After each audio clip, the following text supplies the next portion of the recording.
controversies from the tennis world.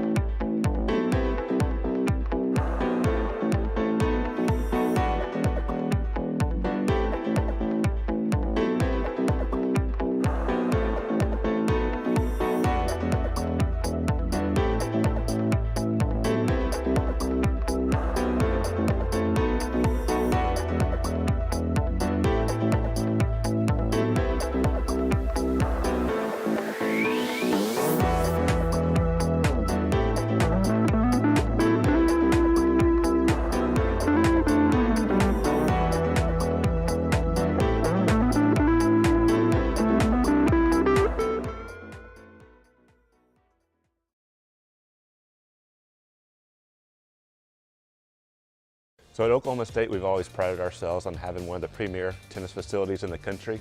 One of the aspects that wasn't living up to that was our indoor lighting, and so we partnered with Sports Interiors, who had the reputation of being the best in the business, and they were the easiest for us to work with. Dan and his group came in from day one and gave us a plan that would allow us to have the best lighting. And with us hosting the 2020 NCAA National Championships, that's what we wanted. We wanted to showcase our tennis facility as being one of the best in the country and being a venue that would allow us to host the best championship possible.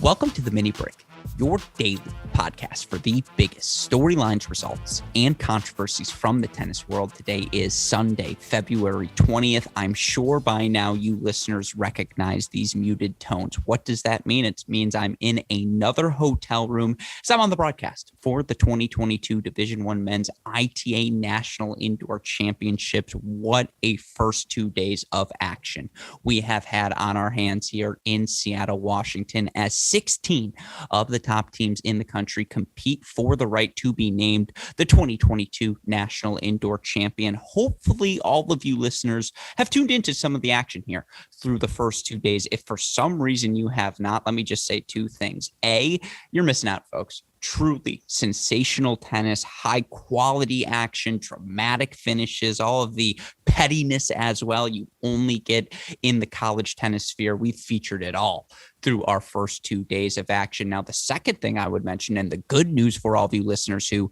perhaps you just had prior engagements on Friday and Saturday, you haven't been able to check out any of the college tennis. The good news is we got 2 more days to go. Of course, tomorrow, our last full day of coverage. We have 8 matches on the day, our 2 semifinals, as well as 6 consolation matches. Of course, on Monday, we'll have our championship match. That match going to be noon Pacific time, 3 p.m. Eastern time. Hopefully you all tune in to our Cracked Racquets YouTube channel. It's myself. It's the coach, Mark Bay, super producer Daniel Westoff on the 1s and 2s as well. So again, Sunday, our coverage starts 9 a.m. Pacific time, noon Eastern. That Monday championship match, noon Pacific time, 3 Eastern.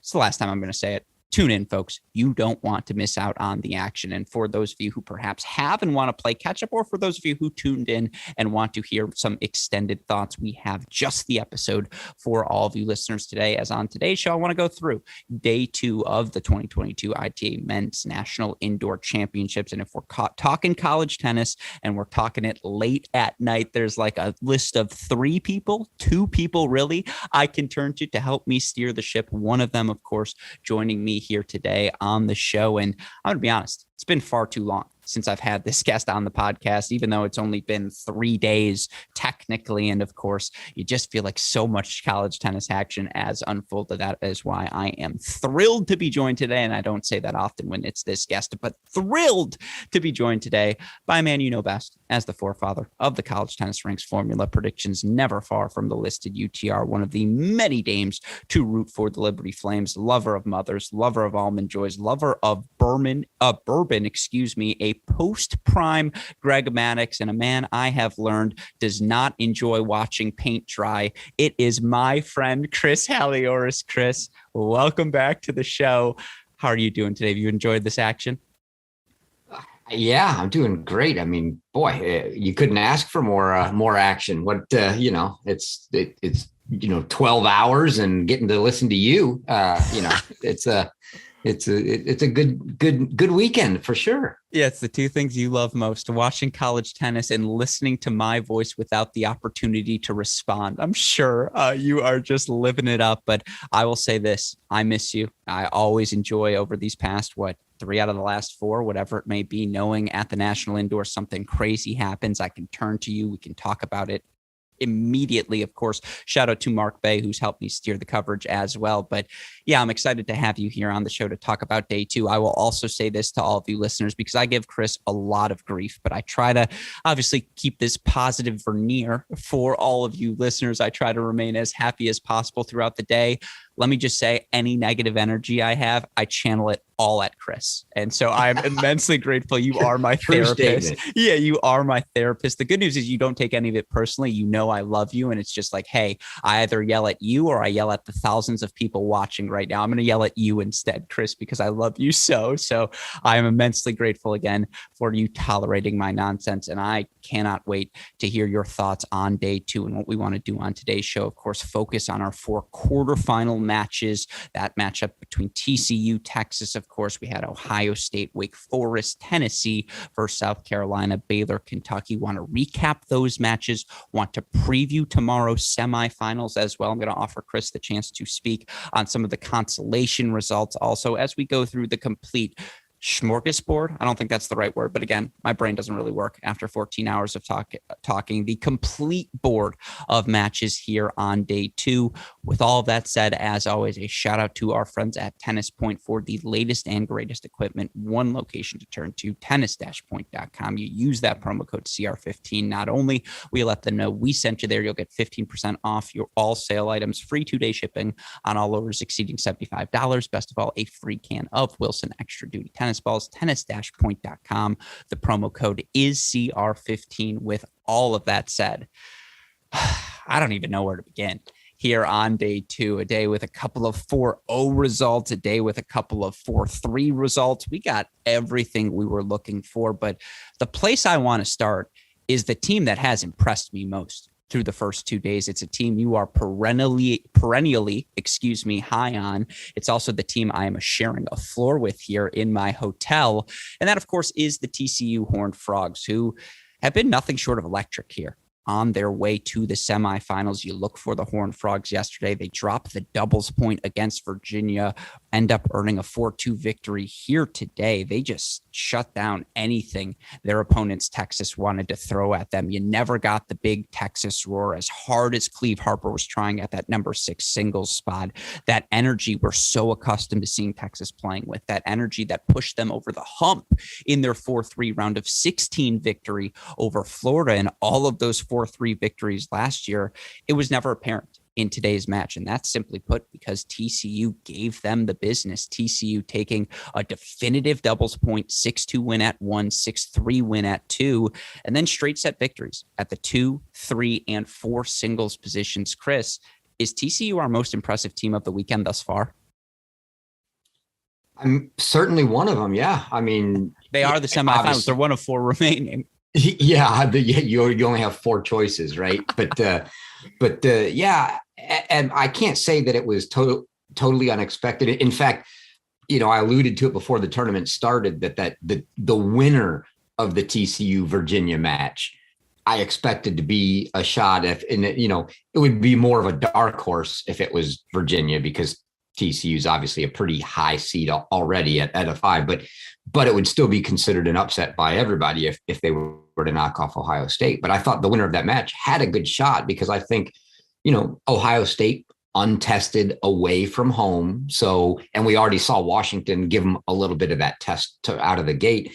And indoors, both TCU and Virginia are good indoor teams. So yeah, they've been impressive, and I fully expected kind of what happened today, but maybe not even in the manner that they just got out so quick and in 3 straight set wins in singles after taking doubles. It was very super impressive. Yeah, and of course, perhaps even more impressive for this team, they took 5 first sets after taking that doubles point. And, even before that, they struggled in doubles against Virginia, right? They got bageled at the number 2 doubles spot. And today, Sander Jong, Louis Maxted, they performed so well, taking it to Pierre Bailey, Siamwaldi in that 6-3 win. And then again, CMR and Harper had lost like 4 times coming into this match. I think 16-4 overall on the year, and had, made the push up to the number 1 spot. Of course, no Elliot Spizzirri still for Texas in terms of in the doubles lineup, and just health wise, he can't hit through two-handed backhands. He just can't do it with the state of his left wrist. And there's no doubt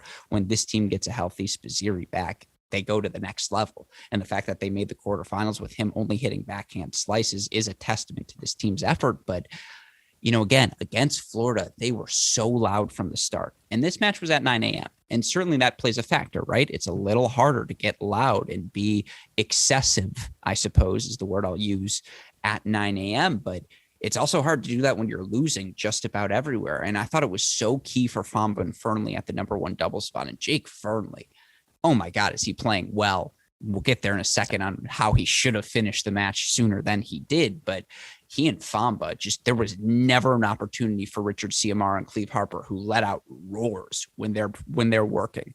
There was just never an opportunity for them to do that, to get the Texas, bandwagon moving. And as good as Braswell Fong looked at 3, again, it was 1-0 TCU in about 25 minutes and 5 first sets for them. And I think the place for us to start is Pedro Vives, the freshman who we knew was going to be good, right? All the coaches spoke highly of him. He had the UTR pedigree. He had some great, non-college results, but he identified the weakness in Elliot Spizzirri. He broke it down rigorously in a way that Andy Andrade eventually did for Florida, but didn't do it from the start, and just neutralized the serve, the forehand of Spizzirri, had Spizzirri overthinking, and just, the fluidity of him at 4. Mike Cation has talked me out of the lock word. I'm not using that L word moving forward, but this is a freshman at 4 who has just looked exceptional, Chris. Yeah, you have to like what you see. And you, if you're Dave Roditi, heck, this is, he's just starting to play, so he's only going to get better, and it's a good spot for him to grow from. He's looked tremendous. I think that's been a real bright spot for them, along with, like you said, Fernley's been playing tremendous. But yeah, Vives has been a very, you never know. You need to really get your eyes on these guys. You never know how good some of the freshmen are going to be, because a lot of them can come in, very heralded but untested, and then when they get into college, it's not only a battle of just all the guys you're going to play, but it's the college atmosphere and how well they adapt to the team concept when all they've played as individual their whole life. But yeah, he's fitting in well. That's for sure. Yeah, and all the credit in the world to Sander Jong, who, by the way, was up 6-3 love 40 and had 40 love and had all these opportunities to really put that match away. But, yesterday he lost to Vander Schulenberg and he got bageled in doubles. Today he wins doubles, wins his singles match. That's why they call him the landlord, folks. And by the way, never doubt in Alexander. I've said that for years. Alexander Sander Jong delivering for our namesake. To me, 2 things. On Fernley. I mean, that match was in a 3rd set. Come on. Like, that was, if you're Jake Fernley, like T Swift, you shake it off and maybe even go to the Men in Black and you ask them for the mind wiper and just be like, can you erase the last 45 minutes of that match from my brain, please? Because credit to Waldeep, who stepped up his energy, but Fernley he just got a little tentative and whatever, but he's playing so well. But again, coaching decision. Jirasek lasting as long as he did in that first set against Cleve Harper just prevented the Cleve roar, right? It prevented the momentum push. But the real thing here, Juan Carlos freaking Aguilar, comes over from A&M, of course, highly touted, played top 3 for them, part of an NCAA semifinalist team and national indoor semifinalist team, I believe, as well. But he just, again, that match against Pierre Bailey, 2 guys who can do a little bit of everything on the court. The difference was Aguilar's ability to move forward, put the ball away, 4-4 victory. He clinches, was so steady throughout the match, then lets out just this epic roar after he earns the clinch. I know I threw a lot of things at you there, Chris. Your thoughts on Aguilar? And then again, for this TCU team, here's my other question. Are they peaking right now? Like, is this the best TCU can look? Because I do think Baylor is not peaking right now. They have gotten by, despite, in my opinion, not playing their best tennis yet. I also would argue a bunch of the teams in the draw. Virginia clearly hasn't peaked. USC, very, very young. Kentucky played without Draxel today. They're closer to peaking. Texas, certainly a non-healthy Ciamara. I guess that's the question. Are we seeing the best version of TCU right now? Maybe. I mean, my only fear here is, we're playing around at 6, right? I mean, we've played Maxted, now we played Jirasek today. But so I think someone's gonna step into that position and fill it and do well. I don't think they're there yet. They will get better. But to your point on Aguilar, I blame you, Alex, because you were unable to do the recap and preview last night when I was available. So I did not get to make my predictions today, where I would have said Juan Carlos is not going to be outgrinded by Bailey. Sorry, Juan, I can't take you against Kingsley tomorrow. So, I mean, it's the Juan Carlos pick. You're just going to have to wait another day, Juan Carlos. To add some color to that, because I have the pleasure of not only sharing a hotel floor with TCU, I see them every morning in the workout room, and they play at noon tomorrow, so I'm not going to get to see them. I'm kind of sad about that. But today, and I love you, he's my guy, Aguilar, obviously. He goes, what do I got to do to get Chris to pick me? Like, do I need to beat Steve Johnson? Do I need to win 72 matches in a row? Like, to your point, that's hilarious. So I think in his mind, he's like, keep picking against me, please. But I didn't mean It's actually, that's perfect. It's my plan, right? Everybody knows that I love TCU, so I'm just going to keep picking him against him. I'm going to make him mad, and that roar is clearly half directed at me. So it's all good. It's working, Juan. See, I love it when a plan comes together. So with that in mind, talk about a plan coming together. The only reason I started this podcast was that someday I could be featured on the Roditi Report. I butchered the accent so badly. I'm so angry with myself. What do you think of my performance? I have to ask. It sounded a lot closer to say a Berrettini than it does a Roditi, but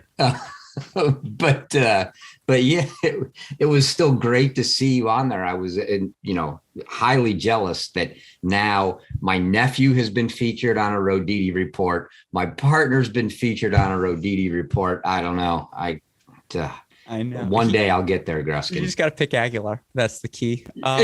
Yeah. The thing is, I think I got the words right. Like, to go from great performance and then to do the Aguilar bit. Like, I was so happy with my little Aguilar bit, because I've heard him go on that little 15-second tangent where he just like goes and he's like, Aguilar, TCU. Great. This is the dream. And just like, again, but a huge thank you to Coach Roditi for having me. And by the way, when I say this TCU team is peaking, what I mean to say is, A, they're playing just better than the other teams here in the field, and I think the field can catch up to them come May. But B, what this shows you is their peak is as good as any team in the country, and their peak is good enough to compete for and potentially win a national championship here in Seattle. Is that hyperbole? I mean, obviously they're in the Final Four, but I don't think I'm wrong. No, absolutely. Yeah, they're very capable. Yeah. And you know what else they are? Healthy. When was the last time we saw TCU this healthy? Like, ever? Cam Norrie? Yes. Not often. Every year, all we're doing is talking about injuries, including this year. And now we're getting to see that, they're not playing whoever's playing 6 because there's nobody left on the bench to play. It's actually a coach's decision, which is good to see. No, even Tim Rule's getting in the mix. I'm telling you, he and Aguilar were down 5-2 today. To have them at 3 doubles, that's a team, folks. But so, again, TCU, 4-0 victory. That wasn't just a 4-0 symbolic victory. They were 4-0 better than Texas today. On the flip side, first 2 days for the Longhorns, your takeaways? I'm encouraging the way they pulled that match out against Florida for sure. I mean, a revenge match after having lost to them, take the doubles point this time. And that was, and let's be honest, Spazziri, even though they've dropped him to 4, hasn't won a match. So even to me, that's even more encouraging for them as a team, that they're winning without him. And, maybe at this point you have to debate, him holding the spot and pushing two guys down, is that better than just if he's really unable to win where he's playing? Are you better off just kind of pulling him? But yeah, exactly. And which I think I think legitimately, if Coach Burke thought, in his own mind, he thought, yeah, Elliott doesn't really have a chance to win, he would pull him. I mean, he's obviously not throwing him out there as a sacrificial lamb. But, maybe after one day he thought, all right, it was taking him a day to get it back. After 2 days, maybe we see that tomorrow, that he does that, Spazieri gets a day off and they let Chi-Chi come in and play. But nonetheless, I've been impressed. And even though they lost 4-0 today, like you said, they were in a third set at 1. They were up a set and 4-1 on 6, and they were in a third set on 5. So all of the matches left could have easily gone their way. It could have ended up a 4-3 match. But TCU overall, just too good.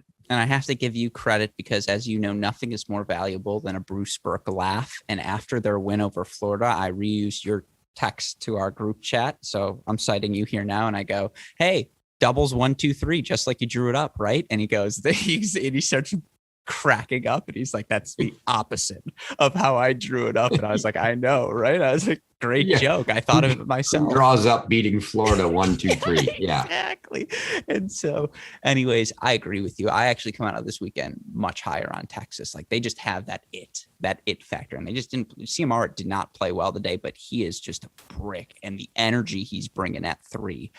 Man, when you get a healthy Spazieri and potentially move him back down to 4, like, oh my God, this Texas team has it. Cleve Harper at 6 is just a joke. It's just a joke. Like, he is just so, I mean, he was 20-6 last year at 4, and he's playing 6 now. And the guy to me that's been a little puzzling has been CM Waldy, as usual. Like, he goes down a set and a break or 2, and then all of a sudden, oh, it's time to play. Okay, here I'm going to play. Let's go 3. Yeah, 2 Alex Gruskin jokes originals for you, since I stole yours earlier. My guy Cody Johnson was doing the all-tournament, or filling out the all-tournament team stuff to have the ballot ready, and I go, 2 spots you don't need to do. 4 singles, it's JJ Tracy. I'm just like, don't worry about it. Trust me, I'll be right. You can pen that one in now. It's fine. Yeah. Second one, for 5 singles, it's Elliott Spazieri when he's down a set. CM Waldeeb when he's down a set and 5 something. It's like that CM Waldeeb is all tournament team, because that guy is just a freaking beast. But that was the Texas swing in the morning. And again, we'll talk about the consolation matches at the end. Let's move on now to our next semifinal. And we're going to do this slightly out of chronological order, just so we can go recap, preview. But let's talk about the Ohio State Buckeyes, who earned the other 4-0 victory today over Wake Forest. But, it didn't exactly feel like a 4-0 victory. And it's certainly, when you look for this Buckeye team, they were pushed to the brink against Washington. They won that match 4-1. You could have written 4-3. And I actually think we've learned a lot about Washington. I'm sure we'll talk about them on next Thursday's Deciding Point. I fired off a take. I'm sad I wasted it on the broadcast. Washington's going to finish high. Yeah, Washington over UCLA. You like that one? Yeah. You said it, and I went, my mind doesn't want to believe it. Yeah. But if I actually, the same way that when we did the preview picks, I sort of said, I'm just going to step back and go bigger picture. Sure. This is the way things look. Absolutely. If you step back and go bigger picture, how do those 2 teams look? Yeah. Washington actually looks good, and UCLA looks like, I still don't believe it. I mean, I still think somehow UCLA gets it turned around just because they have the talent. But yeah, from a way they look, it's hard to argue that right now. Can I just say, and when it gets this late, I get very lovey. As you know, it's 2 a.m. Eastern time. I could not love 2 a.m. Chris more than I do right now after that sound effect. That's the Gruskin sound effect. I know. You see the smile on my face to those of you watching this live. God, I miss you. Okay. Anyways, stay focused, Alex. We talk about this Ohio State team who, 4-0 over Kentucky, 4-0 over Virginia, 4-0 over Tennessee, 7-0 over Wake Forest, all of those matches in the Ty Tucker Tennis Center in Columbus. They're on the road now. And look, they got punked in doubles last night. The number 1 and 2 teams in the nation lose for them. And obviously, they not only lost to the doubles team, but they lost to the 200 plus fans in the Nordstrom Tennis Center, which has been rocking. Washington flying up the power rankings in terms of best at getting fans to show up at their matches. Oh my God, is this a fun environment? But you talk about Ohio State tonight, the energy they didn't have at the start of match number one, they brought tonight. And Ty Tucker and Justin Kronog either, and even Hunter Callahan, their coaching staff, stressed that all in the layover between this match and yesterday's match. And look, Vogtsel Cash responded. 6-3 win over Baptist and Schneider. Welcome back, everyone, to the Nordstrom Tennis Center here in Seattle, Washington for day 3 of the 2022 ITA Division I National Men's Team Indoor Championships. Alex Gruskin, joined by the coach, the legend, Mark Bay, here as we take in our Sunday action at Nordstrom. We've got our semifinals coming up at 12 p.m. Pacific time, 3:30 p.m.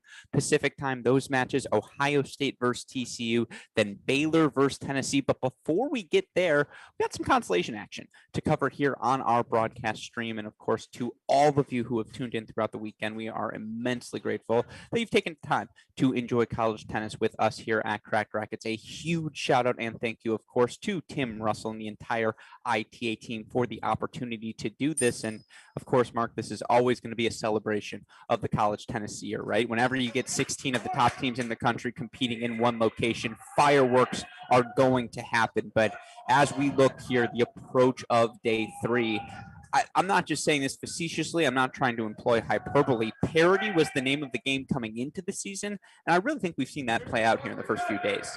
Most certainly. Even though there was more upsets in day 1 and less in day 2, the caliber, the quality, the lengths that teams had to go to get the job done yesterday was outstanding, impressive.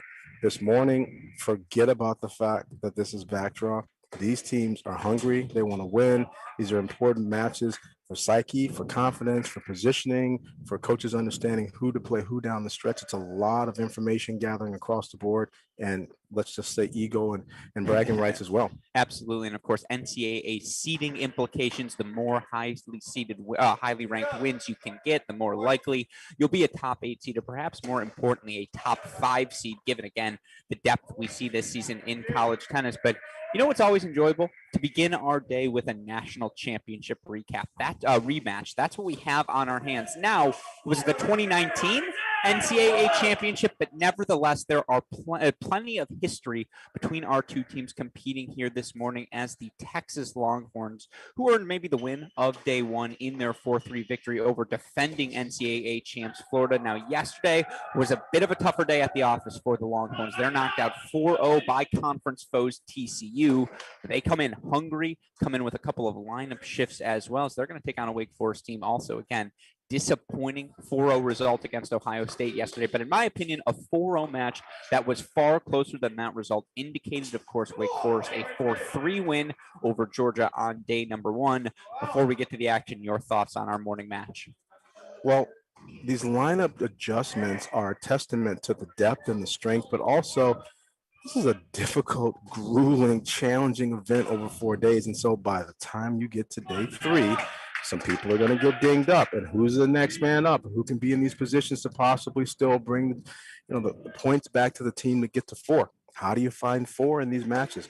I feel that the doubles point is favorite to Texas. They're really a strong team. To some extent, Coach Bresky felt like they were almost as good of an indoor team as any outdoor team is. There's a lot of respect there. Bresky does a nice job with scheming in his doubles, and they try to play a little bit of a counterattacking but closing style. So it'll be interesting to see the more traditional style that Bruce Burke is employing back from his Michigan and Illinois Big Ten days of inside coming forward doubles to a little bit more craft and a little bit more scheme from Bresky. And then once you get into the singles lineup, definitely a couple of changes. Stoffoli was back, although being out yesterday, he's back in, pushing him and the rest of the team back down, where Texas obviously is going to have a substitution there and pulling someone out. I feel that we're going to have to get into the meat of these matches and start talking about X's and O's once the balls are in the air. But right now, the doubles points getting started, and I think we should go there. Oh, absolutely. Well, then with that in mind, let's head on over to court number 1 to kick off our action. And as Coach alluded to, a couple of lineup shifts today for the Texas Longhorns. Their number 6 singles player, 1 doubles player, Cleve Harper, out today with injury. As you mentioned, it's day 3 of competition. The nicks, the bruises, they are going to pile up. So unfortunately, no Cleve Harper, who so frequently is the beating heart of this Texas lineup. And so we see a lineup shift. And here at number 1, it's the number 2 doubles team from the past 2 days. See him, Waldy, Pierre Bailey. Get the hold there for One Love. The duo 1-1 overall thus far this week. They're taking on the duo Sid Manthia, Jakob Schneider. It's been a little tougher for Wake Forest, 0-2 at this 1 spot. As we head over to court 2, just to introduce all of our characters, I want to ask you, though, what should we look for here on court 1? Excuse me, number 2 doubles. Number 2 doubles, so court 3 technically. You do see the Buckeyes, though, warming up. Yeah. But again, your thoughts on that number 1 doubles match? The number 1 doubles match, for me, you have a scenario where Waldy and Pierre are going to probably. Well, I'm sorry, we're looking at 2. We're looking at 2 now, but I'm curious again. I think that Waldy and Pierre have had a tale of 2 days. They've had a really amazing match and then sort of a flat match. I think that today is going to be a good testament to see how they bond. For me, the backhand returns in their instances have been a question, and I feel like right away Bresky's running some I formations to try to serve backhands and test them. I think that'll be an interesting moment on how they handle their return game. And in the serve game, for sure, Wake Forest is going to play both back and kind of challenge the volleys and test them to see if early in the morning they're going to be sharp. Yeah, and you look at that duo, Waldy Bailey, 4-3 overall, 3-2 in the dual match season. Banthia, Schneider, 5-3 overall, 4-1 at the number 1 doubles position. Obviously, tough weekend for them, but had plenty of success. There's depth, always the key for Coach Bresky teams. Now we move here to court number 2, where again we see another Texas team stepping up in the lineup. Chi Huang, Micah Braswell, pretty successful duo thus far for this Texas team, although most of that success at the number 3 spot. You look for them now 3-4 when they step up in the lineup, and you look for this duo yesterday for Braswell and Huang. Pretty impressive. They're up 5-2 on TCU. You look for them on day 1 was 4-all, so they've yet to finish a match, but obviously Coach Burke's feeling pretty confident in this senior-sophomore duo. And speaking of senior-sophomore duo, that's exactly what they've got on the other side of the court as well. Eduardo Nava, senior for Wake Forest, paired today with sophomore Filippo Moroni. That duo 4-0 in the 4 matches they've competed in together this season. What's your thoughts on here at 2? Micah Braswell brings the heat on the forehand. He also is just a strong presence. When you have that number 1 player that's playing lower in some of the doubles positions, they try to almost on pride and ego send a message that, hey, I just don't lose at lower positions on the team. I feel like doubles is still a different product. You have to play doubles well to win at doubles.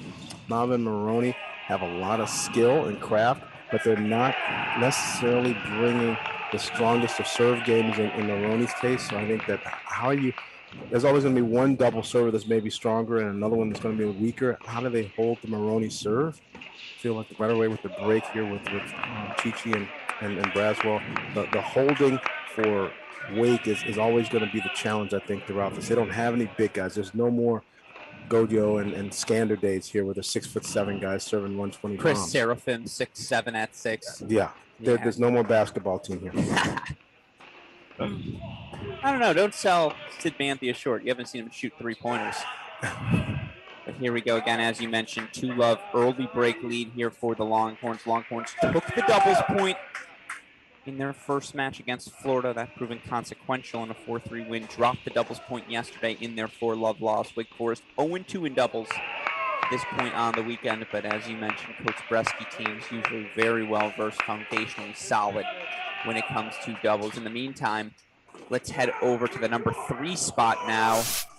And this is our new duo here for Texas, and it's a fascinating decision by Coach Burke. Obviously, no Cleve Harper, who would have lined up at number 1 with Richard Ciamara. Now, Ciamara, you're still playing here in the lineup, but partnered here with it, if we can, court 5, I apologize. You do see the Buckeyes warming up right now as their semifinal coming up in 3 hours. This is practice 1 of 4 before the start of that match. But here on court number 3, Ciamara serving on the near side of yours. Excuse me. Yeah, Ciamara, I believe they're serving on the near side of your screen. Who's he partnered with today? Elliot Spizzirri, the third-year Texas Longhorn who's had wrist issues all season long, can't hit through the backhand, and yet Coach Burke gives him the call up here at the number 3 spot with Ciamara. This duo overall on the year, I believe they've yet to play as a duo here together. In fact, that is the case. So first time duo here for Texas. I think it's a nasty team. Yeah. And if you really do practice it at the right levels, and you put a guy that is a deuce guy on the deuce court and an ad guy on the ad guy on the ad side of the court, they can work it out. You can coach a 20-minute, 6-game no ad set. So I think chemistry for sure is critical as it relates to how you get through tough times and also your play calls and have an instinctive understanding. But doubles for sake of doubles at this level, everyone should be pretty good. And this next man up is Elliot Spizzirri. Well, that's a darn good next man up, even with the left wrist problem. And they consolidate the break over the veterans for TCU. Robert Masiag, Ben Draper, Masiag and Draper. Those curious here on the year again. Thus far, 7-2 overall. So with that in mind, now we jump around here, the red zone employed. Let's go to court 2 if we can. And you see break leads everywhere, by the way, for the Texas Longhorns, who I think it's safe to say came out a bit flat yesterday in their 4-0 loss to TCU. Just weren't able to sustain that energy level we saw from them in their matchup against Florida on day 1.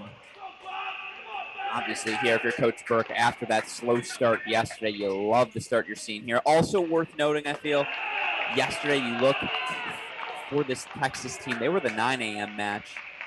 Wake Forest didn't get on court, I believe, till 3:30. It's a different dynamic here, particularly out of good respect. There's an amazing crowd here by the Huskies, so a little bit of the schedule is based on the home team, and of course, that it's fair. Mm-hmm. That's what I like to hear. No excuses. We don't use that word here. No L word, no T word. We're running out of words. Yeah, that's the good news about the dictionary. There's plenty of them. So again, now we're here on court number 1. I appreciate that, super producer Bailey West up 2 love, 30 love for the team stepping up here, Bailey Waldeman. You'll say this, right? No Cleve Harper, as we see a couple blistering Richard Ciamara forehands and match stretch volley down the line. No Cleve Harper for this team. You know, you're telling everyone from the start, hey, we need someone to step up. Texas seems to have responded here early with breaks on all 3 courts.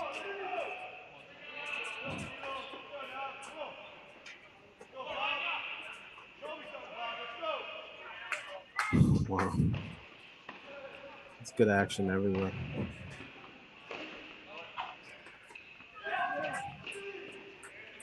$40 love here, 4 game point chances for Texas to again consolidate that break and take 3 love leads on all 3 courts here to kick off our doubles. That'll work. So 3 love, Longhorns here at 1. Let's go to 5. Let's go to court 3, excuse me. Number 3 doubles, court 5 here technically in the building. Near side of your screen, it's Robert Masiag of Wake Forest serving. There's another big Ciamara forehand. And we'll say this.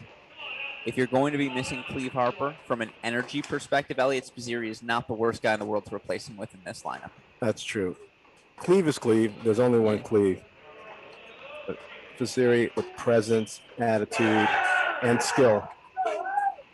And a different set of skills with that than Cleve Harper.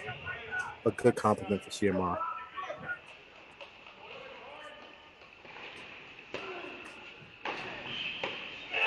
Big forehand return from Elliot Spizzirri. And again, it's not the right wrist, it's the left wrist of Spizzirri. Heavily taped.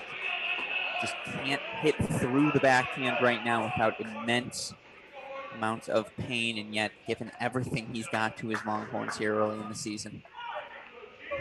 Question is, after this, what do you do with that Spizzirri wrist? Do you let it shut down? Do you get him fully healthy? This Texas team's got Chi Huang on the bench. They've got Evan McDonald on the bench. Some options when it comes to singles. You most certainly will be playing some of those guys and making sure that you nourish it. It's too important of as we see, by the way, break points here.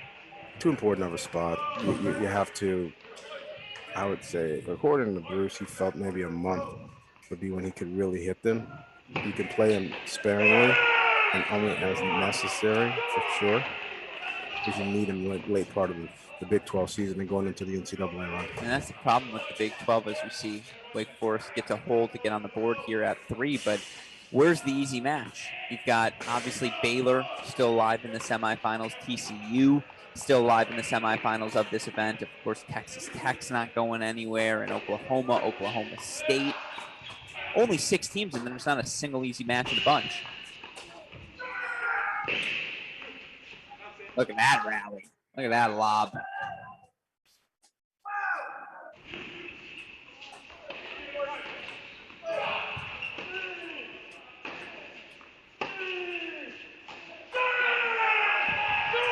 Good fight there from Wake. And you just love the synchronization there in the movements of Maciag and Draper, right? Guys who maneuver so well around the doubles court here. And it is worth noting, yeah, they're down 3-0 everywhere. It's only 1 break on each court.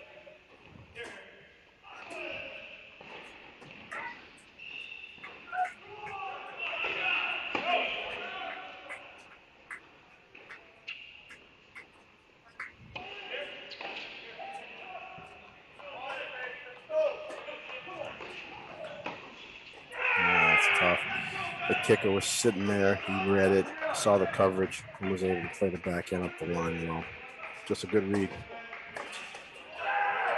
And Alex Gruskin, Mark Bay here for day 3 of the 2022 Men's National Indoors. Coming up at noon Pacific time. Semifinal number 1, Ohio State Buckeyes taking on TCU Horned Frogs, 3:30. Got an NCAA semifinal rematch from last season. Baylor taking on Tennessee. Little action to get to before then, though. We now have 4 breakpoint chances for Maciag and Draper. Get back on serve here at 3.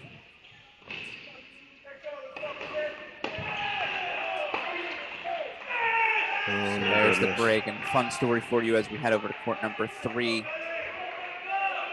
The official Anthony, last name redacted, was talking to me about the lineup switches this morning. Said he had Tony, Bruce submitting the doubles lineup. Tony saw that Spizzeri was at that number 3 double spot, kind of chuckled and said, "Bruce, if you can guarantee me they'll lose, I'm not going to challenge."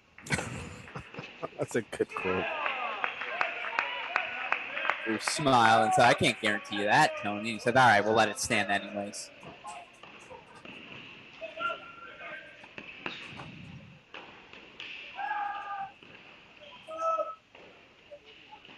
It's just always nice in this doubles point if you can get one of the teams to be done quickly and start putting that pressure on the other teams. Braswell, Huang firing bullets from the baseline. 40-15 now here to extend their lead to 4-1.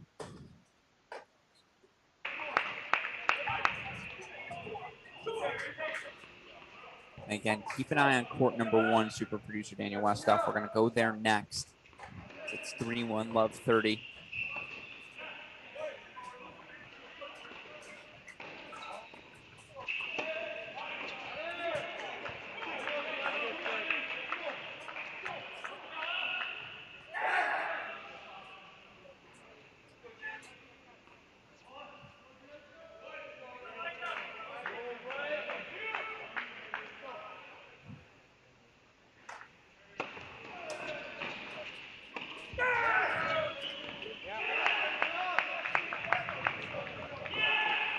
So deuce point coming up. Let's go simultaneous right now. Split screen courts 1 and 2 as we've got break point chances for Wake to get back on serve at 1. Break point chance here to get back on serve at 2. This is the Wake Forest push. They seem to have finally woken up here this morning. I still believe that they're trying to problem solve how they want to hold serve. And as you go through 2 different servers, you have to sometimes live and learn. Maybe you ran some plays that didn't work. And now you're saying, okay, next time around with this set of servers, we're going to refine this a little bit and be better. That's the beauty of having a coach out there to watch the plays and get a better sense of what to do later on in the set. 6 games and no ad is quick, so you don't have a lot of adjustment time, but there's still a little bit there. Well, they're back. Excuse me. It's still a Texas break on 2 as they hold there. Braswell and Huang for 4-1. Meanwhile, First break point fought off. It's a really nice stretch backhand volley from CM Waldeep to set his partner Pierre Bailey up, and now deuce point coming up here on one.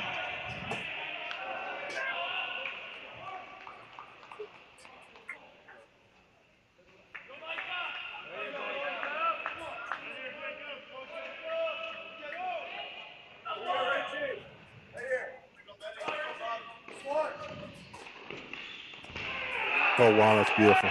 That's a great job following the ball. Often in lower level doubles, people will play, oh, that's your ball, that's my ball. This is my side, your side. When the ball's floating, anyone that's close to the net, it should be their ball. Absolutely, and that's just aggressive doubles play from Texas. They get out of a jam, hold on two, hold on one. They keep their break leads there. Meanwhile, another break point chance coming up here for CMR and Spizzirri. UCAG and Draper have just gotten break back.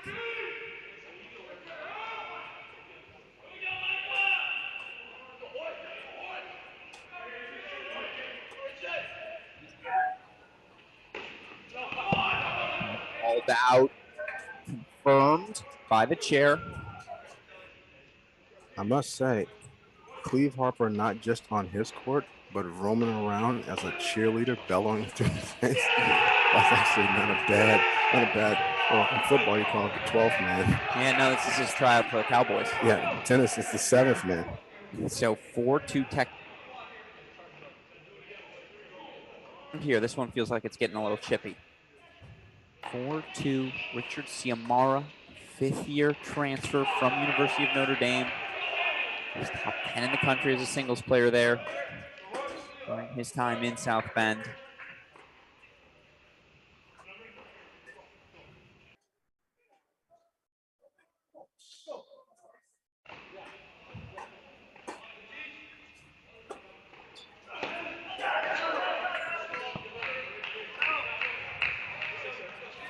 Love.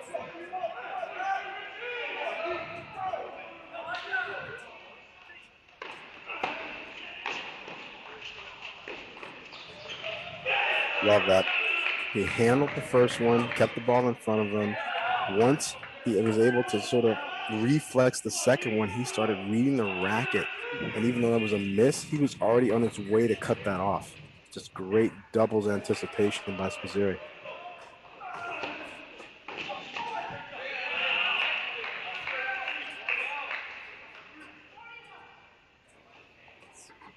Be Love now here. So again, Texas tries to consolidate another break lead. It's too good. Well, it's a bold choice, certainly, but that's 5-2 here for Texas. Let's go to 2. Bresky's problem. Maybe you should have challenged it.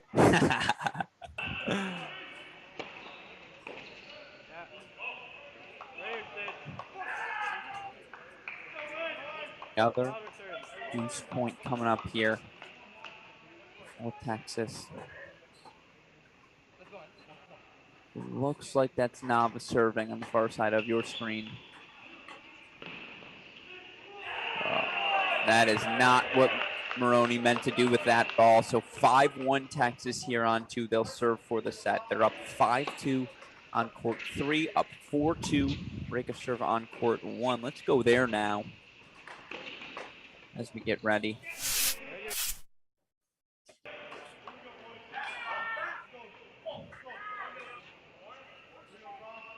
Actually, that's a bad call by me. Let's go back to 2 with Texas serving for the set there. Braswell and Huang, who haven't been exceptional this year. 4-5 overall as a duo, 3-4 in the dual match season, but you got 4 all in match number 1 unfinished. 5-2 that are up yesterday. Here, 5-1 lead. Starting to click is this duo. And they're playing well. Sometimes you feel like you want to have that official match finish. You can take some feel goods and knowing that you were ahead when you had to shake hands. The abandoned match psyche thing and not officially winning. I always wonder how that affects players' confidences. It's like an incomplete. Yeah. research paper you didn't Of course, finish. for Chi Chi Huang not playing singles either, you just feel like, hey, you left something out there. That's good communication. Chi Chi's like, let me hit this one so you can put away the next one. That work? And Michael's like, yeah, okay. Let's do that. So now quadruple match point to take the 6-1 set at 2.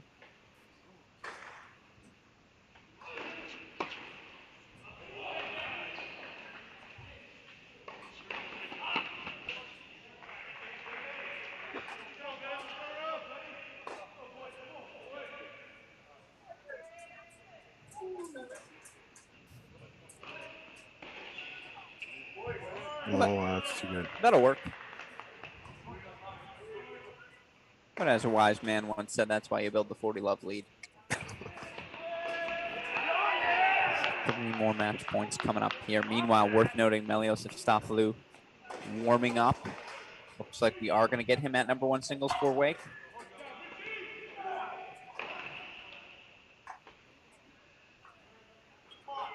And Wake plays a lot of guys. They have a deep team. They have a doubles point here where Karamov's not even playing it. Yeah. The top 2 singles players not in doubles.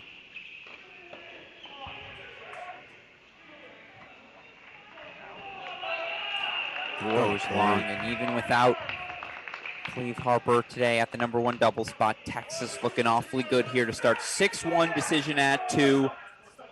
Wake Forest just held for 3-5 at 3. So let's go over to court number 3 now. Where Texas duo of Richard CMR and Elliot Spizzeri, excuse me. Here, spoiler alert. Return into that. Now going to have the opportunity to serve for the doubles point here. And again, is this a main draw match? No, but such significant NCAA seeding implications for both of these teams. Is it a must-have? Probably not. After you beat Georgia for Wake Forest, you beat Florida if you're Texas, but I'll tell you what, you feel a lot better coming out of this building with a win than a loss. For sure. Middle solves the riddle.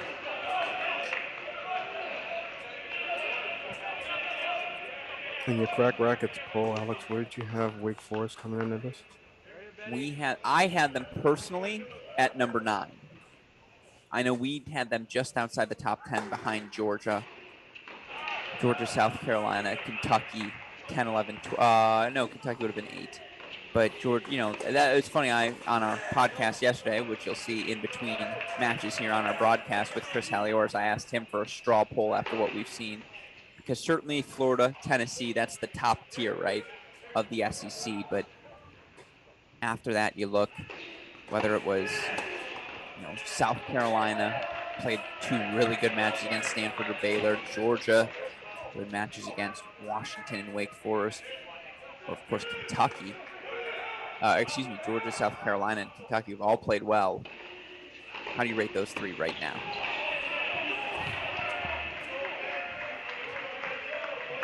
It's tough, right? It's very tough. As we see 30 all coming up here. You can stew on that one. That's something we'll answer throughout the day, perhaps when we get to our SEC hour. It's here now, 30 all. 2 points away is Texas. That's 1. Big serve wide.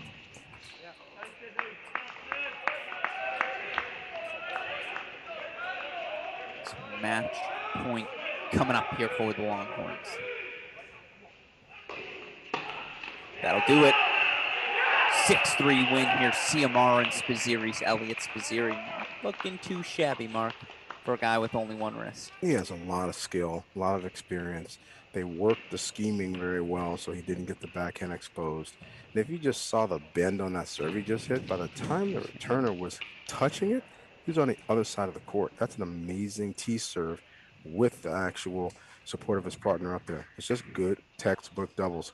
3/4 pace serving, not trying to go for the bomb and using your partner to hold and be done. Yeah, and so with that, we are done with the doubles point. Texas taking a 1-0 lead into our 6 singles matches. We're going to take a moment to make sure our cameras are set, get ready to rock and roll, but obviously stick around. It's semifinal Sunday. There's no football. There's no better place to be than with us here on our Cracked Racquets YouTube channel. So for now, for the fantastic Mark Bay, our super producer Daniel Westoff, all of our friends at the ITA, I'm Alex Gruskin. You are watching our Cracked Racquets coverage of the 2022 ITA Division I Men's National Team Indoor Championships. So at Oklahoma State, we've always prided ourselves on having one of the premier tennis facilities in the country. One of the aspects that wasn't living up to that was our indoor lighting, and so we partnered with Sports Interiors, who had the reputation of being the best in the business, and they were the easiest for us to work with. Dan and his group came in from day one and gave us a plan that would allow us to have the best lighting. And with us hosting the 2020 NCAA National Championships, that's what we wanted. We wanted to showcase our tennis facility as being one of the best in the country and being a venue that would allow us to host the best championship possible.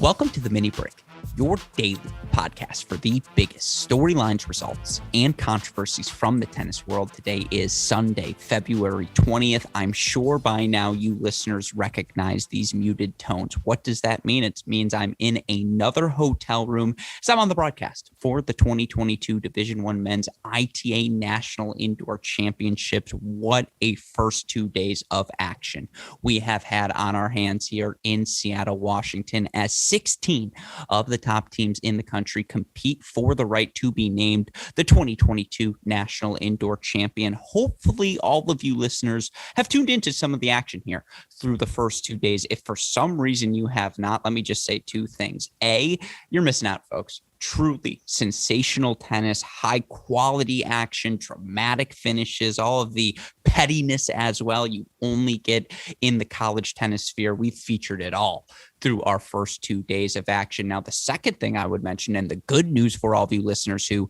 perhaps you just had prior engagements on Friday and Saturday, you haven't been able to check out any of the college tennis. The good news is we got 2 more days to go. Of course, tomorrow, our last full day of coverage. We have 8 matches on the day, our 2 semifinals, as well as 6 consolation matches. Of course, on Monday, we'll have our championship match. That match going to be noon Pacific time, 3 p.m. Eastern time. Hopefully you all tune in to our Cracked Racquets YouTube channel. It's myself. It's the coach, Mark Bay, super producer Daniel Westoff on the 1s and 2s as well. So again, Sunday, our coverage starts 9 a.m. Pacific time, noon Eastern. That Monday championship match, noon Pacific time, 3 Eastern. It's the last time I'm going to say it. Tune in, folks. You don't want to miss out on the action. And for those of you who perhaps have and want to play catch up, or for those of you who tuned in and want to hear some extended thoughts, we have just the episode for all of you listeners today. As on today's show, I want to go through day 2 of the 2022 ITA Men's National Indoor Championships. And if we're talking college tennis and we're talking it late at night, there's like a list of 3 people, 2 people really, I can turn to help me steer the ship. One of them, of course, joining me here today on the show. And I'm going to be honest, it's been far too long since I've had this guest on the podcast, even though it's only been 3 days technically. And of course, you just feel like so much college tennis action has unfolded. That is why I am thrilled to be joined today. And I don't say that often when it's this guest, but thrilled to be joined today by a man you know best as the forefather of the college tennis ranks formula predictions, never far from the listed UTR, one of the many dames to root for the Liberty Flames, lover of mothers, lover of almond joys, lover of bourbon, a post-prime Greg Maddox, and a man I have learned does not enjoy watching paint dry. It is my friend, Chris Halioris. Chris, welcome back to the show. How are you doing today? Have you enjoyed this action? Yeah, I'm doing great. I mean, boy, you couldn't ask for more action. What it's 12 hours and getting to listen to you. It's a good weekend for sure. Yeah, it's the 2 things you love most: watching college tennis and listening to my voice without the opportunity to respond. I'm sure you are just living it up, but I will say this: I miss you. I always enjoy over these past 3 out of the last 4, whatever it may be, knowing at the National Indoor something crazy happens, I can turn to you. We can talk about it immediately. Of course, shout out to Mark Bay, who's helped me steer the coverage as well. But yeah, I'm excited to have you here on the show to talk about day two. I will also say this to all of you listeners, because I give Chris a lot of grief, but I try to obviously keep this positive veneer for all of you listeners. I try to remain as happy as possible throughout the day. Let me just say, any negative energy I have, I channel it all at Chris. And so I'm immensely grateful. You are my therapist. Yeah, you are my therapist. The good news is you don't take any of it personally. You know I love you. And it's just like, hey, I either yell at you or I yell at the thousands of people watching right now. I'm going to yell at you instead, Chris, because I love you so. So I am immensely grateful again for you tolerating my nonsense. And I cannot wait to hear your thoughts on day two. And what we want to do on today's show, of course, focus on our 4 quarterfinal matches. That matchup between TCU, Texas, of course, we had Ohio State, Wake Forest, Tennessee versus South Carolina, Baylor, Kentucky. Want to recap those matches, want to preview tomorrow's semifinals as well. I'm going to offer Chris the chance to speak on some of the consolation results also as we go through the complete smorgasbord. I don't think that's the right word, but again, my brain doesn't really work after 14 hours of talking. The complete board of matches here on day two. With all of that said, as always, a shout out to our friends at Tennis Point for the latest and greatest equipment. One location to turn to, tennis-point.com. You use that promo code CR15. Not only will you let them know we sent you there, you'll get 15% off your all sale items, free 2-day shipping on all orders exceeding $75. Best of all, a free can of Wilson Extra Duty tennis balls, tennis-point.com. The promo code is CR15. With all of that said, I don't even know where to begin here on day two, a day with a couple of 4-0 results, a day with a couple of fourth. Welcome back in, everyone, to the Nordstrom Tennis Center here in Seattle, Washington. Alex Gruskin joined by the man, the myth, the legend, the coach, Mark Bay, here in the booth as we kick off our singles coverage of a consolation match between Wake Forest and the University of Texas. Texas comes out roaring up 3-0 on all 3 courts in doubles. Ultimately, get the wins at the number 2 and 3 doubles spots. And now we kick off our singles play. Only one lineup change here today.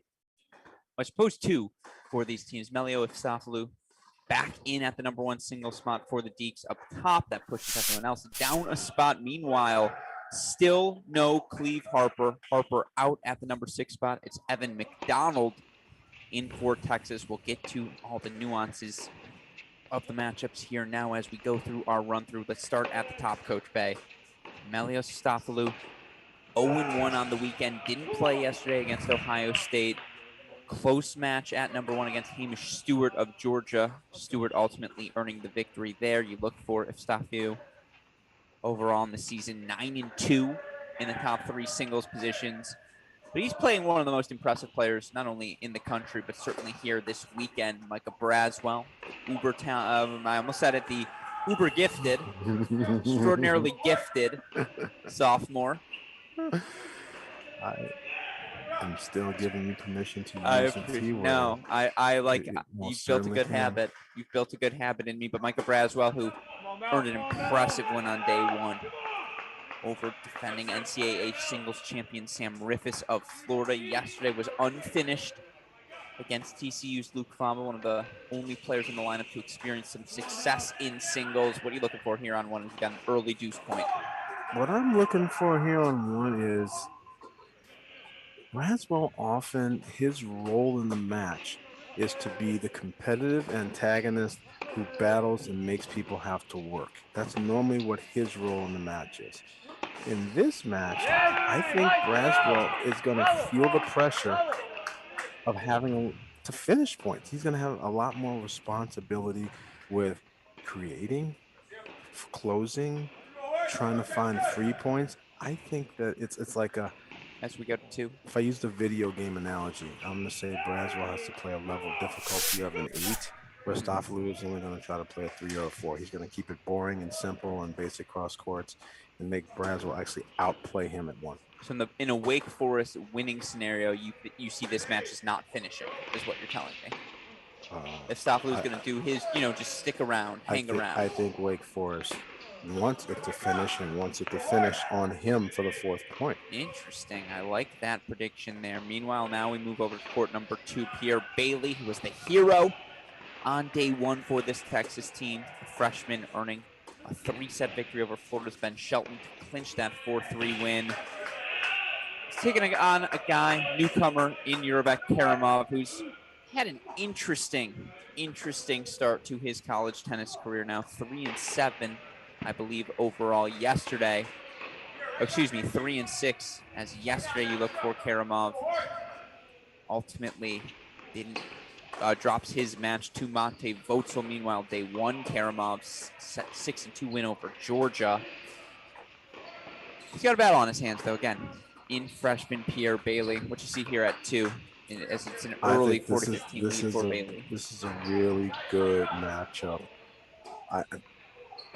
The advantage in this matchup, Bailey serves a little bigger. Bailey is capable of hitting his inside-out forehand into Karamov's backhand, where Karamov is good, but not dangerously great. So I think Bailey has a couple of places that he can play tactically that gives him a little bit of an advantage at this position. As we go to 3. Karamov is smooth, and I feel like I still feel like it's a slight edge for Texas there. Yeah. Don't think that's an unfair assessment. Meanwhile, early deuce point as we've traded breaks here, or as we look to trade breaks here to start on court number 3. A couple of veterans. Eduardo Nava taking on Richard Ciamara. Ciamara, so impressive in his day 1 victory over Duarte Valle. Yesterday got knocked off in straights by TCU Sanders Jong. Meanwhile, Eduardo Nava served for the set up 5-4 yesterday, but was broken against Cannon Kingsley. That match ultimately unfinished with Kingsley up 6-4, 5-all. Day 1 for him. A really impressive victory for Nava. He ended up getting that victory over Tristan McCormick of Georgia, 3-2. Okay, so the scoreboard behind. No.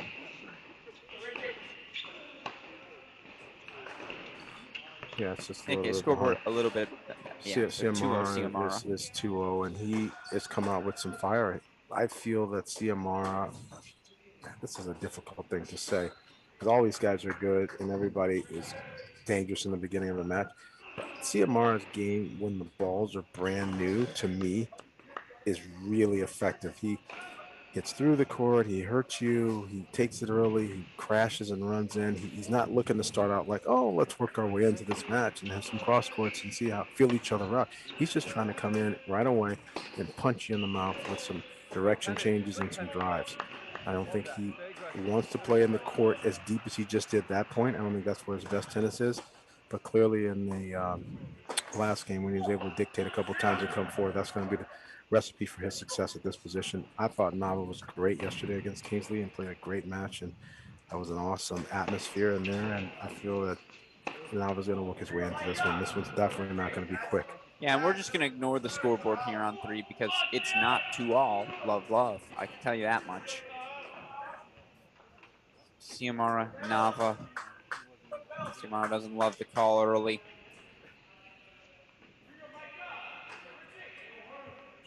So 2 loves Ciamara, but third. Again, we'll hold here as we wait for the official score update. I see them playing around with it on play site.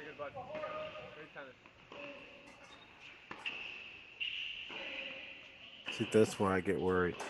When Ciamara gets a little bit deep in the court on the backhand side, but there now, he's a little just slightly off on the posture. The swing is kind of a tight, small swing.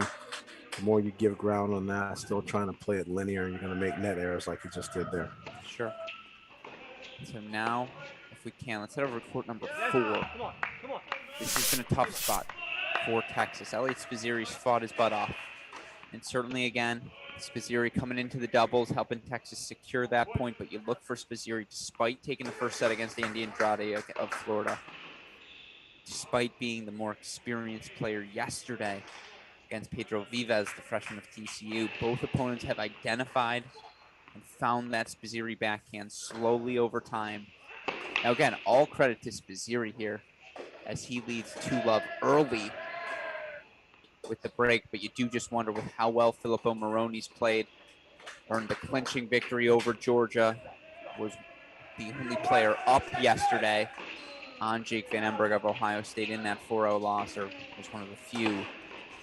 You feel like if Wake Forest is coming back here in this match, this is one, it's a must, absolute must. And I agree and I don't agree. Okay, give me why. I agree. That's a big point. All of them are big when you're down Sure. 1-0 trying to get 4. But I just feel like this is a stronger edge to Texas than it's been in the other days where Sposiri's had a tough time. And the reason why I say it is Maroney plays with a lot of rhythm. He doesn't hit with a lot of spin. Maroney also doesn't serve big. So even though Sposiri missed there, he's going to get balls and opportunities in his zone to play that chip on the rise, not be as uncomfortable, dictate with his forehand, and then attack Maroney's second serves. I just think even though he's given up a lot, not having a backhand, I feel like Sposiri wins this one. Certainly, again, that serve, that forehand for Sposiri is big of a weapon as you're going to find at the number 4 single spot. Yeah, this one to me feels like Texas needs 3 points. It's a great approach shot, and that's what I'm saying. He's going to be as focused on playing points 3 or 4 shots or less on his serve as he can, and if he makes his serves, he'll do it. And he did a nice job in doubles making his serve, so he carries that. But if I'm needing 3 points for the Longhorns, I'm looking at Pierre, I'm looking at Sposiri, and then I'm just hoping for one more. Maybe Braswell, just given how well he's played here this weekend at that number 1 spot. I don't know about that. I think it's a tough matchup for him in this one. I like 2, I like 4, and I don't know where the other one comes from. But if 4 guys are just fighting their butts off, hopefully you can get it someplace. And you see that fight from Sposiri. He holds 4-3 love. Let's go to court number 5 now. The depth of Wake Forest is intimidating. Absolutely. Again, you feel like for this Wake Forest team, the guy at 6 is just as good as the player at 1. That's both a strength and a weakness, depending on how you look at it for Coach Bresky. Certainly it helps at the bottom of the lineup. You got a guy like Taha Badi. A ton of success early in his college tennis career, now at the number 5 spot. Despite being in the top 3 in the lineup earlier in his career, he now holds to take a 3-1 lead over Siamwaldi. But again, for Texas, Siamwaldi loss on day 1, was down a set, and I believe 5-3 yesterday to Jake Fernley. Was down a set and down big to Jake Fernley. But then he came back. Takes that second set. I think all tournament team against Siamwaldi when he's down a set in 5-something might be the best 5 singles player I've ever seen. But he has struggled to start matches. And again, with your Wake Forest down a doubles point, Taha Badi here got to capitalize and do what every 5 singles player has done to Waldy this week.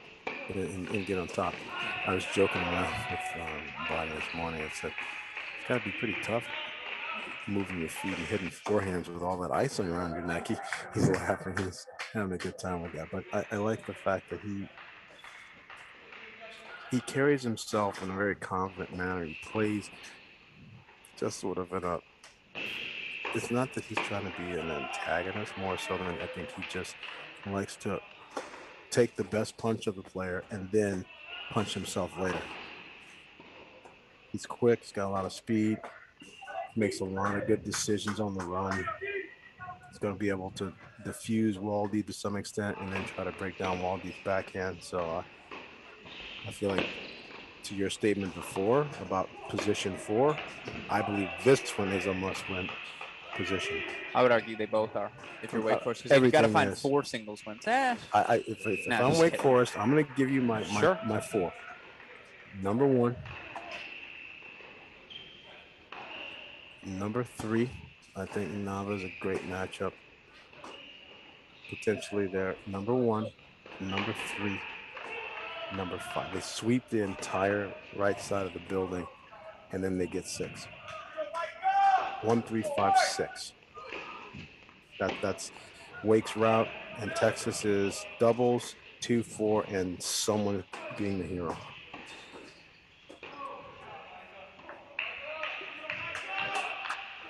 See 30 all here for Siamwaldi. Let's go to that court number 6, finish our introduction as we see a couple of lopsided runs here early in first sets.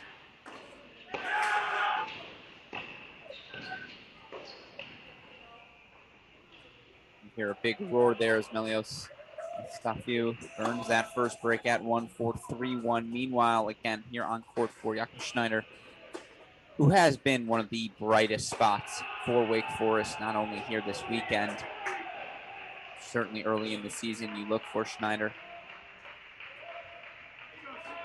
It's difficult when you've been on the bench and then you just get your number called and you go out there and start trying to shoot jumpers. Sure. It's just a little different. Everybody's good and everybody's been practicing, but the psychology of moving and playing, you saw a little bit with Lucas Greif yesterday. It's a little different when you're in the saddle. Sure. Schneider, the fifth-year transfer from Pacific, earned a victory 3-1 over Eric Revilius on day one. Was again the other player up on Ohio State yesterday. He was up 7-6, 3-2. Chippy match against James Trotter at 5. Has already raced out to a 4-love 40-15 now lead here against Evan McDonald. McDonald played plenty of 6 singles action last season for the Longhorns. The sophomore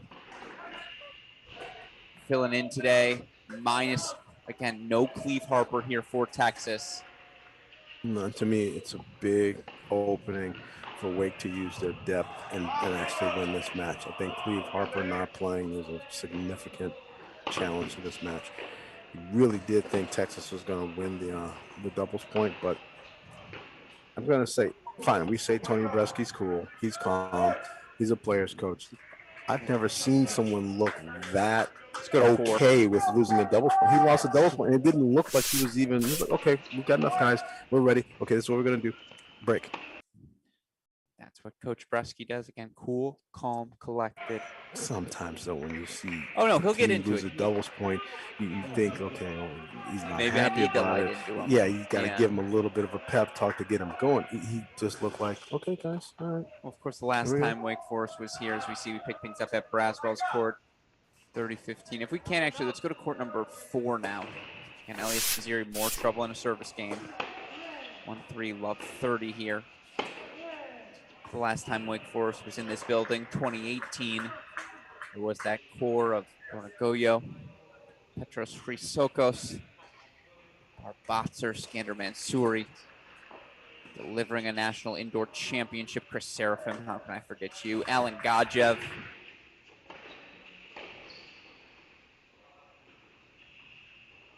The NCAA championship as well. One of the few teams to sweep both events. I think USC only did that once during the Steve Johnson era. Virginia, that was a good era. Virginia did it twice. 2013, that Jameer Jenkins-led team. Mitchell Frank at 3 singles, to which you just go, that's funny. And of course, they did it in 2017 as well.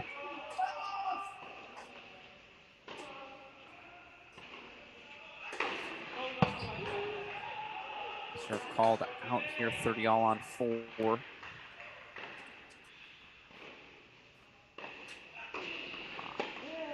Right now, again, Wake Forest has responded to that slow start in doubles as we look at the scoreboard. Can we get that scoreboard up on the screen as we see Scazzeri 40-30? Maroney can sometimes get a little down on himself. He can ride the mental roller coaster. Not super negative, just a little bit. As you see there, Wake Forest 5-love lead at 6. Break of serve 4-1 lead at 3 right now. Bunch of break point chances to take a 4-2 lead at 5. Deuce points in a couple of places, and now we see a deuce point break point chance here. Another one for Filippo Maroney to get back on serve here at 4. So again, for the Demon Deacons, they played one of the later matches yesterday. Maybe there was a little soreness in those muscles, but they have woken up here as we approach the end of the first hour of this match.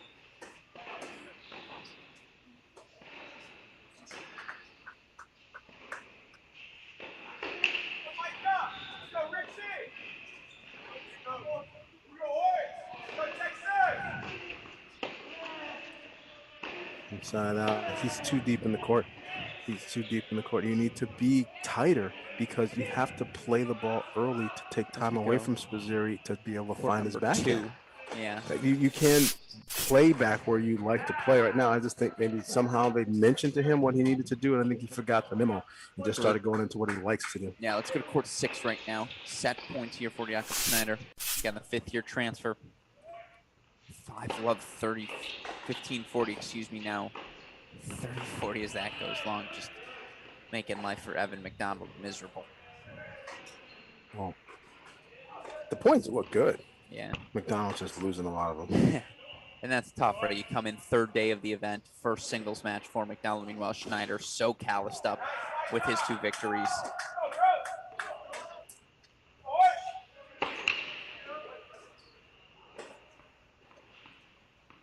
Beautiful. 30-40 here. 6.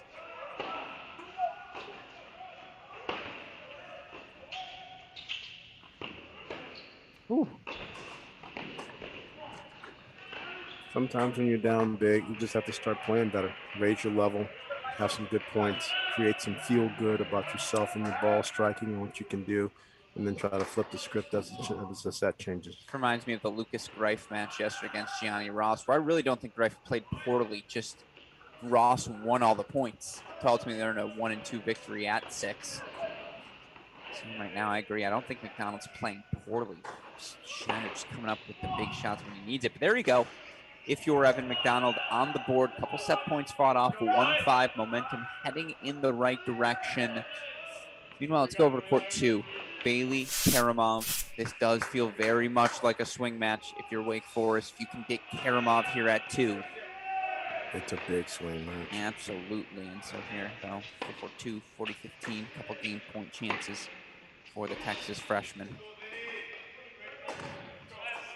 And of course, something we haven't talked about here this weekend, Pierre Bailey winning a futures title before coming to school this past fall. Bailey, I believe, top 700 in the ATP rankings. Going to look up that official ranking for you. But where are you on going to college versus turning pro? You know, right out of high school early on. What you know, I'm sure you think a large percentage should go to college. What do you think that cutoff is? It isn't that. It isn't a ranking cutoff. Sure. What is really difficult for people to understand is that professional tennis, it takes so many different little pieces of game and ability and opportunity and tournament access and money. There's just a lot going on. Are you somebody that's going to play in singles and in doubles? What do you make? Are you going to be a hard court player? You're going to be a clay court player? Like, there's a lot to your actual strategy in terms of being pro. Lots of people say they want to be a pro, but very few people do the actual work on the management side to understand. I think that right now, forget about Grand Slams. Let's just talk 2 out of 3 set matches. It takes 60 points to win a match, roughly, on the average. How are you going to earn 60 points against the best players in the world? If you have the answers to questions like that, then you can start thinking about when you want to actually turn pro. A couple of wins in the future here or there doesn't necessarily define that. It's that title in Tunisia at the start of November last year. Did Pierre Bailey held 4-3-2 there on 2 again. We're here now on 6. Jakob Schneider with the set points.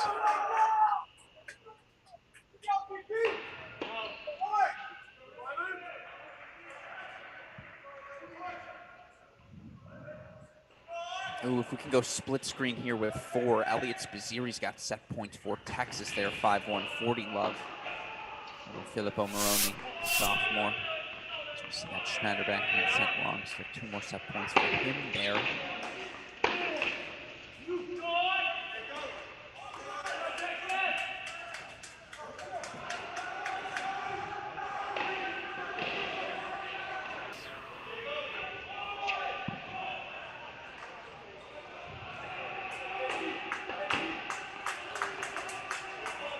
First set, Schneider on 6. Let's go 1-4 now.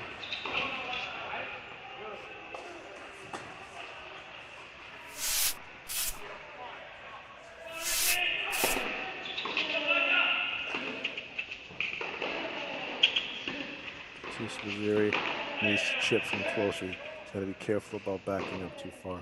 Yeah, he's got to stay closer to the line. 40-30. Meanwhile, a little brouhaha you may have heard in the background on 1. Melios Evstafiou furious with the call from Micah Braswell, Coach Bresky. Not the happiest with the chair umpire there as well. We'll go check in on the match in a moment here again. Another set point chance for Elliot Spaziri. Okay, forehand inside the court, transition, nice overhead, adjustment steps, and good night. And that's why you play him. Just the way Elliot Spizzirri competes. But it's just going to be math.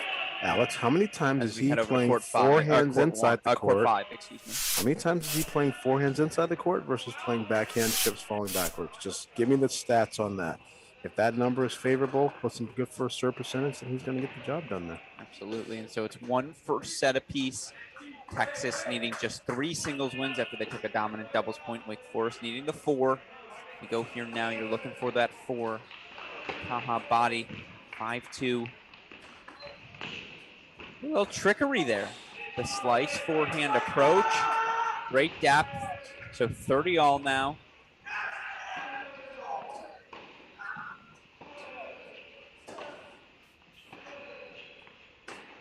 And if we can split this with court number 2, Pierre Bailey, you hear that roar in the background. He's got 4 break point chances to take a 4-2 lead.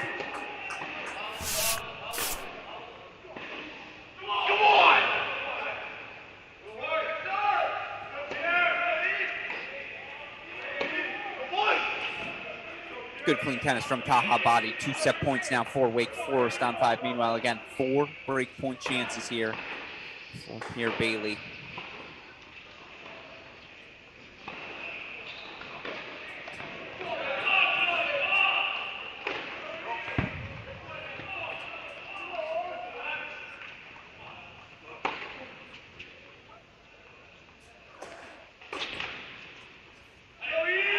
Always tough to call.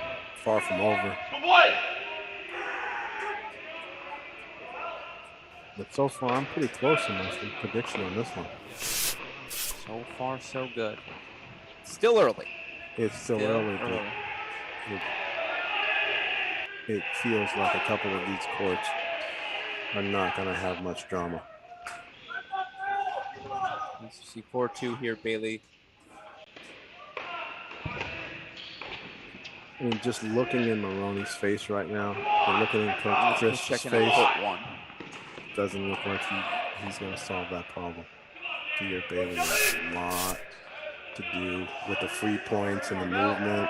At 6, yeah, the only 2 courts that look questionable, like there could be flips and more chapters to the stories, 1 and 3.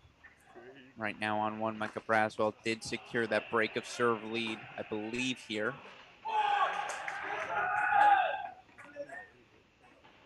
Indeed, he did that serving marker wrong.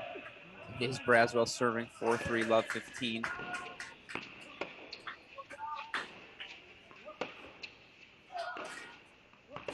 I'll tell you what, he might have just woken up a sleeping dragon. Yeah, a little drama at the love 15 line call that gave Braswell a love 30 in the last game. Come on, buddy, let's go. Let's go.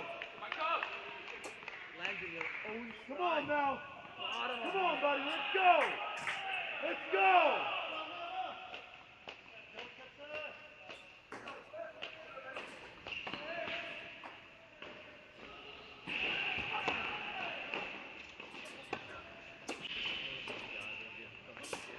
Yeah, this is, I think, what he wants to do. He wants to get into a boring backhand to backhand type of match.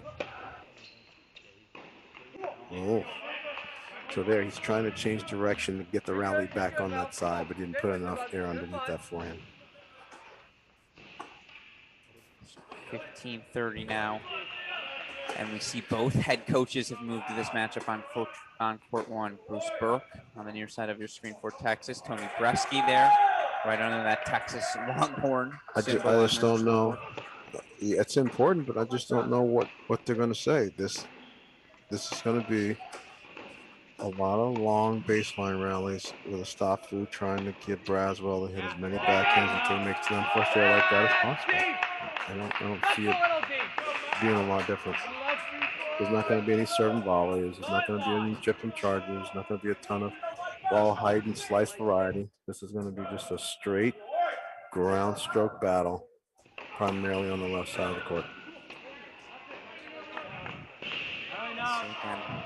One fought off, but still 3 more breakpoint chances. 2 more, excuse me, for Melios. Stop you of Wake Forest. Come on, bud. Go, Richie.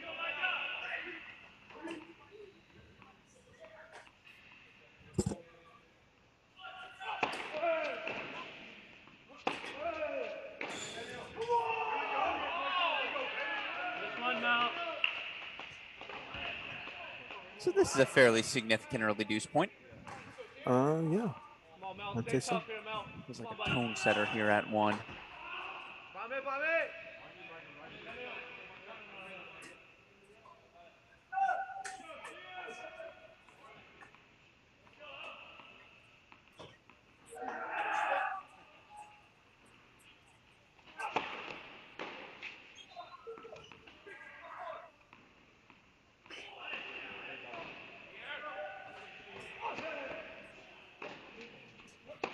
Oh, how about that for a forehand? Michael Braswell unloading on the inside out. Big hold. He lets out a Texas roar. 5-3 here on 1. We're going to move to 3 now. He has to do it, Alex. He got it. When he's on the left side of the court, he needs to find his forehand. Clearly capable of doing some damage here with that shot versus just Chinese backhand water torture. It's a big 5-3 relative to this scoreboards. Absolutely here. Texas needed one more favorable scoreboard, and they just picked it up. Well, again, game points here for Nava. If you're just joining us, Alex Gruskin, Mark Bay here through our number 1 of our morning consolation match coming up after this, noon p.m. Pacific time, 3 p.m. Eastern. Top seeds, Ohio State Buckeyes going to take on the 5th-seeded TCU Horned Frogs in semifinal number 1. After that, an NCAA semifinal rematch. Number 2 seed Baylor versus number 3 seed Tennessee. Look at this point, Alex. Look at this point. Oh my gosh, it's not hit. It's in. Oh wow. It's good stuff there from Eduardo It's a Nava. different level of defense. That is it. Holds 4-5-3. Both of these guys are clearly veteran leadership, but And if we can, let's go split screen now. Courts 1 and 2. Nava's got the man with social legs. Sure. That's an athlete. He was covering. Right now, again, Wake Forest serving. 5, love 15 on 1. Meanwhile, in 2 here, Bailey now set points. Break point chances as well. Here's of Karamov's 2-5 service game. Let's go full on 2 for that set point.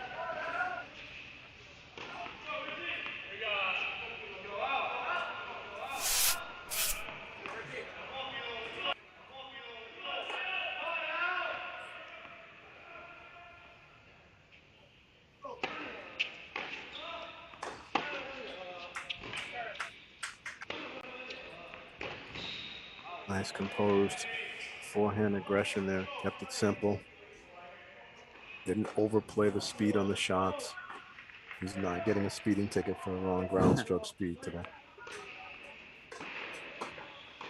Definitely was smooth and steady there.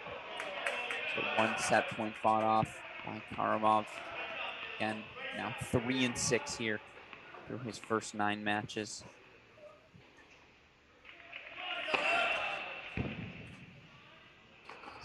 That's all of these.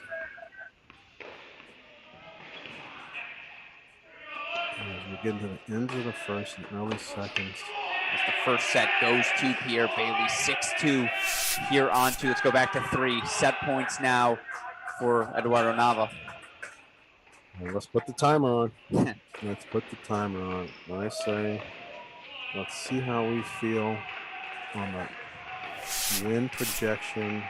It's 10, Court 3 right if now. we can, just only court 3 right now. Super crucial. Oh, actually, that's a first set on 3 for Eduardo Nava. As let's go full on 1. Melios, game points here. 10:08 right now. I'm calling 10:26 with him. I have a really clear-cut idea on who we think is in much better position.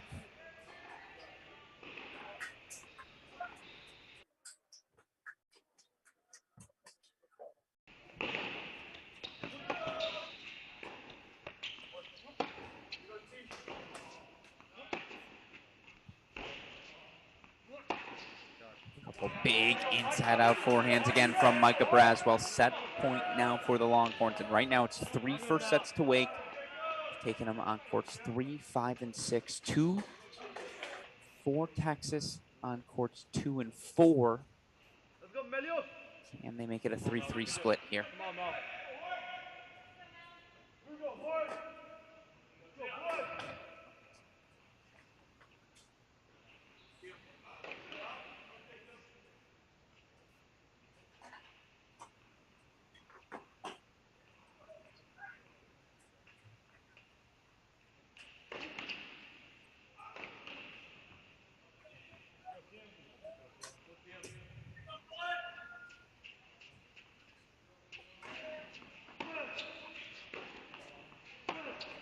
Oh my goodness.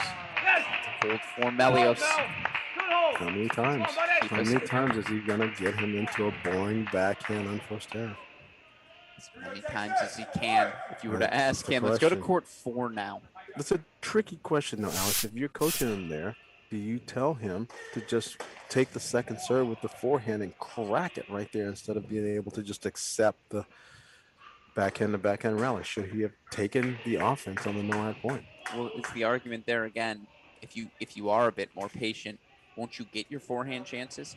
Isn't that what we've learned here in this match? That it does feel like Braswell's finding forehands on that backhand corner. Sometimes he's not serving in that instance though, and you're getting a second serve, so running around gives you a chance to take a crack to a big area of the court and possibly be done with it. Like I said, Sunday morning quarterback chair. That's why you're the coach. Meanwhile, here again, 30 love now for Elliot Spizzeri.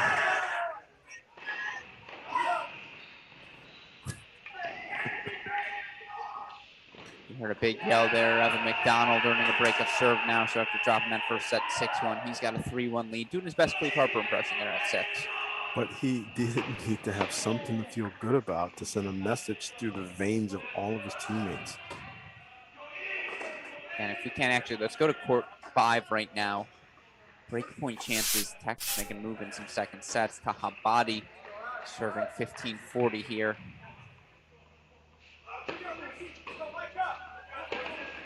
And again, it takes Team Aldi at least a set always. But now 3-1 lead here on court number 5. As he gets the break of serve, we go back to 1. Michael Braswell serving for that third first set here for the Texas Longhorns. 15 all now. Come on, bud. Stay tough. You're playing great.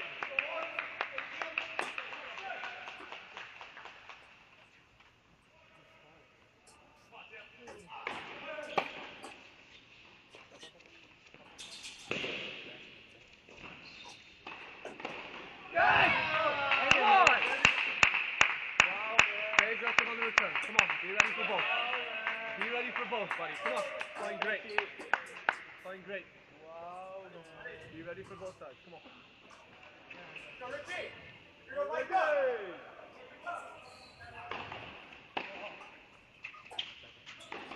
Yep. Another +1 forehand. 10 out there from Braswell. 30 all. Exactly what he needs. Big time for that.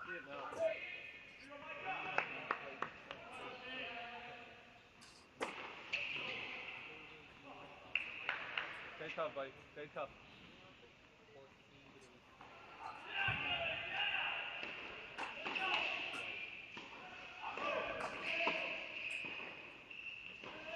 Right now, right. Come to the. Let's get water.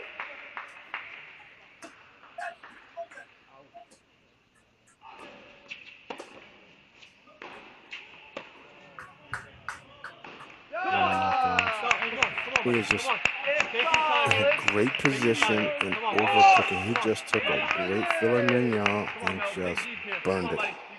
This is a key moment, but I get it. In his head, Alex, he doesn't want all of these backhand boring rallies, and he's trying to make it happen with the forehand in that instance a little bit too early. Needed a double. They need a home run there.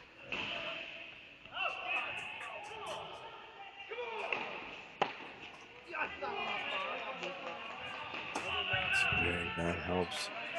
Anytime you get a free point on the serve, it's just such a nice shot in the arm. So now set point coming up here. Toss your shots. You can do it, buddy. Come on. Let's go to one quick. Oh, we're here on one. Excuse me. Oh, man. We got some drama coming up, folks. Serve called wide. Overruled by the chair and an irate Tony Bresky now. Screaming, what are you doing? At the chair umpire. Man, wait for a match to get decided on these terms. See that official Anthony out there now. I'm speechless. We apologize for any profanity picked up there.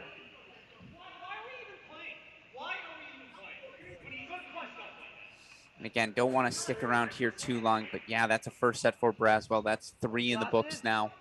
But If you're the it's Texas so Longhorns. significant to this match. That's why Absolutely. everyone knows how big it is. It's like when a coach chews out an official, right? To get that technical foul. Long exchange there between Coach Bresky and the chair umpire. Let's go now to court number 4.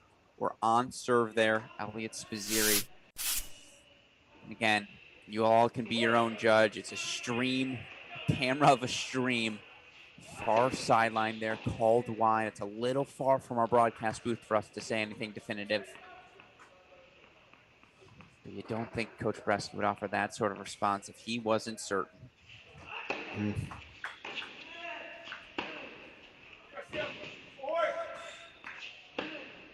It's great to have officiating in the sport. It just really is. You never want to feel like that one particular call can have an outcome. And it's in. Absolutely. And certainly there were a lot of opportunities if you're Melios Estafiou. Chances to break 4-5. Chances there 5-6. Misses that return. 40-30. Also, again, was up a break early in that first set. So I wouldn't pencil that one done yet. Think we might have a third set or 2 on our hands here.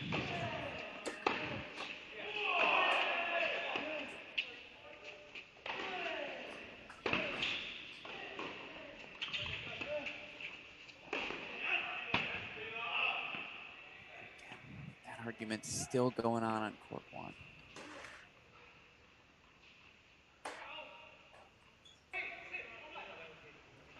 Look here now again as you try to reset things, and you can hear a calm aura, sort of not a calm, but just a paranoid aura almost has taken over here in the Nordstrom Tennis Center.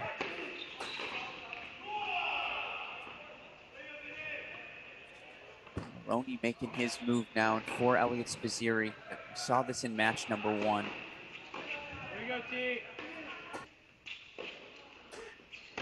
That into the net, so 3 break point chances. It took Filippo Maroney, Filippo Maroney, Andy Andrade of Florida, literally, I would say, an hour 15 to figure out how to get that ball deep into the Spizzirri backhand. But once he cracked that code, he had plenty of success. Certainly it does feel like Maroney's now starting to slowly crack that code here. Oh, well, he's not about slowly. Coach Chris is in his ear and telling him what to do every point and making sure that he doesn't get off of the pattern, because that missed long. So that's a break for him here at 4. If you're going to lose, then you have to make sure that you make him uncomfortable and try to expose the wound. Absolutely. And you look everywhere right now. Anyone who won a first set, nothing clear cut right now. Straight sets. Schneider did get that break back at 6. So it's 6-1-3 all there. But Waldeep, after dropping the first set of Texas, is up a break on 5. Or Karamov, after dropping that first set, is up a break on 2. Who knows what's going to happen at 1. Buckle in, folks. Grab that morning Sunday bagel. Throw some lox, plain schmear on it. That bad boy better have gone in the toaster first. We've got ourselves a Sunday morning special.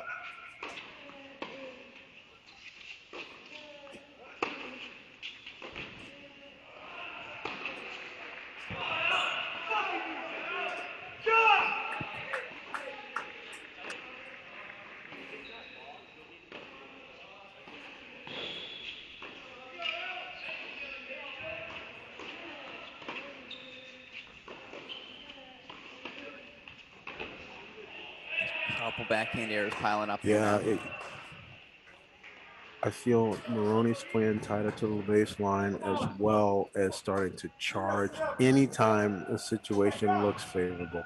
So he's committed to the blueprint now. It's going to come down to execution.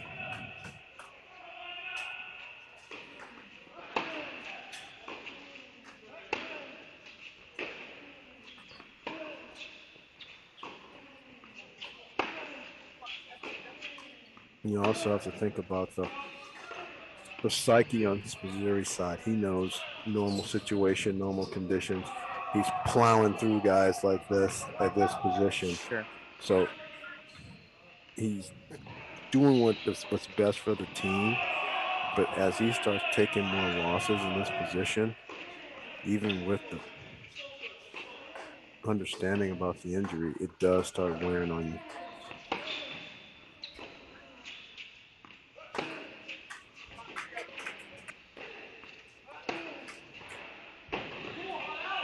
Much better combination there.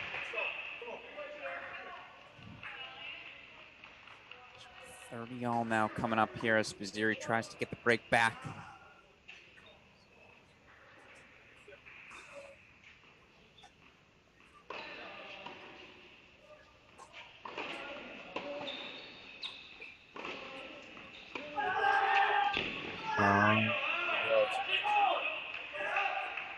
Trying to sneak there. He saw the chip coming, so he was using his feet to cut that ball off, and combination of measuring and the ball getting a little low, he missed the volley.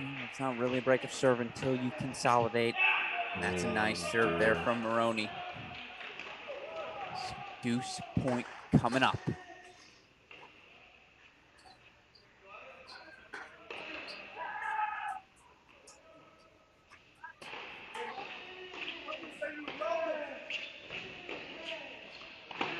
Oh my goodness. Great return there as we go to 5. Breakpoint chance for Schneider. But you wonder. 6, excuse me. You wonder.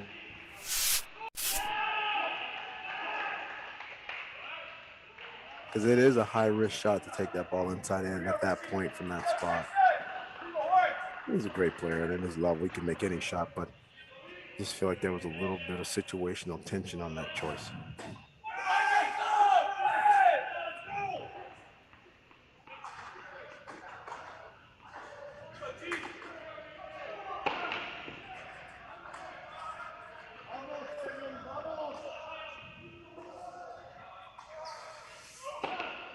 Well, he went down a break 3-1 and Evan McDonald let out a roar. But since then, it's been the 5th year Jakob Schneider riding the ship. 6-1, 4-3 break of serve lead now on 6. Let's go to 3.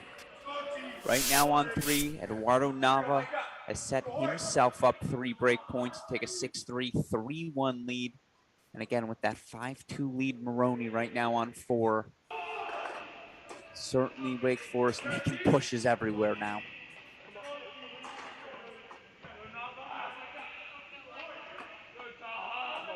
Come on. Give me some energy, baby. Come on. Keep it up.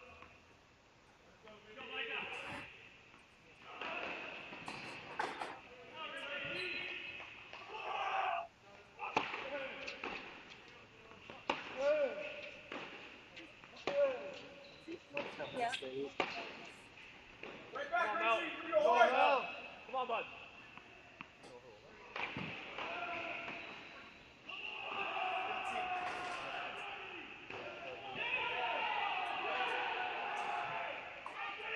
Come on, Mel.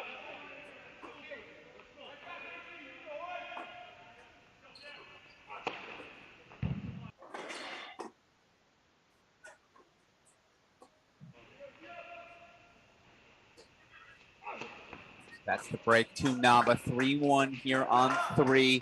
Karamov just got a big hold for 2-Love on to take that 2-Love consolidate on 2. Meanwhile, Michael Braswell up an early break on 1. Let's go back over to court number 4 right now. Court number 4. Filippo Maroney, 5-2 here. 15 all. Really found the gear here, found his groove. Beautiful. That's good stuff for Spizzeri. As long as it's only the right hand, he likes it.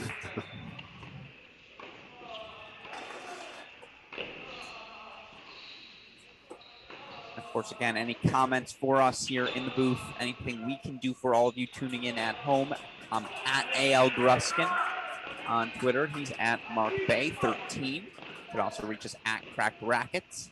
Of course, feel free to fire away in that YouTube comments as well. Happy to answer whatever we can. 40-15 here now for Spizzeri.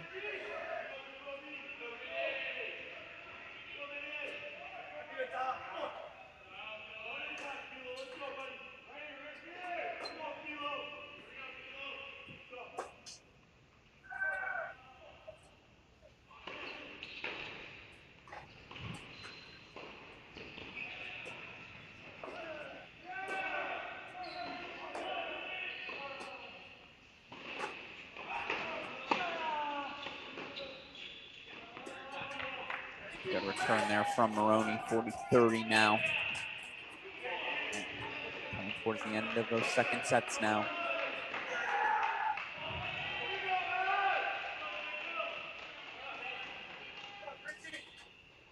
Off a broken back, 3-2. Quick trade there. It's a really nice ball from Spizzeri though, so he holds 4-3-5. Maroney gonna have to serve it out. Let's go quickly back to 6. 4-3 Schneider. 30 all here as he looks to consolidate. And I'll tell you what, again, we talk about the depth and the parity in this Wake Forest lineup. That's really the story for this match. And if Coach Bresky can keep Schneider at the 6th spot, the aggression he plays with, no one's a lock, but you really love his game style here on this court. I agree with you, Alan.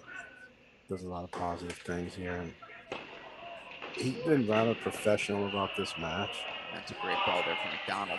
That's too good. But he's done a little bit of cheering next door, but he focuses on his match and his court.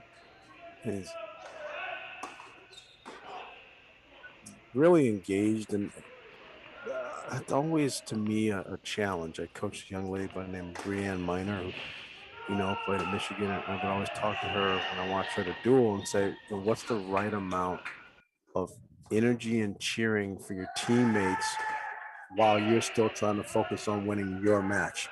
Where's that line where your focus for your match is right where it needs to be, but you're still a great teammate next door? We see a Texas push right now. Spizzeri making a move on 4. We'll go there momentarily. That's a bit of a brain fart from Jakob Schneider. Good from McDonald to stay fit as we go to 4 now. Spizzeri break point chance to get back on serve there in the second set. We're back on serve 4-all in the second set on 6. So a couple of breaks from Wake. Texas not done yet as they make their push.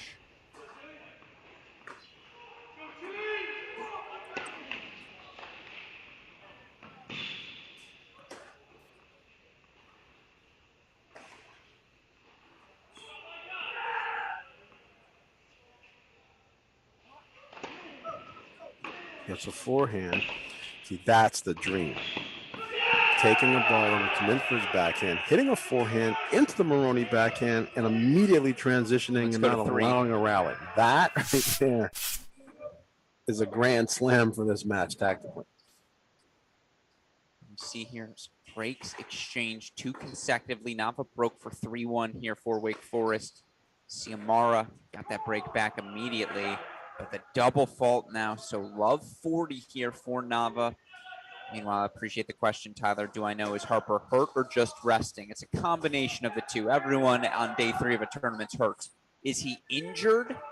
I don't think it's a significant injury. Definitely more preventative than anything else. Coach Burke pulling Harper from both the doubles and singles here today.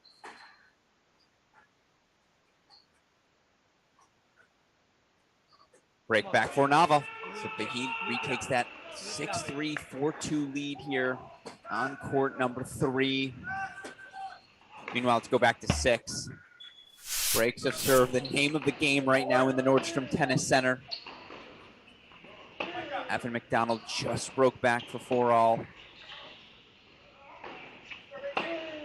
But with that passing shot, Oh, that's a great 4 shot. break point chances here for Schneider. Meanwhile, I probably should have mentioned this earlier. Unforced error by me.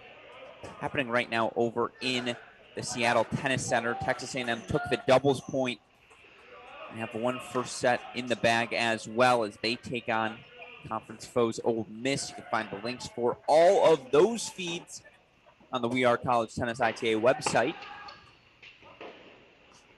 Fun SEC all-conference battle there. That's one break point fought off by Evan McDonald. Well, Alex, 10:29. Match projector. Wow. Super close on the match projector. You promised me a projection. What you got? Oh my goodness. On the match projector. Need an extension of the deadline? It is incredible. Wow. If Maroney breaks, then it changes it. But right now you go 52-48 Texas, believe it or not, at this second. I might lean the other way. That's how close it is. I agree. I don't think there's a definitive favorite right now. I think you have to wait. If Maroney breaks Missouri, then I think then it's the other way. And can we split court 5 right now? I love the thought here, super producer Daniel Westhoff. Can we split it with court 4? As it's love 30 right now for Filippo Maroney as he is looking to break for the set there. Meanwhile, Siam Waldeep 15-30 as he looks to force his third set.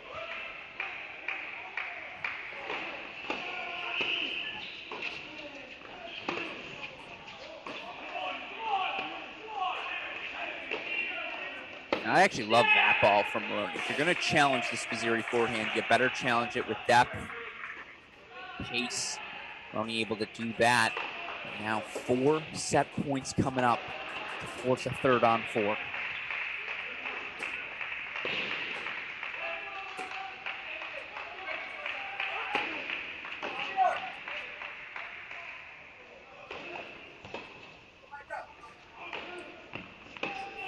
Meanwhile, Nava did consolidate, so 6-3, 5-2 Wake. And they're a set and 5 on courts 3 and 6. That's a set point, though, for Siam Waldeep now on court number 5.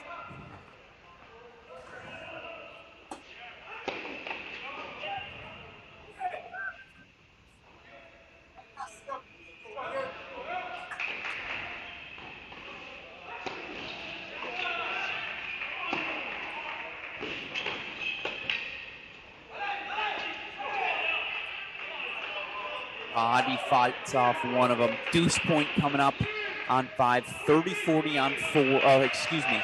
Yeah, 30-40 on 4. It's also 30-15 Schneider on 6. We know that match point's coming up.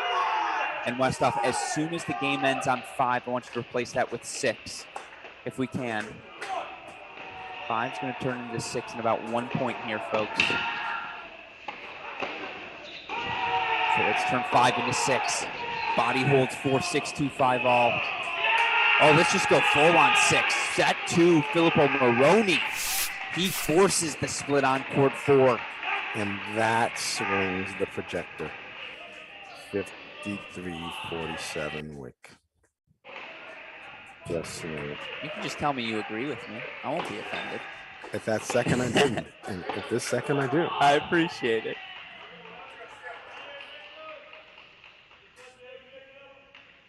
Match projectors all over the place right now. It's giving that do not comply. Anyone that plays fantasy on a Sunday knows how to ride that wave. Absolutely. So 30 all here. Schneider 2 points away from making it 1 all. That was a nice little swing there, though, for Wake Forest. No denying that.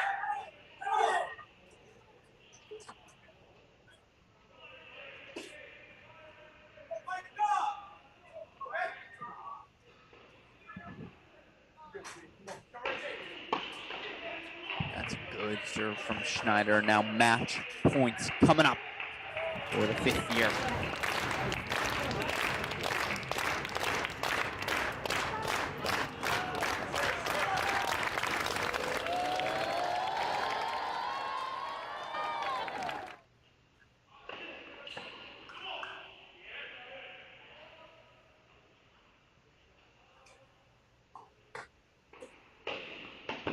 Well, I don't know if he'll be all tournament team, but Jakob Schneider, 2-0-1 on the weekend. Certainly a bright spot in this Wake Forest lineup. He takes a 6-1, 6-4 victory. It is now 1-all in this match. Meanwhile, let's go over to court number 3. Eduardo Nava now serving for it to give his Wake Forest team a 2-1 lead. I'm going to ask you if you can also, super producer Dana Westhoff, split this with court 5. CM Waldeep, after having set points, getting himself in some trouble in his 5-ball service game on court 5 for Texas. Again, that's 3 and 5 here. And here Bailey just got the break back at the, oh no, excuse me, still down a break. 1-2.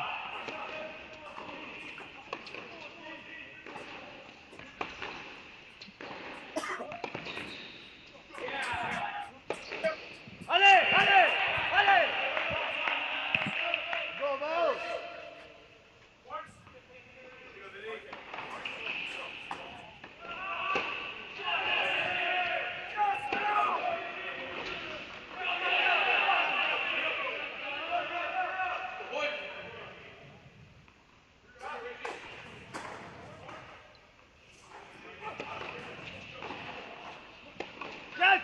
Come on! Come on!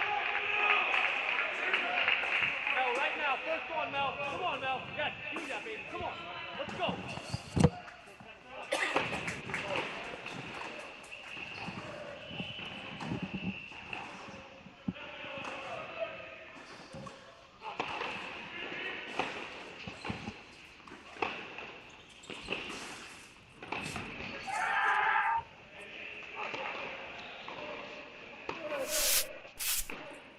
Now we go full on 3.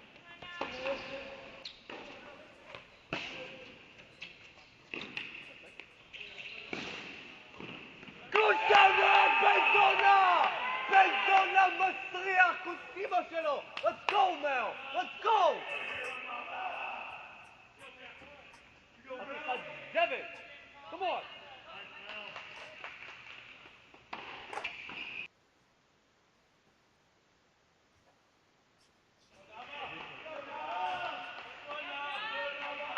Big focus here, Mel. Come on, buddy. Come on. So match point now coming up for Eduardo Nava. Meanwhile, Melios Eustachio gets the break back at 1. Big swing here for Wake. Can Nava close this out, make it 2-1 on that scoreboard. Come on, Mel. Let's go. Come on, Melio. There it is. Eduardo Nava, 6-3, 6-3.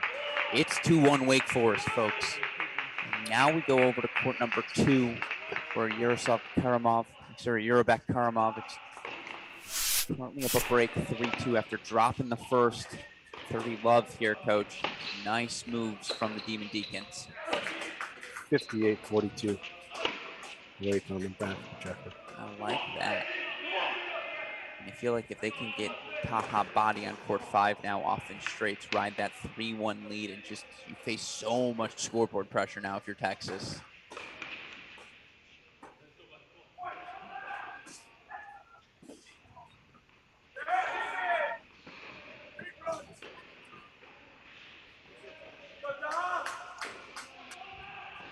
So frequently, by the way, for this Wake Forest team, I believe 4 times already this season, it's come down to Philippa Marone at number 4. And worth mentioning, they're the only match in a third set right now.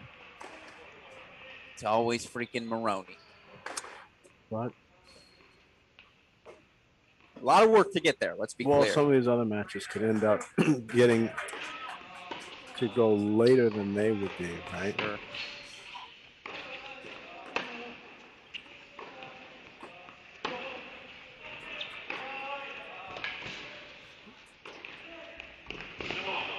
Ooh. Tough miss there from Karamov, 430 all.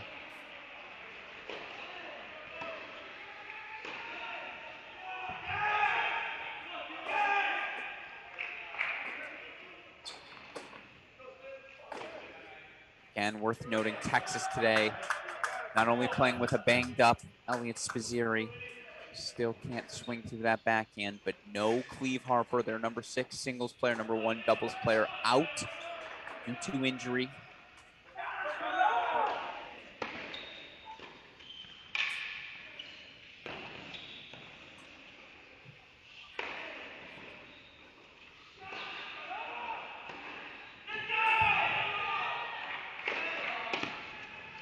That's a nice serve overhead combo. And let's split this with 5. Taha body 5-6 30 all.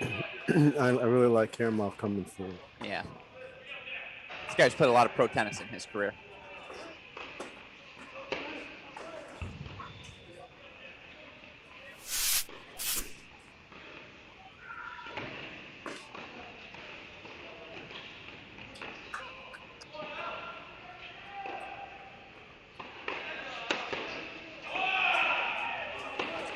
Ooh. Just like that. Let's go full on 5 now after that Karamov hold. Taha Bani down 2 more set points here. 30-40 in his 5-6 service game.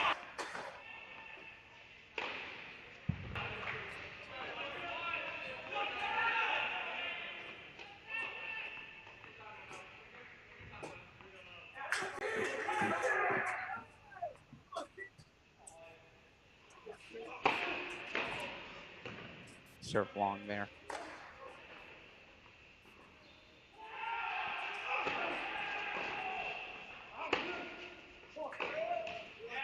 Well, it's a basic play. He wants to run. Heavy roll into the roll D backhand. Gets the job done. We want to set point here. Deuce point on court 1 right now as well.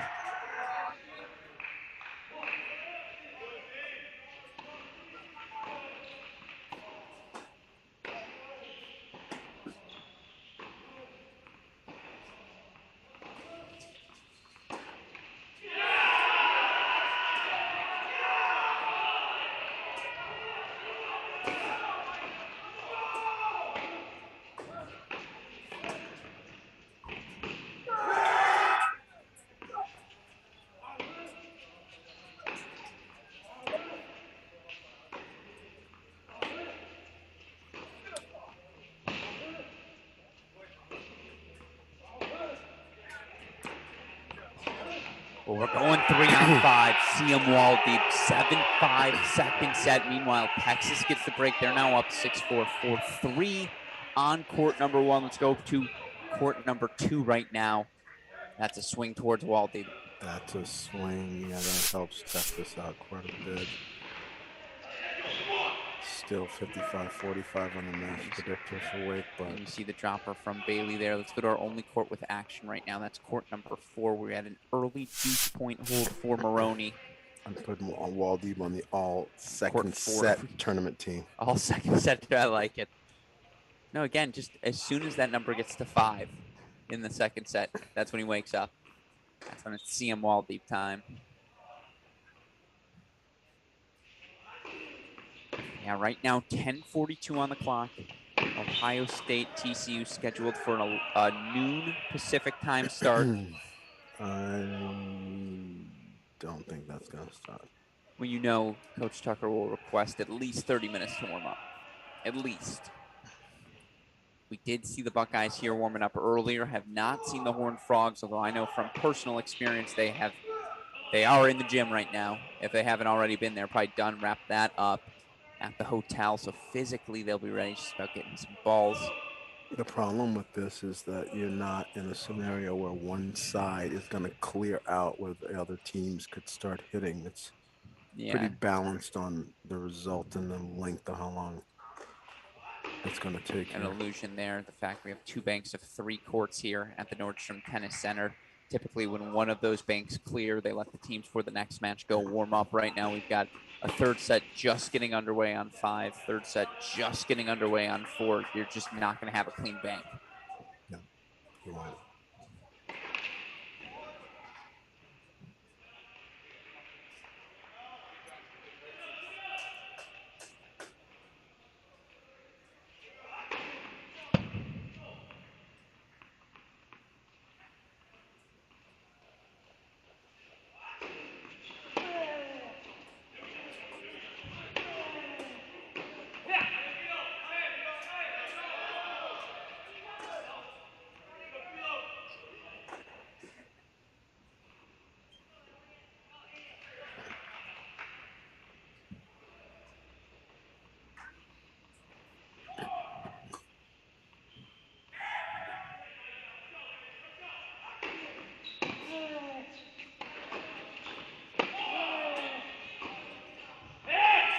Great depth on the backhand by Maroney. And you're starting to see in the last 10 minutes or so, Spazzeri starting to overplay forehands because of sense of urgency, that just the collective stress in his mind And probably some about fatigue winning this too. match and this all the tactics and just not being able to be free. Only one way that you have to be able to play. It's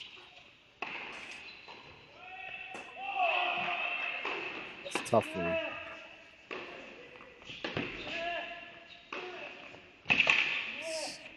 Big deuce point hold though for Elliot Spazzeri. Just sort of keep pace here in set number 3 on court 4. So 1-1 there. In the meantime, let's head back over to court number 1. Haven't checked in on this one in a while. There was a bunch of drama for those of you just joining us at the end of set number 1. 5-4 deuce for Micah Braswell. It's a first serve called wide by Melios Eustafiou. Chair umpire overrules Melios. Just to call the Braswell and the first set, and then an irate Tony Bresky. Ball called wide there from Melios. Sideline official there. Oh no, overruled again. Oh no. And Melios not happy about it. Yeah, this is Feels like the world's against him at this the point. way the rules are set up. It's 2 overrules. You get a warning after the second one. Third one's a point. Fourth one's a game. Fifth one. Que sera, sera. That's crazy. I'm just confused again by that horrific overrule. It's like 7 against 1 over here. Let me just watch this one. It's 40-30. It's the middle of the game. I can't get up.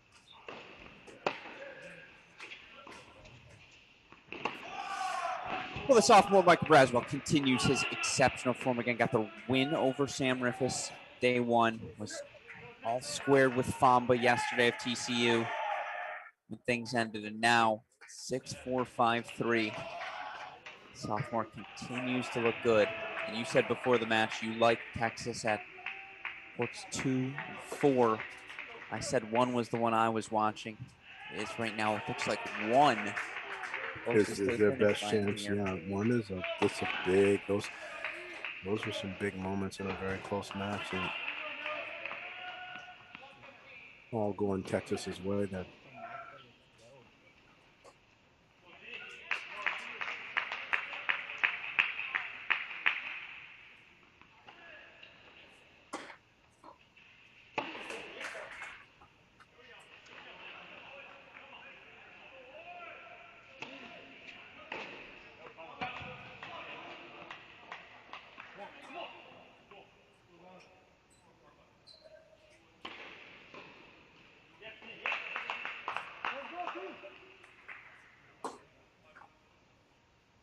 Meanwhile, Taha Body opens things up with a break of serve for Wake on court 5. So 1 love lead there in the third. Karamov up 5-3 in the second on 2 after he dropped the first to Texas's Pierre Bailey.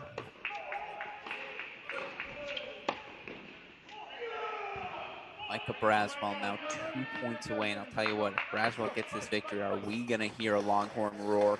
we're gonna hear a big And one. it's been a while since we've heard one.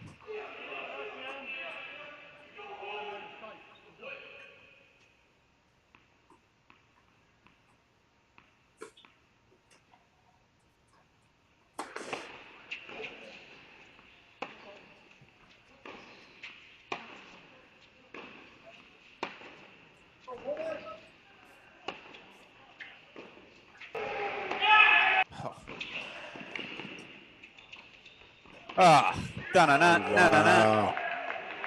Wow. Wow. That's a good play, and you love the sneak there. Played great position. It was just a better shot. Match points coming up now for Micah Braswell, the super sophomore. Already closing in on 50 career wins. Texas Longhorn uniform. 1 point away here now.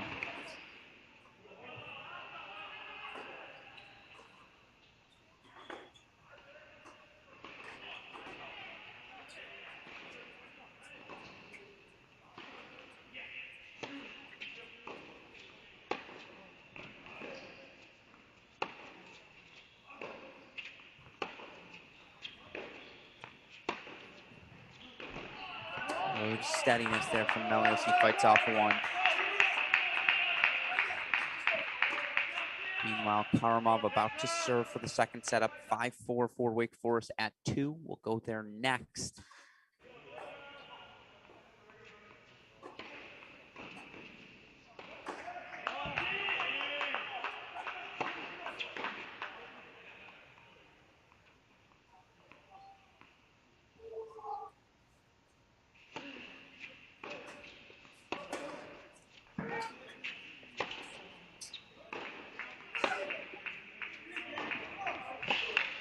Well, there may have been drama on this one, but it was no fault of Micah Braswell. The sophomore just kept slugging away, forehand after forehand after forehand. 6-4, 6-3 win for him over Melios Ifstaflu. That's 2-all now on the scoreboard here between Wake and Texas. We go now to court number 2. Rebecca Karamov serving for the set here against freshman Pierre Bailey. For whatever it's worth, Texas A&M takes doubles, but drops 4 first sets to Mississippi in singles in our match happening at the Seattle Tennis Club. You all can follow the link to that match if you're looking for it on the ITA website.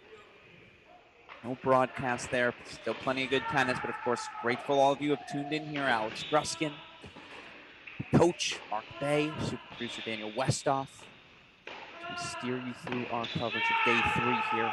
2-all Texas. What a match to kick things off.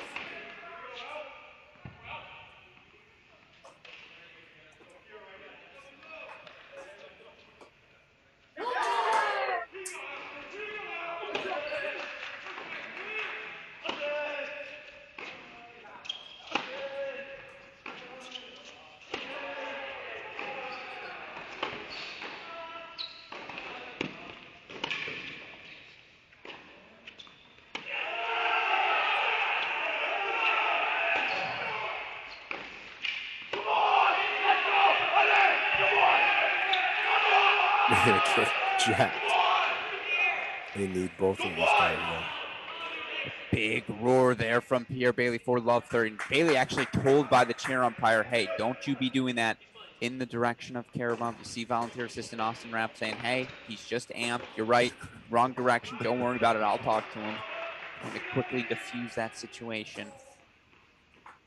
Of 30 now here for Karamov. And boy, with the way scoreboard looks right now, 2-love lead body on in that third set on 5. It'd be really nice to get Bailey off the court in straights.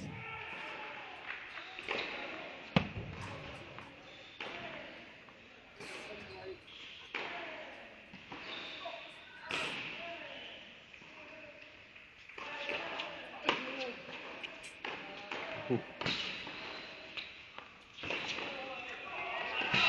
Such good depth from Karamov in the volley cross court put away. He really does understand his entry routes. When he gets the right forehands in the right positions, he follows those up well. 15-30 now. Meanwhile, again, it's 2-all on serve on court number 4. If we want to throw that scoreboard up, super producer Daniel Westoff. Show everyone where things stand here in our matches. 2-all now. Texas taking dominant doubles point, decisive wins at number 2 and 3, despite playing without their number 1 doubles player, number 6 singles player, Wade Harper. Straight set victories at the number 3 and 6 spots. Eduardo Nava, Jakob Schneider, a couple of 5th years. I think for Nava might even be 6. It's 2-all here after that Micah Braswell win for Texas on 1. Third set's already underway on 4 and 5. Karamov looking to force a third here on 2.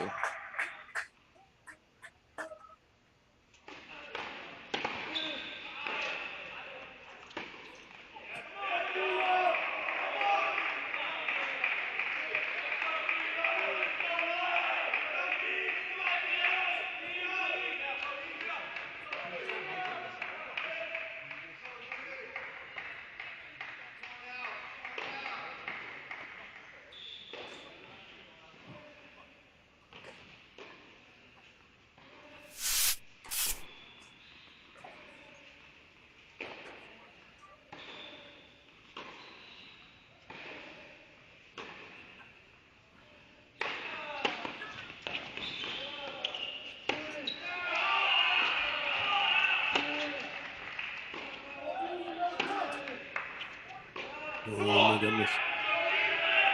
These are every direction change is a big decision late in the game and late in the set. Picking and choosing the times to do it with the right height and the right precision. That's what separates the good from the great. And we split. Well, you heard that big roar. There's ace from Maroney on a deuce point, holding for 3-2.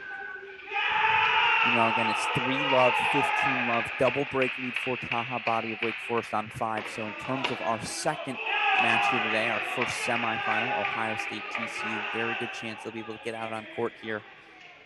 About 10 to 15 minutes on that right side bank. Of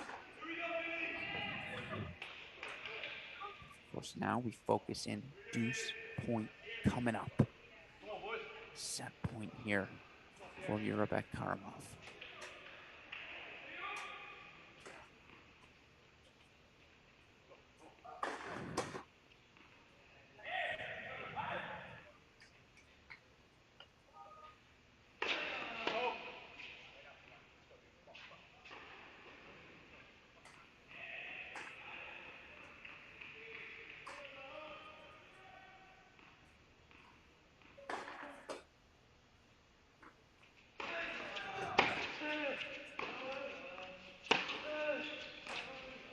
Oh, it's called in.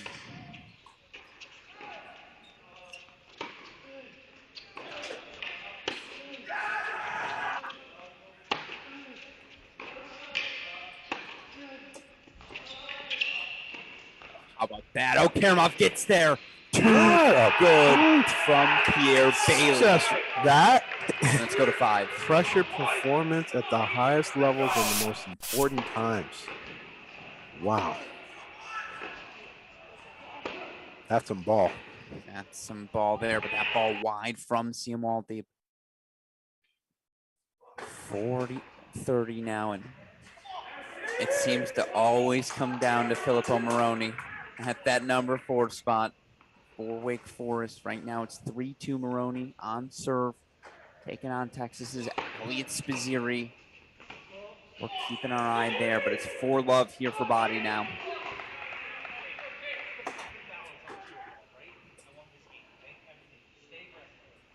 So let's go over to 4. I feel like that's where the drama's at right now. Again, 3-2 on serve. Drop volley there for Filippo Maroney for love 15.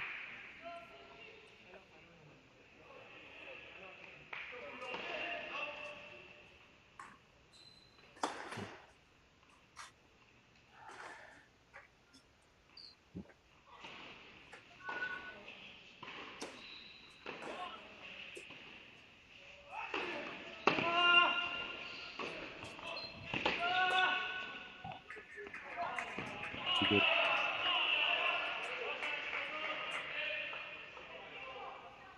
No more surprises. It's all obvious what both players are going to try to do. It's just going to boil down to who executes better. And for those just joining in, what are those obvious game plans for each player? In Spizzirri's case, he's trying to serve +1 and come forward just like this. But that passing shot had some steam on it. Maroney did a great job. Maroney has upped the MPHs on his serve. That ace end of the last game with the break point was outstanding.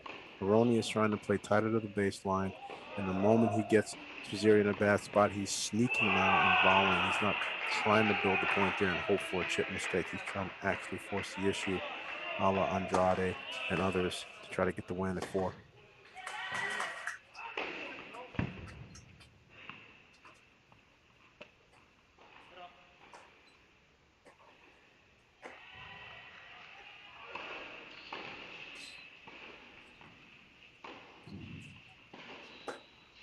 I wish that Spizzirri was a little bit more comfortable with serve volley tactic. Ooh, and that floats wide on him, so break points coming up. But that's what I mean when I talk about level of difficulty. You take an on-the-rise chip and fade it into the corner and hit it just low enough so you can get in behind it. Just in general, not hitting topspin and having the chip means you're going to put more low net clearance balls running a risk of netting all match long. And at some point, that's going to clip you.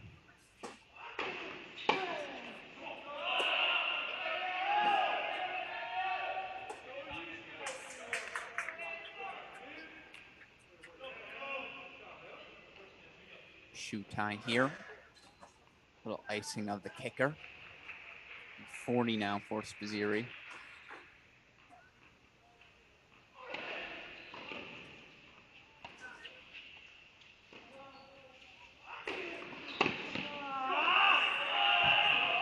And we're going to split screen this with court 2. Again, split screen with 2. Deuce point coming up here, but break point chances, 3 of them for Rebek Karamov, the newcomer, who once upon a time ranked as high as 426 in the ATP. Now again, court 2 has 3 break point chances here. And apologize for that camera angle. There we go. Oh, that's a break. 4-2 Maroney. Let's go full on 2. Break. Lots of credit to Coach Chris down there, working with young boy Maroney, and just staying with him all the way through.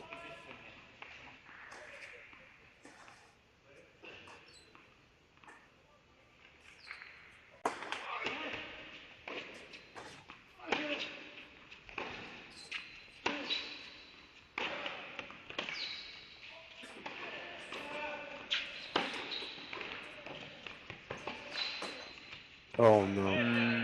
That's the bunny. No such thing as an easy shot, Alex. Every one of them has a certain amount of pressure and responsibility on it.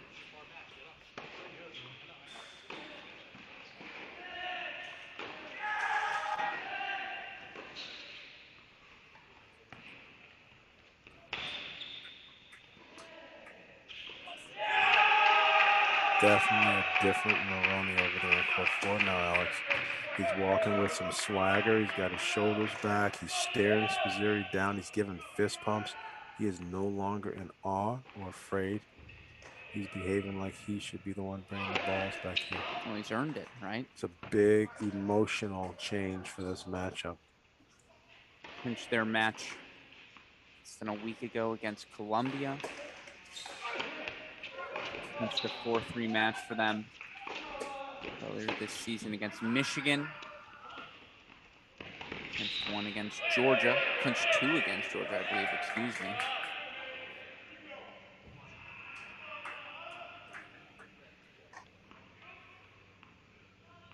Start calling him Big Match Filippo. So we've got the deuce point coming up here. 72-28 on the match projector calculator now, Alex. 4-1, 40-15, Kaha body on 5.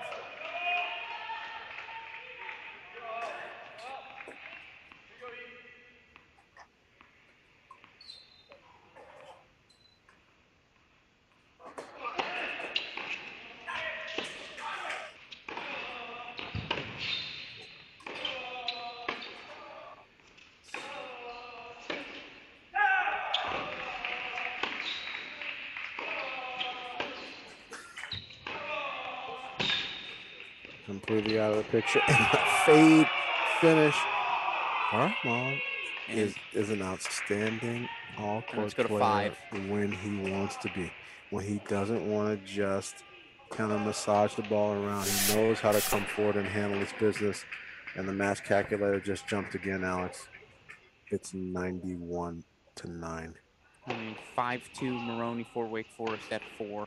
6-5 Karamov serving for the set at 2. Meanwhile, 5-1 here. Now love 15 for Taha Badi in the service game of Siem Waldib. If you're a Wake Forest here now, just execute. If you execute, you will win this match.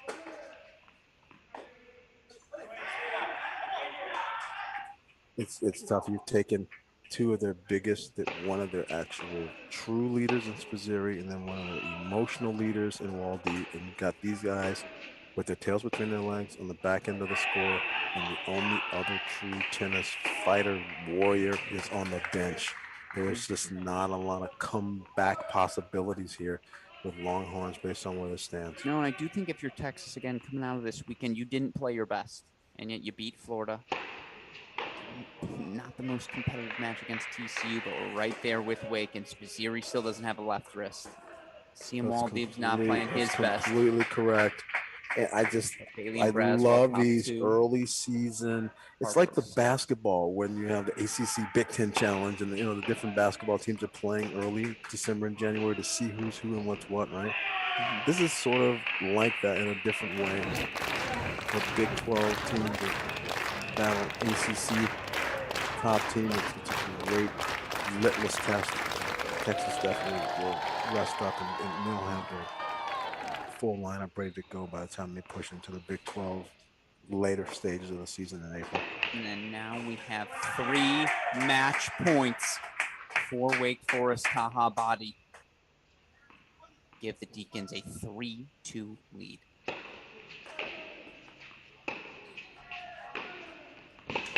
Will the Body bounce back?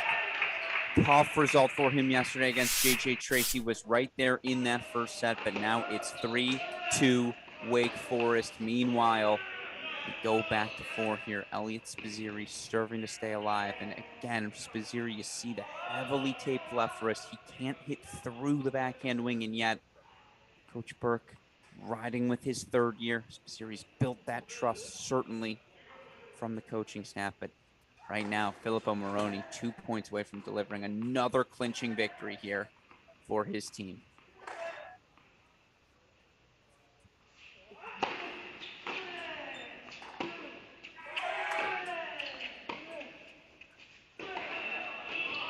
That particular chip was lasered. He hit that one well. But that's my comment. How many times can you do it? You have to do it out of 30. You do it 11. You do it 14. It's just a lot to ask.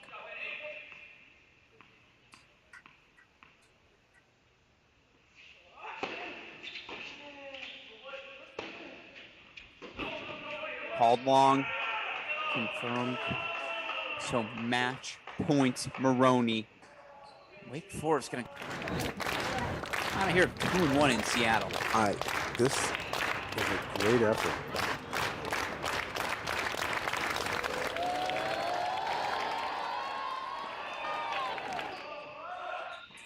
To think with the way this started, with Texas getting the doubles point in the first 40 minutes of singles, you thought this one for sure could possibly be a Texas 4-3, or maybe just be a very long battle one way or the other. To think that in 2 hours and 7 minutes,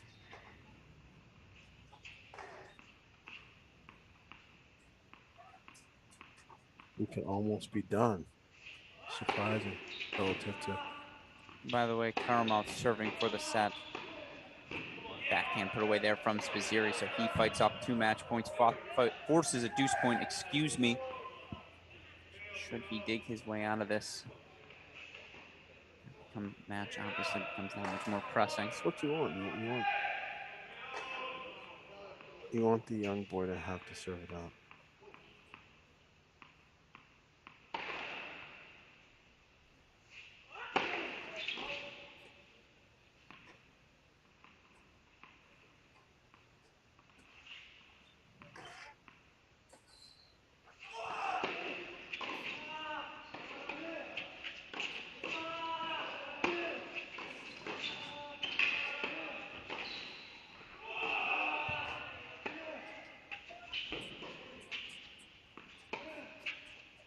Yeah, I like that chip. It looks better, looks athletic, it looks simple. And that's a thunderous forehand from Elliot Spazzeri. So Jurabek Karamov did hold, serves it out, forces the 3rd on court 2, 7-5 take there. But right now, all eyes in the building. Eerie silence settling in. And by the way, Horned Frogs, Ohio State Buckeyes, I should say Horned Frogs of TCU, Ohio State Buckeyes, working their way on court now. So we will have a noon start for our semifinal. My goodness.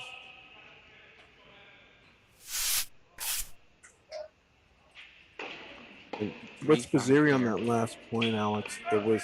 Oh, look at that. Look at that bump lob. Oh, the tweener. Tough. Too good.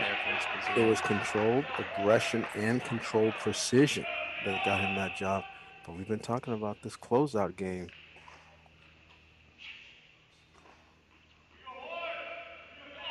We've been talking about this closeout game.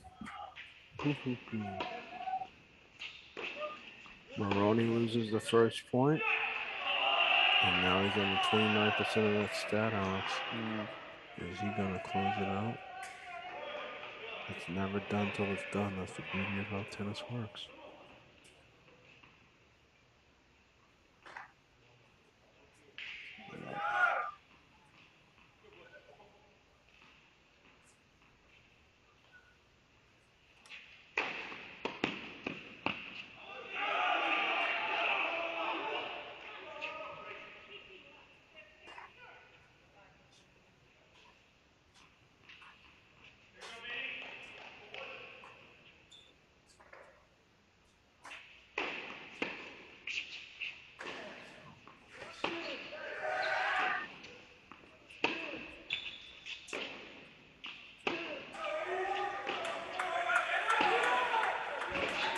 Oh, Spazeri is turning so well on that inside and forehand. He's playing now with a reckless abandon with his back's against the wall. And that's happening at the same time that Maroney is in the prevent, defense, cautious type of mindset, trying to just get over the finish line and be done. It's a tricky moment right now. You don't want Spazeri to build up a bunch of steam and have a lot of quality points going on. We're down about that 30-40 now. Coming up here. Big serve from Maroney, and now that's been the story in this third set. That 2-all ace that got him the 3-2 lead. Absolutely, and so again, point here for Wake Forest. They drop the doubles point, and they flip the script.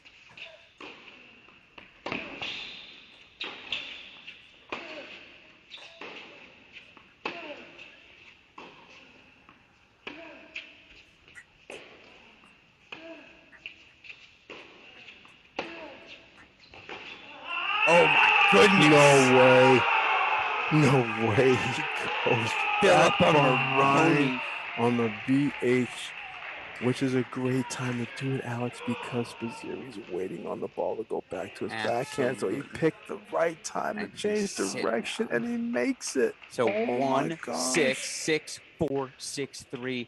Philippa Maroney delivering another victory for the Wake Forest Demon Deacons. And I'll tell you what, if you're Coach Tony Bresky, you come out of this weekend, a win over Georgia, a win over Texas. Yeah, you lost again to the Buckeyes, but there is so much to build on right now for these Demon Deacons. They're so deep and so even. And like I said, Alex, he didn't even look phased when they lost the doubles point.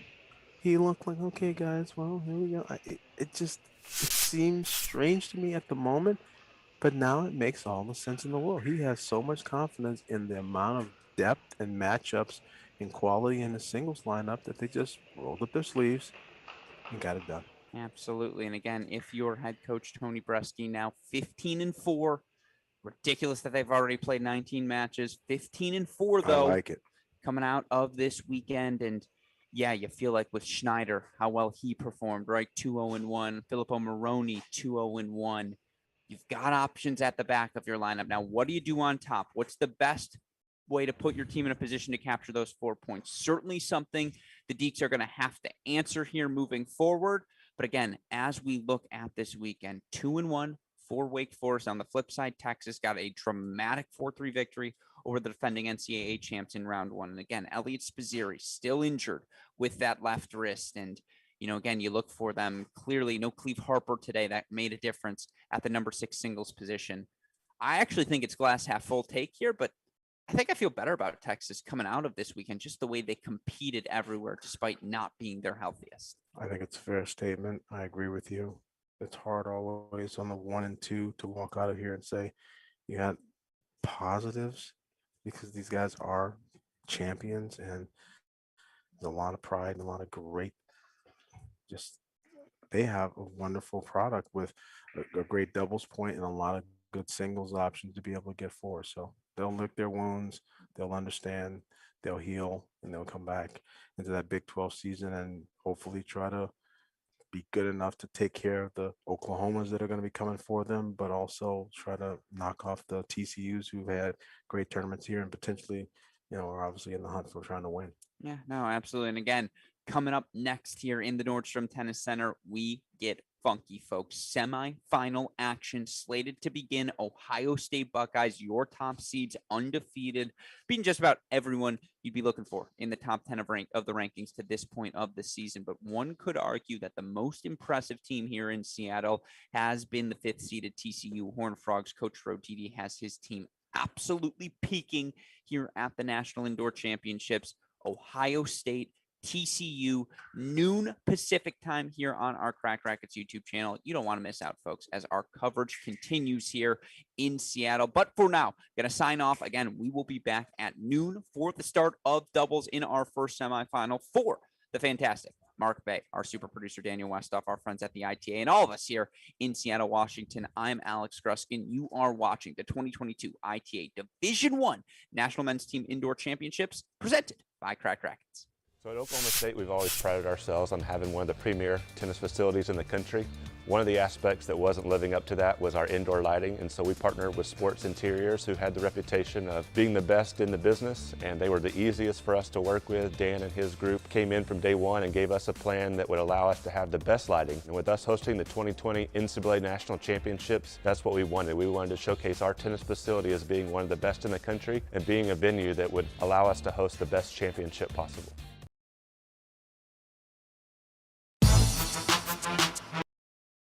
Text to our group chat. So I'm citing you here now, and I go, "Hey, doubles 1, 2, 3, just like you drew it up, right?" And he goes, and he starts cracking up, and he's like, "That's the opposite of how I drew it up." And I was like, "I know, right?" I was like, "Great joke. I thought of it myself." Draws up beating Florida 1, 2, 3. Yeah, exactly. And so, anyways, I agree with you. I actually come out of this weekend. We thought, Elliott doesn't really have a chance to win. He would pull him. I mean, he's obviously not throwing him out there as a sacrificial lamb.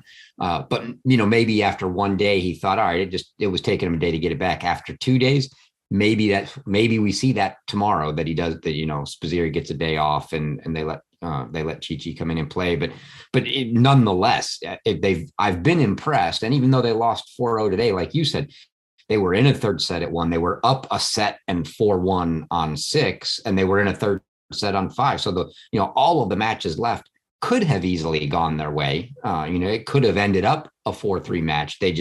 But TCU overall just too good. And I have to give you credit because, as you know, nothing is more valuable than a Bruce Burke laugh. And after their win over Florida, I reused your text to our group chat. So I'm citing you here now, and I go, "Hey, doubles 1, 2, 3, just like you drew it up, right?" And he goes, and he starts cracking up, and he's like, "That's the opposite of how I drew it up." And I was like, "I know, right?" I was like, "Great joke. I thought of it myself." Draws up beating Florida 1, 2, 3. Yeah, exactly. And so, anyways, I agree with you. I actually come out of this weekend much higher on Texas. Like, they just have that it factor, and they just didn't. CMR did not play well today, but he is just a brick, and the energy he's bringing at 3. Man, when you get a healthy Spazieri and potentially move him back down to 4, like, oh my God, this Texas team has it. Cleve Harper at 6 is just a joke. It's just a joke. Like, he is just so, I mean, he was 20-6 last year at 4, and he's playing 6 now. And the guy to me that's been a little puzzling has been CM Waldy, as usual. Like, he goes down a set and a break or two, and then all of a sudden, oh, it's time to play. Okay, here I'm going to play. Let's go 3.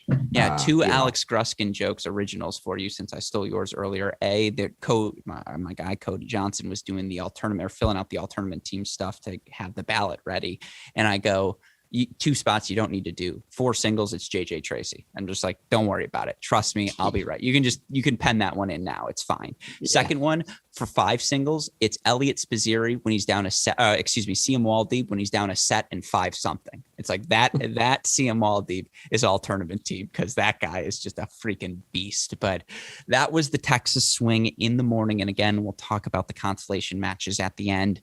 Let's move on now to our next semifinal. And we're going to do this slightly out of chronological order just so we can go recap, preview. But let's talk about the Ohio State Buckeyes, who earned the other 4-0 victory today over Wake Forest. But it didn't exactly feel like a 4-0 victory. And it's certainly, when you look for this Buckeye team, they were pushed to the brink against Washington. They won that match 4-1. You could have written 4-3. And I actually think we've learned a lot about Washington. I'm sure we'll talk about them on next Thursday's Deciding Point. I fired off a take. I'm sad I wasted it on the broadcast.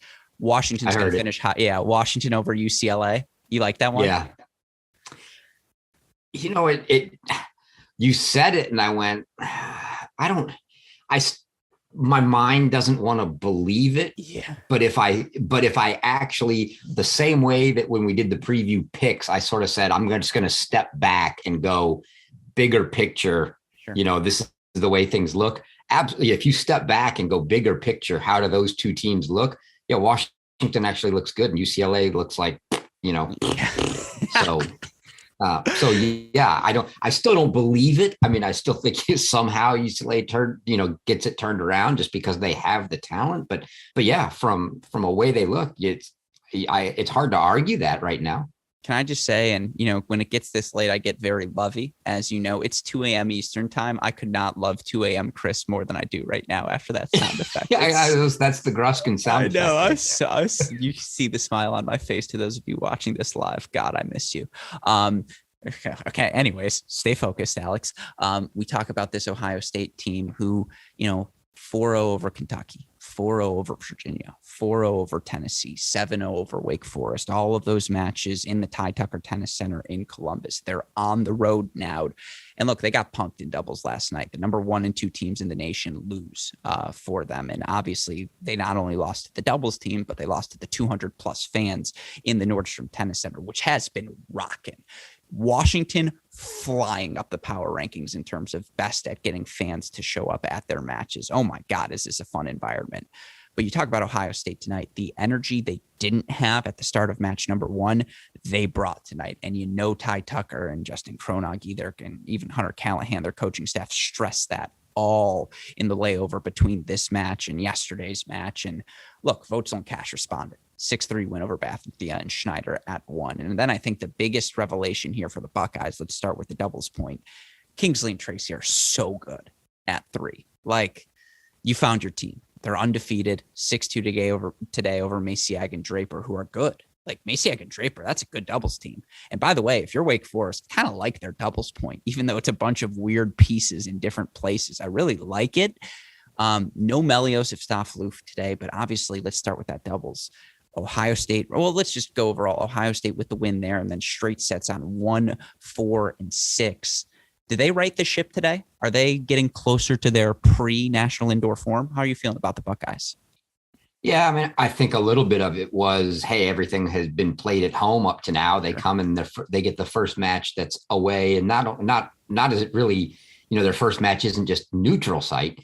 Their first match is truly a road match because they draw the host. Now, granted, it was, the host that's the one that's not a top 16 team, if you will, and maybe came in expecting it to be a little easier than it was and got woken up pretty quickly. But yeah, I think all of that just kind of the maybe a little too overconfident, and then the first match away from home, new different courts they'd never played on, all of the above, they settled in a little bit more today. But I still think they're even with the way they settled in today, they're showing some vulnerability. We talk about them as, holy cow, anything short of winning it, which is true, is going to be a disappointment for them, and they're such a heavy favorite. But TCU is more than capable of beating them or making it a great match either way tomorrow, right? I expect a good match. So yeah, the problem is just, and we've talked about this, JJ Tracy is just not, it's going to be very difficult for anybody to beat him at 4, right? Taha came really close in that first set. Yeah, in the first set. And then how many games did he get in the second? Zero. None. Yeah. So, and we've seen all weekend, these teams that have given up a bunch of sets, maybe they've taken doubles and then given up 4 first sets, like we'll talk about in one of the later matches here. But, you're going to come back. Even your better players are okay. They give up a set. They're going to come back and get it in 3 anyway. And Tracy didn't have to do that, but he's so good there indoors. If you get an opponent against Robbie Cash that is not good at handling pressure and someone just coming forward at you, that's going to, you're done. I mean, Robbie's game is going to be pressure, pressure, pressure, pressure. And he's going to be at the net 80% of the time. And he's very, very good at it. So you've got to have the game that can either keep him off the net or a good passing game. And he really took advantage of Sid the Kid today with that game. So, yeah, they look good. I think, if you're going to beat them, and it's spots that Wake had light in, but if you're going to beat them, it's almost a must that you beat Van Emberg at 3 and Trotter at 5. I mean, and those are not easy tasks, but when you look at that lineup, you're going, holy cow, Voetzl and Kingsley at 1, 2, Tracy at 4, and Cash coming, at the net at 6. Wow. Indoors. Yeah. Yeah, exactly. Indoors. So you're down to we have to win at 3 and 5. And then even if you win at 3 and 5 and somehow try to win at doubles, which seems, very improbable, even though Washington did it, you're still another match. So you got to go find one of the other ones. So yeah, they look really good. Mm-hmm. If someone listens to this pod and speaks with Jack Anthrop frequently, because he has caught me watching him play, stalking his practices. And he gave me a look today, dude, why do you keep watching? Here's the answer. Because I see him practicing and I'm like, this kid's on the bench. I'm like, are you serious right now? No disrespect to Robert Cash, but I'm like, they have this in the queue. It's just oh my God. Yeah, to your point. That's gonna be Ty's secret weapon. And I don't even know, right? Because he hasn't played, the plan could be to redshirt him. Ty loves to redshirt these kids, right? So don't know if that's going to happen. If he doesn't, he's going to be his secret weapon come out. We always talk about how Ohio State's the indoor team, and they're always good indoors. Anthrop is a Florida kid that doesn't play indoors at all. Yeah. So when they get to be outdoors, that could be a huge surprise for a lot of people. Do you want to bet dinner that Luchanek is listed in the NCAA lineup? Do we bet a dinner on it? Because you probably think it does happen. So do I, is the thing. That Ty lists him in the lineup somehow. That's the real secret weapon. I love you, Andrew. You know that. Yeah, I mean, it's funny because Trotter was down a 7-6 first set today. He missed a passing shot backhand that would have set up a set point in that tiebreaker, up 5-4, dropper that Schneider left out, and he tried to get cute with it. I saw that down the line. Just wide. And Ty was so angry after he missed that ball. And oh my God. One wonders if that would have happened in a practice, what the reaction would have been. But that had happened in a match. Ty was like, rein it in. He's like, don't get a code violation for yelling at the player here. Not to be disrespectful. See, this is why I don't pod this late after the song, because I say things that are going to get me in trouble. Yeah, I mean, here's the thing. You say beat Trotter. It's but Trotter should have won that first set. And he beat Schneider 3-3 when they played in Columbus. It's if that's your spot, good luck. Now, I'll say this, Jake Van Emberg is definitely vulnerable right now. Now, certainly his comeback against Washington, so impressive. And Filippo Moroni, the sophomore Moroni fight, we were wondering, Tachi Moroni, we're just a year early, as always, on Wake Forest, because Moroni is that good. And he's just so smooth out there. And, again, Van Emberg was playing well, had opportunities, was up early in that first set. Moroni able to flip the script there.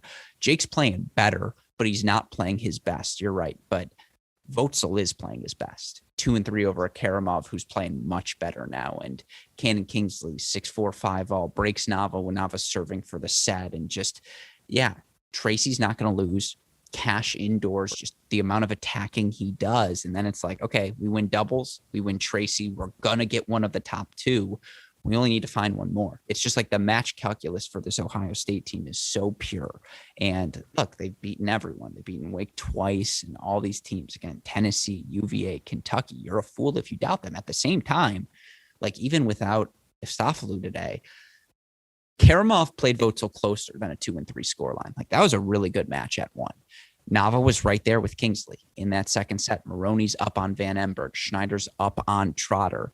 The aura of invulnerability, I don't want to say it's completely dissipated, but Ohio State's, again, if TCU beats Ohio State, I will no longer be shocked. If one of Tennessee or Baylor beats Ohio State, I will no longer be shocked. That said, they're still the favorites. Like, they really do look that good here on the indoors. On the flip side, and feel free to add any final Ohio State commentary you have, again, this Wake Forest team just competes, and just everywhere across the board, there's a calmness to them.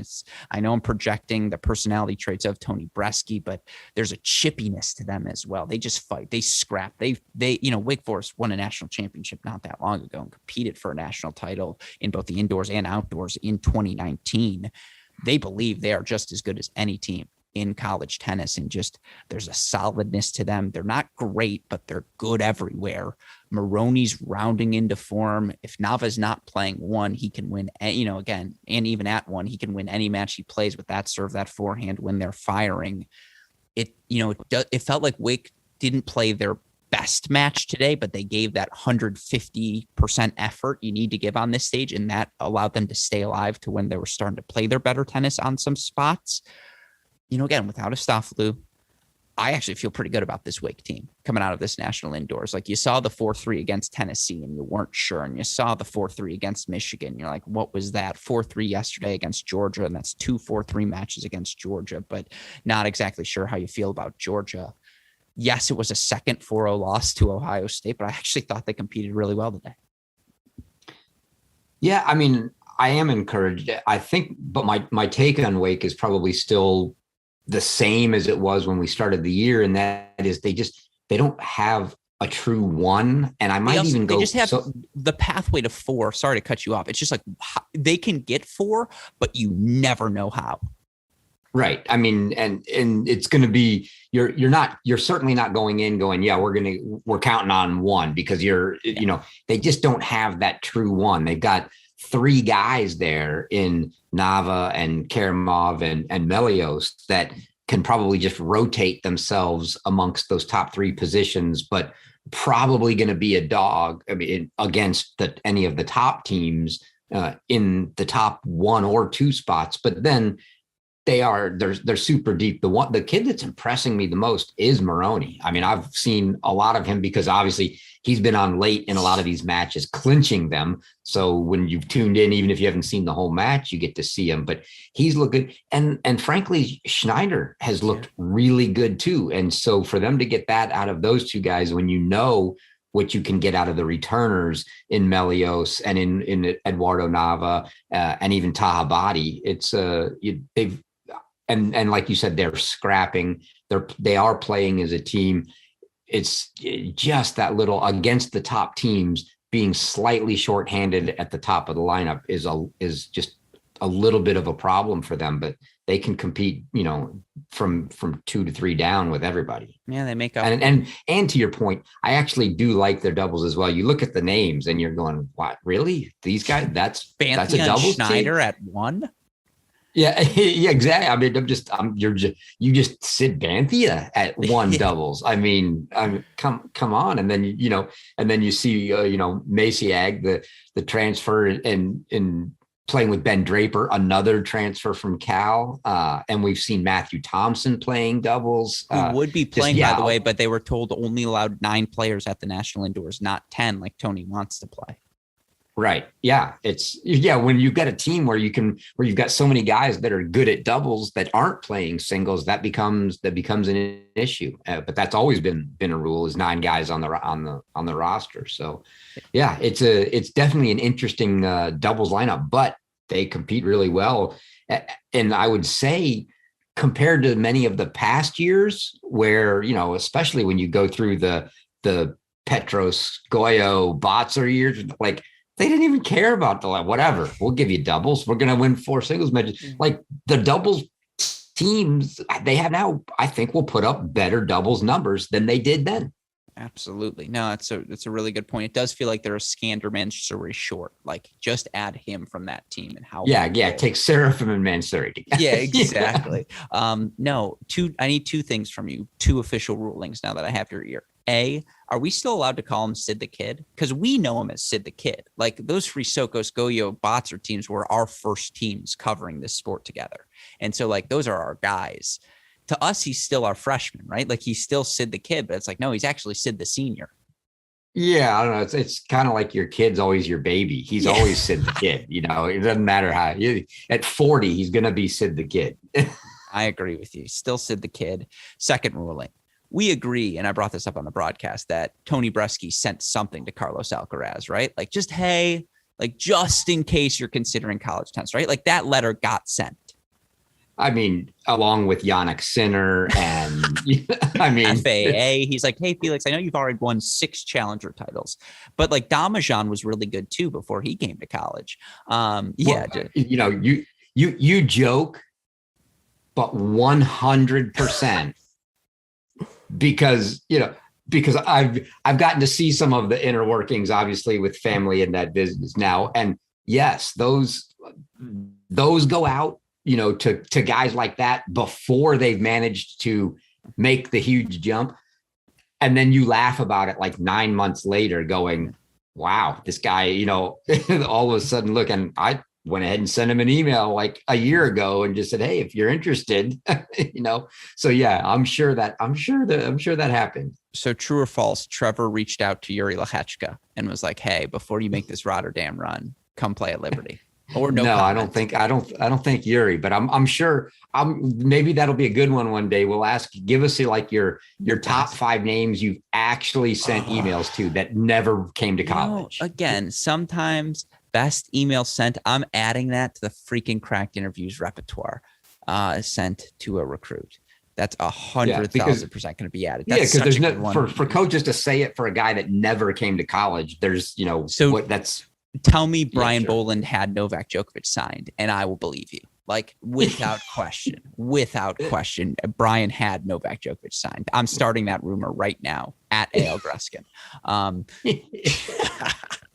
This is it's hour 15 of talking here, 2:13 a.m. Eastern time.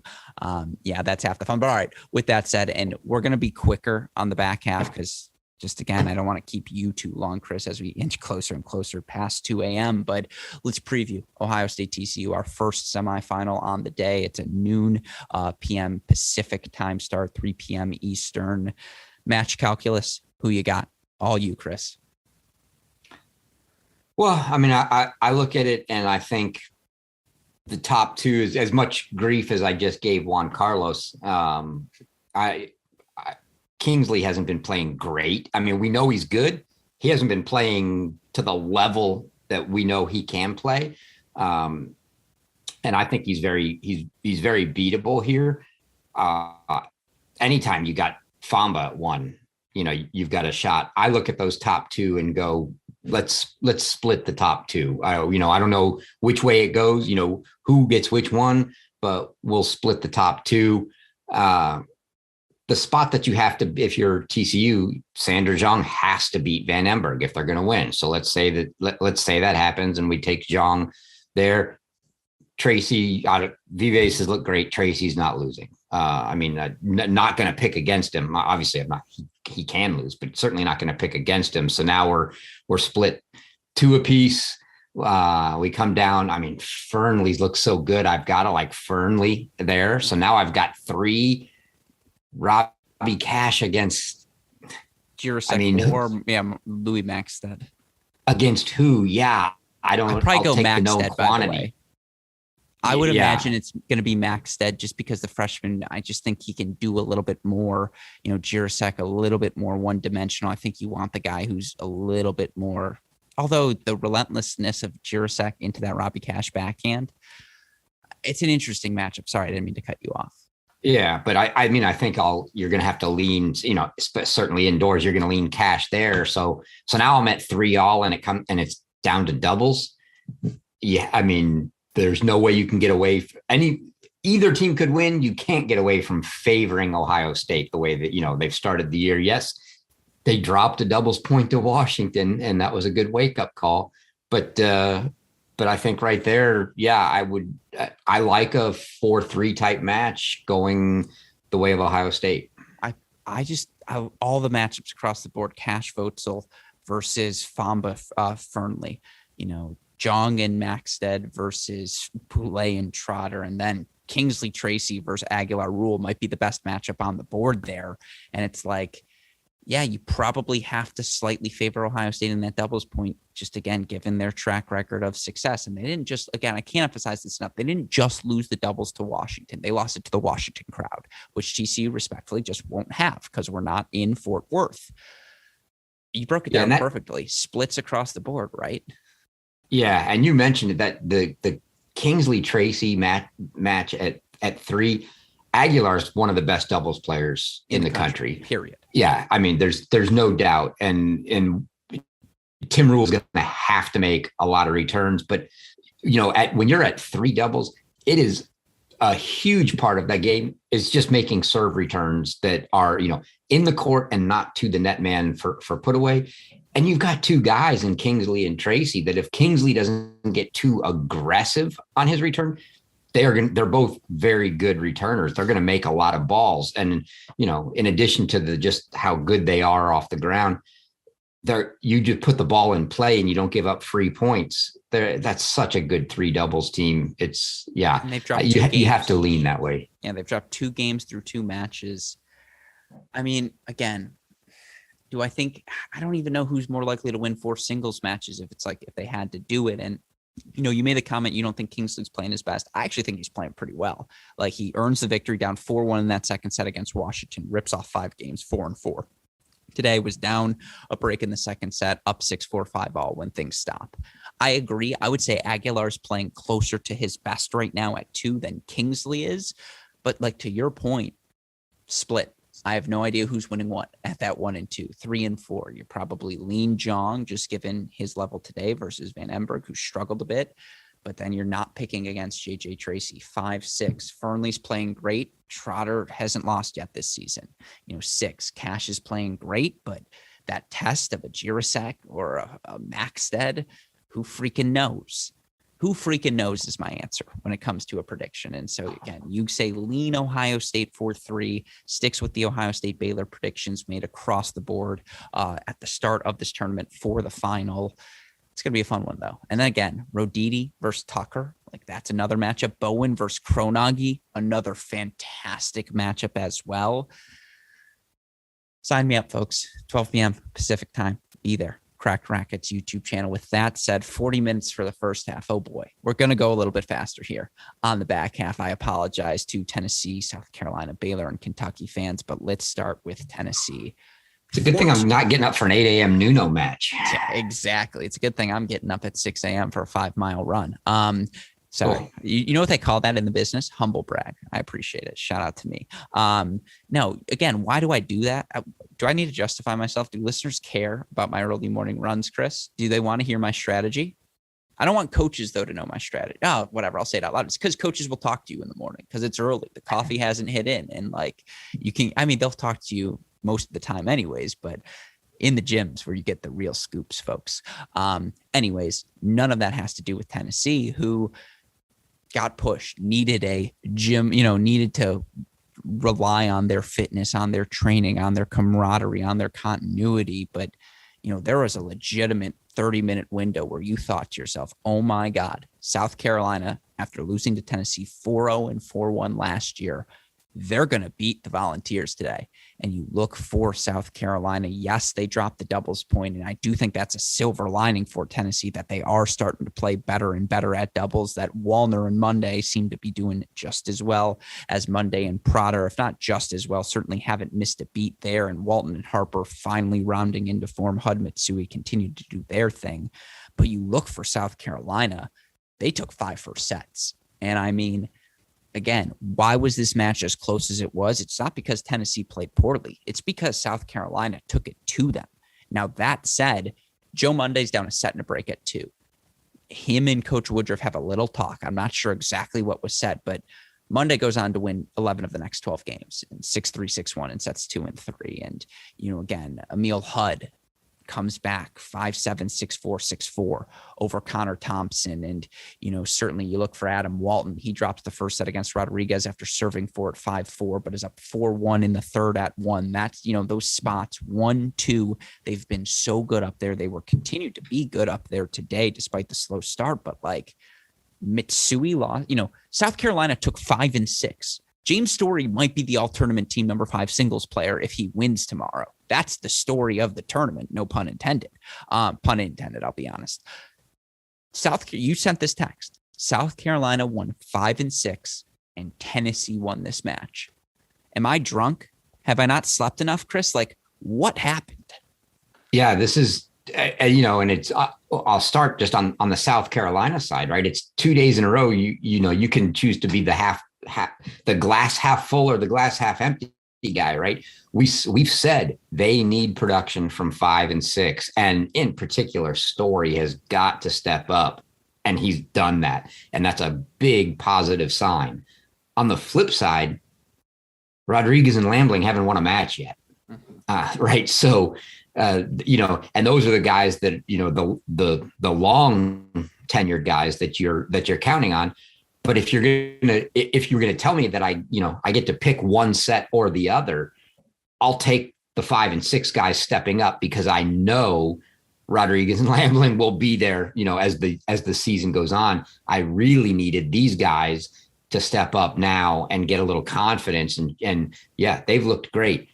On the flip side, Story beating Mitsui. Mitsui has been close to unbeatable, right? I mean, he has looked absolutely outstanding. He and Monday have been kind of they've been locks in that lineup. And I was frankly, I made that call on the A&M match, right? I said, hey, Perego, you can IG me, whatever. I'll be your poster child. You're not beating Monday or Mitsui. And, thankfully that didn't happen in the first match, and I didn't get to say that before the second one. But yeah, I mean, Tennessee still to have come back from down 5 first sets. I mean, yes, you get the doubles point, but we always joke, hey, would you rather have doubles or 4 first sets? Well, every coach is going to tell you to take doubles, because you take the point on the board and a 3 setter, fine. But if you tell them you want doubles or 5 first sets, now I think the pendulum starts to swing to, I think I'll take the 5 first sets, maybe. That's a big hole to dig. But yeah, I mean, again, Monday, just he's not losing.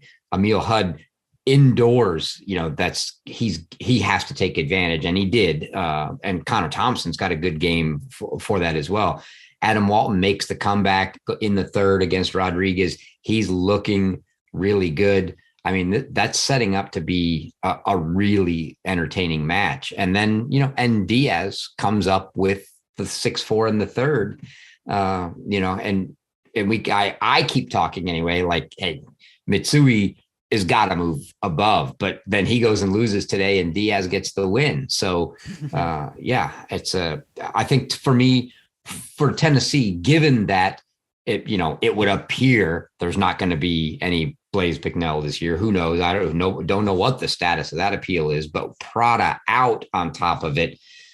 We've got, some rotating, musical chairs position at 6, whether we're going to play Harper, whether we're going to play Wallner, whether we're going to play Connor Gannon. I don't know what we're going to get there. Frankly, at least at indoors, none of them have been the answer, right? I mean, Harper was down a set and a break when they lost yesterday. Wallner loses today. That position is, a little, and then you're going to and then, oh, by the way, you get Mizuchi tomorrow. I don't like the looks of that, at 6, but beyond that, they've looked really, really good. Well, they're a guy short right now. They're technically 2 if you include Bicknell, but they are literally without Prada. And, again, yep. Wallner, Harper, most matches, that's going to be a pretty good option to turn to against the elite of the elite. It's a question mark. certainly when you have guys like Cleve Harper and, again, just all these options at the number 6 spot, and that's not meant to be disrespectful to Tennessee. That's meant to be complimentary of how good those other guys are. Although I always feel like Pat Harper thinks I don't like him already when Pat's my guy. Like, so come on. Again, all the feelings are coming out here. I'm really excited to see these teams in person because they've been at the Seattle Tennis Club, Baylor, Tennessee, finally coming over to Nordstrom. I can't wait to just say, hello, Coach Mackay. Hello, Coach Woodson. Like, hello, everyone. It's good to see George. What's up, my guy, Georgie? Yeah, I'm going to take it out real quick. I was just wrong about Angel Diaz. I just was.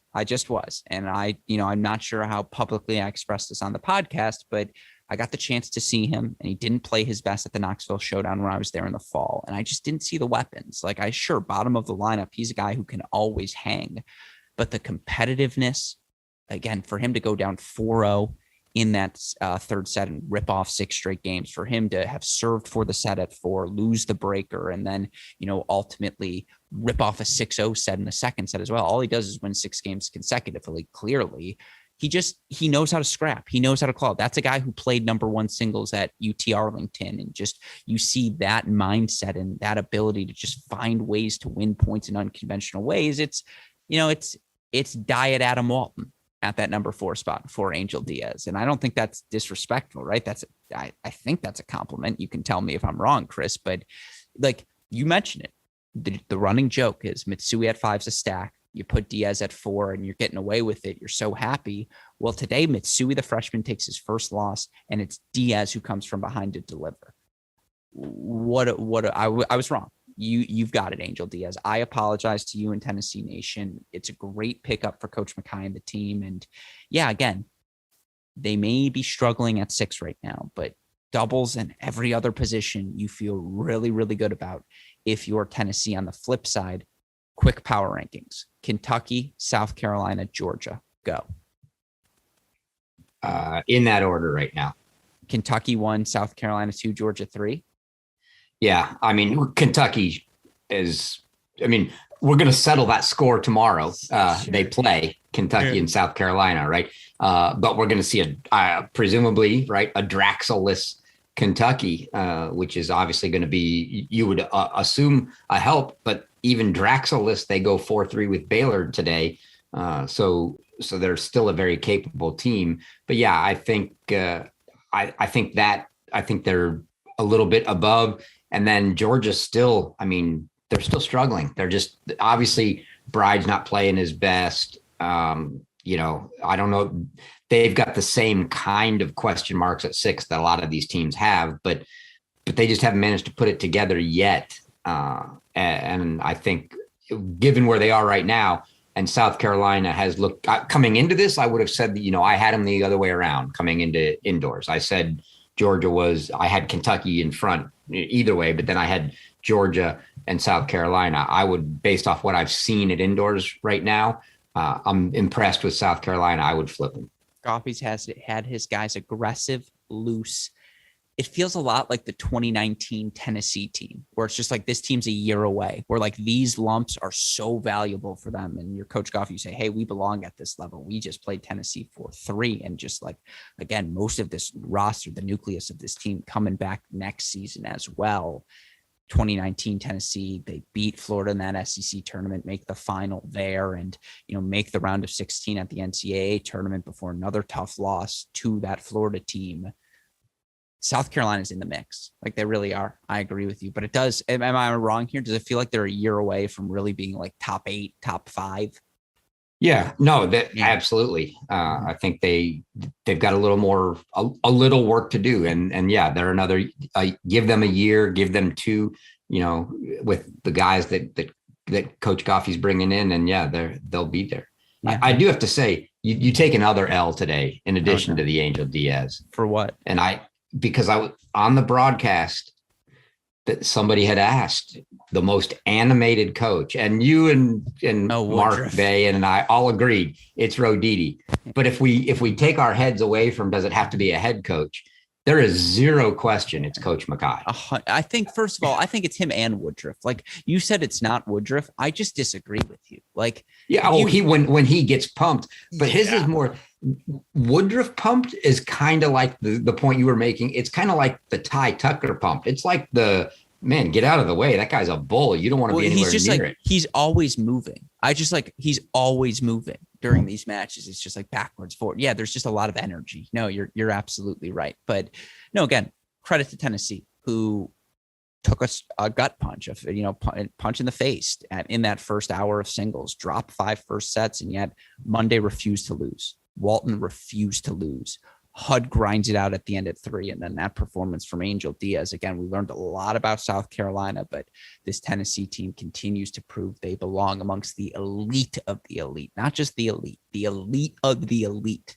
And now they're into another national semifinal where we get a rematch of last year's NCAA semifinal as they're going to take on the Baylor Bears. And again, if I would have told you before the start of the match, Liam Draxel was not going to be playing, number 1 player in the country last year, number 1 singles player. He's lost like 5 matches in his career in college. If I told you he was not going to be playing today, Chris, we probably both would have agreed for Baylor. Baylor takes the doubles point, but then UK punked them in that first hour of singles. They take 4 first sets, and it was the way they did it. 6-1 from Diallo over Soto, 6-2 from Musatelli over La, 6-2 from Lapadat over Miladinovic. And we're going to talk about Josh Lapadat in a second. And another thing Alex was right about. Sorry, I can't help myself. Okay. The other thing was just, again, for them to come back the way, 6-3 Zemel over Mizuchi. Lopsided first sets, and they got 4 in the bag. And, Boyten and Hurrian were in a battle at court number 1, and Bass and Mercer were trading breaks, and it was dead even there. They won the first hour. It's another one of those. Would you rather have the doubles point? Would you rather have 4 first sets in singles? And I always appreciate that we get another data point in trying to prove that quantitatively. I have no question even on this match. I just want to know your reaction. What's your takeaway here from this one? Because, like, again, was this just like Kentucky getting that, hey, we don't have Draxel? Urgency. Was it Baylor being like, hey, they don't have Draxel, we can sort of relax at the start, and they got caught flat-footed? Like, I don't know what to make of this. Yeah, I mean, obviously Baylor did what Baylor should do, and that is win the match. But wow, to say impressed would be an understatement with the way Kentucky came out after dropping. They dropped the doubles point, and it was never even close. But they were up 4-2 on all 3 courts, and you're just looking around going, how there's Kentucky's just they're not in any shape to get back in the doubles, and they didn't. And it you just kind of thought, well, here we go. Baylor got off a little slow last night. Now they get the doubles point, they're going to roll. And wow, Kentucky blitzed them. And I tell you what, even though they didn't win the matches, and I'll let you talk about Lapadat, but even though they didn't win the matches down at 5 and 6, I mean, Mercer, I think, if I'm not mistaken, Mercer served for that first set. Did he not at 6-5? Yeah, correct. He did in basketball and got broken. So yeah. He was serving for that set and ends up losing it. Zemel takes his first set, and I watched, a fair amount of both of those matches, and those guys, to the point where, and this is 5 and 6, that's really just 6 when you put Draxel in the lineup, right? It's 2 guys battling for 6 because everybody's going to get pushed down. We've talked about how Kentucky's got a solid top 4, and then we go, and that's what's holding them back, is being able to show that they've got a 5-6 that's going to be able to compete. I mean, we've got them top 10 in the country. Okay. It's not like we're saying they're a bad team. They're a top 10 team. The question is, if you want to be a top 4 team, right now, you can't live off 4 guys. You're going to have to get some guys to develop and show you something. Those guys showed me something. I mean, Zemel played great against Mizuchi, just couldn't. And even that 6-2 third was closer than a 6-2 third. The second break he got, he was up 40-15. Mercer, I think, just kind of ran out of gas after having chances in that first set, but they looked really good. And Musatelli and Diallo just ran away with their matches. It wasn't just the first set for those guys. They took their first sets convincingly, and they took their second sets pretty convincingly. And then to your point, Lapidot as well with the the breaker and a straight set win over Milodinovic. It's very encouraging for these guys. I think we had them behind. They were kind of that first team or one of the first teams behind the line we were drawing at 7 with Virginia, who's obviously not going to be there now. And it was just a bunch of questions. Who is it? Is it USC? Is it Kentucky? Is it Georgia? Is it Wake? Well, to this point, Kentucky's showing you, it's, a convincing win over USC, almost a super tight match, Draxalis with Baylor. They're the real deal. Yeah. It's so funny about Virginia. I still have them in that group, even though they've lost all of those matches to that group. And what was the stat from Jay? 5 consecutive losses for the first time since 2003, but they're all the top 5 teams. From a scheduling perspective, you brought it up, and don't worry, we won't spend too long on Virginia. It's tough for them. They're really going to need to beat Wake. Cannot emphasize that enough. Boy, without spending too much time there, they're in a world of hurt. They've got, they only have the ACC plus Kentucky left on their schedule. And they get Washington tomorrow, which obviously is not going to be a huge point getter for them. So are we sure Washington's not the favorites in the Pac-12 now? Just kidding. Go on. Yeah. So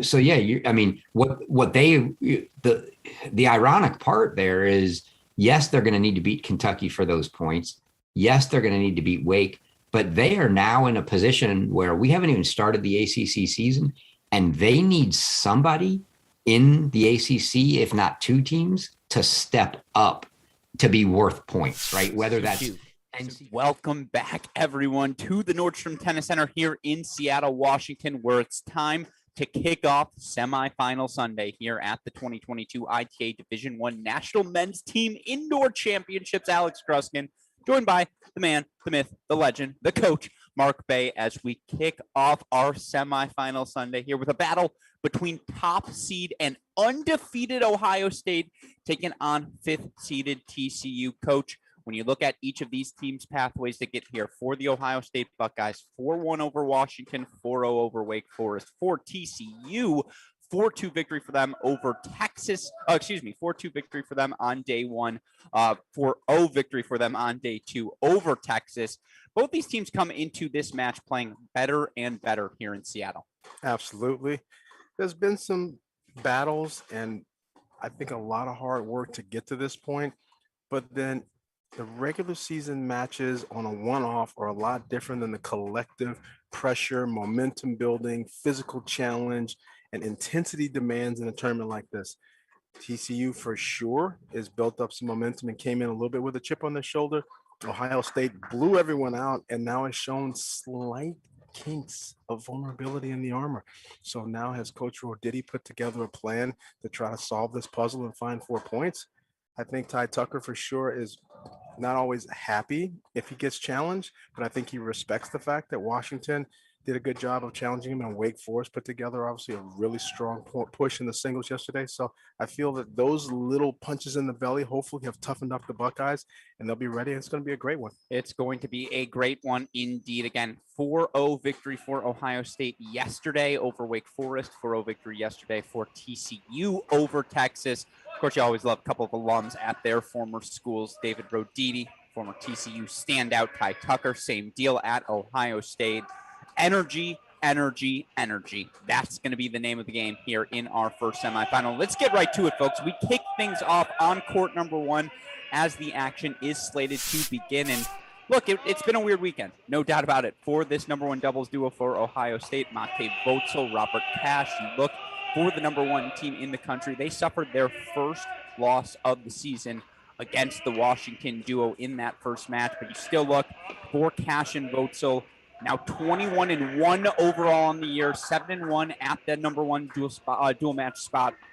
They got on a pretty solid team here in Jake Fernley and Luke Famba. Fernley, Famba, 7-2 overall on the weekend. And when you look, of course, for this TCU team, they took a loss in their first match against Rodesh and Botzer, bounced back big with a 6-2 win yesterday over Texas. What do you think about here at that 1 spot? Well, It was bound to happen. They were going to lose Sure. a match. They're human. It happens. It's okay. And it also happened on the road at Washington with a raucous crowd. For sure, today, I think that the key is going to be TCU will challenge the Buckeyes' volleys.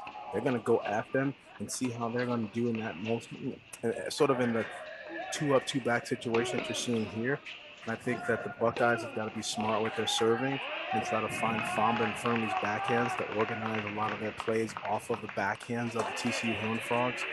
Always comes down to first serves, 3 all points, and intensity at the doubles point.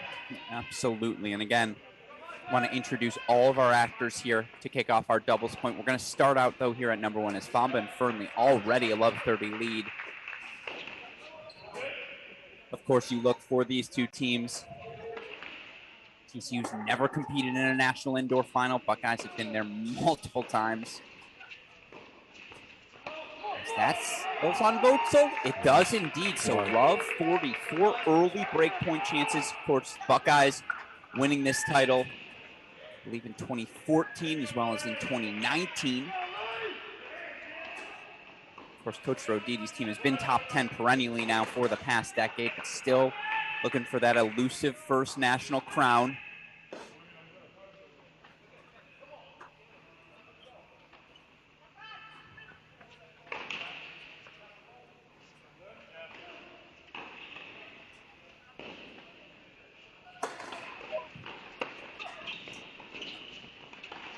Tough move there from Robert Cash. That high backhand volley just keeps that ball low at Fernley. Good reaction for him on the second volley as well. One break point fought off.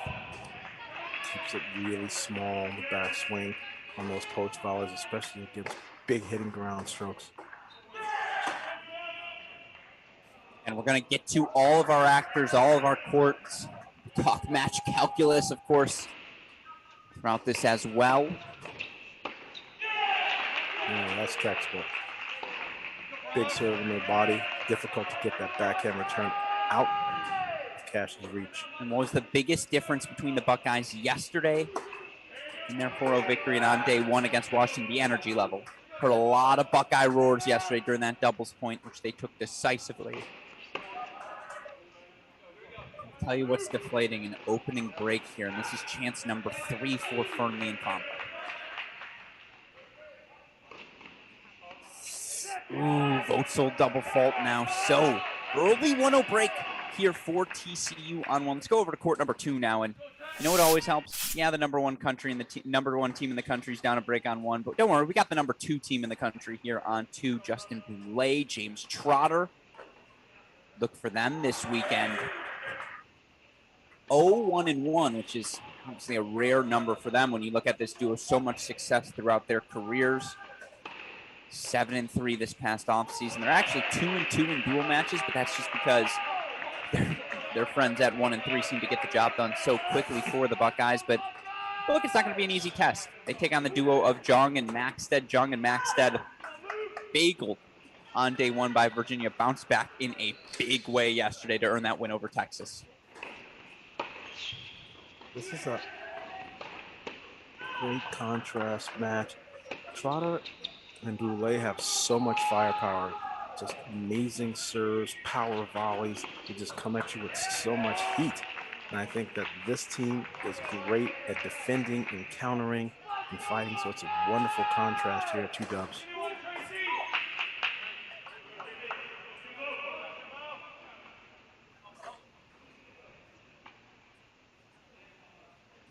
Ball goes wide.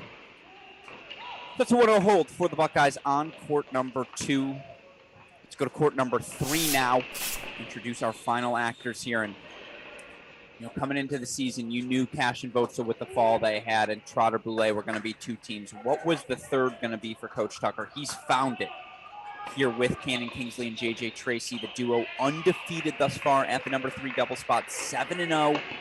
Overall as a pairing, 2-0 here on the weekend. They've dropped just 2 games to that point, but I'm going to be honest. I think my favorite team here for TCU is this number 3 doubles duo of Juan Carlos Aguilar and Tim Rule, who, yes, were down 5-2 yesterday when play ended, but Aguilar, former junior slam doubles champion, Tim Rule, 5th-year transfer here for TCU. 2 guys who have been around the block, foundationally so strong. They're looking to pinch forward. Aguilar will poach if you sleep on it. This, to me, is the swing match in this doubles. It probably is, because Ohio State is often off to such a quick start that it's not even scoreboard competition at this position, and that's not going to be the case today. TCU is going to battle him tooth and nail. Rule still compromised to some extent, not able to play singles after playing a big contributor in their lineup before. Aguilar, obviously new, but it's a good. Aguilar is very experienced. They can run some great plays. Do a wonderful job early on here trying to establish some eye, because Ohio State is for sure so powerful with the forehand. You got to take some different looks at them.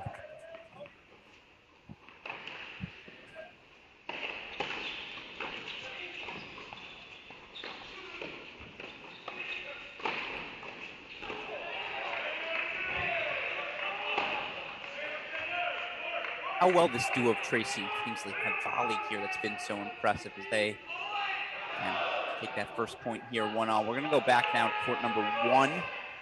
Again, an early break lead for Famba and Fernley, as they've consolidated the break over on court number 1.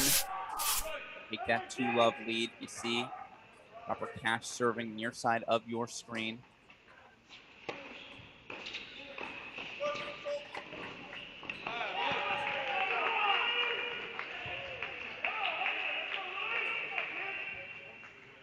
Cash naturally has been doing serve volley for a long, long time. And I feel that there's some Buckeyes that are not as natural with it. But in a case like this at National Indoors, you're going to probably use that tactic a lot.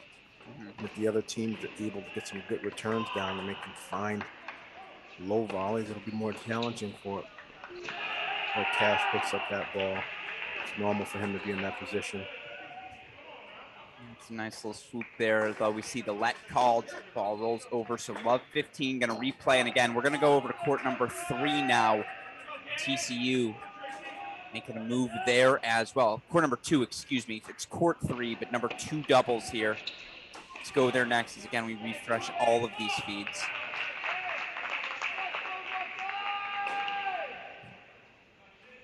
Let's head back over now again, if we can. Court number 2 here.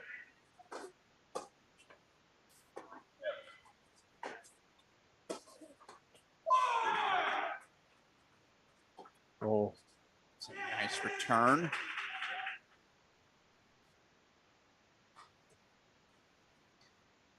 Too good. What a point.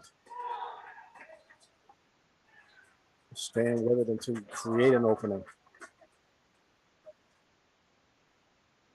It's always nice to watch those points as they unfold with 4 or 5 transactions between the baseliners and the net. You can see how people reposition and some of the choices, the workings of the middles before you work to the outside.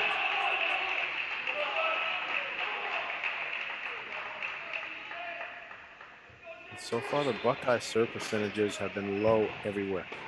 Nobody hits more balls before a match than the Buckeyes do. Absolutely. Again, here we are on court number 3 now. Kingsley holding for 2-1 there. Now we're back here on court 2. You see them split the middle, 15-30. But it just shows you may have made 15 out of 16 in warm-up. But when the lights come on, that's when the first serve still need to go in the box. Yeah, that's when the fun begins, right? So here, 15-30 in the service game of Justin Goulet. Now 30-all here. Or excuse me, 30-40. There we go. So camera's caught up now. Shout out to you, super producer Daniel Westoff.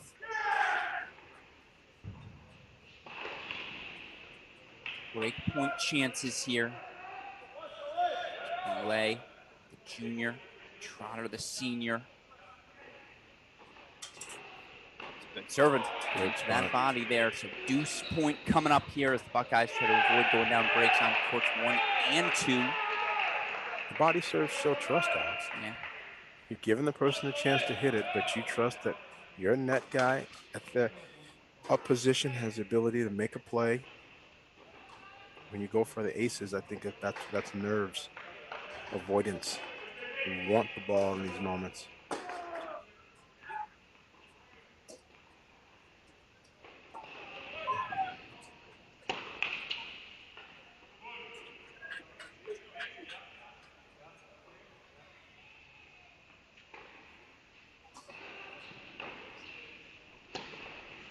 Oh, and it's the freshman, or excuse me, it's the junior Sander Jong delivering on the deuce point. So TCU now up breaks 2-1 on courts 1 and 2. And let's go back to court number 1 there. For Cash, Mate Votzel taking on the duo of Fernley and Famba. Of course, Famba last year, All-American with Alistair Gray of TCU. Such a fantastic doubles duo. Votzel, Cash, number 1 in the country. Not the first time either of them have been number 1. Second partner for each. Double fault there from Jake Fernley. Sophomore out of Edinburgh, Scotland.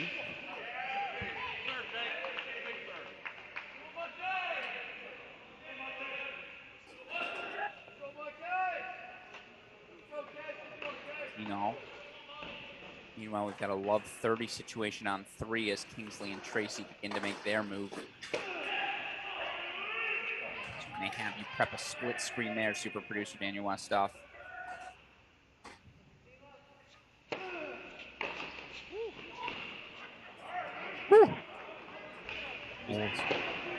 Every inch of his frame there is Luke Famba.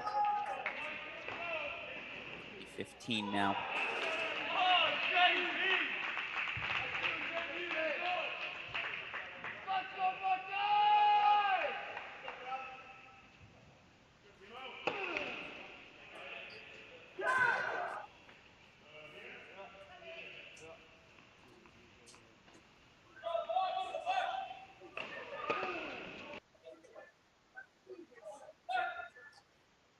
Just big serving there.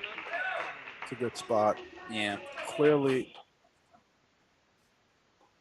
in singles, Fernley can sometimes miss his first serve, go on streaks where he makes and misses, and it doesn't affect him because he moves so well and finds his forehand. In doubles, he needs to spot the serve. Otherwise, you're wasting having Famba up there.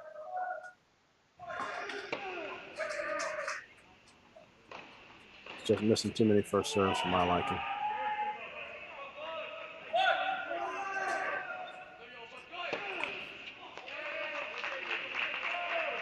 That'll happen. So the double fault there. Again, a wise man once said that's why you build the 40-15 lead. 3 points here early, obviously. Don't want to give anything to these Buckeyes. 40-30 now here.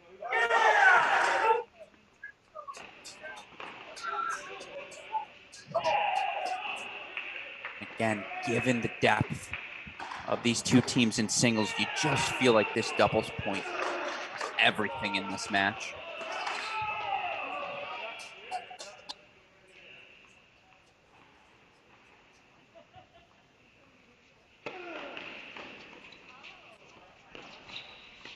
Oh my gosh. Misses it long.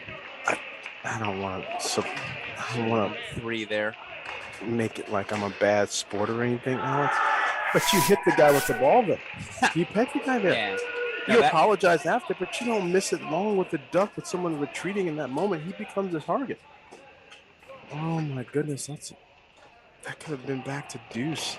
Absolutely. Meanwhile, TCU consolidates the break at court number 3. So 3-1. On court number 2. So 3-1. They're leading there. Here at the number 3 doubles position. Kingsley Tracy had their moments. Good split there for 15 Love. Are you ready for these numbers? Just some ridiculous stats for these two teams. We'll start with the TCU Horned Frogs, who come into this 37-15 in individual singles matches played in this dual match season. 37-15 to 71% win percentage. You ready for this? The Buckeyes have played 40 matches. What's their record in those 40 individual singles matches? 36-4. 39-1. Oh, They're 39-1 are the Buckeyes right now in singles. Obviously, it's 98% win percentage.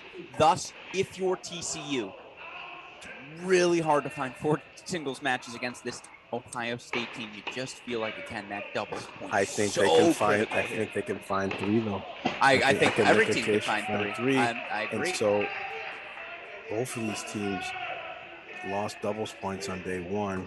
found them on 2, and now here, rather pivotal beginning. So far, Bucks are not volleying sharply or serving well. Serve coming up here for Cannon Kingsley. And that's just how pressure works, Alex. Sure.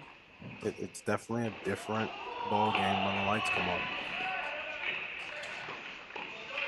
Great overhead there. Great volley and great 3-2. overhead. Let's go to court 1. Game point right now for Mate Votzel. 1-3 service game.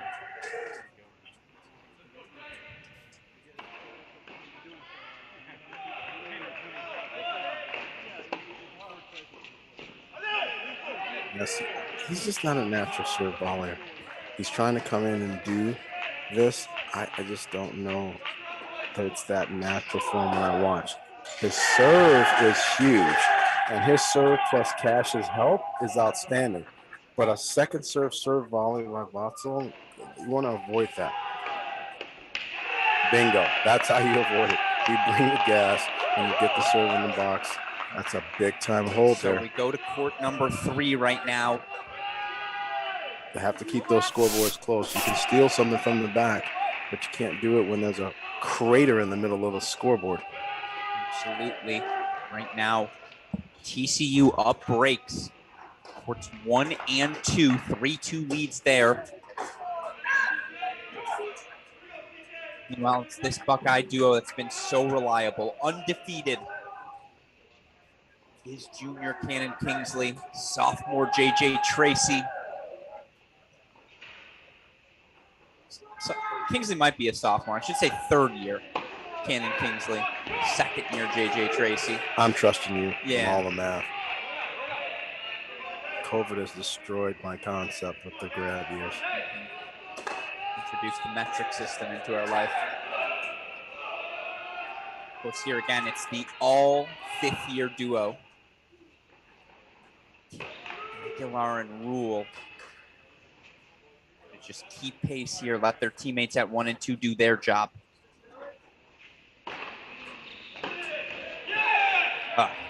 Tim Rule's on top of the net there. Somehow Tracy keeps that ball low. Ends up dropping into the net. So Love 30. Here's an opening for the Buckeyes. And you just keep waiting for that big OH roar, right? Haven't heard one of those yet. Buckeyes with wins over just about everyone so far this year. They've beaten Wake twice, Virginia, Kentucky, Tennessee.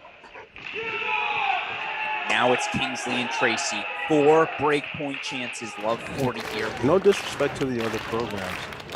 I think there's some psychological and tactical differences with the way the TCU team matches up here. So all those other teams are formidable with big-time resumes, but this one just feels like Coach Roditi is wanting the moment, not afraid of the moment. His players are relishing in it, and they have some pretty good ideas about how to get it done. The Buckeyes will have to outplay them today. Absolutely. And there's the break for the Buckeyes here for 2. Let's go over now to court number 1. And right now we've got simultaneous break points. Can we split screen here? 1 and 3. 40 Love leads. Courts 1 and 2, excuse me. Courts 1 and 2. 40 Love leads for TCU on both with their break lead.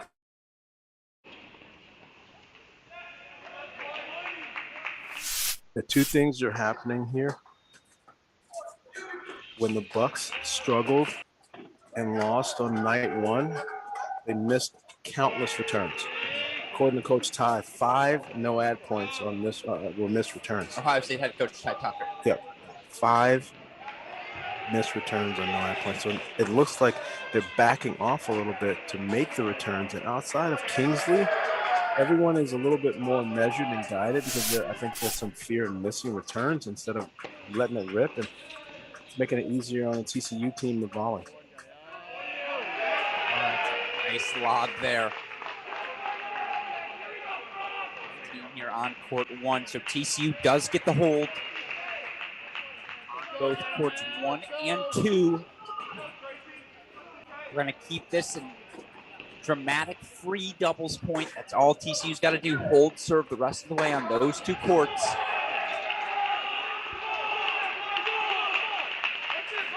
bounce back there from Votzel Cash. Monte Votzel transferring over from Oklahoma State for his final season.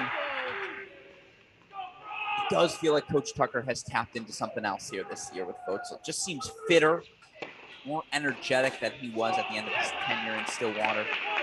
I agree. Just been a breath of fresh air clearly coming to Columbus. But Alex, you are a bit of a wordsmith, and you definitely know quotes. The quote that applies today for this match: people are only motivated by desire and fear. And right now, there is fear in the hearts of the Buckeyes because TCU is legit and they're out here executing. And there's desire in TCU's eyes right now that they have the opportunity to try to get a lead in this. And as we watch, I'm going to be paying attention, very close attention to, does it look like there's more fear in the Bucks? Because I think if they get the fear desire switch right, they can possibly be in the right frame of mind. But without that, this could be a tough afternoon. No doubt about that. 30-all point here. And again, they got to flip one of these if you're the Buckeyes. That one's sailing on them indeed. Oh, is that an overrule? Overruled is Robert Cash. So now 30-40 coming up. No. That is an overrule. Wow. 2 more breakpoint chances. Meanwhile, it's 2-4, 30-all in the Justin Boulay service game on 2. Use that word fear. Buckeyes, the unequivocal favorites entering this event.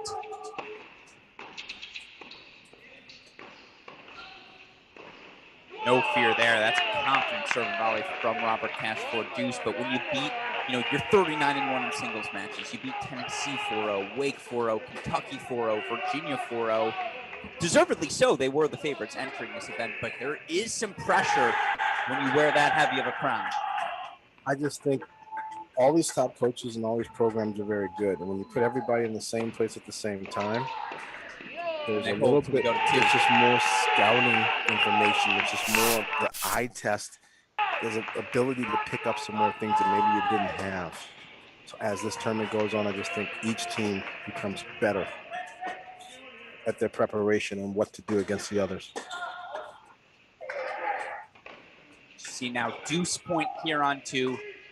It does also feel like this TCU team, healthier than they've been seemingly in years. Just, you do have the top 6 guys that you want in these lineup options with Thomas Jirasek and Louis Maxted at 6. Oh, no. The counterattacking from these guys is neutralizing the offense of the Buckeyes. Let's go back to 1 right now. That's our swing match, seemingly, with the double break lead here on 3. It's a single break lead for the on 2, single break lead for the Buckeyes on 3. And let's put that scoreboard on the right now.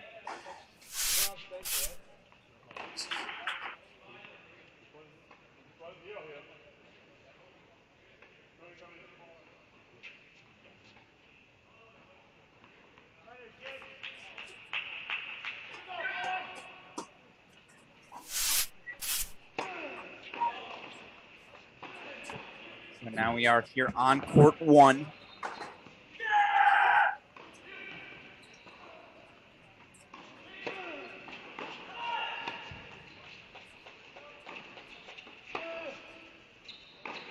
Oh, wow, that's well hit. Great disguise. Set the table with a couple cross courts, and then that ball was in the same position and ripped it down the line. And that's the longest point I think I've seen Robert Cash play from the baseline in doubles this entire weekend. It was unexpected for sure.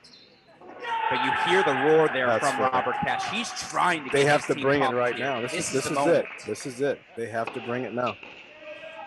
Tracy and Kingsley are doing just fine. It's on them. And there's another great return from Monte Votzel. If you can find that Jake Fernley backhand, it allows Robert Cash to mix and move there at the net as he did. Just throw in some disguise. Love 30 now. Agreed. This is the one.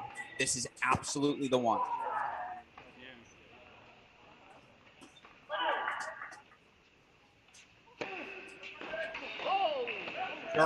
It is. Cash sets up for the forehand pretty close to his body, and you can get the ball really running away from him like that. Sometimes you can catch him. Big moments here, but this is where Fernley needs to get the first serve and play. That's a big kicker out wide to set Famba up at the net. Nice swoop there of the ball by TCU. Volunteer assistant coach off the bounce. Fancy, but well executed. Yeah, so now 30 all here on one. A couple of big serves bailing out the Horned Frogs. Let's see what Jake Fernley can come up with.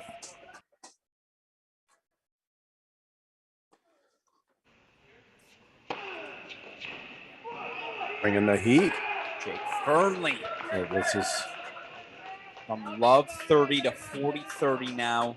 Yes, he silenced the momentum of the Buckeyes in this game. The Buckeyes with a couple of frees. They literally had 2 bad minutes to start this match. That can be the difference in this doubles point. 40-30 chance here for Fernley.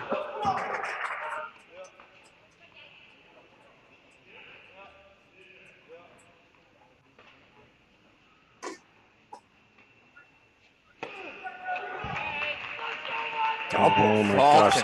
That might have been long from the baseline. That's adrenaline. He was amped. He overserved that by a lot. You think these players care about this national semifinal? Certainly they this most TCU team. Everyone this does. core, absolutely. The core for TCU just does seem to be peaking here this week.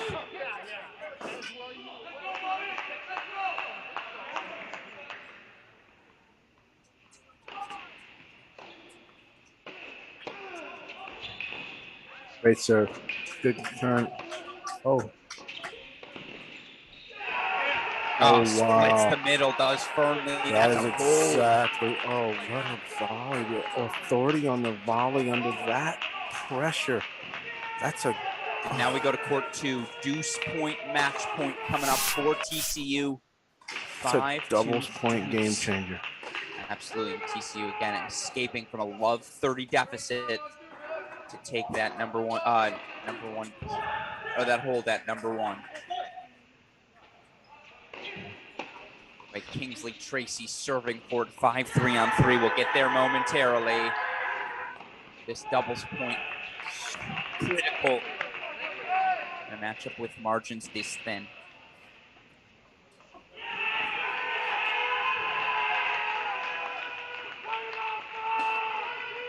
Bingo. Set, Horned Frogs, TCU.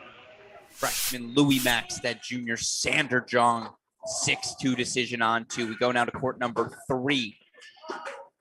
Court number 3 with Kingsley and Tracy serving for the Buckeyes. And again, both teams 1-1 on the doubles point this week. Both of them winning their doubles point in their last match yesterday, quarterfinals. Guys have dropped just 1 doubles point on the year. Just have TCU, both of them coming in those first round matches. Neither had dropped the doubles point prior to this weekend in Seattle. All here. Service game.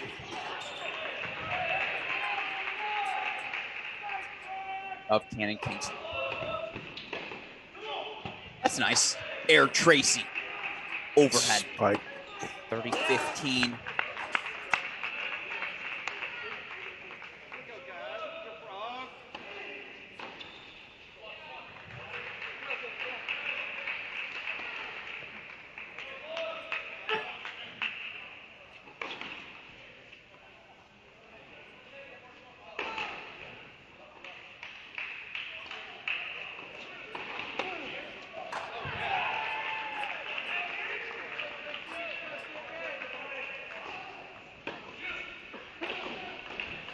Oh, Aguilar has the volley he's looking for just on top of the net. So 40-15 now, triple match point Buckeyes. Meanwhile, Votel Cash hold for 4-5 on 1. Is that going to be the decider? Let's see.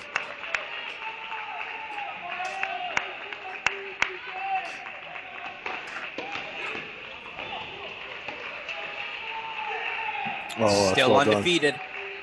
Nice job. 8-0, Kingsley and Tracy at that number 3 double spot. And by the way, win or lose today, that's your all tournament team, number 3 doubles. No doubt about that. Kingsley Tracy, 6-3 win. We go now to court number 1, and it's a changeover here again.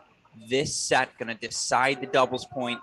Whichever, and in case this is your first match, whichever of these teams can take 2 out of these 3 double sets will take a 1-0 lead heading into our 6 singles matches. The team that's able to capture 4 points first, each of those singles matches worth 1, of course. Ultimately going to be the team that advances to tomorrow's final. 5-4 here. Famba Fernley of TCU broke in the very first game of this set. It's been chalk ever since.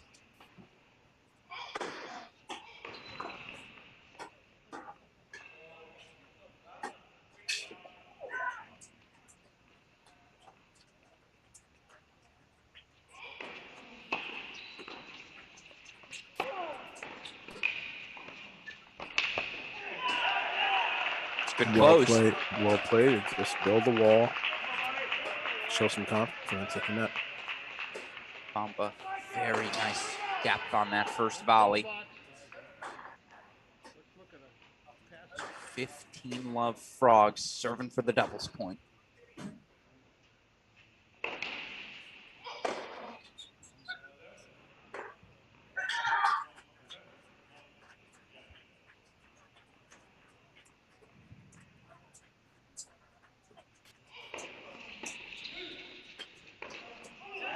Great choice on the body. Nice athleticism on the cross and cover. Now, I don't hate that return from both either. Not much you can do with that ball. That's right. Got that ball over the head of the It's just a player, good job making the first serve and transferring the pressure. Good return, better serve from Famba. So now 30 Love, and we just love the coaching battle here. 2 of the finest assistants in the country, Devin Bowen, Justin Kronage, working this court. But we talked about the 71% rule. And when you win the first point on closeout games, it changes the dynamic, changes the score, changes the confidence. And here, 40 Love quadruple match point coming up here for the Horned Frogs as they look to take that 1-0 lead. I talked yesterday about some of the big servers in the tournament, and the difference in this one. Luke Famba with the Famba Bamba. It's just the like difference, that. and also the 2 double faults in the first game. So 2 big servers, and that's your doubles point going the way of TCU. And there's just a feeling around this Coach Roditi led team. You said it. They don't fear anyone, and they're peaking right now. TCU playing their best tennis. Now, with that in mind, 1-0 doubles lead going to TCU. We'll be back with our 6 singles matches momentarily, of course. But for now, signing off for the fantastic Mark Bay, super producer Daniel Westoff. I'm Alex Gruskin. You are watching our Cracked Racquets coverage of the 2022 ITA Division I National Men's Team Indoor Championship. So at Oklahoma State, we've always prided ourselves on having one of the premier tennis facilities in the country. One of the aspects that wasn't living up to that was our indoor lighting, and so we partnered with Sports Interiors, who had the reputation of being the best in the business, and they were the easiest for us to work with. Dan and his group came in from day one and gave us a plan that would allow us to have the best lighting. And with us hosting the 2020 NCAA National Championships, that's what we wanted. We wanted to showcase our tennis facility as being one of the best in the country and being a venue that would allow us to host the best championship possible.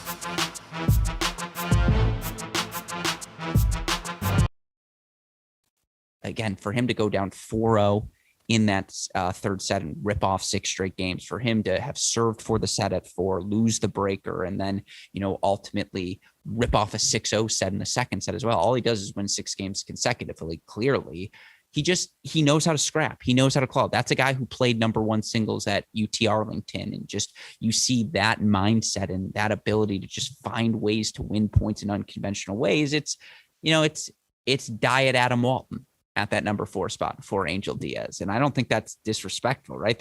I think that's a compliment. You can tell me if I'm wrong, Chris, but like you mentioned it, the running joke is Mitsui at 5's a stack. You put Diaz at 4 and you're getting away with it. You're so happy. Well, today, Mitsui, the freshman, takes his first loss, and it's Diaz who comes from behind to deliver.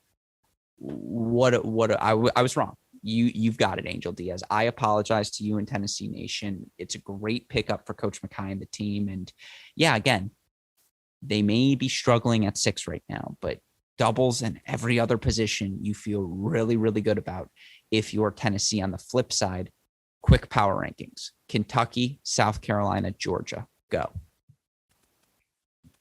In that order right now. Kentucky 1, South Carolina 2, Georgia 3.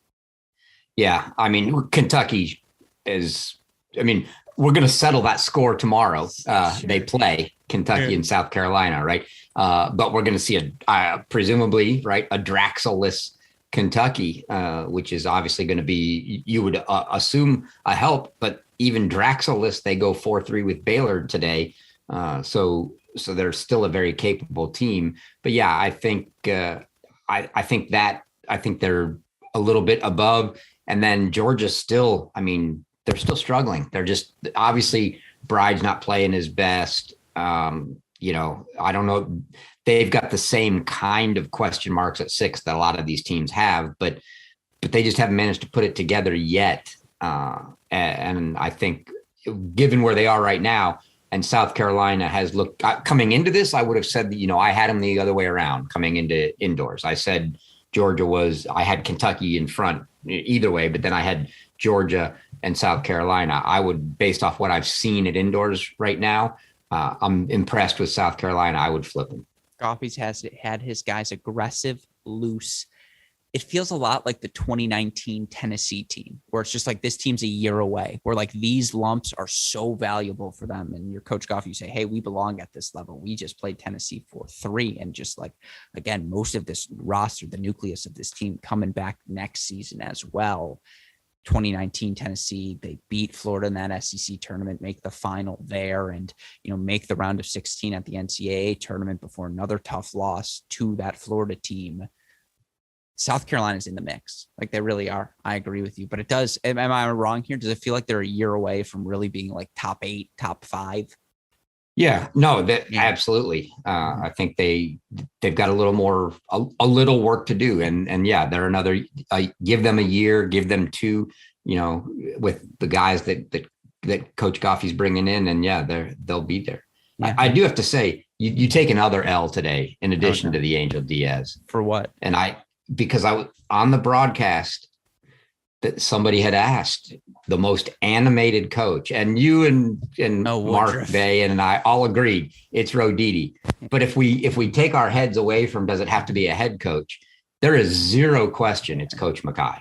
I think, first of all, I think it's him and Woodruff. Like you said, it's not Woodruff. I just disagree with you. Like, yeah, when he gets pumped, but his is more. Woodruff pumped is kind of like the point you were making. It's kind of like the Ty Tucker pumped. It's like man, get out of the way. That guy's a bull. You don't want to be anywhere near it. He's always moving. He's always moving during these matches. It's just like backwards, forward. Yeah, there's just a lot of energy. No, you're absolutely right. But no, again, credit to Tennessee, who took us a gut punch, punch in the face in that first hour of singles, dropped 5 first sets, and yet Monday refused to lose. Walton refused to lose. Hud grinds it out at the end at 3. And then that performance from Angel Diaz. Again, we learned a lot about South Carolina, but this Tennessee team continues to prove they belong amongst the elite of the elite, not just the elite of the elite. And now they're into another national semifinal where we get a rematch of last year's NCAA semifinal, as they're going to take on the Baylor Bears. And again, if I would have told you before the start of the match. Welcome back in, everyone, to the Nordstrom Tennis Center in Seattle, Washington, site of our 2022 National Men's Indoor Semifinals. Alex Gruskin, joined by the coach, Mark Bay, super producer Daniel Westoff here as we steer the ship. And coming back, TCU, dare I say, dominant? Maybe not quite dominant, but they were in control from the start of that doubles point, earning breaks in the first game of the match on courts 1 and 2. They ride those breaks to a doubles point victory, and now Buckeyes going to have to come back from a doubles point down for a second time here this weekend. They were able to do it against Washington. I suppose it's the same colors, but an absolute different beast here in the Horned Frogs. And we kick off our 6 singles matches here at the number 1 spot. Mate Botzel transfer from Oklahoma State, 17-3 overall this season, 7-0 in dual matches, including victory yesterday for him at the number 1 spot over Karamov of Wake Forest. He's taken on Luke Famba, though, the junior. Tons of success as well. Now, I don't believe he's finished a match yet this weekend. And in fact, when you look for Famba, was in a 3rd set in both of his matches to date. But certainly indoor tennis, always helpful to be 6'5", have that massive serve that Famba does. Your breakdown here of court number 1, Coach. First of all, Vatsal is going to have to get pumped. He just took a punch in the mouth, and he's going to have to come out swinging here in the beginning. I think that the serve, clearly we talked about, he didn't handle the serve in the doubles, and Famba did. But the story of this match is going to be the ground strokes. Will Vatsal be able to move Famba, break him down, and then eventually come in and volley himself? If he's able to do that, then he can get the Buckeyes a point that at this juncture in this match with the doubles point TCU, this is a must-win point for the Buckeyes now today. Yeah, absolutely. You see Mate Votos gets off to the quick hold here on 1. Now let's go to court number 2. Juan Carlos Aguilar has played the role of clincher for his team here in his first 2 matches on the kickoff weekend. You look for Aguilar, the 5th-year transfer from Texas A&M, 3-set win to clinch over Chris Rodesh of Virginia on day 1. Yesterday was a 4-4 win over freshman sensation Pierre Bailey of Texas, 4-4 Aguilar. But look, Cannon Kingsley has lost like 5 college tennis matches in his career, and I'm pretty sure 2 of them are to Will Blumberg. You look for Kingsley. He earned a win on day 1, was 4-1 down in his 2nd set, came back during a 6-4, 6-4 win over Washington yesterday. Eduardo Nava was serving for the 2nd set when Kingsley got the break back. He was up 6-4, 5-0 when that match started. Of course, you look for Kingsley this season, just 1 loss overall. That loss coming to Xavier in his very first match of the season. Aguilar 6-2 overall on the year. Kingsley game points here. Your thoughts on 2? Kingsley has the ammo. We're on the indoor court. He's got the big serve. He's got the athleticism. He has the forehand. He has the formula to get this done. But Aguilar is going to run, deflect, put the balls into the backhand corner, sneak in. He's going to try everything possible. You still have to give Kingsley a little bit of an advantage. But we go back to our desire and fear comment. After losing that doubles point, what was that team conversation, and how are the Buckeyes all feeling inside as they start all these matches, Alex? Absolutely. And one guy who's going to need to bring the fire today is another transfer here for Ohio State, Jake Van Emberg. Early deuce point chance in Van Emberg's service game.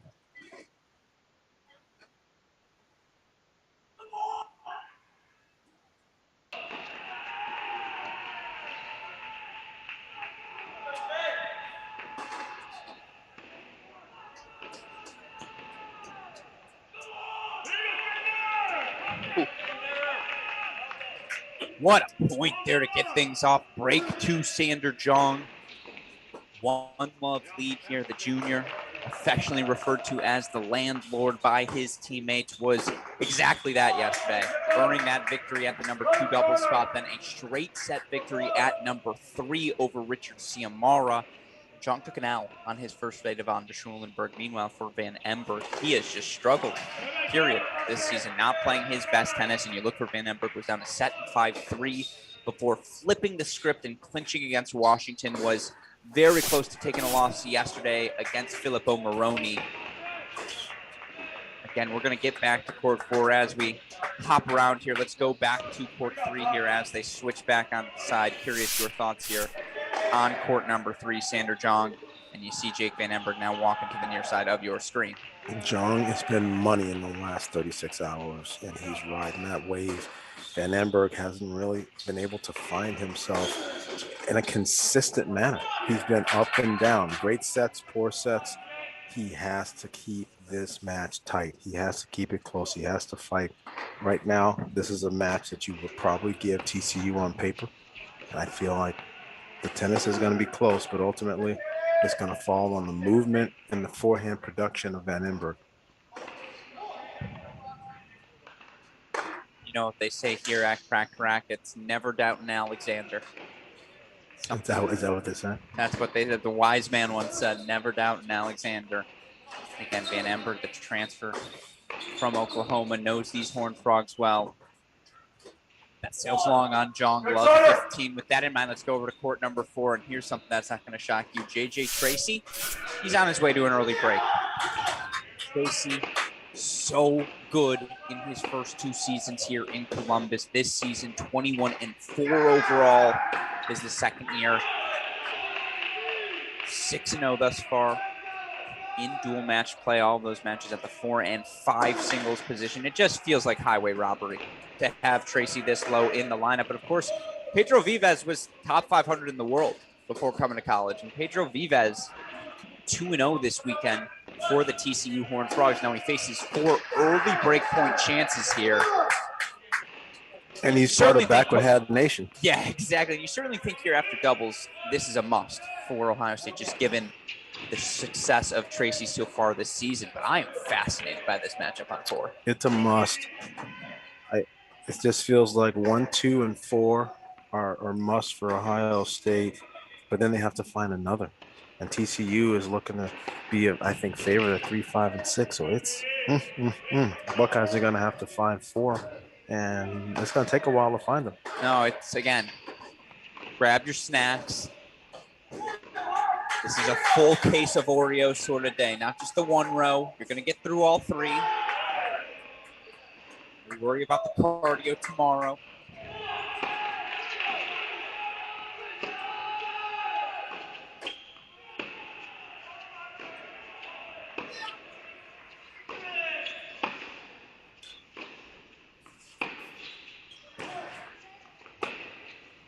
Well, folks, you can blame that spoiler solely on Andrew Luchanik, Buckeye teammate right by our broadcast booth, letting out a big roar for his teammate Tracy, setting the tone as always.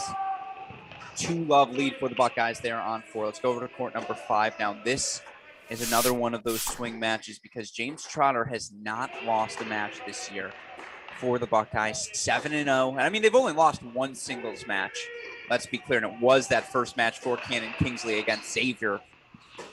But Trotter, 7-0, 14-3 overall, including his individual play in the fall. Had his chances yesterday, but was actually down a set to Jacob Schneider of Wake Forest. He's taken on, though, a very much informed Jake Fernley. Another one who had a weird match yesterday. Fernley was up a set and leading throughout his second set against Texas's CM Waldy, but ultimately that match didn't finish. Now Fernley clinched a win for this team over Florida earlier in the season, and you look for Fernley 7-1 overall to start the year. Where are you at with this matchup on 5? Advantage Fernley. Big moments for Trotter. Trotter is going to have to figure out a way to break down Fernley's backhand. Fernley rarely hits backhands. Fernley is not afraid. He's been playing this Trotter match all weekend. He's been playing big guys that have been bringing heat to him, and he's been able to use his feet and his forehand to diffuse it. So how does Trotter play the backhands out in the corner? How does Trotter play on the run? How well can he break down Fernley's backhand? These are all sort of the storylines in this match. But, yeah, it's a difficult one. But it's one that the Buckeyes are going to need. They're going to have to flip one of these where TCU may be slightly favored. I know it's rude to say to a guy's top 40 in the nation that he's an underdog, but sure, it feels like it. No, Fernley's just been so good in that forehand for Fernley, just the way he works you around the court. Because confidence and how you feel and how you're playing is much more important than what the ITA ranking or UTR says right now. Certainly, and Fernley was up in that third set, despite respectfully blowing set number 2 yesterday when that match finished. But here, Jake Fernley, 4 break point chances. I'm not going to say it's a response to that break from Tracy on 4.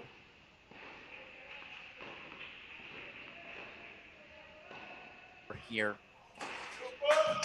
on Fernley. But ironically, the Frogs don't have that many guys cheering. They just sort of go out and play. They cheer a lot internally and on the court, but I can't say that they're like Texas or Ohio State or some of the teams that have a lot of cheering from court to court, as well as sort of a dog pound up in the crowd. Wake Forest, some of these teams that are carrying more guys. Buckeyes have that, I would say, to some extent, certainly. Yeah, they do. They do a good job of that. And they spread everyone out, which is important. Court assignments. That's important there. That's approaching to the forehand and making a statement there and getting a miss. It's a big development there for this match. If Trotter can approach on the forehand and actually get some free points.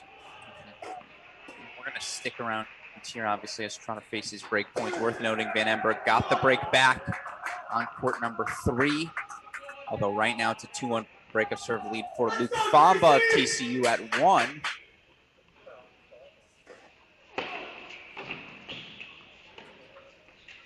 See, this is another time. Right. And that one's different because I was down the middle, not giving an angle and then just getting forward. Fernley's so used to playing the baseline rope-a-dope that actually having somebody come forward and he's not able to play the patterns the way he likes is a little bit different. So now a deuce point coming up here for Trotter. Can he fight off all 4 break points here on 5? Let's find out. Really hard to do, but first serve would be nice here. Serve volley.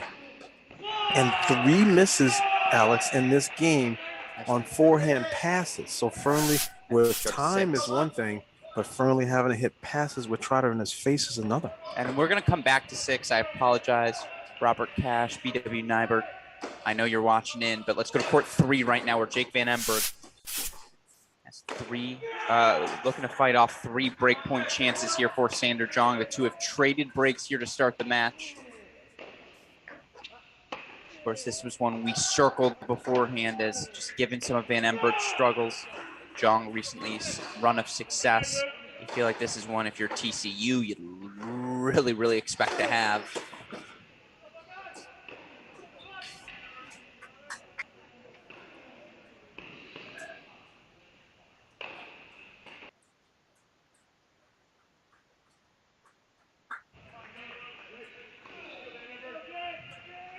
All that work from Sander Jong just to send that backhand long. 30-40 here now. Meanwhile, let's go split screen here with court 1 as Votzel's got break points back for the Buckeyes.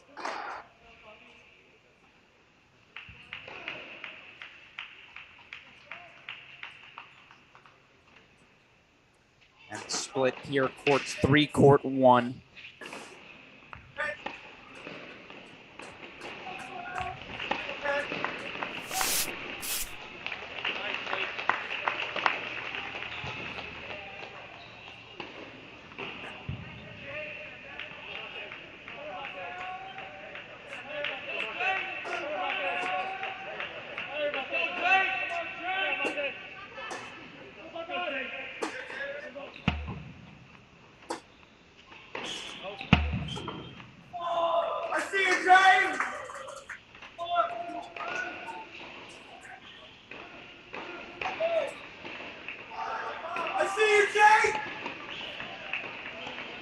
You might have to ban Andrew Comic from this broadcast booth. He's just spoiling everything.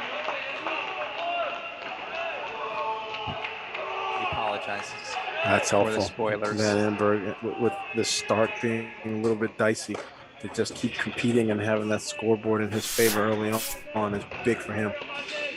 So that's a hold for Van Emberg on 1. Meanwhile, deuce point on 3. Deuce point coming up on 1.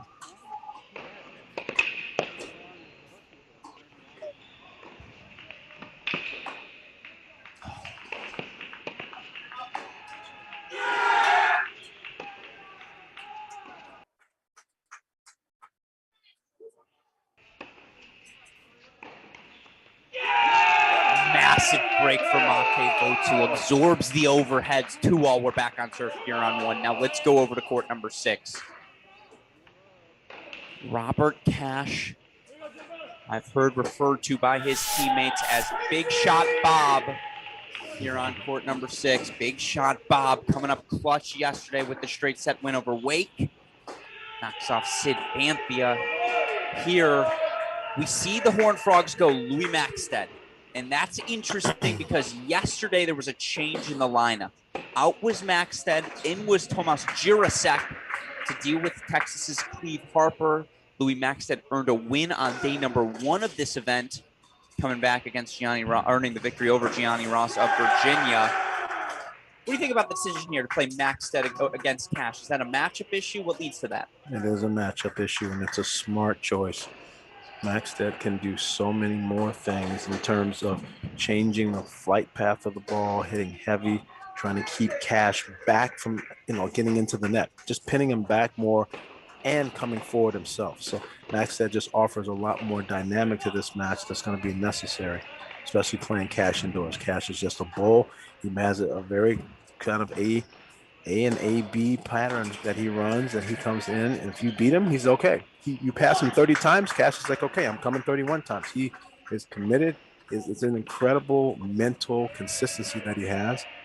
He has to be beaten, but Maxted does have some matchup things that can do it. And you want to talk about, again, matchup things. JJ Tracy, the ultimate matchup for the Buckeyes. He's up 4-love, 30-love already on court number 4. Talk about getting the response here after dropping that doubles point. Buckeyes 39-1, I'll remind you, in singles this season. And here it comes.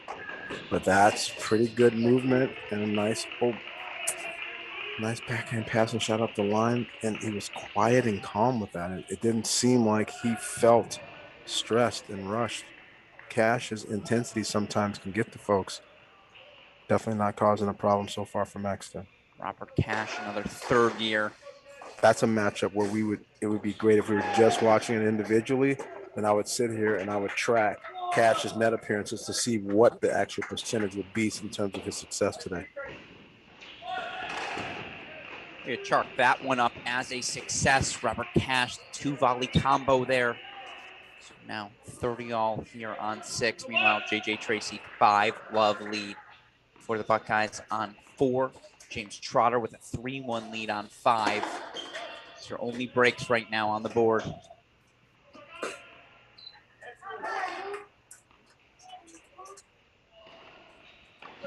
The key is that the Buckeyes get Volley. some help. Oh, freshman just so fluid everywhere, got Coach. caught. You're exactly right. The key is the Buckeyes have to hang around. This is one of those matches where, okay, fine, TCU takes the opportunity to get a lead, but the pride, the fight, the hard work, the effort, everything that the Buckeyes do to get to the point where they are, they're not going to go down here without being outplayed and without fighting, until the very last drop. And as college matches go, the longer you keep it going, the more you have the chances for the back and forth momentum shifts, and the pendulum can swing back in the Buckeyes' way.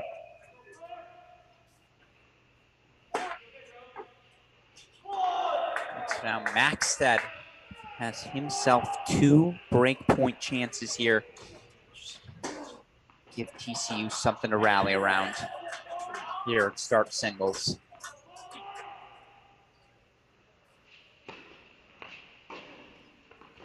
Yep. Maxted with the deep return into the Cash backhand. 3-2 TCU here on court number 6. Let's go to 5 right now. Game point chance for James Trotter. He tries to consolidate his break of serve lead right now on Jake Fernley. If you listened to our mini break podcast last night, you see it's in.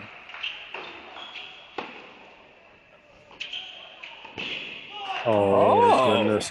Move lateral, and he doesn't judge go to the volley 1 properly. That's big for Trotter and the Buckeyes to be ahead. So far, Trotter's been able. Coach Ty Tucker has given him all kinds of talk in the ear. They are running some great plays right now at Trotter's position. And so far, Fernley, who's been one of TCU's best points, is a little bit confused and rattled right now. And in our preview here today, we see Botzel fights off 1 break point. We said splits were the name of the game. Thought whoever could take that doubles point, you have the significant advantage because, again, Votso Famba, Kingsley Aguilar, you think the 2 teams split there. Yeah, you like Tracy at that number 4 spot always, but given the struggles of Van Emberg, maybe you lean Sander Jong there at 3. And then 5 and 6, Fernley was playing so well coming into this match. Cash, indoors, you just feel like this is his surface, his conditions to have success. If you're doing basic match calculus, you just see splits everywhere if you segment by position. And that's why, again, there is no match calculator. That gives you TCU. TCU 4-3 now. But I tell you, the scoreboards right now. It's anyone's game. The It's scoreboards absolutely are anyone's game. wide open. There's 2 Buckeye favorable scoreboards, and everything else is a crapshoot. Luke Famba. Tricky stuff there from the junior. He breaks back 4-3-2. Meanwhile, let's go to court number 4 right now. Blink and you're going to miss JJ Tracy. Currently 5-love up. Now it's 30-15 here for the freshman Pedro Vives, and this is where it's worth remembering.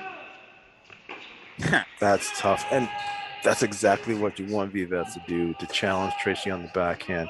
I think he needs to cover the line. I mean, it's old school net vernacular, but I just don't think Tracy plays the little spinny, dippy cross-court types of backhands. I think you have to pressure his backhand and cover the line. This is where, to me, you remember for the freshman, this is his 3rd consecutive day of competition. That's right. But he's also up against. How's the head? I'm mentally trained, argue. I just think he's up against somebody who is not going to have it. At this point, the Buckeyes have to rely on some of the best players that are lower in the lineup, and Tracy knows it, and he brings it. He accepts the pressure on his back. Even as a freshman, he was okay with that. And lost just 2 matches that freshman year, and this is where it's worth remembering. Massive scoreboards here over both courts. 1 on the right bank court, 2 on the left bank. The entire building will see a 6-love JJ Tracy set if he puts that up here. And again, Ty Tucker's looked up there a couple times. And that's times. just a reminder of like, hey, we're not going anywhere, folks. So again, get those snacks, buckle in. That ball goes long. Deuce point coming up, though. Yeah, Ty knows what's going on. He's looking at the scoreboard. He knows. He's playing. You think we're playing match calculus in our head? His is constantly shifting. Yeah, he's one of the better minds in college tennis, very well prepared. He still has he has a file cabinet, Alex, in his office that has notes 23, 24 years old on players and matches. And it's amazing what he's still. I hear he still adjusts the Chronagi file.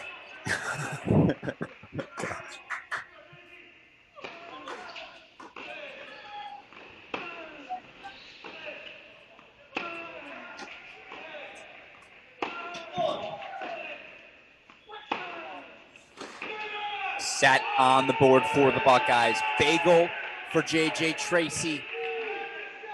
I went peanut butter today. So. I went cream cheese myself, but the number 4 singles player, a little, maybe went half and half here. Just, again, about as excellent as you can hope for in a 6-love win here on 4. In the meantime, let's go over to court number 6 right now. Louis Maxted, the freshman, looking to consolidate the break here against Robert Cash. And Maxted has a lot of ability to come forward. He has a net game, and that's why he's back in there. So that's what you brought up, and we were talking about this before our broadcast started. It's the well-rounded nature of Louis Maxted. No disrespect to Tomas Jirasek, but you know with Jirasek, you're getting a lot of loopy forehands, right?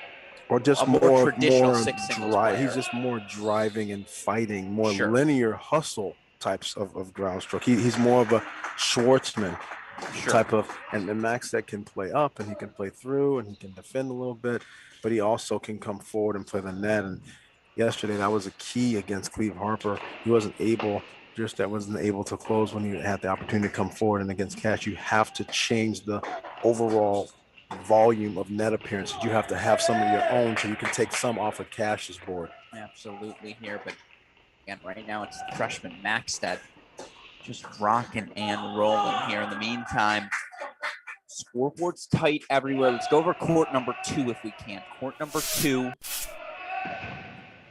Cannon Kingsley, just held there 4-4-3.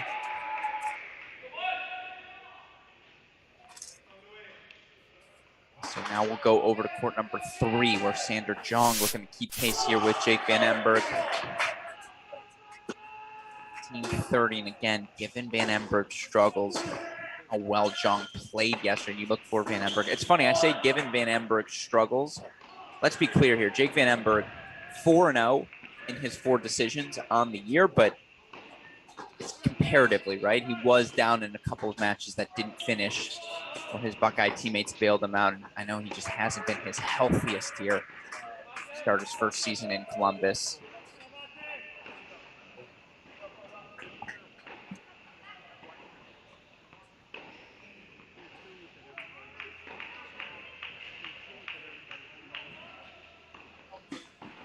That's better. I love that production out of his backhand. Well played by Jake. I think Jake's in good shape now. I think he's moving well. I think he's healthy. I think this is a for sure if he can just get some more matches under his belt. The problem with the abandoned matches, Alex, is that you don't really have a true sense. Like we're quoting what was finished, but all of those matches that weren't, it's hard to gauge where someone's confidence is in totality from all the different competitions that they played. You say abandoned for those casual fans joining in on the stream. If you don't know, once a team clinches, gets their 4th point on the board, has guaranteed a win here at the National Indoors, the match stops. So you don't finish everything out. There are other positions, other places across the country where that happens in the regular season as well. 30 all here on 3. Let's split with court 1 again if we can, as Mate Votzel looking to get the break back against Luke Famba. Votzel right now 30-40. He's got 2 break point chances. Again, that's on court 1 as we work the split here. We've just been talking about breakpoint chances on court 1, the 2 of the biggest servers in the building. And it's really been all you've been talking about on court 1. Is that nerves? Is that just matchup? A little bit of everything? It's tough. As Trotter just held, by the way, on a deuce point 4-5-2 at 5. Desperately needed. Let's see what Votzel's got here on the deuce point as we've got game points here. Sandra Chong as well. After losing the doubles point, I think the Trotter point is necessary.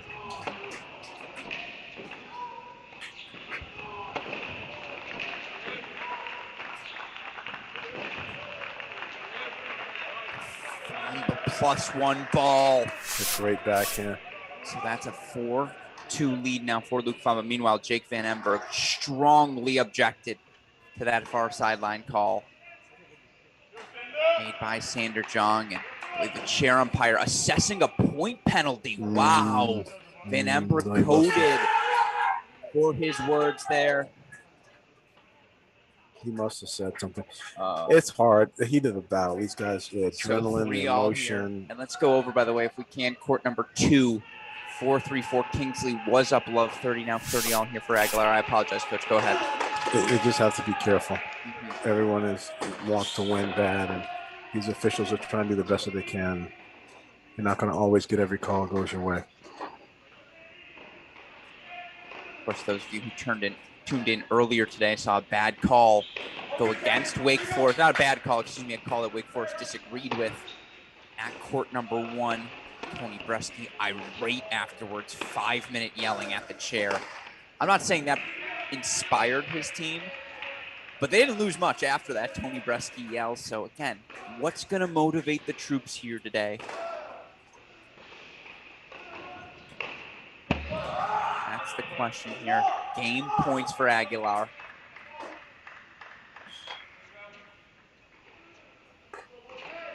Up here for 4 all.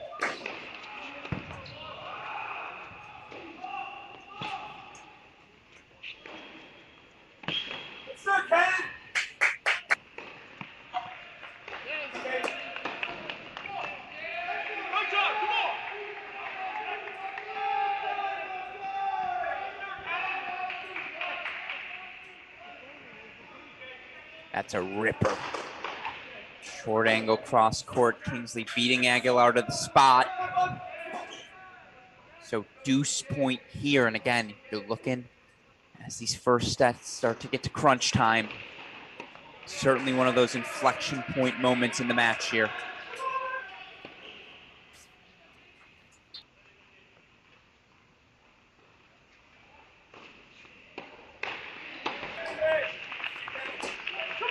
Cannon Kingsley with the break on 2 here. So he'll serve for the first set, 5-3. Meanwhile, you heard that, yeah, Bobby in the background. Let's split here, courts 2 and 6. If we can, Kingsley serving for it here on 2, but Robert Pash on 6. Down a break right now to Louis Maxted. Love 30 in the service game of Maxted. He's connected well in some returns in this game. And he just came forward. Did a great job of knocking off a backhand volley. It was not easy. This is a big moment here. This is a big moment because there's a synergy on this side that's Yes. electrically flowing through all three guys. Your Tracy side, gets to it clarify, done. 2, 4, and 6 all on one side of the court for those of you not here today. Yeah, Tracy into Kingsley, and now Kingsley is sending some vibes over to Cash trying to break back. I would just say to Kai Tucker every time, I'd be like, I don't care what you play me as long as it's next to JJ Tracy. I would like all of his vibes on my court, please.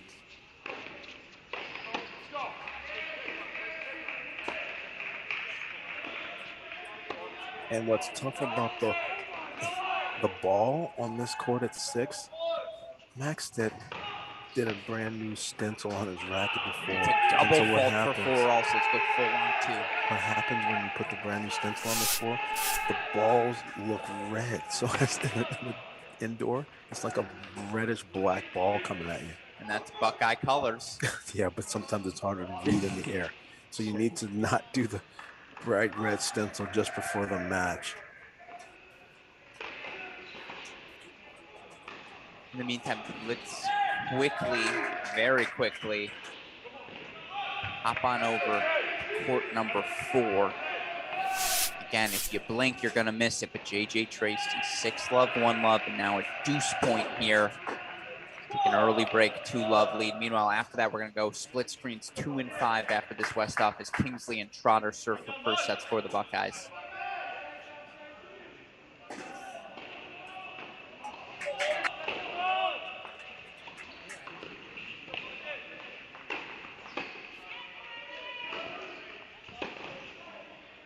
Big 5 minutes for the Bucks out here. Ball sails to Love Tracy. So we're going to go to court 2 first, but we're going to split screen courts 2 and 5. Buckeyes serving for 2 more first sets here. And if you're just joining us, ITA Division I Men's National Team Indoor Championships. 1-0 lead for TCU here in our first semifinals. They took an early 3-love lead on every court in doubles. Every court, Coach Bay. Came out with passion, aggression, and the Buckeyes have matched that aggression now here to start singles.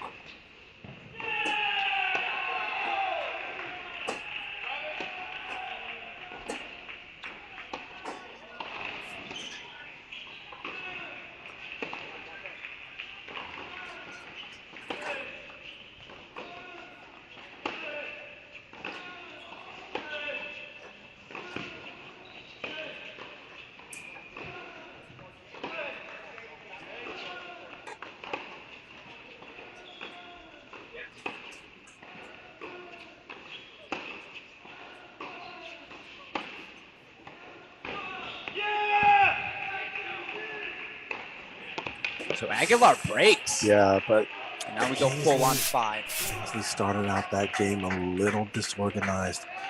Unforced error, missing some first serves, allowed Aguilar to creep his way into that. After an emotional break, he didn't stay on top of the job. Coach Crow is doing 2 courts at once, and he can't manage every single point. It's critical once you do everything you can to get the breaks that you work those early points in the next game so the momentum doesn't shift back. Now, triple set point here for James Trotter.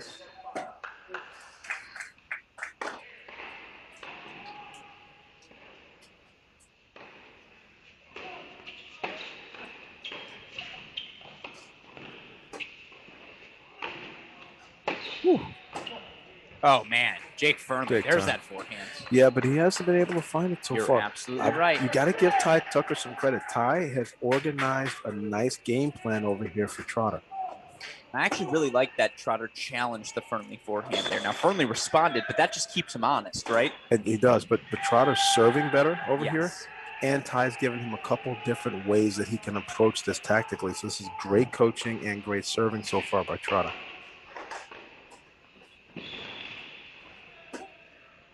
So 2 set points here. By the way, Robert Cash up 5-4 and Love 30 will go there next. Looks to break Maxted, make it a potential First set here for the Bucks.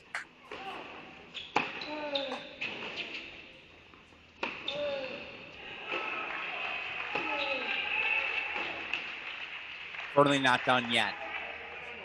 Aguilar managed to fight off Cannon Kingsley's effort to serve for the set at 2. Can Fernley do the same here at 5 and begin Ohio State push? A TCU push. Big deuce point coming up. Meanwhile, 4 set points for Robert Cash on 6. We'll get there momentarily. Man, but I've jinxed Trotter. The moment I said he was serving well, he's missed every first serve since I made that comment this game. It's a burden and a blessing. Can we split 6? I don't want to miss out on that. Can we split here, courts 5 and 6?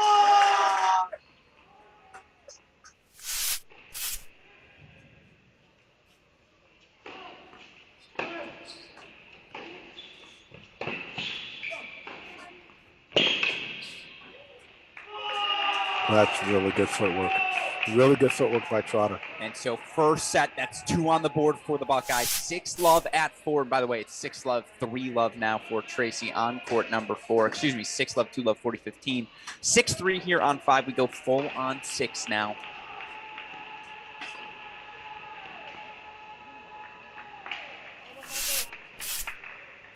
Meanwhile, 30-all in the 4-5 service game of Juan Carlos Aguilar. These are big, big matches.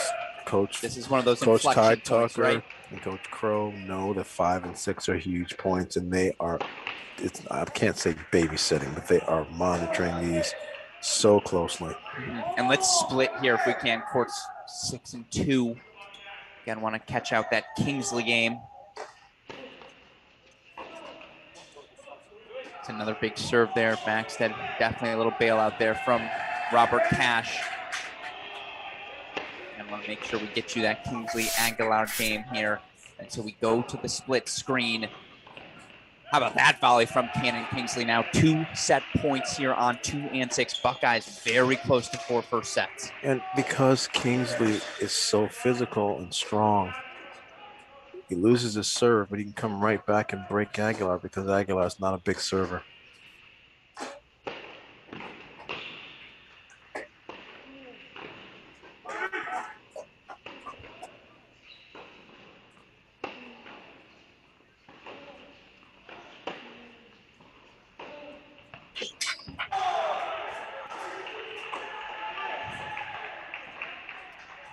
To set for the Buckeyes on 2-3. There's Cannon Kingsley takes it 6-4. We go full on 6 now for a deuce point. And after Kingsley, Robert Cash missed that last forehand.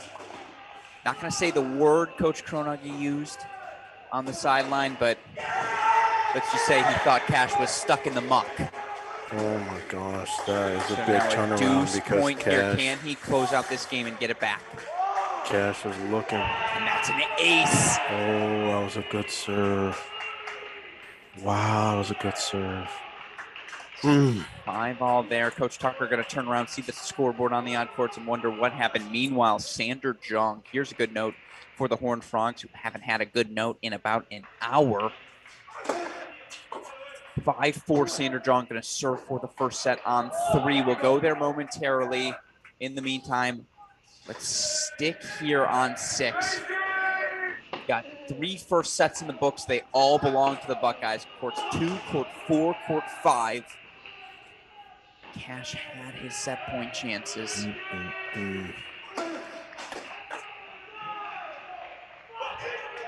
Something I use a lot, Alex, to understand if someone's playing well or evaluate people in the sport.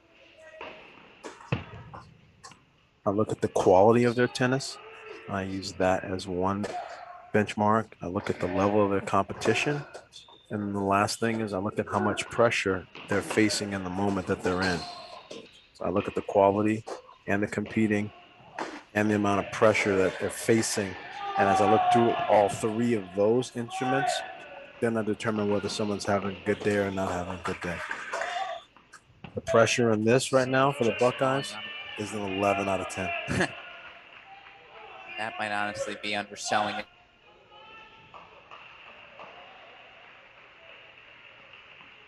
court number 5. Sander Jong serving for it on 3, excuse me. Actually, you know what? We've so much talk here about the Buckeyes. Let's go to court 1. And if we can split courts 1 and 3, super producer Daniel Westhoff, we're going to go over to court number 1. But we're splitting between courts 1 and 3. Well, right now, TCU serving for their first 2 sets here. Sander Jong, 5'4", at that number 3 spot on the right side of your screen. Luke Famba passed there by Voetzel, but 5'4", 15 all.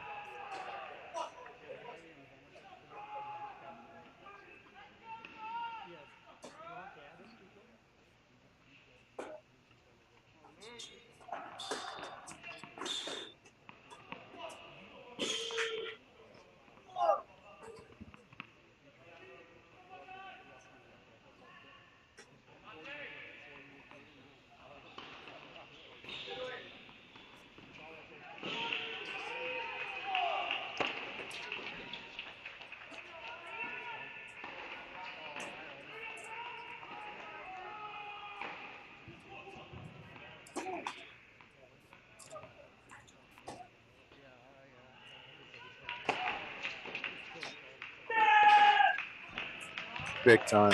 Famba is going serve +1. He's determined. He's athletic. He's focused. He's not missing much off the ground. And one of his weaknesses, I feel, is when he gets caught too deep in the court, just floating balls. He's not been that guy today. He has been inside the court and not allowing Voetzel to have much time once he's in charge of the point early on after a good serve. 3 set points now for Famba, and now 4 set points for Sander Jong. Here comes a TCU push. First 3 sets off the board belong to the Buckeyes. But the one-handed backhand accentuate that finish, Luke Famba. Just shredded that. But so we now go full-on 3 as at the first set at 1. He's feeling himself. You win the doubles point, you get a set point like that. Oh, no. Oh, Alexander. Yeah, it's a little bit too cool for school.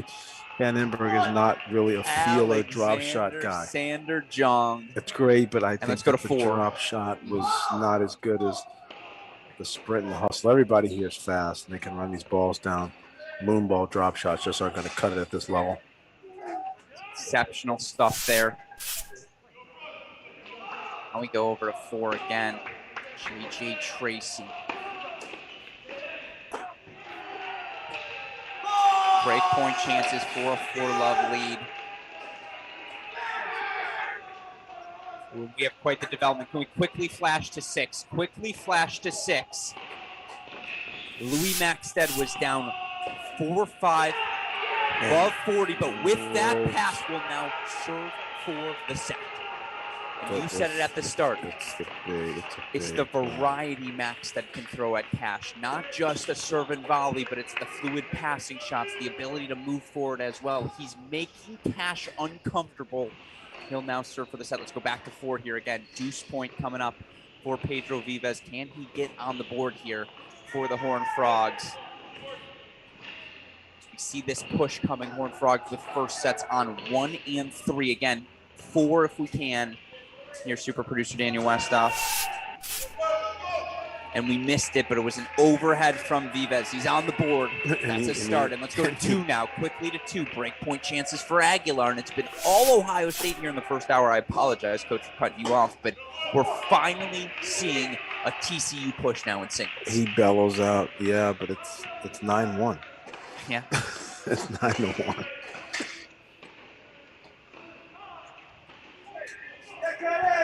And break point chances here for the senior Aguilar.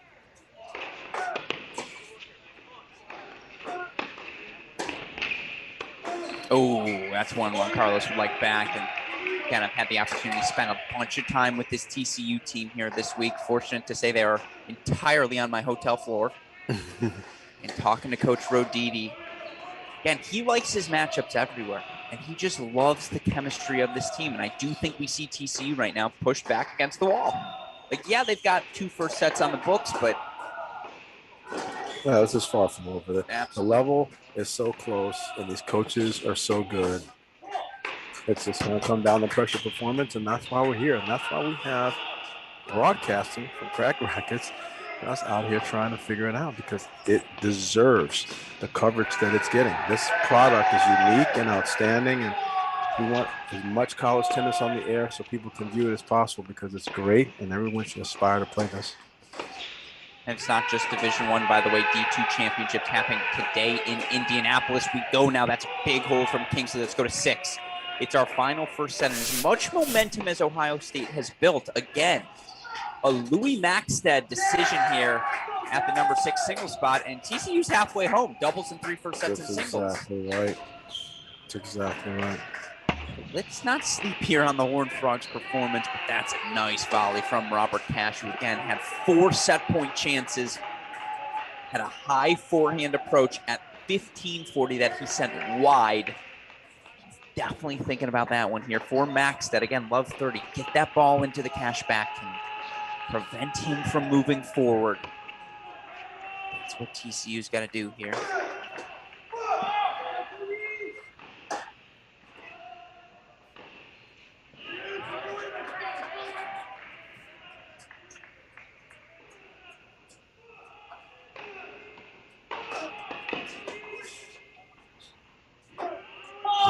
It's not been the free points and the big server Cash. It's been some timely serving Maxted.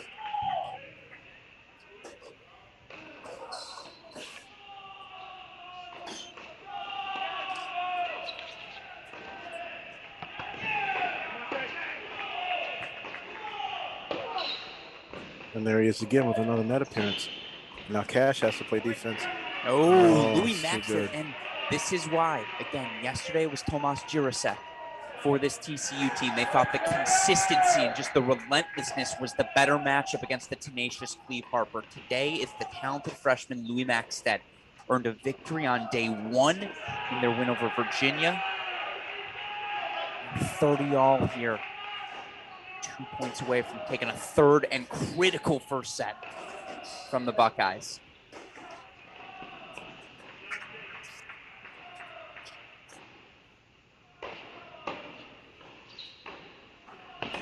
He's committed to coming forward. Ooh, you're taking it. Look at the concentration there. Quick feet, soft hands.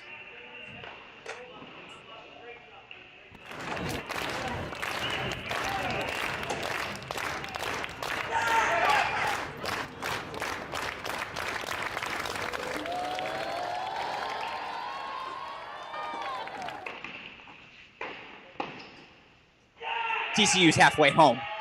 7-5 first set. That decision from Coach Roditi to play Louis Maxted here. The freshman paying dividends. Free points on the serve, Alex, and transition from Maxted. Let's head to court number 1 right now. You cannot discount. He's doing the tennis things necessary to win this match at a young age, obviously, as a freshman. So impressive right now. Absolutely. All right, Votzel. Drop shot, passing shot combo against the big man. Right now, by the way, serving marker wrong. It is Famba serving, not an early break for the Buckeyes. And I think the thing we both have been most impressed about with Luke Famba thus far today, I know we haven't shown too much of this match. It's been very break heavy at the start, but it's the way Famba's attacked, and not just today. He was up 5-3 in the third in his day 1 match against Iñaki Montes, and yesterday, third set against Micah Braswell. Sure, it helps to be this big indoors, but just the relentlessness, the confidence of the junior. He's been excellent for these Horned Frogs up top. Most certainly. He's the type of guy that is considered an X factor guy. You hope that you don't get him on a good day. Well, unfortunately, I think the Buckeyes have got him on a good day. Good serving day more than anything, too. I think he's playing. Yeah. I think he's hitting his forehand well. I think he's producing from the right court positions. I just think it's the way he's going about the tennis is the way he needs to play all the time, not just indoors in this tournament, but it's so far given him an opportunity to help the Horned Frogs find 3 points today. So the paths are looking really clear. Alex. Yeah. Again, if you're TCU, even with the Buckeyes starting so strong in a couple of spots, and 6-0-4-1 Tracy at 4, 6-3-3-0 Trotter at 5, all you have to do is defend your leads now if you're a Horned Frog fan. That's all you have to do the rest of the way here.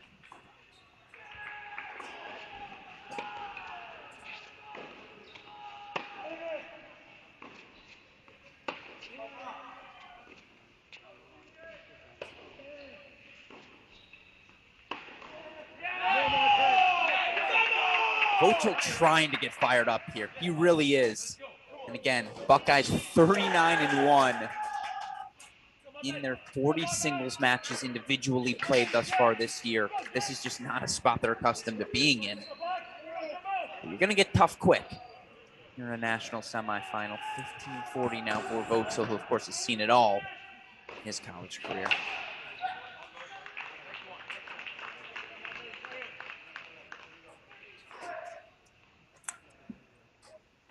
Tough to speculate. Very easy to sit in the Sunday afternoon quarterback chair, but a lot of times with this Buckeye team, you've had them dominate the indoor season, dominate the Big Ten, and then have some challenges at the end with wind outdoors, possibly some fatigue, whatever, perceived pressure, or the market not giving them enough respect in the outdoors. So what could it be helpful? It's a crazy question, but could it be helpful for the Buckeyes to be so dominant indoors, not get it done here, and then actually flip the script on the back end of the season? What do you think about that? Very, very possible. I mean, you always like a team that's hungry, but of course, if you're led by Coach Ty Tucker, you're going to be working. Win, lose, doesn't matter. It's a one-day excuse. Their day off, and we see there that's a hold for Bob. Let's go to 5, by the way, if we can. We're deuce point coming up for Trotter, 6-3-3 love. Well, trust me, I'm not suggesting losing is a digestible concept for Ty. No, it's more. I'm saying I would argue winning. It's like it's not as though winning is going to slow him down. Is what I'm trying to say. It's the opposite. It's Correct. just like I don't even know if it registers. He's like, yeah, we better have won. Spent 20 hours prepping for this match in the last 18 of them.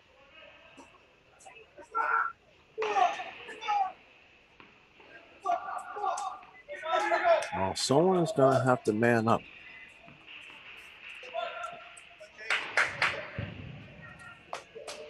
Is it Van Inberg? That's a tough double, and you Okay.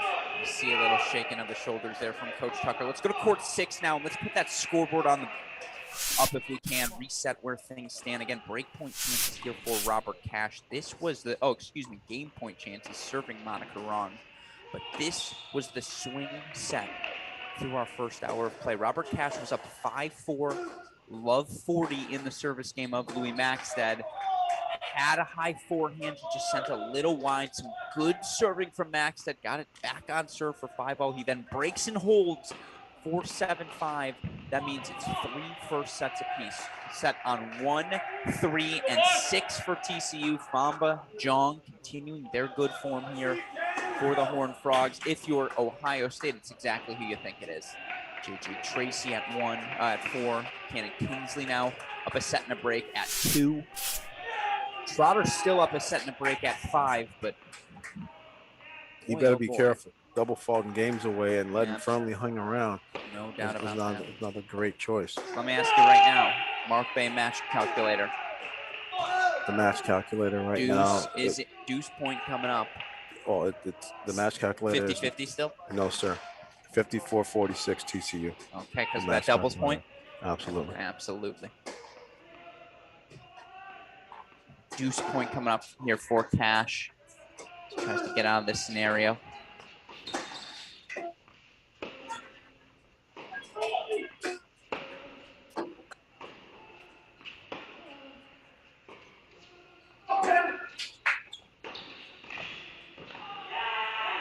Sails on Cash. Louis Maxted, the freshman, showing off the diverse skill set.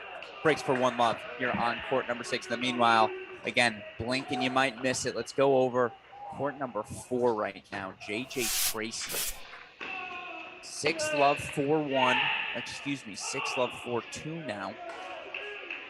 He looks to extend his lead. Actually, I apologize. We got to go over to court number 3. Sander Jong looking to take an early break of serve here. And now 15-30. And that's the thing about Sander Jong. About 6 foot, 6'1". Just such a well-rounded game and sneaky good athleticism and firepower. If you get him time to sit on that forehand, he is going to get all of his momentum moving forward. I just don't know if Van Emberg's consistent enough right now to disrupt the rhythm of Jong.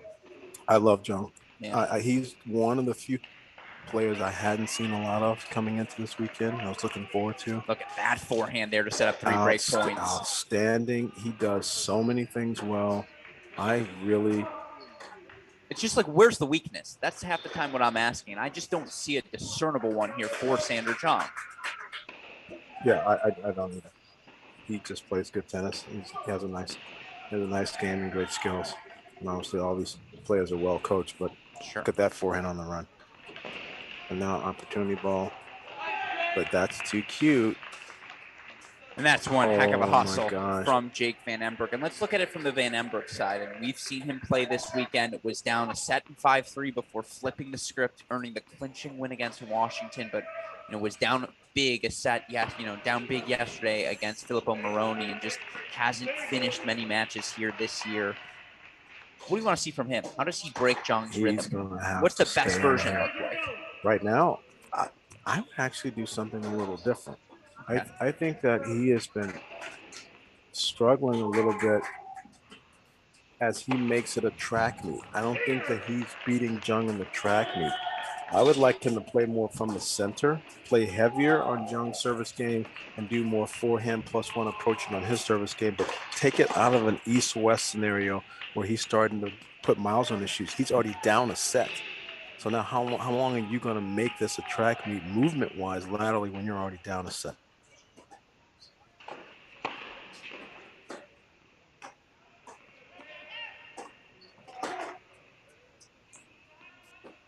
Deuce point coming up here for Van Emberg.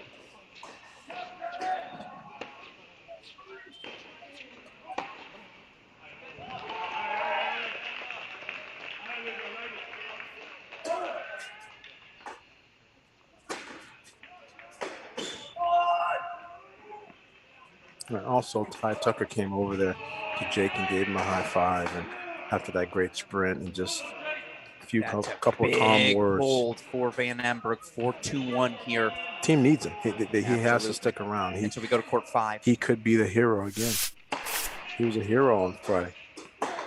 He could be your hero, baby. He could be a hero today. He'll stand by you forever. Not a lot of people caught that out. Yeah. Just trying to take their breath away. 3-2 here for James Trotter. And again, was up 6-3, 3-love. Currently got one of the breaks back here. Trotter's been so exceptional, mixing up his +1 targets, just preventing Fernley from doing exactly that with the forehand.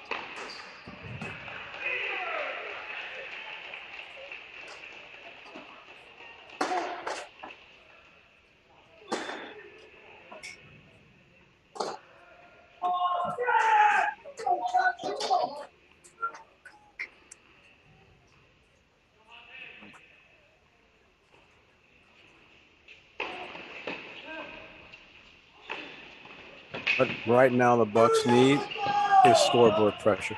They need to close these And matches if we out. can, let's go quickly to 6. Break point chance for Robert Cash back on serve. That'd be big. By the way, Tracy, 6-love, 5-2, love 30. He's 2 points away. That's what they need. They need this place to start looking spacious. They need that.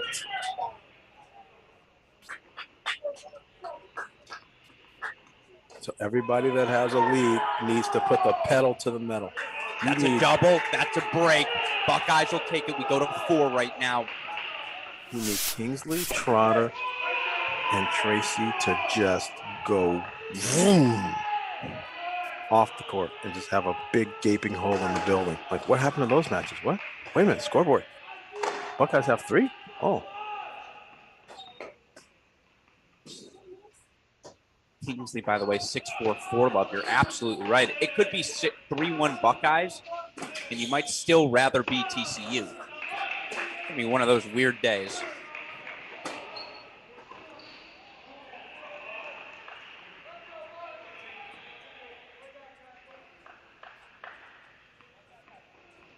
Match points here, JJ Tracy.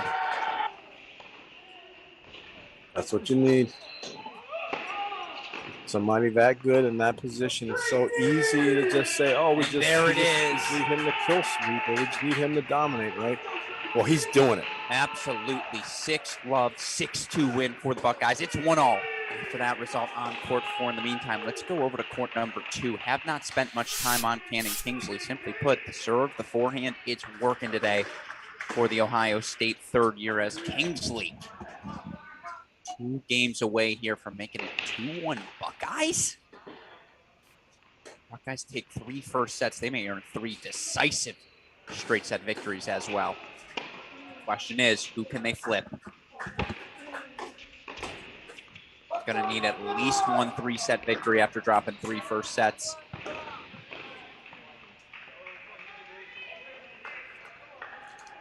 And usually they can count on cash. You're saying he's money in the bank? He has been.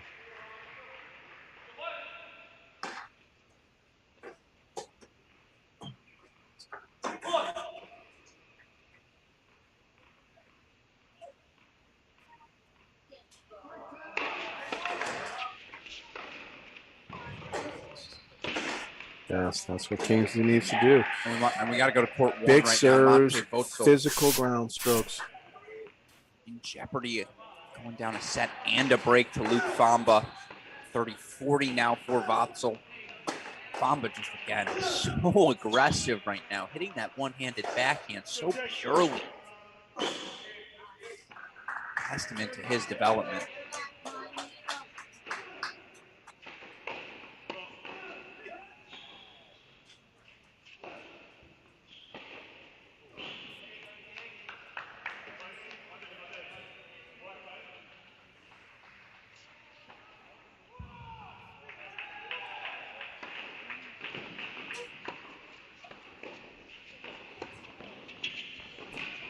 Great approach shot. Oh, let called. Oh, he got lucky because he missed the pass. But the ball was certainly rolling over. I'm sure neither players feel too happy. Neither player feels too happy about that let call.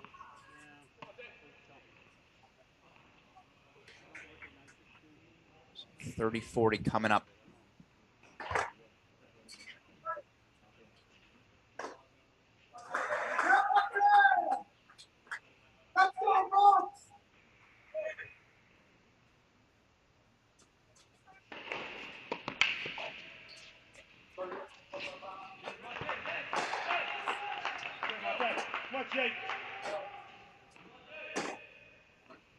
So deuce point coming up after that efficient +1 effort there.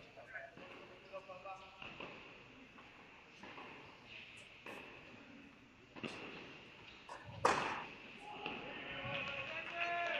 feel like if Votzel can get a hold here, you can expect a massive Buckeye roar.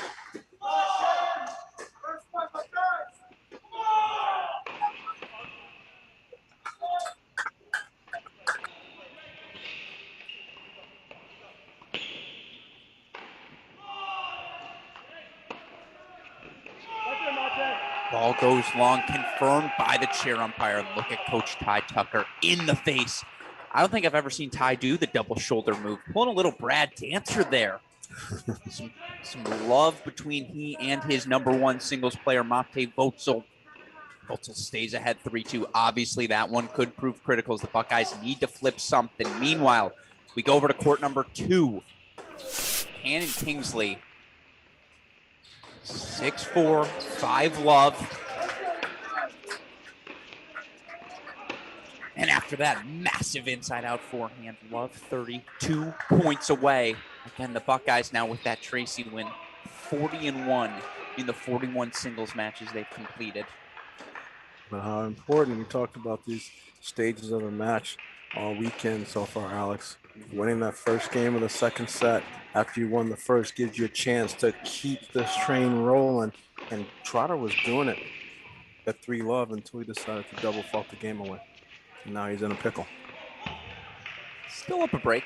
6-3, 4-3 at 5. And of course, But we're it's an keeping our eye engaged, there. it's an engaged firmly, and now the Yeah. margins are slim. He has to stay on top of the business and get the job done. The Buckeyes need the 3 on the scoreboard so somebody else can gain confidence off of that and flip the one match they need. Well, right now, Maxted still up a set and a break for TCU on 6. The freshman has looked so good down there. The aggression of Famba at 1. Just don't know where this match is going next.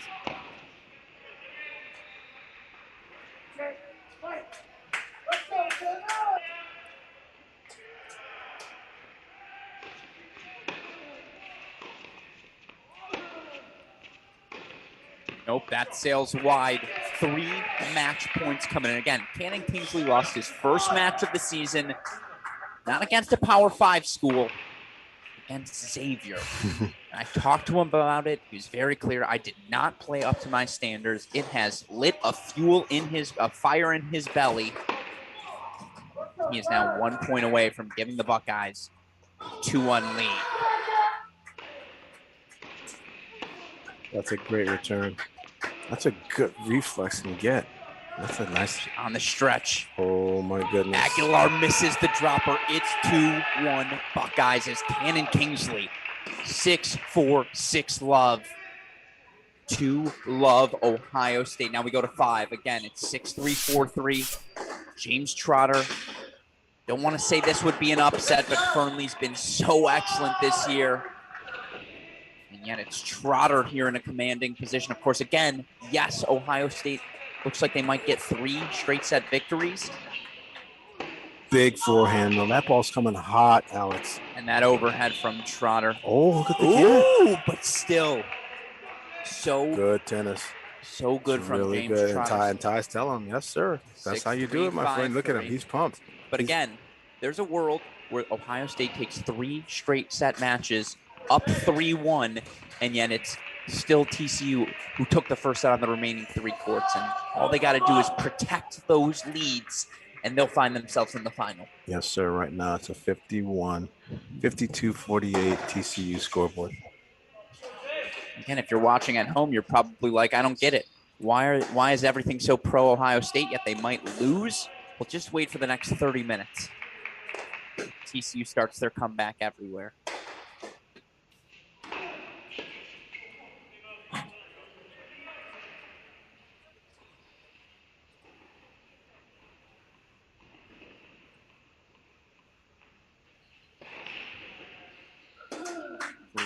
All due respect. Let's go to court number 1 right now. And again, this was the one I circled. Monte Votzel's been undefeated, ITA All-American consolation winner. Really impressive yesterday in his straight set victory over Karasev of Wake Forest. He's got 3 breakpoint chances here. Take a 4-2 lead for the Bucks.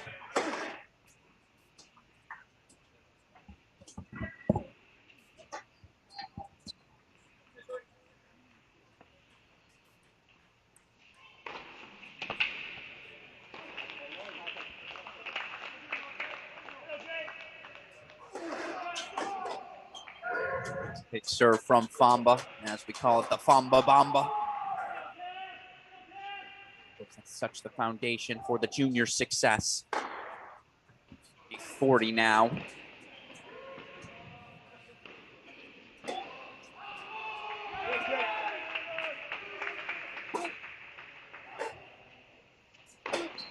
That's another Famba Bamba. Ace T. 30-40. Gets a big serves deuce. in the doubles to close the door as well. And he goes back to the ad side. He's had a lot of reinforcing positives for the way he needs to play and just for his own confidence today. Confidence is a day-to-day thing, Alex. How's your confidence doing? That's something I've never lacked in, my friend. Okay. It's us Alexanders. Ask Sander Jong on 3. And when you've got a namesake that's the great, feel pretty good.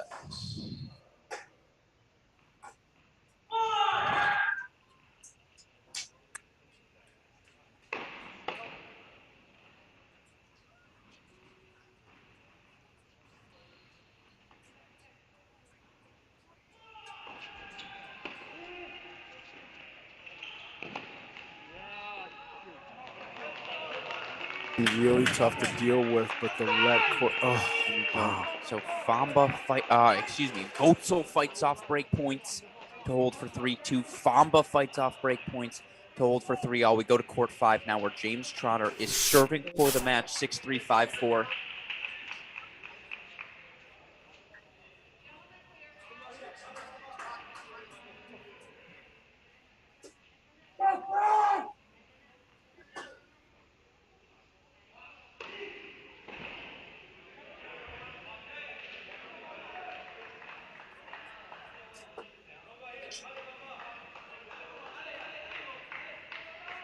Again, 2-1 Buckeyes right now. A little bit of a discussion there.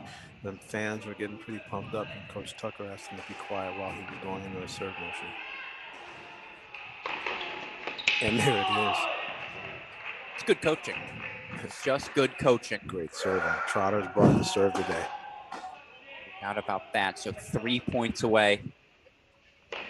Again, TCU leading. Take first sets on 3 of our 4 remaining courts. This would be the last Ohio State first set. It would mean a 3rd straight set victory for them as well.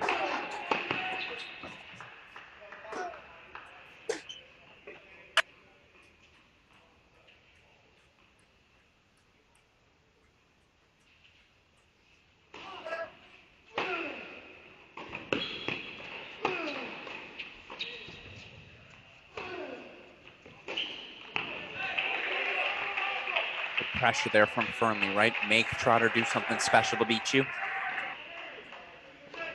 Aggression there, good forehand. 15-all.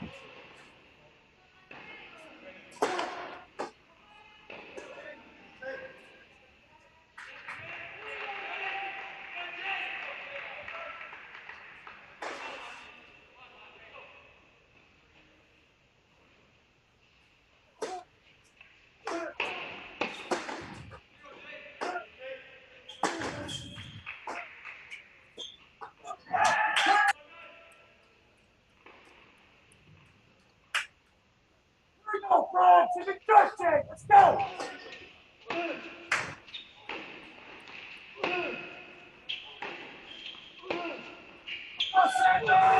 Good ball by Fernley. It is, but Trotter's over serving now. He gets the free point on the first one, and instead of thinking serve +1 in locations, he's just going gas, gas, gas, full gas, full gas, full gas. And now he's playing second serve points and allowing Fernley to find some of his magic that's made him such a tough player for TCU for a while.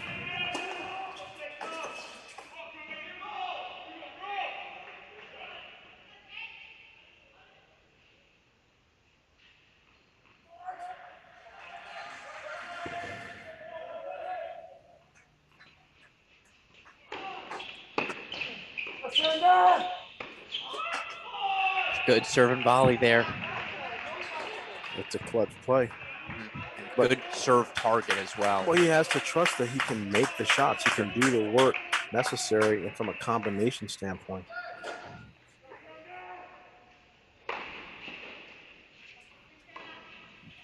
Feel the tension in the air now, 30-all.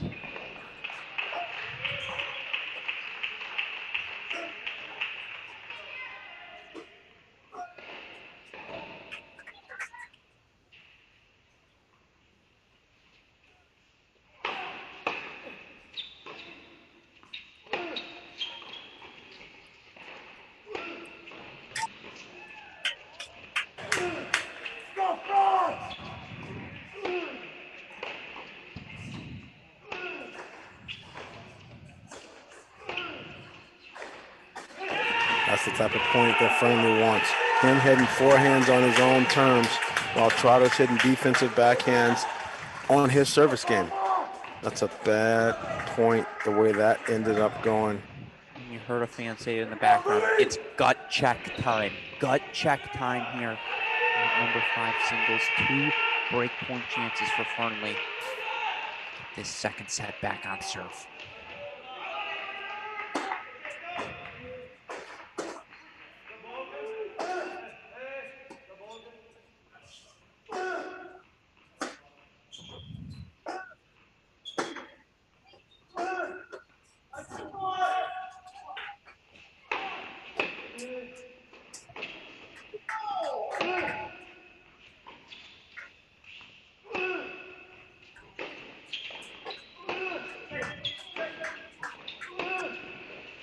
Oh, he tried to change direction. It's tough to live by the sword, die by the sword. He does it all day long. And now at that moment, I can't say that that was a good time for him to do it. He lets Trotter off the hook in a game where he's playing tentative and missing first serves. You want to get out of that game for sure without a gift. Match point for Trotter. What's the serve choice here?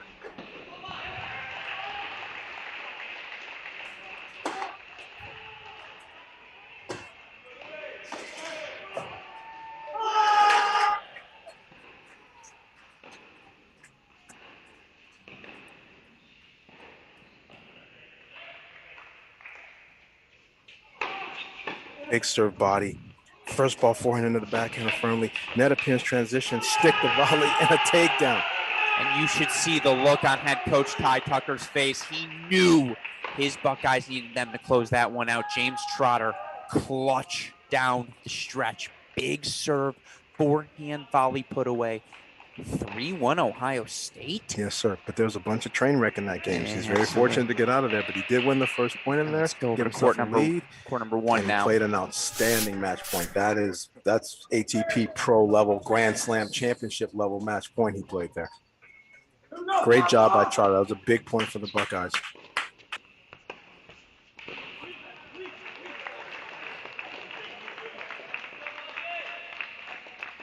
Now, my friends,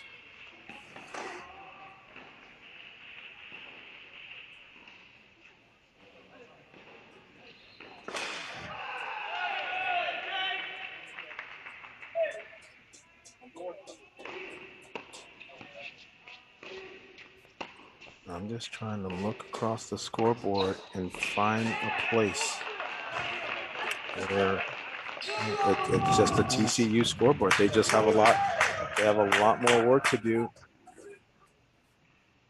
And with that in mind, I like that you bring that up. Can you pull up that scoreboard, super producer Daniel Westoff? And by the way, serving marker obviously wrong here. Votel the one serving here, 4-all, love 30. You see here, 3 matches left on court. All matches where the first set belonged to TCU. Right now, they're on serve 6-4, 3-4. Sander Jong at 3. 6-4, 4-all here on court number 1. Bright spot for TCU, 7-5, 4-2. Louis Maxted. And the Buckeyes going to win this match. It's going to have to be in a 3-set victory. Where could that happen? Or will TCU just protect these leads? Both seem fairly likely here.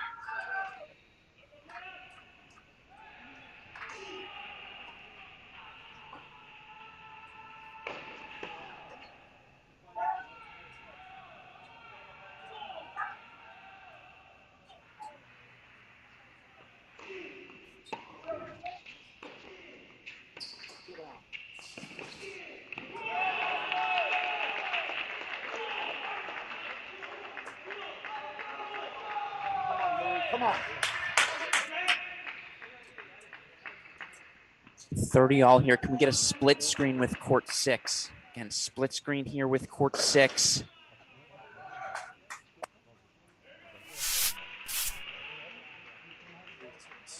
Break point chances here for Louis Maxted.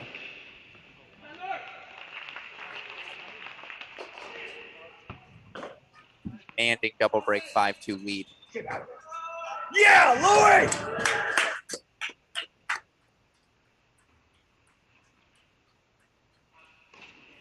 The look on Cash's faces. As that volley goes wide, Louis Maxted, 7-5, 5-2 lead now. TCU closing in on a second point. We go back to court number 1, 30-all. Now 30-40, break point chances for Famba. I mean, we may have 6 straight set matches here. It's possible. The look on Cash's face says it all. It's a combination of frustration, disappointment, and Especially after that doubles as well. Sort of understanding that his opponent is really playing well against him, against the things he does well. He's up against a tough opponent. That backhand volley today for Robert Cash really has betrayed him. Great point chance here for TCU.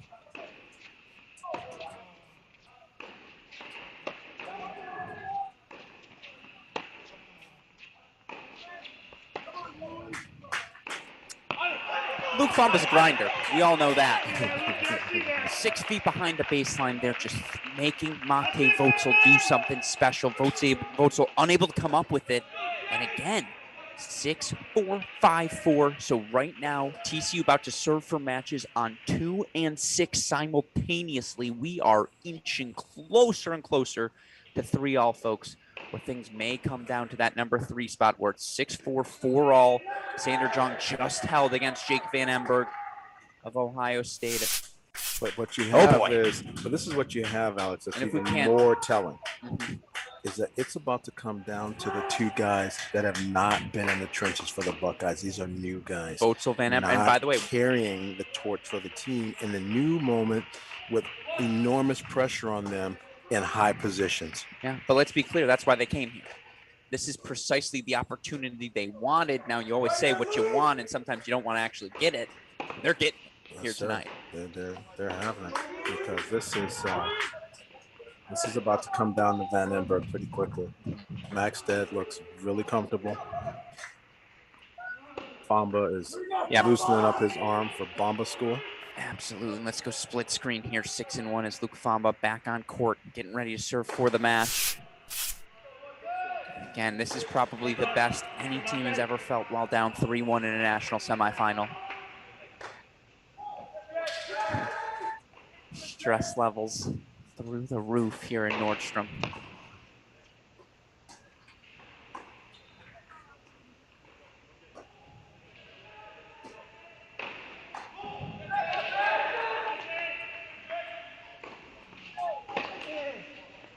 So it's a double fault for Maxted.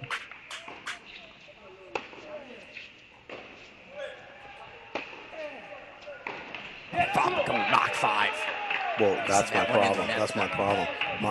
He went Mach 20 on the serve and Mach 5 on that forehand. Got to be careful about overplaying the situation.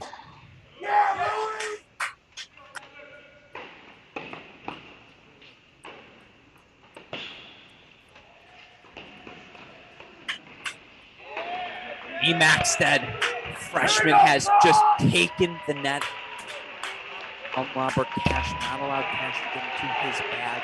Match point coming up on 6. Again, we're going to stay split screen for now. It's 15-all on court 1. Luke Famba serving for it. It's a nice return from Cash to fight off 1 match point. The scoreboard is enormous. 40-30 for Van Emberg. Van Emberg just doubled at 40-15. Oh.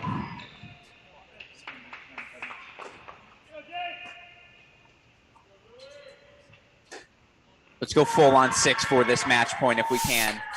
Louis Maxted may have heard it in the background there. 40-30 match point. What a performance from the TCU freshman. 7-5, 6-2, ace to clinch it. Cash had his chance. 4 set points in the first set. Really good As he's national up 5-4. Cash Let's is going go to be back to disappointed. 1. Cash will be disappointed because doubt. winning the set changed the Back whole to 1 mood if of we that can. match. Changed the whole mood of that match if Cash wins that first set, no doubt. But just pure tennis strategy, execution, well played match by Max. It deserves all the credit to getting that job. With all due respect, he was the player who could do more things on the court than Robert Cash. Cash was relentlessly at the net, but you're absolutely right. Just such great execution there. So we pick things up now. 15-30 Famba serving for the match. It's now 2-3 TCU, but TCU serving for it here. They're up a set, although Van Emberg did hold for 5-4 on 3. Of course, coming up after this, Tennessee Baylor, semifinal number 2. Go, Lou! Big Famba Bamba. 30-all now. You can ignore the scoreline. It's 30-all, I promise you. Already giving them the win. Yeah. Play site must know something we don't, folks. I'm watching this match unfold. It is not matched yet. It is 40-30 after that serve. She's got it all wrong. Let's get that at set 2 summary out of the way. Come on now. He went to just, oh, it's 6-4, 5-4.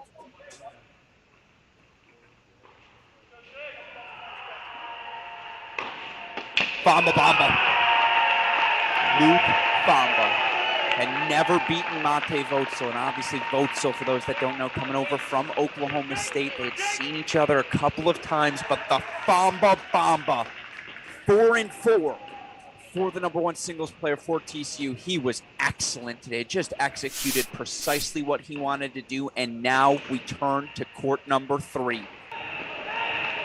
Sander Jong, Jr., who they call the landlord over at TCU, because when you come on his court, you're paying rent.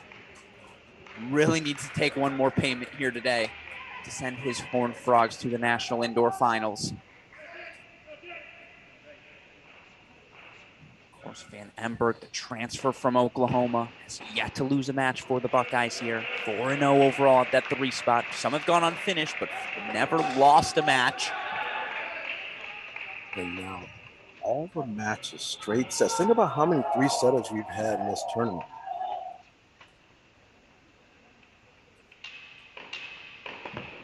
But with Wake Forest doing it this morning, is that our 6th for the hard way? Main draw? Period. That's our 6th. Sounds about right.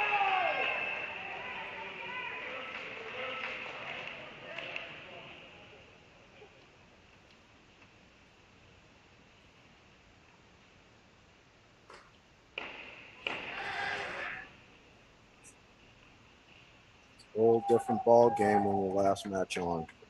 Everyone's watching, all eyes on.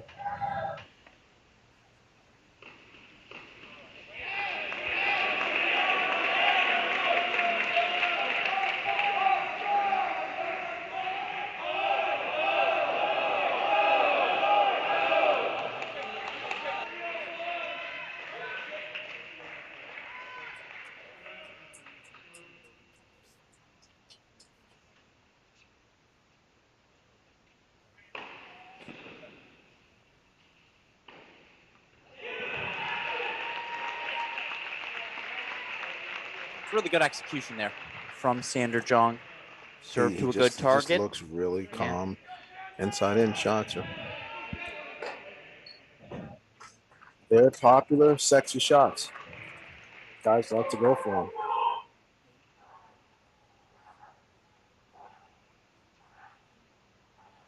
This is what we're talking about.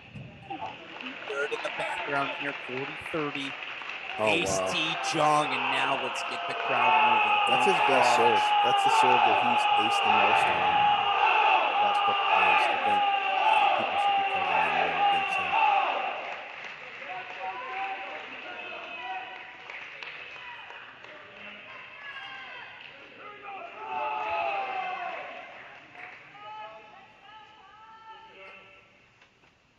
Five all coming up here. Again, Sander Jong took the first set 6-4. Van Emberg actually got a point penalty at 3-2 when Jong held for 3-all. Didn't like a sideline call made by Jong. Let the chair umpire know his displeasure. What? The pickup. And you see Sander just feeling himself here.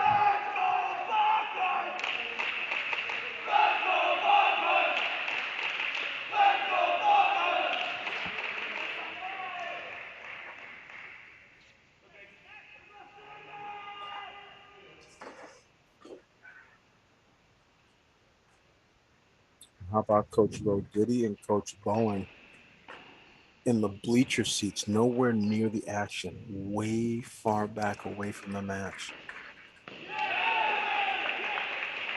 Trusting the player, trusting the assistant coach.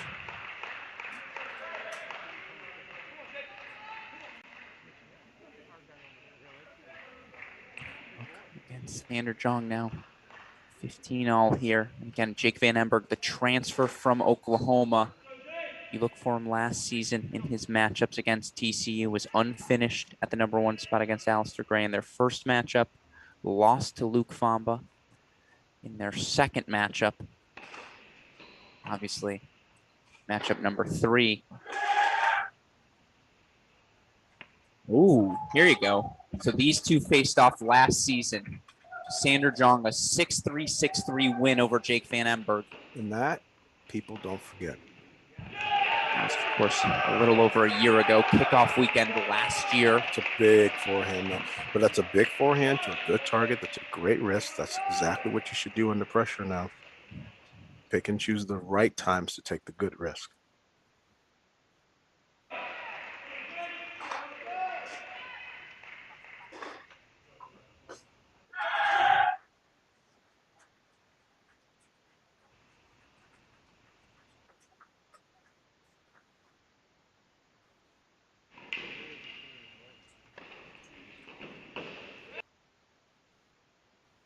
Oh, wow. That's big boy stuff.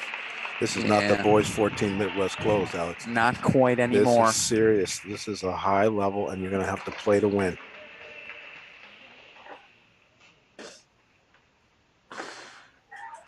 Someone is going to win this match. Absolutely. So 40-15 coming up here. Jake Van Emberg service game again. Very little separating these two at 3 thus far.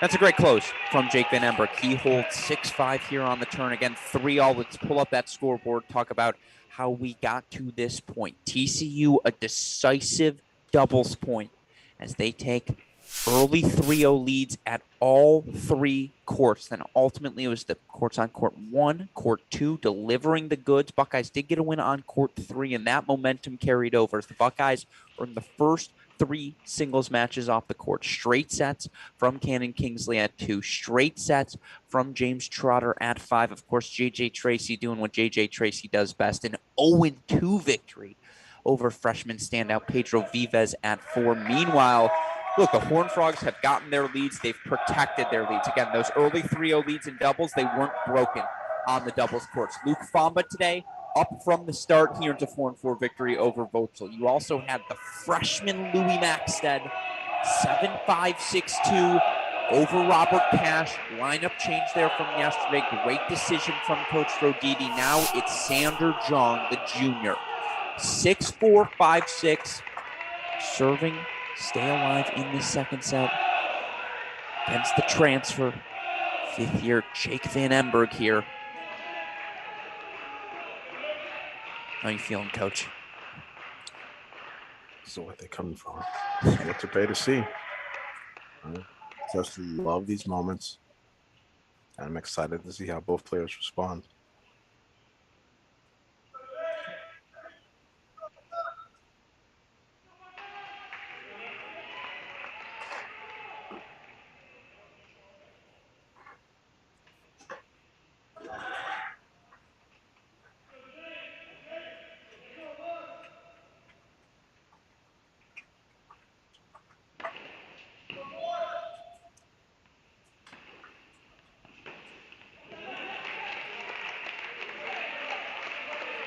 It's good execution.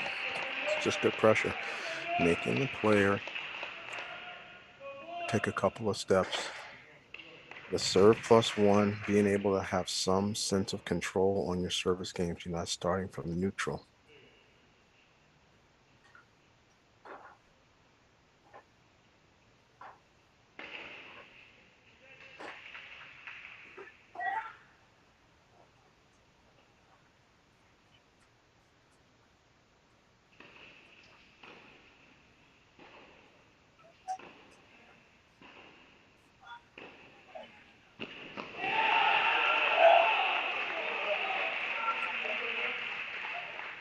His feet were set. He had time. He had opportunity. Went forward. Ball was in the strike zone. All the precursors for a direction change now. Worth reminding everyone, Jake Van Emberg was down a set in 5-3 against Washington before coming back, delivering a 6-1 clinching 3rd set victory over the University of Washington in that 4-1 round of 16 win for the Buckeyes. So he's been in a relatively similar spot to this before. Of course, 5th year, Jake Van Emberg coming over from Oklahoma. He's seen it all before. It's a nice serve, though, from Sander Jong for 30-15. Van Emberg just asking, do you think that serve was out?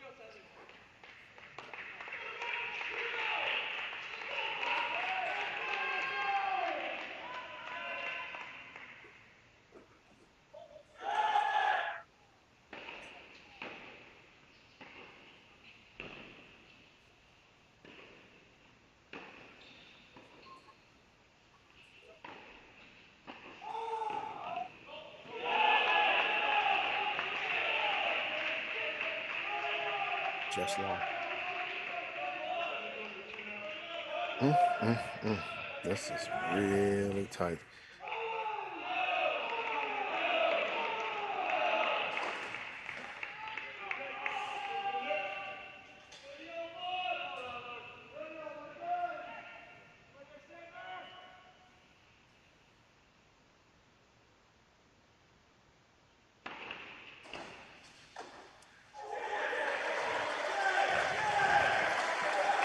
If I had to look at the two servers, I'd say that Van Enberg's serve is a little bit bigger. I'd say that Jung's serve is a little more accurate. I'd say Jake's forehand's a bit bigger. Oh, that's a second serve backhand that Enberg will immediately want back. So somewhat 40-30 consistent. now for Jung. And I would say Jung's backhand's a little more consistent. I'd say Jung's a little bit better mover, and Jung has been more clutch, at least at this tournament, under pressure. So all of that adds up to a slight advantage to Jung, but yeah, again, that's all just paper talk. Throw it out the window. I'd like to get somebody's heart rate right now. I'd like to get some vital sign checks. Ty Tucker going to need a third knee surgery for this match. Now deuce point, set point coming up. Give us the third set we deserve.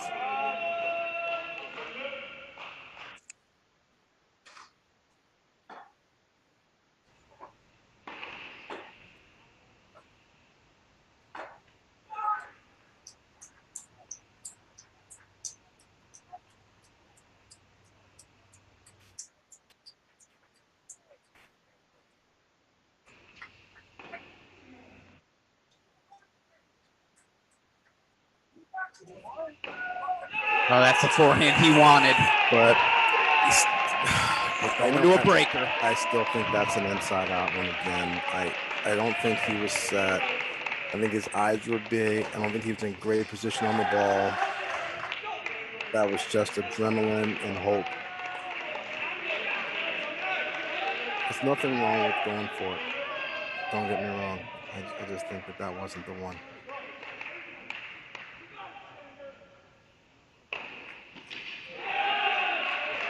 Wow, that's a great way to start the breaker after making that unforced error.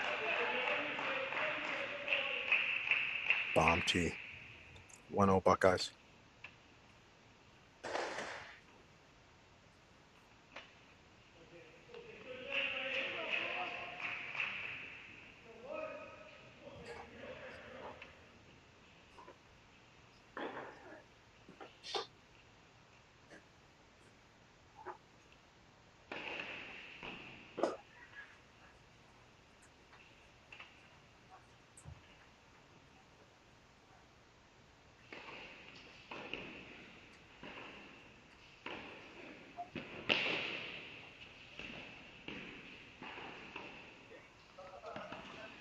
Oh, Sander Jung.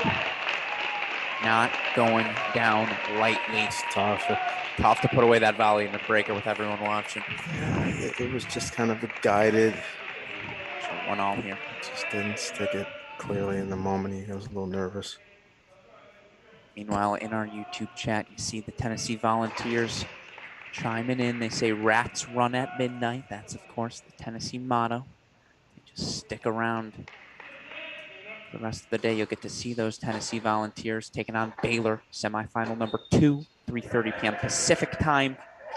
Still got a little bit to go here, though. 1-1, Sander Jung serving.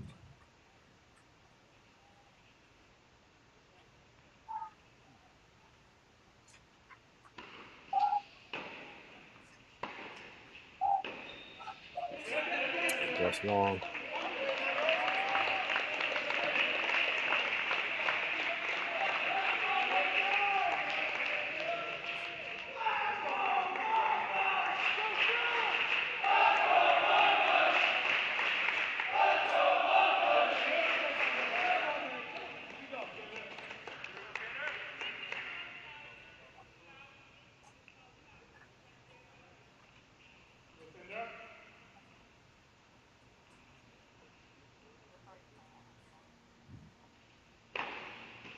That's so good. Going big, but going big to a big target. Really simple motion, kept his head still. That's great serve execution under tremendous pressure after losing that last point.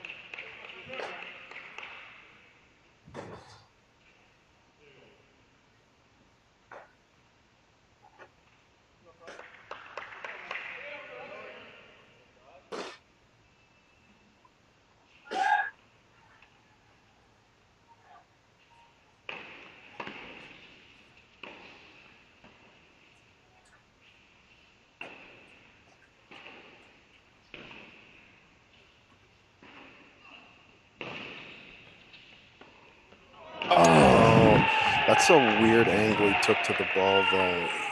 You should come in and close that, but it was floating, and he took more of a lateral angle to it and swung across his body.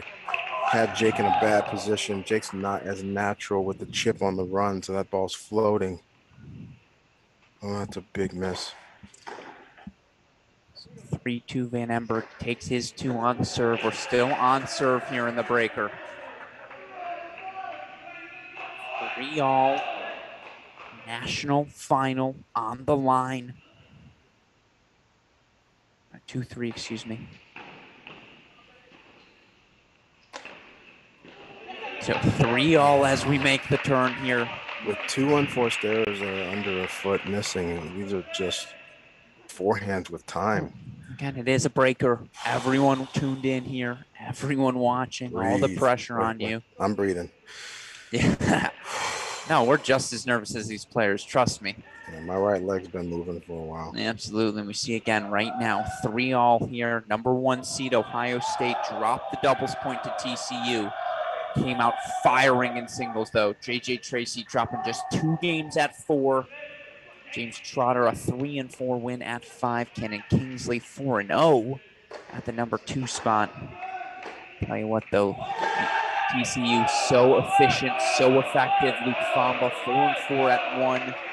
Freshman Louis Maxted, 5-2 at 6. So all eyes here on the second set breaker on 3. Sailed on him. It did. And what I would love to have, Alex, would be stats like the clincher stat, right? What is this guy's career in clinch matches, right? In both situations he comes against. We know who's got the best record in 5 setters and different things when we're looking at the ATP stuff. But this collegiate stuff, I think there's some more statistics that would be much more compelling for us to keep up with. Be nice to know.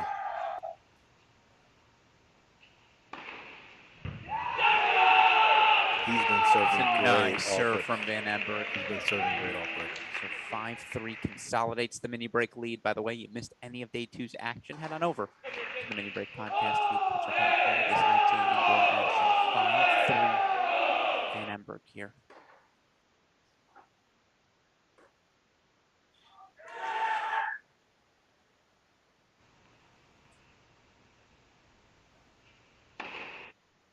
Another great serve.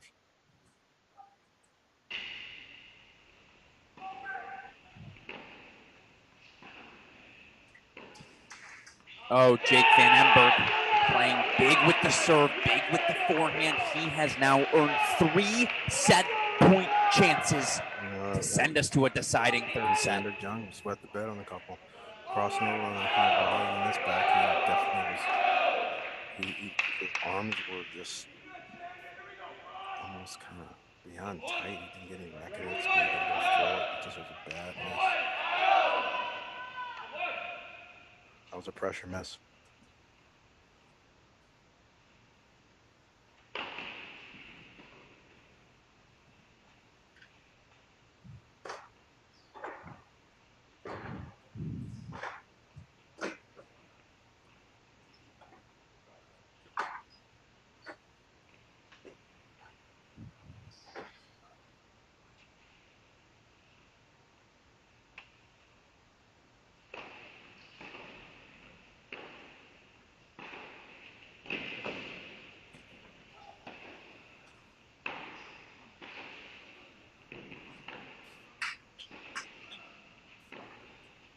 Oh my goodness.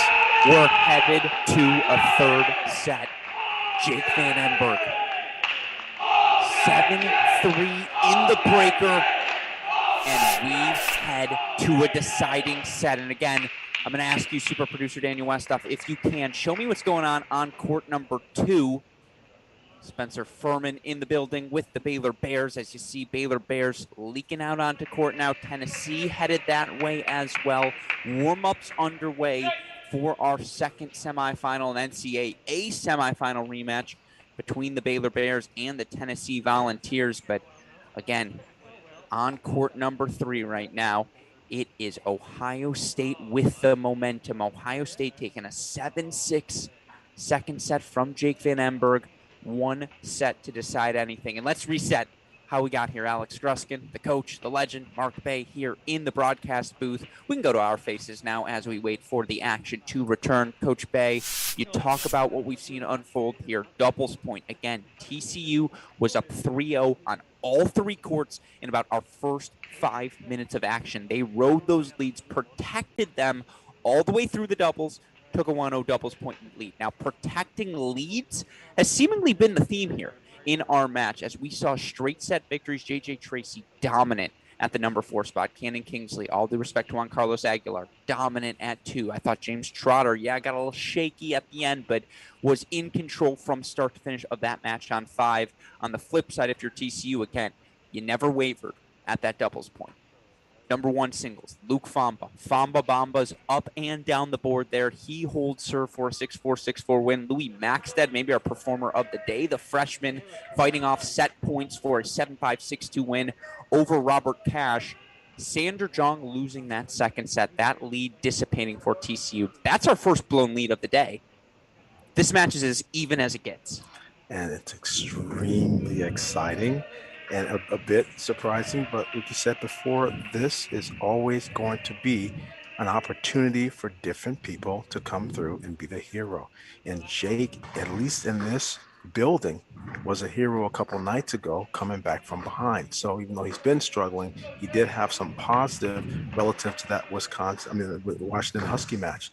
So what I feel in the third set, which is interesting, is 2 things. Number 1, from a fitness standpoint, I just think Sandry Jung has got a lot in his legs. I think he just in general is covering and moving better, but I think Jake Van Emberg is serving better.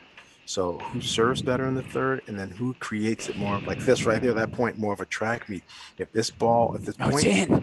Yeah, but if the point gets like that, if it becomes a lot of that east-west, left, right, left, then I think Sandra Jung has an advantage. If it's more middle of the court, controlling the center and big serves and coming forward, then I think Jake's in control. So, in other words, pick him.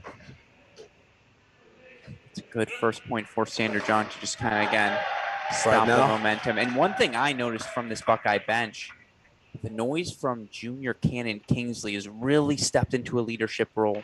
And this team, you talk to Coach Tucker, there's a camaraderie to them. They have to band behind Jake now. And right when you heard it all day, Jake. That's important. They need to run that through his veins, but both players have to just reset, start breathing, and then connect to all of the positive things that they've been doing in the match. It's still going to boil down to execution, and Jake executed better in the breaker. Now let's see who plays a better third set. 15 all coming up here in the opening service game of Sander Jong. Again, it's not a third set breaker at the National Indoor Semifinal. We're playing this bad boy out, folks. Full third set here on 3.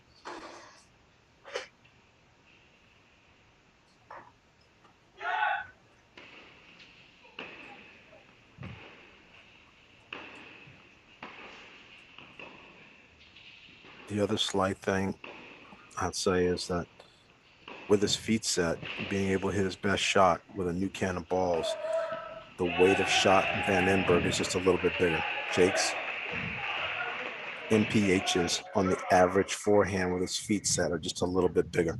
So I like the early stages here to see if Van Emberg can try to take a lead, given the opportunities that he has with the new balls. And you do feel like that serve forehand combo for Van Emberg might be the biggest weapon on the court. Of course, again, as things get tight, Legs get shaky. Who can make things easier on themselves? That's what we're watching for here in set 3.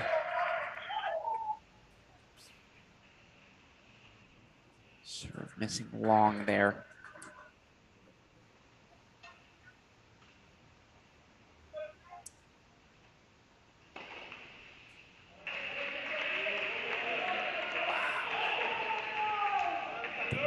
Break point chances for Van Emberg to kick off the third.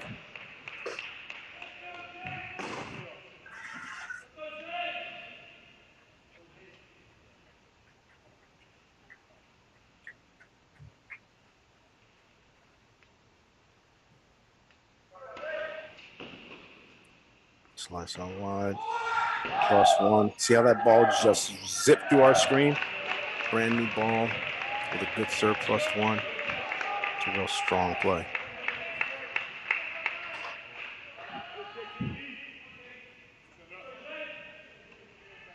It's one break point fought off. 40 now. But tactically, I'm a little surprised. I'm seeing Van Emberg standing really deep on the return, maybe a little deeper than I would suggest. And so there he gets ace, and that is 100% John's best serve. Yeah, that's The slice ad T on side the ace T is the number. I've seen this for 3 days now. deuce point coming up. He elects to go on that deuce side. Emberg really looking for a forehand return.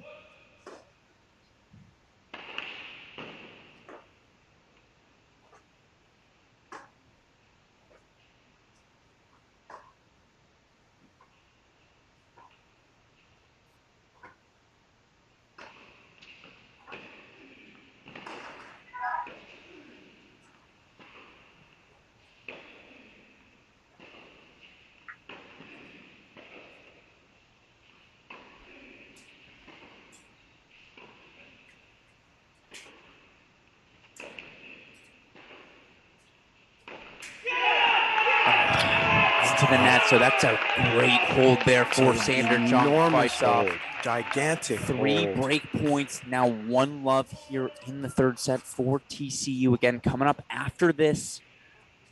Gonna imagine we are gonna start on time, if anything, no later than 3:45 p.m. Pacific time here. Semifinal number 2. Baylor Bears, or number 2 seeds in last year's national indoor finalists, survived 4-3 yesterday.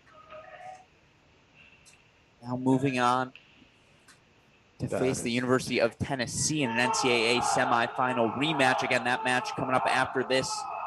Not before 6:30 p.m. Eastern time, but likely going to start on time given where things are at here. Right now, Jake Van Emberg at 3 break point chances there. Jung looked Down love vulnerable. 1, though. Jung was vulnerable coming out of that breaker. He was vulnerable. That is a big, big boost in the arm for the Frogs.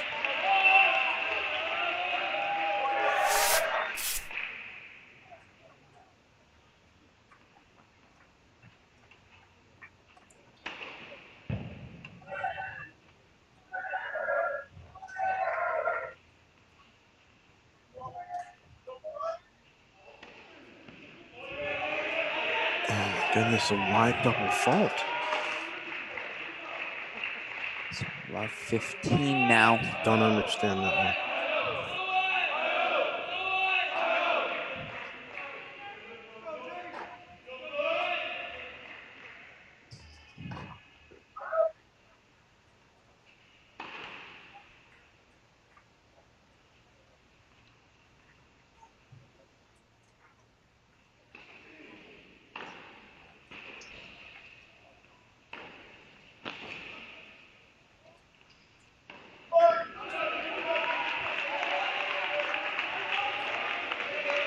That's a great combination of forehands, but that is all, it's score-based confidence. He's now feeling better because he was able to breathe and get through that hold. So love 30 here for Van Emberg. Again, the 5th year, transferring over from the University of Oklahoma. One of a couple of new additions to this roster from Coach Ty Tucker. They bring in Van Emberg, bring in Votzel at 1. Add those two pieces to the nucleus that they have. You're feeling pretty good. That's a nice serve there from Van Emberg to steady the ship. 15-30 now. He has to rely on it now. He has to settle down and hit some great targets, use the new balls, get forward, because you have to trade holds. You have to stay on serve in this situation. Can't let the score get away from you right away. That's a big time combination there. Great serve targets. He's doing an outstanding job with pressure serving, and he's serving big to simple targets. Not sometimes what I would consider a narrow target is always going bomb tee or perfectly out wide. He's doing some middle and body targets as well. 30 all now.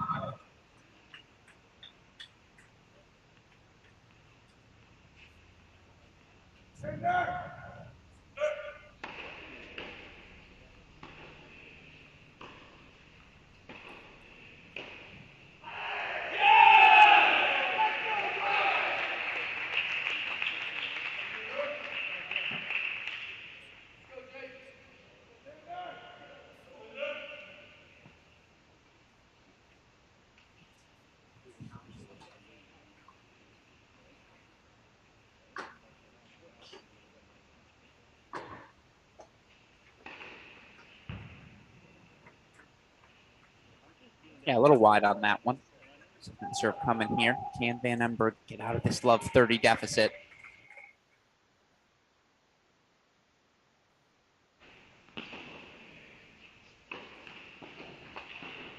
Oh no.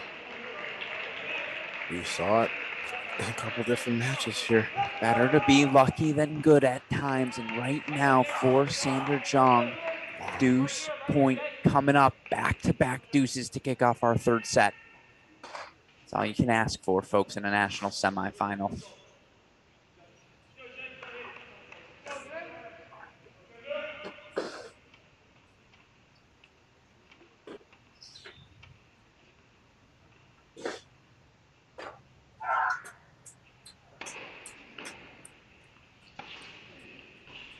Look at that.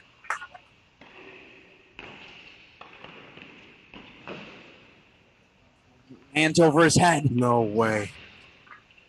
And then that.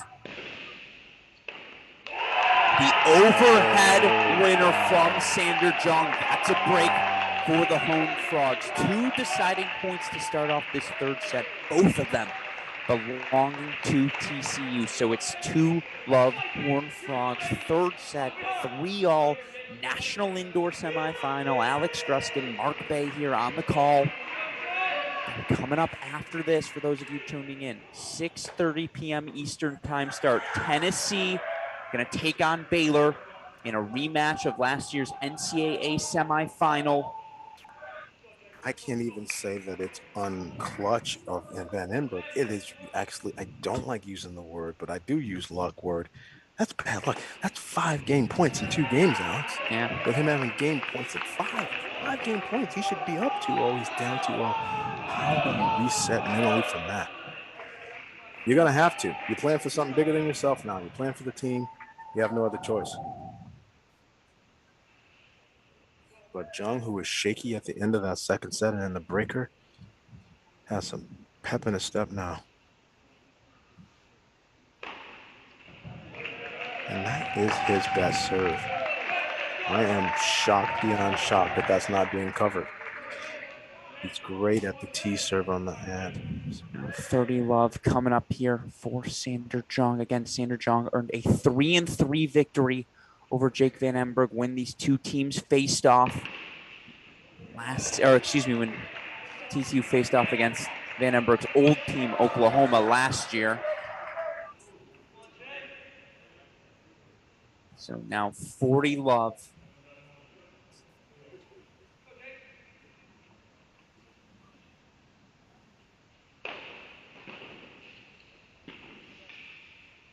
Oh, that's cheeky. Cheeky stuff there. He'll take it to Sander Jong. Yeah, it was a little bit cuter than expected, but the drop shot lands over. 3 love Horned Frogs. Now, it's only one break, but 3 loved Horned Frogs. We're going to quickly go over to court number 1, and you saw there the slam towel from James Trotter. Oh, excuse me, from Jake Van Emberg there on the turn. Both teams switching sides, a few words between the Frogs and the Buckeyes as they do so. And you see our head official. I call him Tony the Tiger, my man Anthony, breaking up these teams, keeping things civilized, all eyes on hand here. You can feel the tension in this Nordstrom Tennis Center. Again, number 1 seeded Ohio State. They 4-0'd Wake Forest twice this season. They 4-0'd Virginia. They 4-0'd Tennessee. They 4-0'd Kentucky. They have lost just one singles match coming into this matchup here today against TCU. They've already tripled that number, going from 1 to 3 today. And now it's Sander Jong, was down break points in his opening service game. And Jake Van Emberg was up 40-30 in his opening service game. And nevertheless, it's 3-love Horned Frogs. Van Emberg serving now. Let's just get on the board here.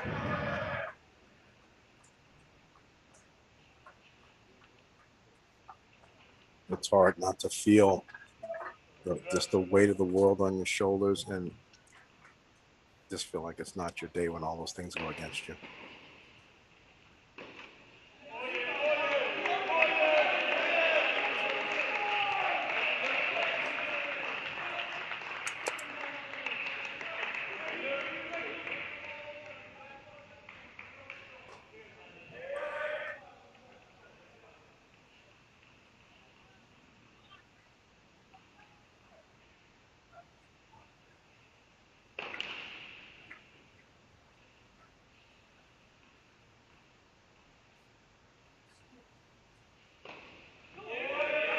It's the worst double fault he's had all weekend.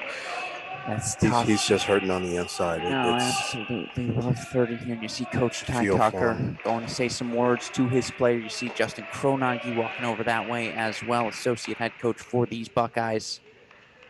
It is tennis. You really don't have a time clock, so he has to just start someplace. You start with right now playing a good point. You can only build 1 point at a time in this sport.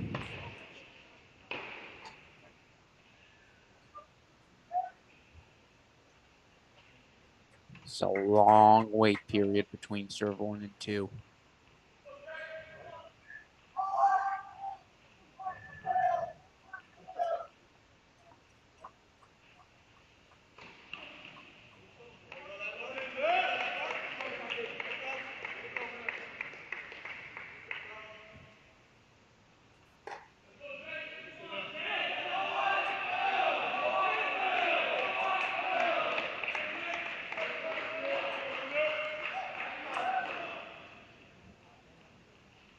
Fault is tough there, but love 40 now. Man, maybe a love 40 escape is just what what Van Emberg needs.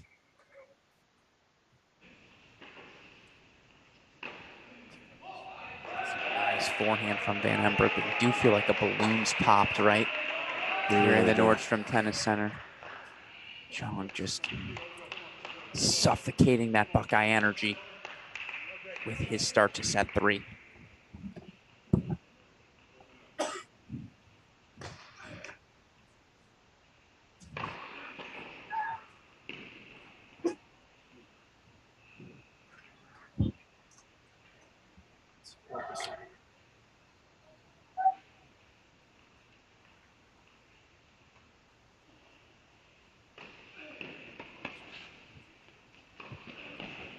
It's better. Yeah, Much the better. movement and the ball striking there. He has to just go Braveheart here. He needs to find a way to put.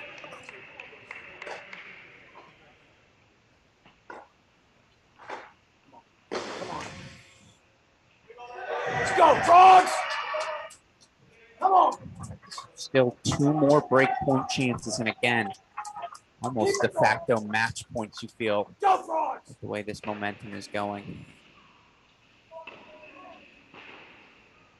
Yeah, No.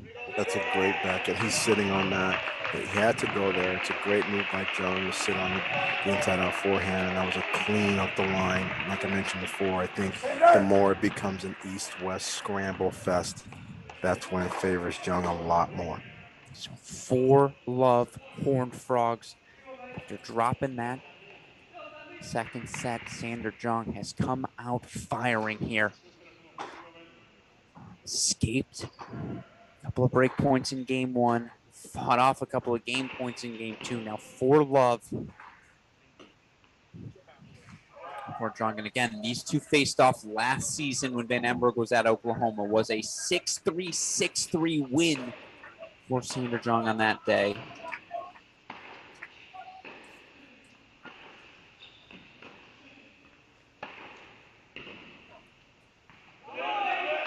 Different scoreline here today, but trending towards a similar result. And again, if you're TCU, you beat Virginia 4-2 after dropping the doubles point. You dominated Texas 4-0. Now, this seesaw affair here, Coach Roditi getting everything you want out of this National Indoor Weekend.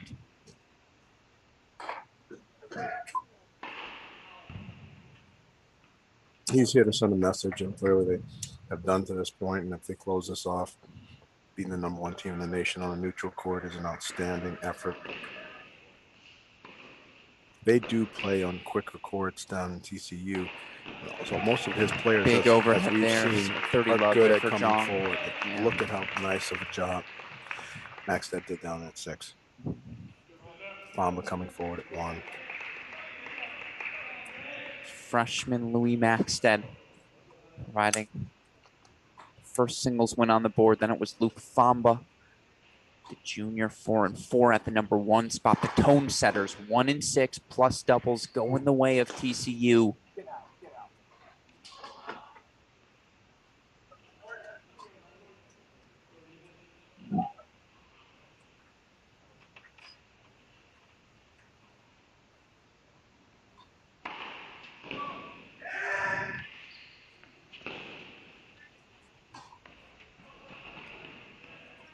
When it rains, it pours.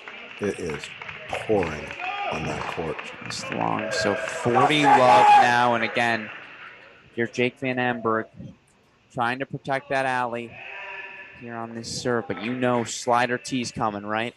40 love here. Spin the ball, as you've referred to. That's John's sweet spot.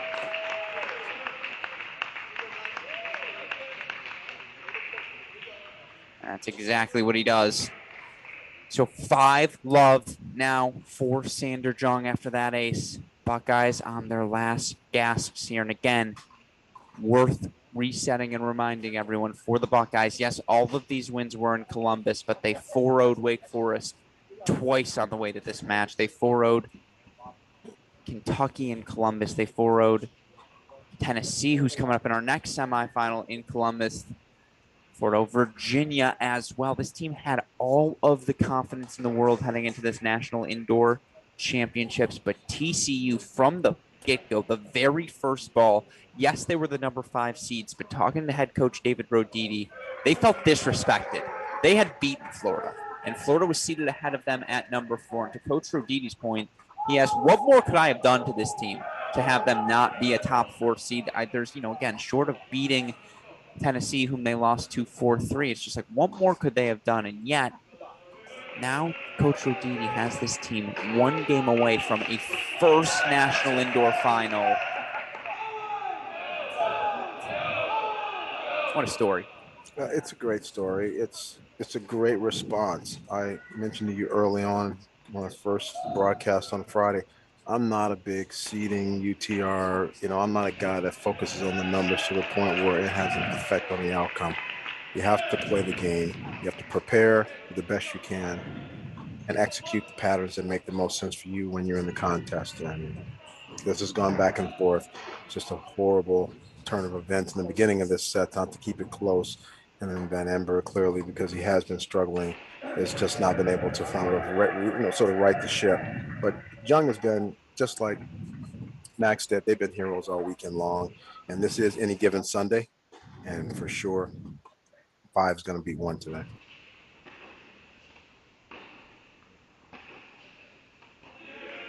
That ball sails long on Jake Van Emberg. Now Love 30, TCU 2 points away. But if this was boxing, you could have called the TKO at 3-0. Alex. Just on emotional pain and embarrassment. Now, credit to Jung. He keeps cracking balls, hitting the big targets, doing everything, not giving anything free, mind you. That's often sometimes a problem when someone has a perceived edge that they're going to win. Big cross court to a big target, good movement, still another miss. So Love 40. I'm sure Westhoff's cued that slow clap. Championship points coming. Coach Roditi's got the phone out. He's ready to record his bench. They're ready to celebrate 4 match points to Sander Jong.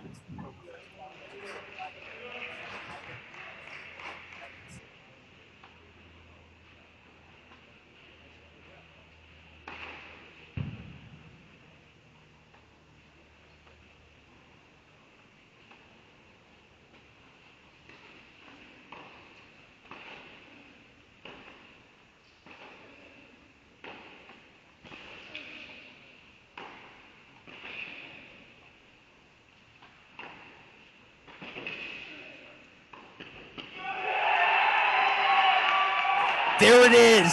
Sander Jong does it. 6-4, 6-7, 6-love. TCU is going to their first national indoor final. Oh my goodness, Coach Bay. What a match. We said from the get-go it was going to be 4-3. I mean, this TCU team protected their leads, delivered the goods. What a win for the Horned Frogs. Incredible effort, amazing drama, outstanding theater, great pressure performance. Tough day for the Buckeyes, but TCU earned this victory from start to finish with a great doubles performance and getting timely efforts from Bamba, from Jung and Maxted. That's all it takes in college tennis. You need 4 from someplace, and they manufactured just enough to get over the hump. The Buckeyes were awesome in the 3 positions that they won, but let's face it, college tennis is a unique product. You have to understand the balance of singles and doubles and the vulnerability from Washington Huskies doubles on night 1. Some of that residual carried through. Boulay and Trotter still not really together there. And obviously Trotter and Boulay, I feel, could have been the fulcrum of this match, and they just weren't able to get over the hump in the doubles point. And then the singles, yeah, great jobs by everybody. No, that was just, again, TCU from the get-go. There's been an energy about them, and we've gotten to see all 3 of their matches here at Nordstrom. This team, you know, so frequently a wise coach once said it's not the team with the most talent, it's the one that loves each other the most that ends up with the title in the end. This team has it. There's just a chemistry, a camaraderie to them, and certainly when you have a nucleus returning like a Famba, like a Fernley, and then you know you can Sander Jong, you get to supplement that with pieces like the incredibly talented Pedro Vives, who came up short today, but their other freshman Louis Maxted delivering the goods at number 6. You bring in a veteran like Juan Carlos Aguilar as well. For TCU, the key thing, and something if you've been following them closely over the past few years, they're finally healthy. And they are peaking at exactly the right moment. And for Coach Roditi, who has put so much blood, sweat, tears into this program to lead them to a national indoor final as a former Horned Frog player himself, impossible to feel anything but proud for this TCU program, who, again, into a national indoor final, and they protected their leads. They were up 3-0 through 5 minutes on every doubles court. They closed out the build there. They take 3 first sets in singles. Those are the 3 matches they end up winning. Credit to Ohio State. And again, J.J. Tracy's your all-tournament team at number 4. That might be the single best position in singles in all of college tennis. Cannon Kingsley is back, and his victory at that number 2 spot, Trotter serving it out at 5. Again, if you're the Buckeyes, you are good enough to win this match. You didn't lose it. TCU took it. TCU ultimately taking that doubles, and we said it at the top. We thought there were going to be splits across the board, right? We thought 1-2, we're going to split that. 3-4, we're going to split that. 5-6, we're going to split that. Going to come down to who takes the doubles point. TCU takes the doubles point, they win 4-3. Like, again, the margin's so thin, Coach. Oy vey, we got another semifinal to go as well. We do. That's going to be outstanding as well. I am extremely happy for Coach Roditi. He does an outstanding job. And he was a developmental coach. People need to understand, prior to college coaching for the USGA, working with some of the best 14-year-olds in the country, building skills. So he has these young freshmen playing well. He's taking them in. He's growing their games. He's getting them to perform under pressure. That's some part of his resume that some people don't know. He clearly has that skill. Obviously, the Buckeyes do a heck of a job with their farm system with all the Ohio boys. So these are two of the best developmental coaches.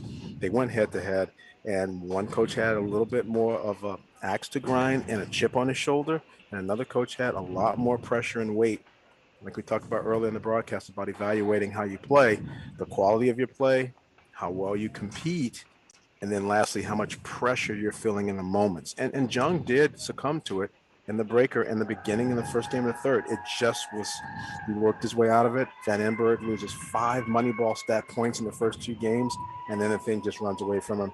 I know it's going to be a tough ride home for Jake Van Emberg and the Buckeyes, but they'll have to lick the wounds, they'll have to learn. Hopefully this will allow them to, like you say, get calloused and get tougher so they can come through the season. Maybe not as much challenge besides Michigan and Northwestern and Illinois in the Big Ten for them, but ultimately they can work on some things and maybe make a strong push at the end of the season. They have a core nucleus to get it done, but they're going to have to make sure. The only question I have is, was the doubles 21 and O's and all that almost a little bit of a psych that allowed them to get punched in the stomach and they didn't see it coming? Did they really have some holes in the doubles that they need to work on and work through because maybe some things got exposed? Was it just a pressure and not handling the number one pressure here, or do they actually have to go back to the drawing board and actually do a little bit more work? They'll have to sort that out, look at the tape and figure it out, but I'm sure Coach Ty and Coach Justin will do that, and they'll come back just strong as ever. Absolutely. But again, our story here today, TCU, first national indoor, I believe first national team indoor final, and again, for Coach Roditi in this program, just another one of the first. He has them top 10 in the country. Now they got a shot to play for a national championship, and again, yes, if you're the Buckeyes, back to the drawing board. That will sting. Ohio State is going to be in the conversation, folks, come May. Don't think that's the last we've seen of them. But again, 4-3 TCU in semifinal number 1. Now, folks, if you enjoyed that, I got some good news for you. We got another semifinal to go here on Semifinal Sunday. And let's be honest, it's 2022. None of you are watching 60 Minutes on CBS, okay? Here's what you're doing on Sunday night. You are going to lock in. You're going to order that pizza. You're going to get your Chinese takeout. Whatever it is you and your family do on Sunday, we're going to all take the next 30 minutes to do just that. And then we're coming back. 3:30 p.m. Pacific time, 6:30 p.m. Eastern, semifinal number 2, NCAA semifinal rematch, Tennessee versus Baylor. It was loud as all heck last May when these two teams faced off in Orlando. We are expecting the same here today. With all of that said, going to take a 30-minute break, reset everything, but we've got more action coming up later today. So we hope you stick with us. But for now, for the fantastic, legendary, the coach, Mark Bay, our super producer, Daniel Westoff, our friends at the ITA, and all of us here in Seattle, Washington, I'm Alex Gruskin. You are watching the 2022 ITA Division I National Men's Team Indoor Championship presented by Cracked Racquets.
Welcome back, everyone, to Semifinal Sunday here at the 2022 ITA Division I National Men's Team Indoor Championships. Alex Gruskin, joined by the coach, the legend, Mark Bay, here in our broadcast studio as we get ready for our second semifinal and a 2021 NCAA semifinal rematch between our second-seeded Baylor Bears and our number 3-seeded University of Tennessee. Now, of course, if you tuned into our first semifinal, you know to anticipate some drama. You know to anticipate some high-level tennis. Of course, we're going to have the dramatic moments. We're going to have everything you look for here as college tennis fans.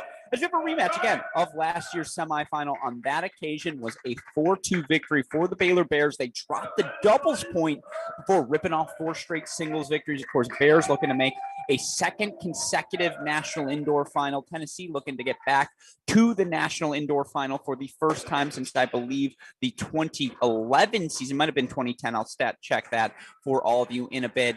As we go to court number 1 with our action getting underway here, Coach Mark Bay, got to ask you, as we get into this doubles point, we'll introduce all of our actors. Your thoughts on this one?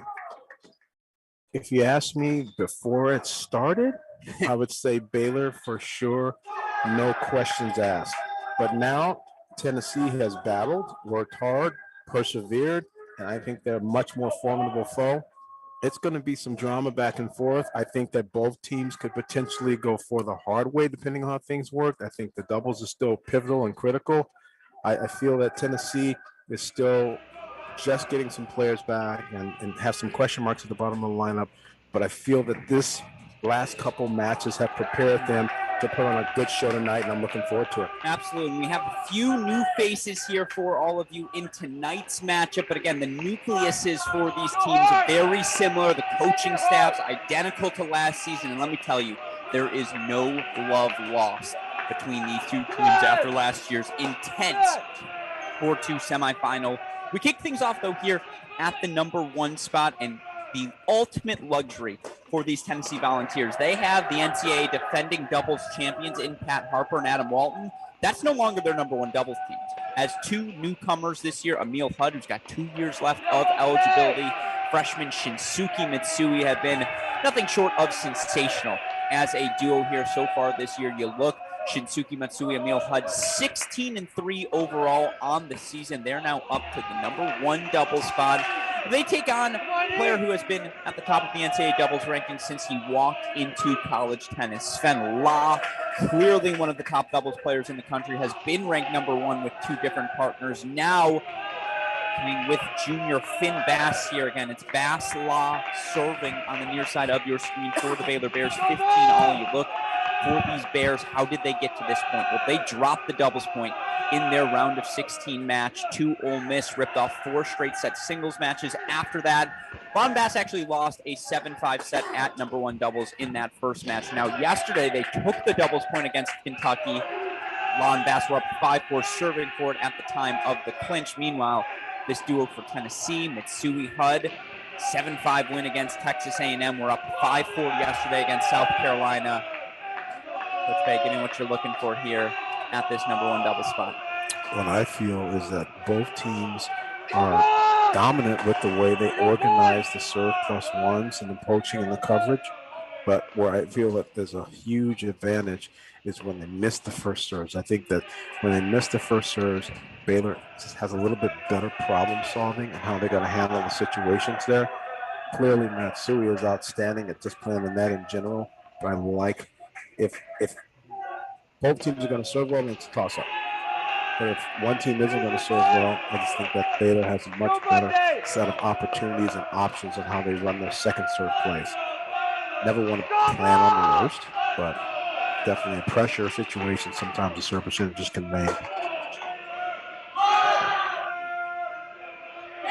Good hold by Baylor to start.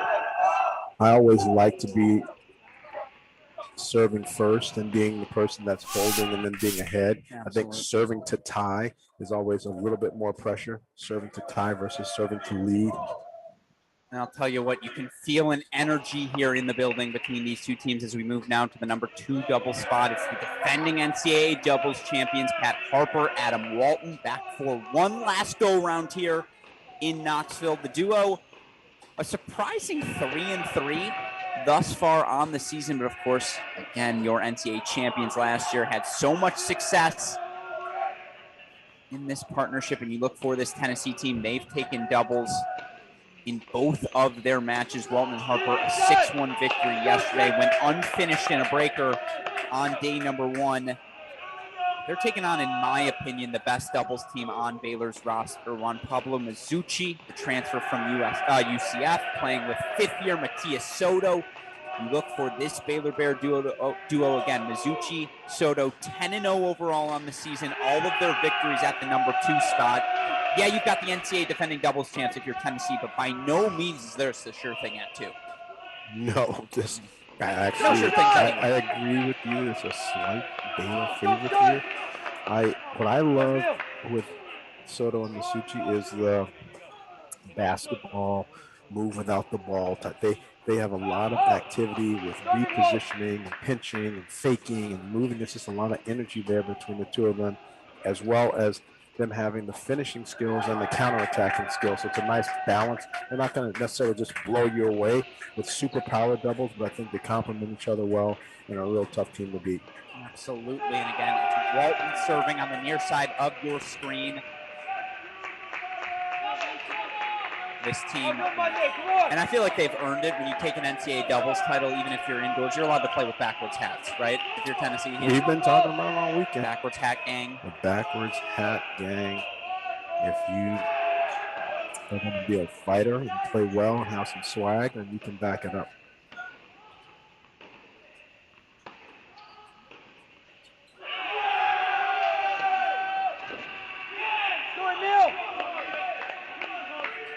Ball sails on him here, so break points coming up for the Bears early on 2. And again, if you're just joining us, semifinal number 1 in the books. Head coach David Rodini and the TCU Horned Frogs 4-3 into the first national indoor final for them since 1992. And get this, associate head coach Devin Bowen was playing for the Horned Frogs back in 92. I can also tell you 1992, Alex Gruskin, -3 years old. That's how long it's been for the TCU Horned Frogs since they've made an indoor final.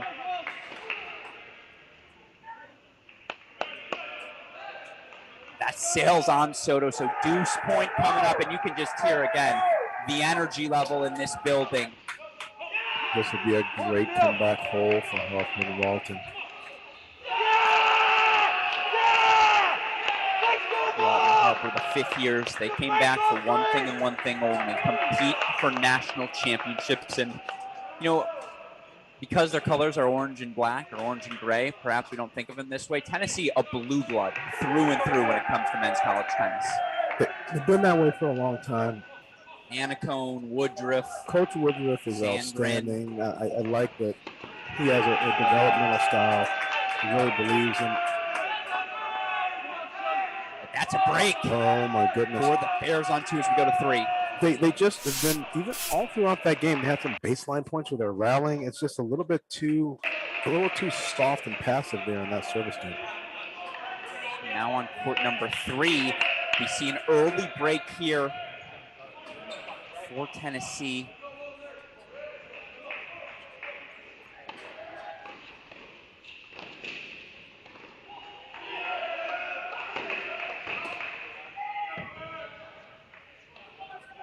And you see, this is where there's so much energy right now for Tennessee, who we should mention is playing without one of their upperclassmen leaders, Martin Prada, out with injury right now.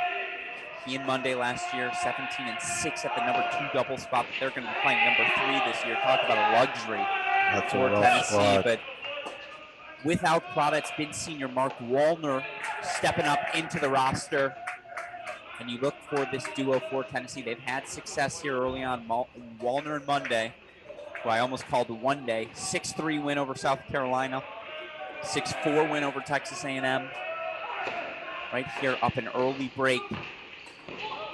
That's a really good ball from Thaddeus Paralek. Paralek, the sophomore transfer from TCU. He saw his Horned Frogs make the final. Wonder if that's a little extra dose of motivation. He's paired with Adrian Boitan, the duo at the number 3 spot, undefeated thus far for the Baylor Bears. What you got for us here? I love this number 3 team for Baylor, but I feel like Tennessee has got some power indoors, just to be able to spike balls down like that and have big serves. It may not matter. It's sort of power versus precision in this number 3 matchup, and I love the. God, I wish I could mic these guys up. It would be great to hear. But so many coaching geniuses we have out here in this tournament. I'd love to hear some more nuggets just to listen to the coverages. That's where it really gets intricate, and it's hard for even us in the booth to understand unless we're looking really close to see some of the signals that they're putting behind their backs. Absolutely. And again, you're going to see a lot of active coaching here. Chris Woodruff, always moving, always thinking, very much in that Ty Tucker school of coaching. That's a great ball there from Monday. And we said this yesterday. You know what the two things you love to hear in indoor tennis? I've got the 6'5" lefty on my team, and that's what they've got in the super sophomore, Johannes Monday. Wallner serving now from love 30 to 40-30.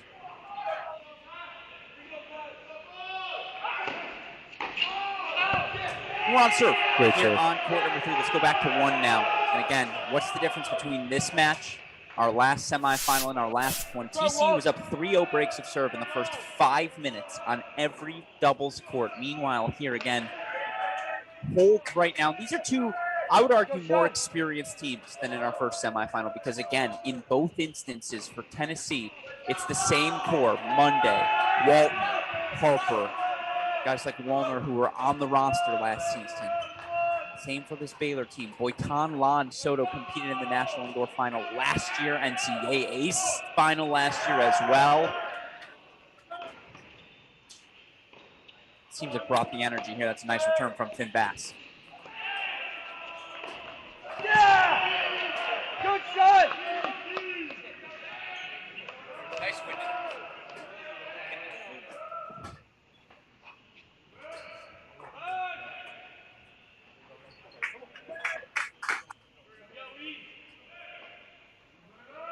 So good. That's just Textbook. That's always the test early on. You want to make people hit the first volleys, get in good position, put the overheads away, test their net ability on the 1, 2, 3s. Absolutely. And again, you see here Finn Bass with the chance. Ooh. Nice job on the low ball. Oh, they got him tattooed. It is tough. Lobbing, I'm okay with a little bit of lobbing early, but I think unless you're in a bad position, this level, overheads get parked. I'm going to disagree with you. Sven Law gets to do what he wants on a doubles court. When you've been ranked number 1 in the country with 2 different. Yeah, shot! Hold! This number 1 duo for Baylor, Bass and Law. Just the one. In the front. Use it, Wall! Let's go, Joe!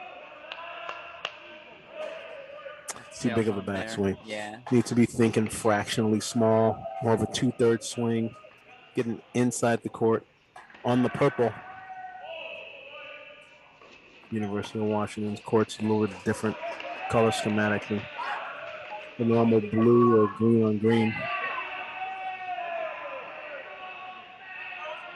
And of course, this is both of these teams' first time this weekend playing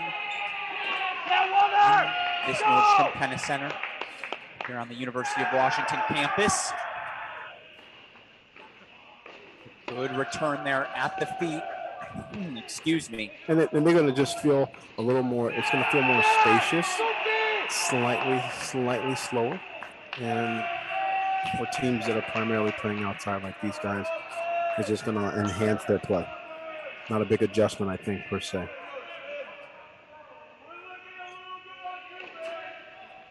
It's good play there from Shinsuke Mitsui, the uber gifted freshman, top 10 junior in the world, coming to Tennessee.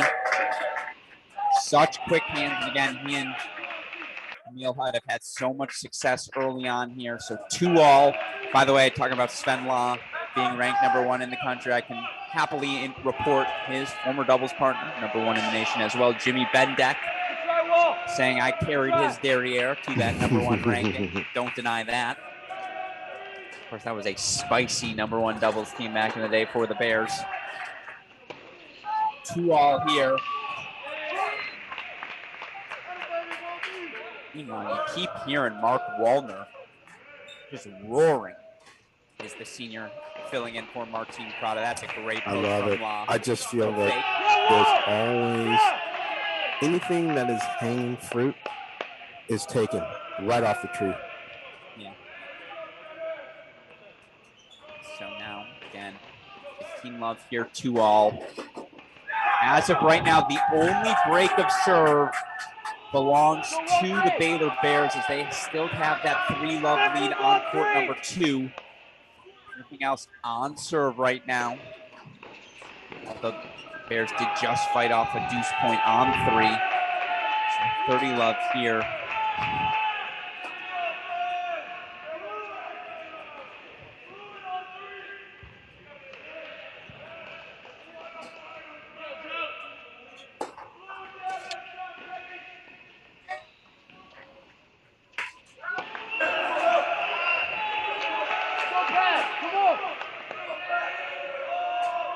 Solid first serve. Yeah, just great energy here from the Bears. And I think both teams here, they've come out.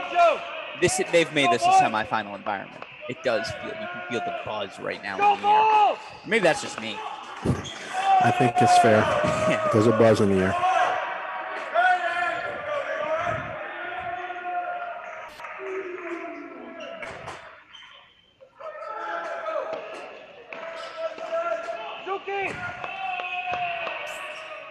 That's why you build a 40-love lead.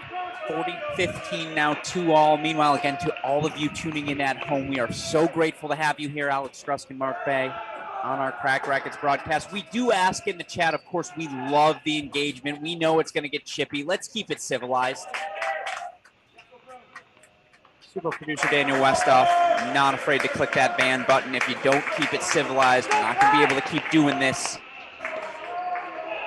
As much as we love the chirping, folks. Meanwhile, again, that's a hold, that's a good ball down the center with depth. So 40-30, making this a complicated hold. That's what I meant to say here at 1. Need to take some time and come up with a really good play call here.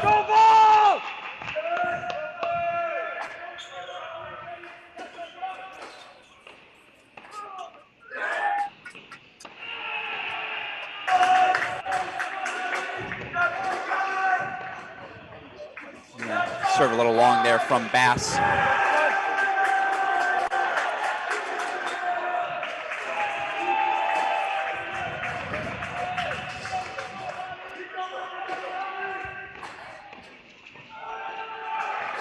It's a good volley from Bass. Great backhand volley. And so we're 3-2 here on 1. Let's go to court 2 now. Haven't checked in here in a while. 15-30. 15, excuse me, and Mizuchi on top of the net there. Seeing that volley just in the net. So 30-all here, and again, Harper, Walton, your defending NCAA doubles champs, both 5th years. 1-0-1 on the weekend. Look for the duo overall here this season. Again, 3-3 overall.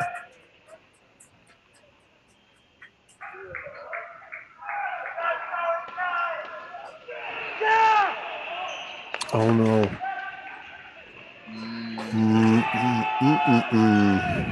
So far, our court with our only break of serve thus far. That's a bit of a creates another break point chance. It's a volley unforced error from that position to have an opportunity to poach and seal that off.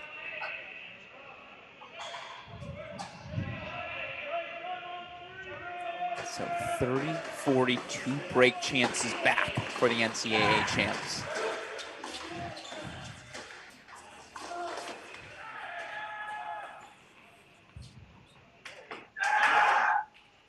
Oh, we got to go quickly to 3. Can we go quickly to 3? We've got a break point chance there for the Bears. Leaves that one short.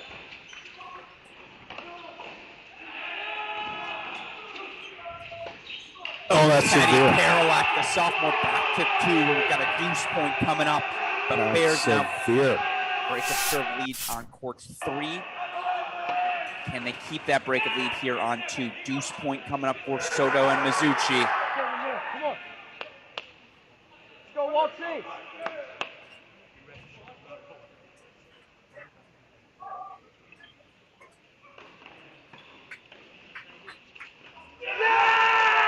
Oh, no. And listen to that roar. A reflex that was. Stand ball. So, On a no ad point. Thank you very much. so we're back on serve here on 2. Meanwhile, back to court number 1 again. Still on serve there. Now your only break of serve still belongs to Baylor, but it's Paralek and Boitan, the sophomore junior combo at 3, leaving Wallner and Monday of Tennessee there. By the way, did you hear that roar from James Mackay? Tell me these coaches don't want it. Unfreaking believable there. 30-15 now. It's Emil Hudd. 4th year, still 2 years left of eligibility, though. First season for him via Oklahoma State, though, in Knoxville.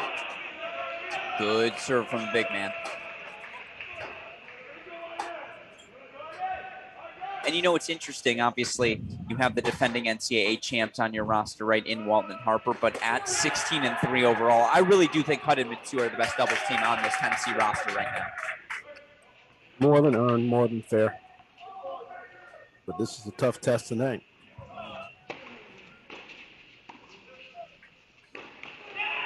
Good solid first volleys. Go back. Fundamentally sound doubles there to get us 2-3 all. Meanwhile, let's go over court number 3. It's not a break of serve until you consolidate. Right now, it's Adrian Boitan, Gadias Paralek. 3-2, 15 love here on 3.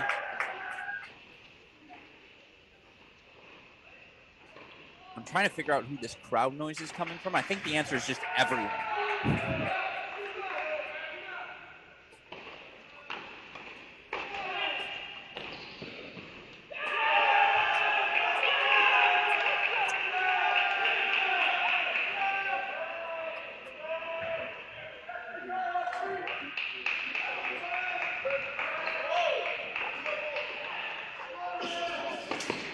Great return. Oh, no. Adrian. He just felt that small, slight positioning movement and smacked it line. And again, the decibel level through the roof here in the Nordstrom Tennis Center. We don't even have the Washington Huskies playing right now. We don't. A testament to the energy these two teams have brought here at the start. And just a little tidbit for all of you at home. Gadias Paralek going to be playing at the number 6 single spot today. Marko Milutinovic, the freshman, going to get that pull at 4. So Teddy Paralek, who you see there with that poach at the net, even on that out serve, not only doubles today, playing in at the singles position as well here for the Bears.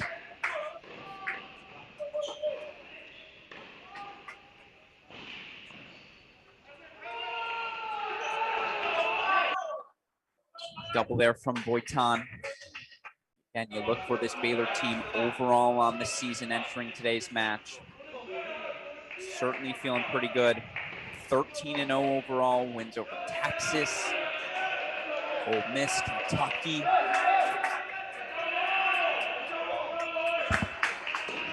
You see assistant head coach Isaac Vandermerve, former top 100 player himself in the year of his Baylor Bears.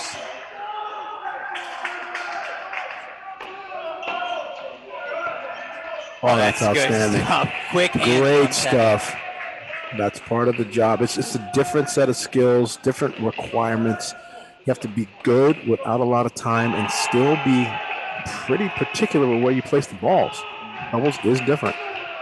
By the way, again, thoughts, comments, criticisms, anything you got for us here, feel free to fire away in that YouTube chat. Of course, you can tweet at us at Crack Racquets, at AL Gruskin, at Mark Bay 13. Lost the break back over there, number 2 doubles.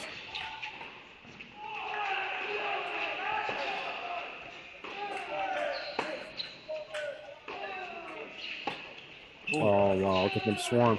And then a half volley pickup. This is great.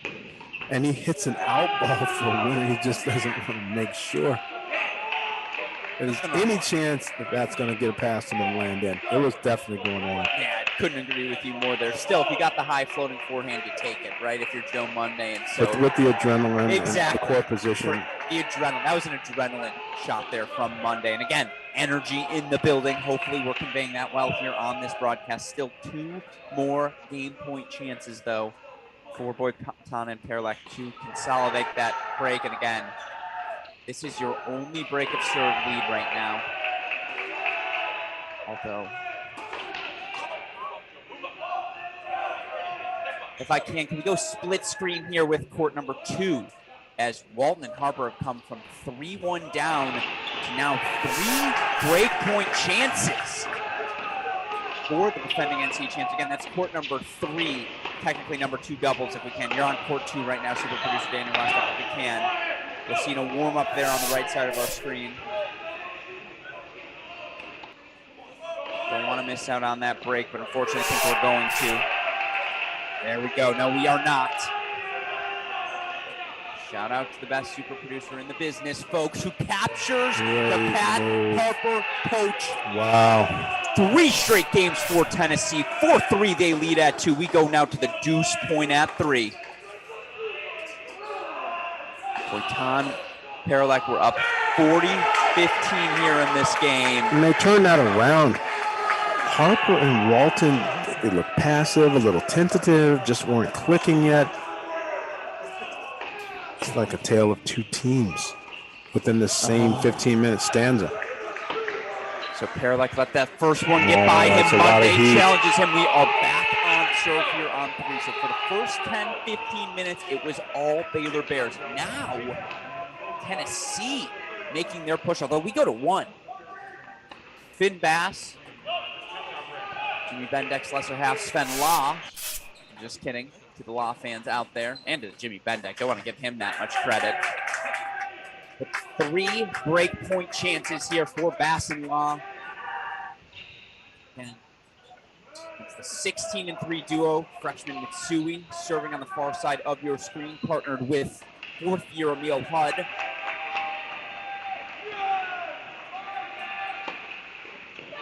Oh, Finn Bass. That's a lot of heat.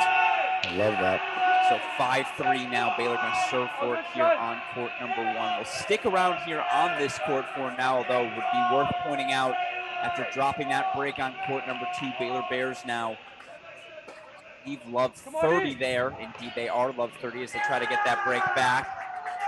Always a challenge. 3 as well, so they're making it to go from a Tennessee wave to a Baylor wave. It's just difficult to take a second serve and volley play against some of these top forehands and stand up to them. There is some challenges with that. That volley game has to be very good to withstand an 85-mile-an-hour missile coming right at you with a partner looking to poach. Come on, Pat! Let's go, Pat! Go, Emil! Come on! Goodness. Let's go, 1!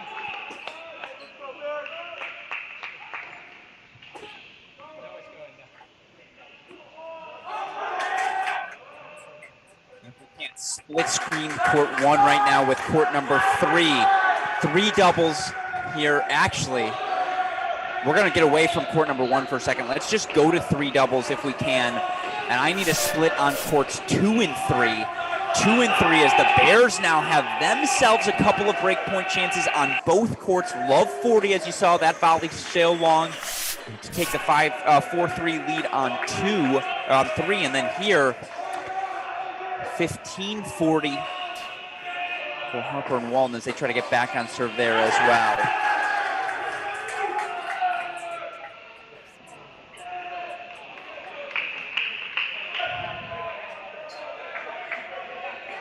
Break chances here for the Bears. Bears also serving for it, 5-3 on 1. Oh, wasn't clean. Over his head. But they'll take the shank winner. Meanwhile, let's go full on 2 here. Let's go full on 2. And if we can, maybe now we'll work the split here. 30-40 break point chances coming up for Soto. Again, Svenloff and Bass serving forward at 1. Oh, Michael Woodson was fist pumping. The head coach for Baylor saw that ball squarely on the line. Now there's an official right there in that corner. Call confirmed. So deuce point coming up. Let's split this with 1 if we can. Again, split here with 1. As Baylor serving for it on court number 1. Finn Bass on 15-30. Excuse me, make that 30 all now. Good serve.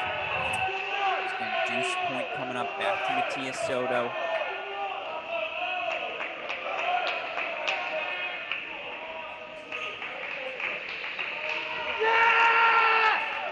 Oh, that one definitely sails on Soto. So let's go full on 1. 30 all here for Soto, for Bass and Law.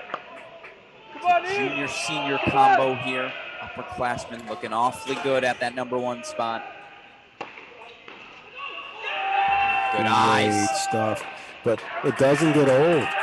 The formula is pretty simple. Big serves to good targets with some movement and help from the partner.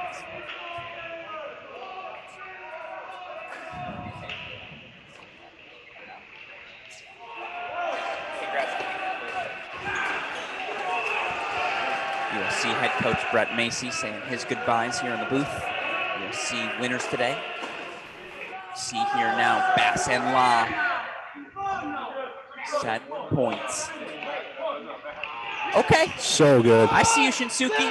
So Freshman good. with the goods there. Simple, clean, on a rope, measured about 47.8 feet on an angle. Got the protractor out on No, that. I see it, the official protractor of our Cracked Racquets broadcast. So deuce point coming up, and do you hear that? An eerie silence now in this Nordstrom Tennis Center. Folks, it's crunch time.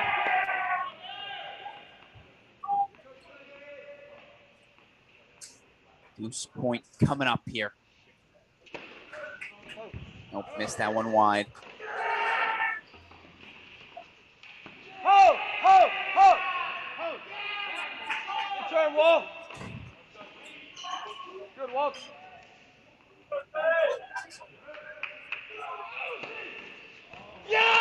Oh, no. Wow, that's exactly 5-4 why double it's fault. better to take some pace off and make the first serve and go to use Sven Double burger, brother.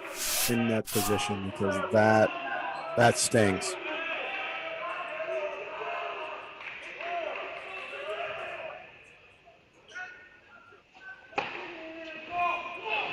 Yeah, good serve there from Teddy Paralek. So 15-30 now, 30 all.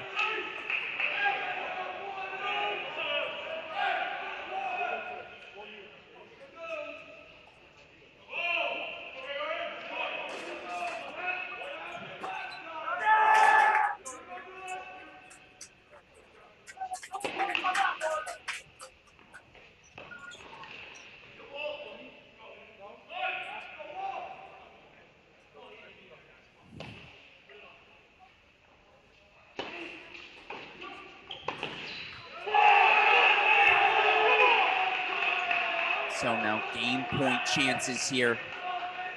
TCU head coach David Roditi, fresh off a victory, now scouting for tomorrow's doubles point.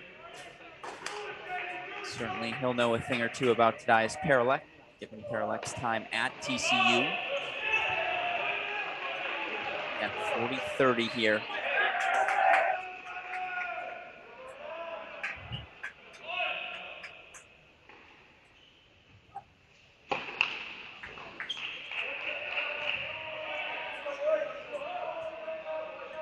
A lot of second serves from the Baylor Bears here deep in these sets.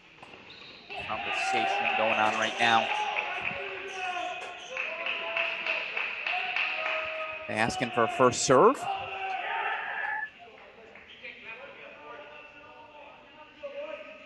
Unclear exactly. Doesn't seem to be the biggest deal though.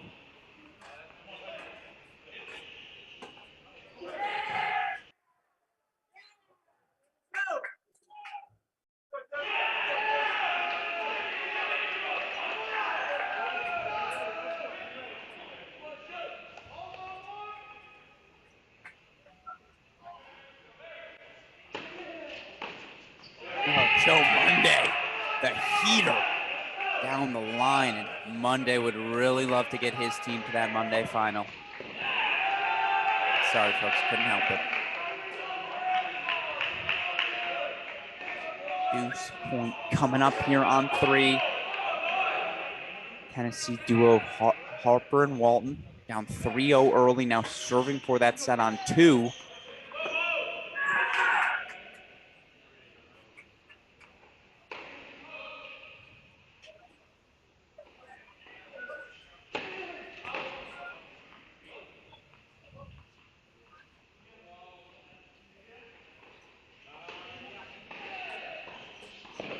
And we've got to go now.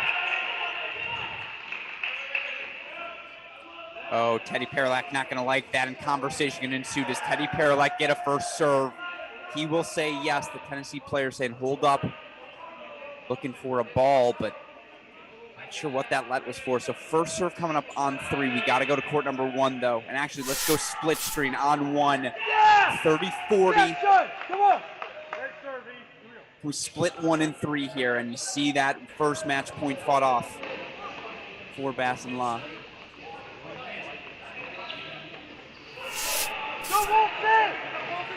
And the discussion there on court 3 again about playing to the speed of the server. Come on, E. Come on. They're definitely going to get awarded the first serve now on 3, but let's see, can Tennessee fight off more at 1? They do indeed. So it's fought off on 1 with full on 3. First serve coming for Teddy Paralak. Baylor's had some good looks at 1 and 2. We got to go if we can. Split screen now with court number 2. On court 2 right now. Match points for Walton and Harper. Court number 2.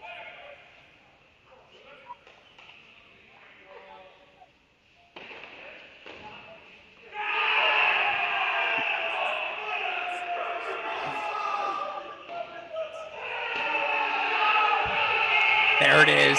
Turnaround complete for the NCAA champs. Walton, Harper, 6-4 at 1, and you can hear the roars in the background. Tennessee getting after it. It's been a big right 5 now. minutes Excuse me, for that was a Tennessee. win on 2. Meanwhile, they got the break on 3. Let's go to court number 1 right now, where it's love 30 in the service game of Sven Lon. Again, you see Coach Mackay fist pumping, volunteer coach Van Cott ripping out a roar.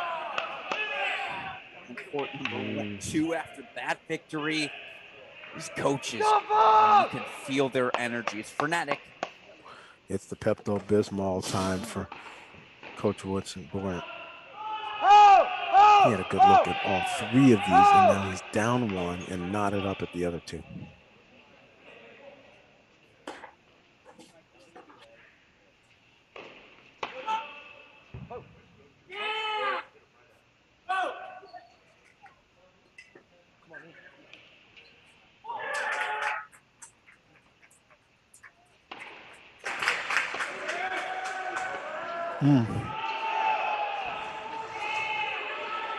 Oh.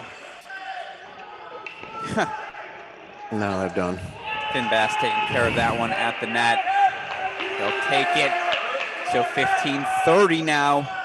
Meanwhile, again, after getting that break back on 3, looks like Tennessee's about to hold for 5-4 on number 3. Sven Law here about to serve 15-30. And the Bears had breakpoint chances. Or served for this set up 5-3. Then had match point chances 5-4.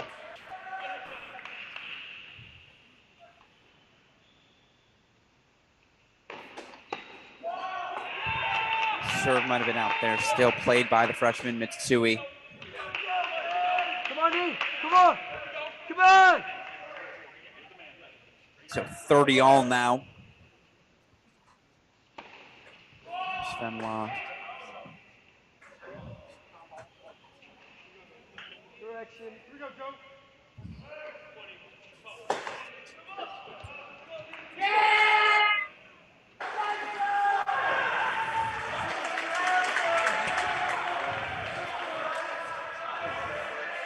Come on, E.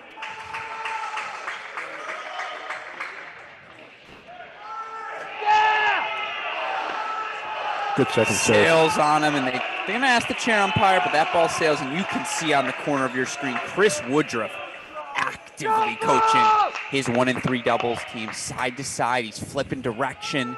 Oh, he is. Words of encouragement. He is bouncing around. That is a man who drank his coffee here this morning. So Bassenlaw from Love 30 now, 2 game points.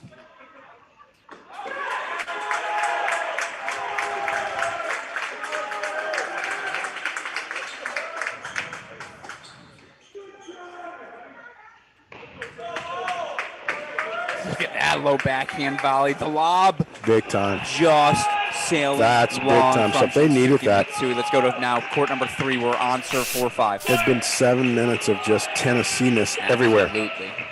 They needed to I like just that, stop by the way. bleeding. 7 minutes of Tennessee-ness. Yeah, they needed to stop the bleeding. Is that an adverb? Adjective? Verb? And you throw ness at the end. Yeah.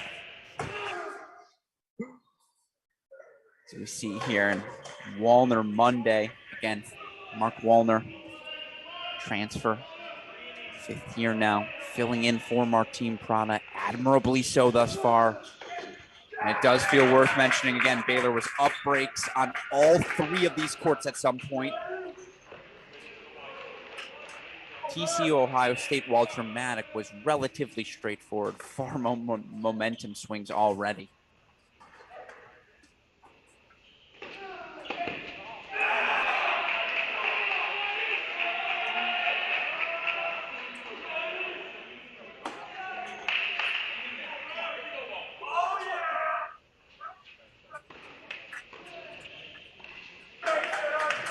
It's a good first point there. And again, serving on your side of your screen. Number 1 singles player for the Baylor Bears, arguably the number 1 player in the country. In Adrian Boitan, excuse me.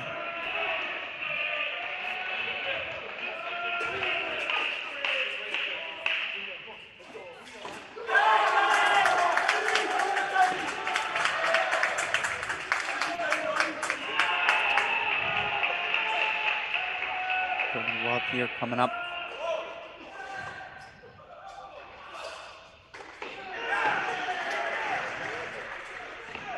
Oh, he read that like a book. Showed him a continental grip like he's going to chip, and that's not going to cut the mustard if someone's able to move across like that. Big moments on all these courts. I like how Perlak and Boitan go from indecisive to Teddy being like, that's mine. I got you here. And again, for Baylor, after that rough 7 minutes, as you described it, of Tennessee-ness, which I agree with, by the way. Hold here, that hold they got on 1, it steadies the ship a little bit.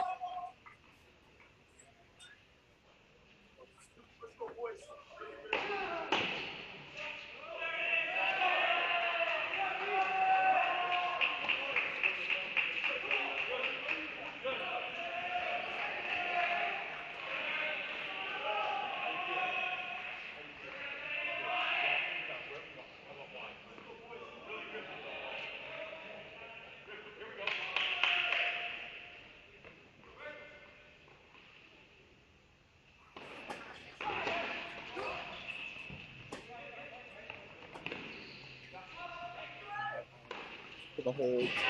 Meanwhile, let's go to court number 1 if we can. Again, let's go to court number 1 here now.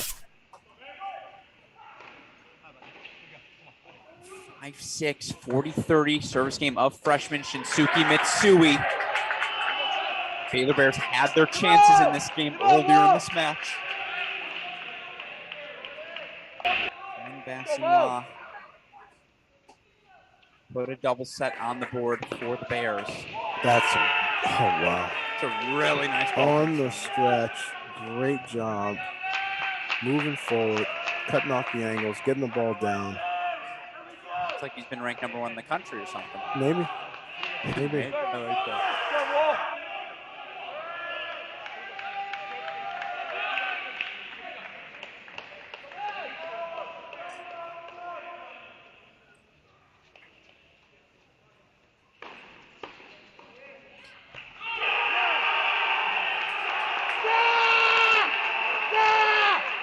And you hear the roar from Tennessee, in particular, again, whether it's the coaches, whether it's Walton, whether it's Harper, this Tennessee team took the doubles point from Baylor in last year's NCAA semifinal, dropped 4 singles flights. They know how important it is to their efforts here today. Tiebreaker to come on 1. Let's go split screen, 1 and 3 right now, just for a bit as we see again. 30-15 right now in the Mark Wallner service game, 5-all.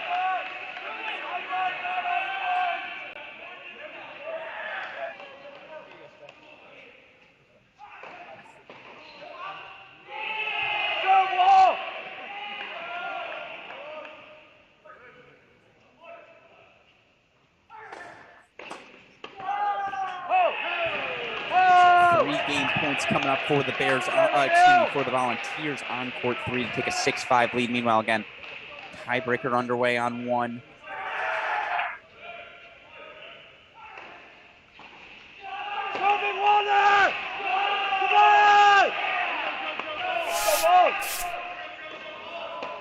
Hold for Tennessee, 6-5 on 3. We're back on 1 here. Oh, wow. Drop out. Well, I'm not sure that was intentional. Sublime, unintentional drop shot. Yeah, that was from Emil Hudd. Accidental genius.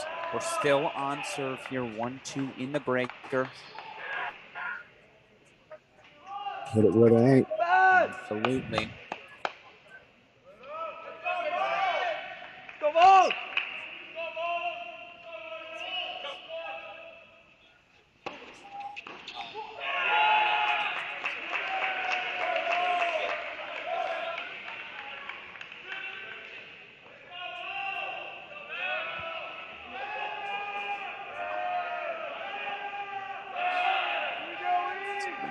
They'll take the left court, landed back on the Volunteer side. It's massive celebrations on every point one now. That lands in. Oh, sails on Finn Bassett. Yes, you see Coach Woodruff celebrating, Coach Mackay celebrating, the Tennessee bench is celebrating as well. No shame. You leave it all on the court here today if you're the Volunteers. No doubt. You have to have the right type of just. Who wants it more? It's who wants it more, but who still needs to execute these volleys and serves and return measurings. All the double stuff still has to be done well now. So the mini break goes to Tennessee, 3-2 here on 1.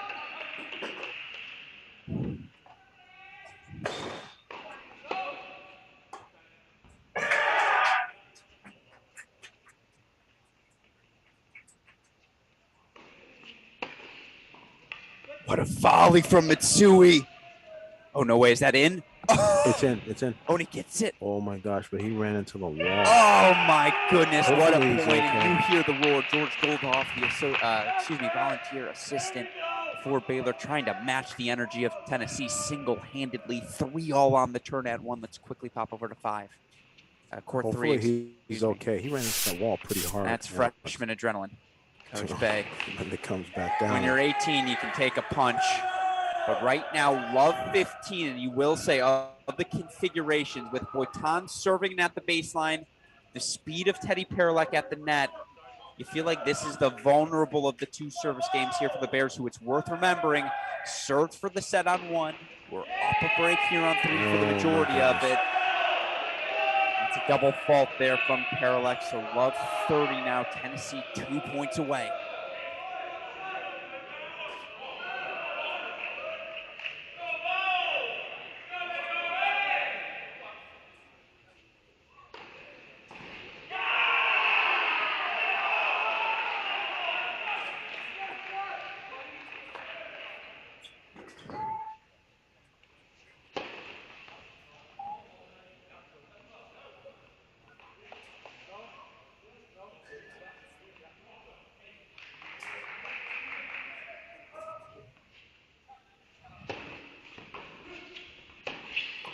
That's a great job.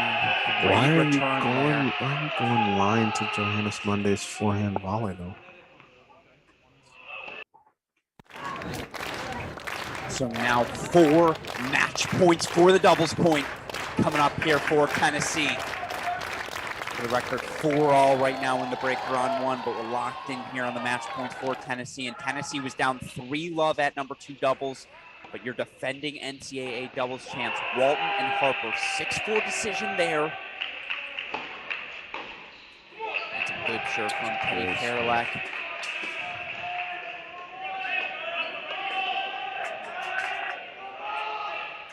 Right off 1 match point here at 3. Again, 4-all on serve in that breaker on 1.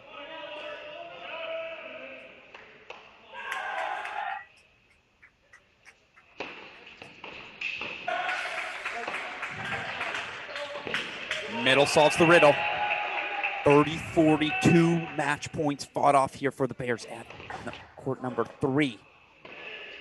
Notice what's the difference there for Teddy Karolak? 2 first serves on those love 40 and 15, 40 points. Wonderful thing for serves.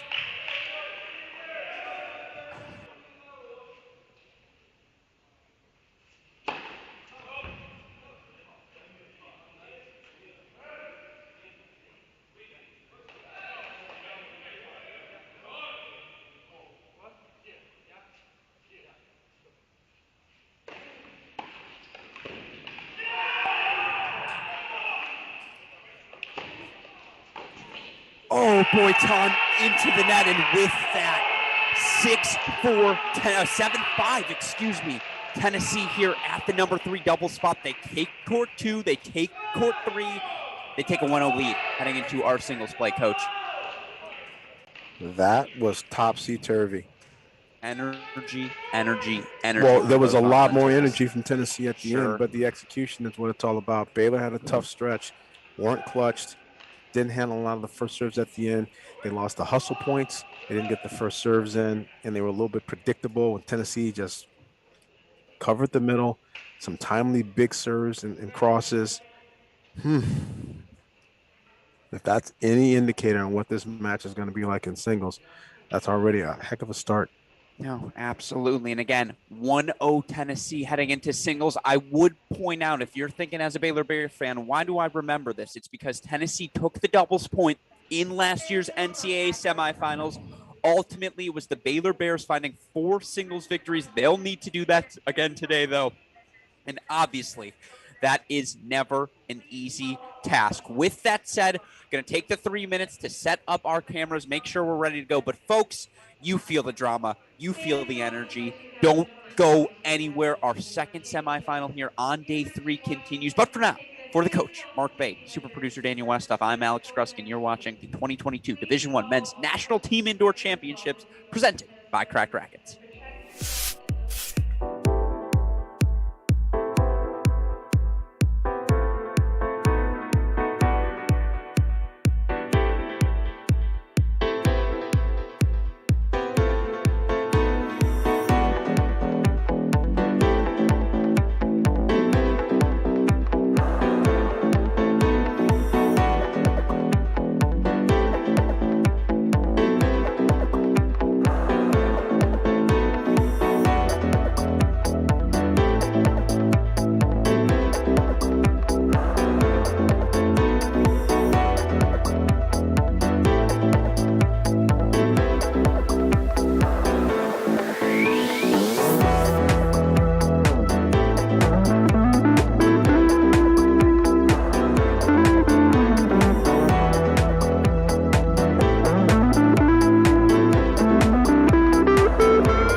Welcome back, everyone, to the Nordstrom Tennis Center here in Seattle, Washington, where I've got 2 words for you: energy and energy.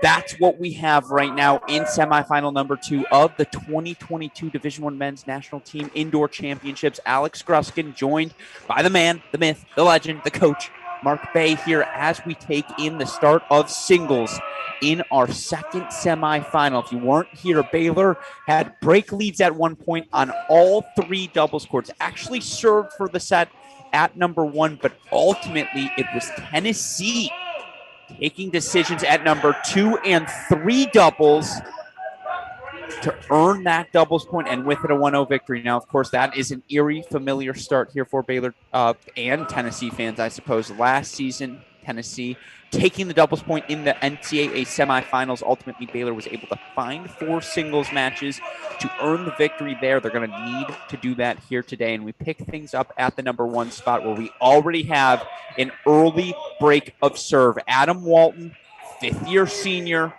It's been a rock for the Volunteers thus far.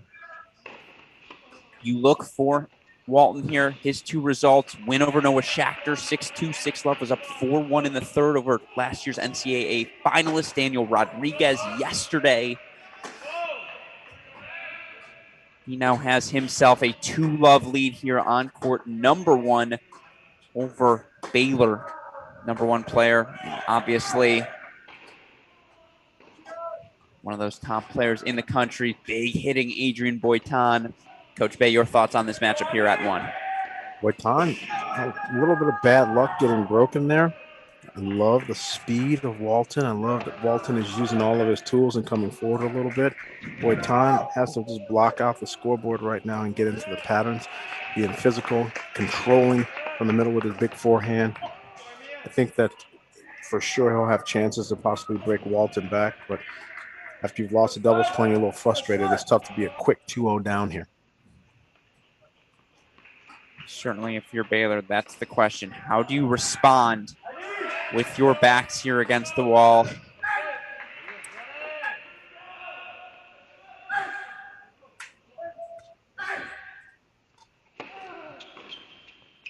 Oh, the barking has begun, Coach Bay. You can hear it across courts here. Boitan here, 15-love. Now 30-love as he looks to get on that scoreboard indeed. Stick around here in this first changeover. Again, we want to introduce all of our players competing in our 6 singles matches. A reminder, all of these matches, 2 out of 3 sets, no ad scoring. Breaker at 6-all. Tennessee needs 3 singles victories to advance to the final, which, if memory serves me correctly, would be their first national indoor final since 2011. They got knocked out by the Virginia Cavaliers.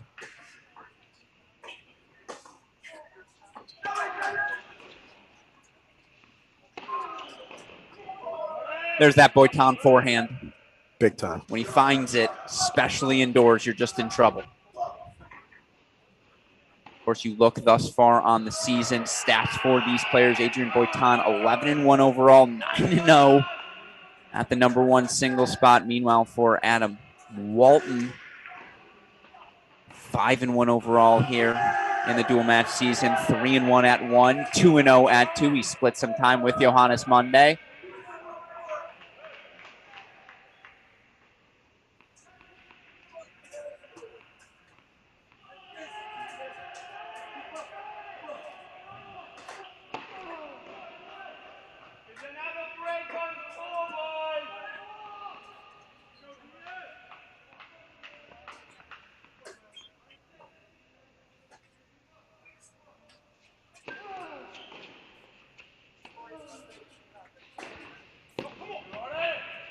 Ball sails long. So Boitan is on the board here. 1-2, buckle his shoe on court number 1. We go over to court number 2 now. Here's a start for the Baylor Bears. Yesterday, Matias Soto blitzed by Kentucky's Gabriel Diallo. Now he earned a straight set victory in his first match. But a deuce point coming up here now as Soto tries to extend his lead, consolidate the break, 4-3 love. Worth noting for Soto, 79 singles victories in his career. He's 6-2 so far this season. Again, deuce point coming up here against Monday.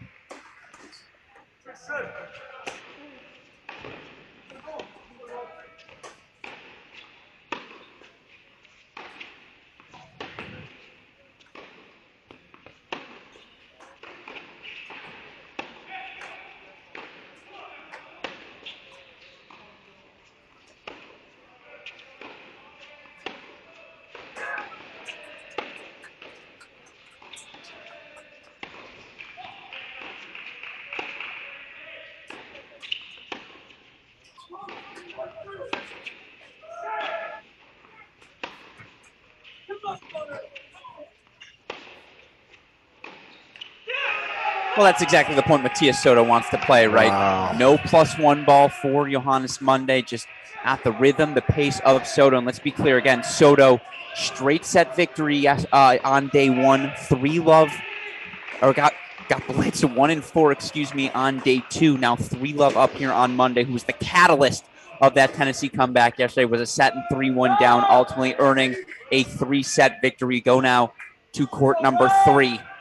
Soto is handling all of the haymakers.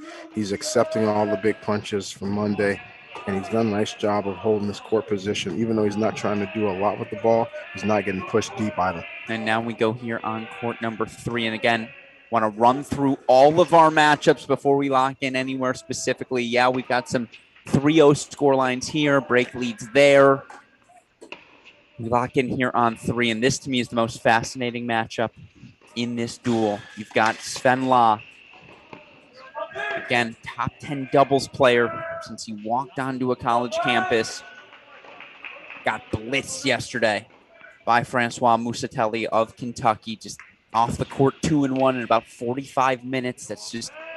That'll happen to Law from time to time, but Sven 7-2 overall in the dual match season, 13-4 overall on the year, 96 career wins in singles for the Baylor Bears. I feel like from a matchup perspective, you kind of like this one for Law, right? The big serving Emil Hud transfer from Oklahoma State. He's been great this year and earned a 3-set victory yesterday against South Carolina, but it's a return, right? You're focused on that return of serve here, and that's what Sven Law does best. He does. He can neutralize for sure. I think there's a dimension of the match that it's just going to boil down to movement. Sometimes Hud can get a little stiff on the forehand and overplay and make some unforced errors. So I'm curious to see if Law just takes openings and transitions, and when he's actually back in a neutral situation where he's trying to rally. That's the fun X's and O's part of this collegiate tennis. All the coaches are going to give you some platform to play from for maybe the first 7 games, and then maybe they'll start adjusting the strategy based on what they see.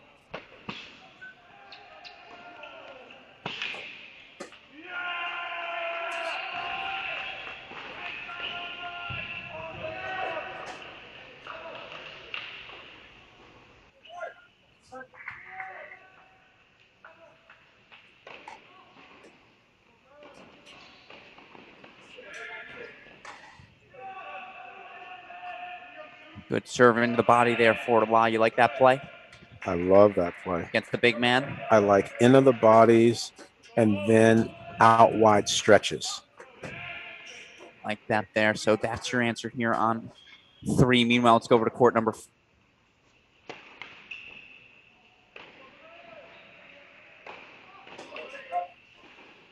And here we go over now to court number 4. Your hero for Tennessee yesterday. Angel Diaz drops a tight first set after he served for it up 5-4 in the first against South Carolina, loses that 7-6, takes the second set 6-0, then goes down 4-love in the third set to South Carolina's Raphael Lambling, only to rip off 6 straight games. Ultimately clinches the 4-2 victory for the Volunteers.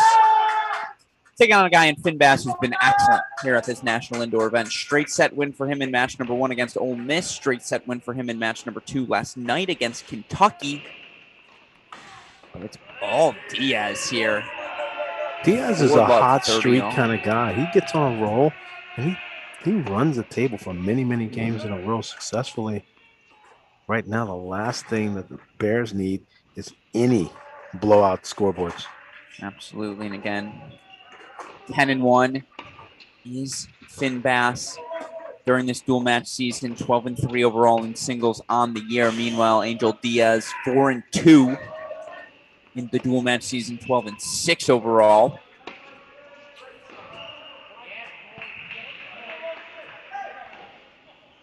Much better there. Similar guys in that the forehand is sort of the cornerstone, as a lot of players have. But the difference here to me is that Bass will use the doubles prowess to connect the forehands to try to transition. He moved in a little bit after that forehand there. Diaz, I think, likes to work the point and build and then hit the big shot from the back. Right now it's 4-0 Diaz. I'm curious to see at the turn, the end of this set, given that maybe Diaz wins this, what happens if Bass makes the change of tactics and try to get in a little bit more on the second serves of Diaz, and sometimes maybe even mixing in some serve volley tactic. It just seems like off the ground, the Diaz running forehand is maybe the best shot so far in the set.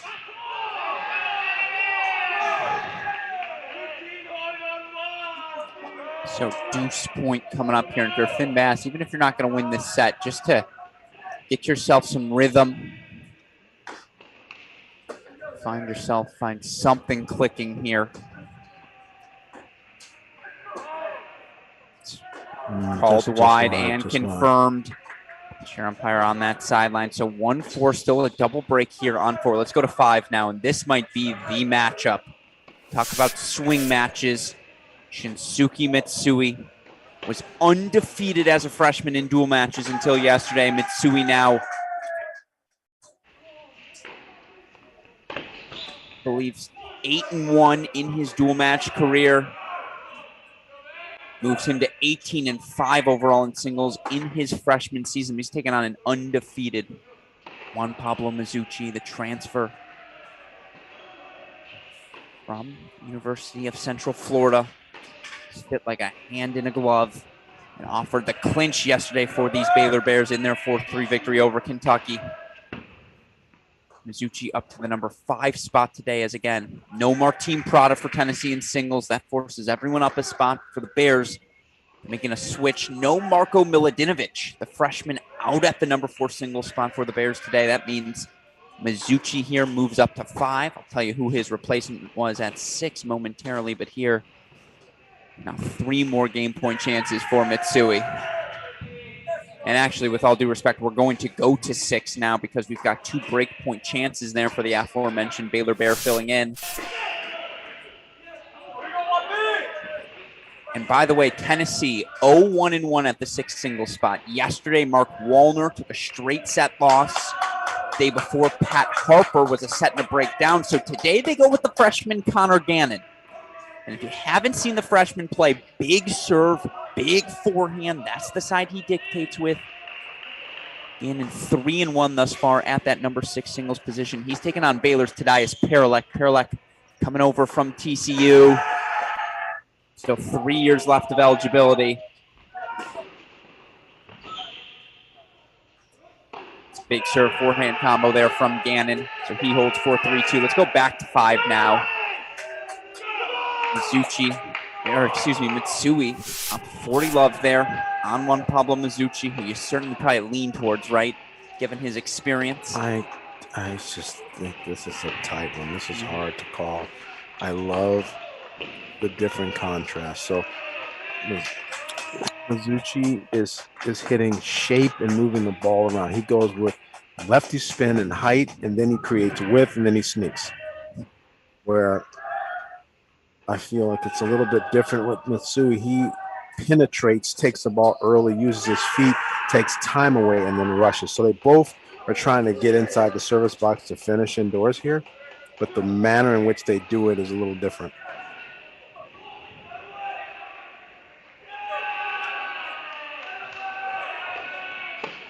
Good serve from Shinsuke Mitsui. Stays aggressive. So 3-2 on serve here at number 5. Where to go next? Let's go to court 4. Finn Bass trailing right now to Angel Diaz 4-1, but has himself 3 breakpoint chances to get one of those breaks back. And again, even if you're not going to take this set for Bass, right, that confidence of just knowing you found something here at the end of one, so valuable for the Bear Jr. Especially with Diaz has had so many roller coaster rides in his matches, you can't just hand him this first set. Stick around and see what he's going to do.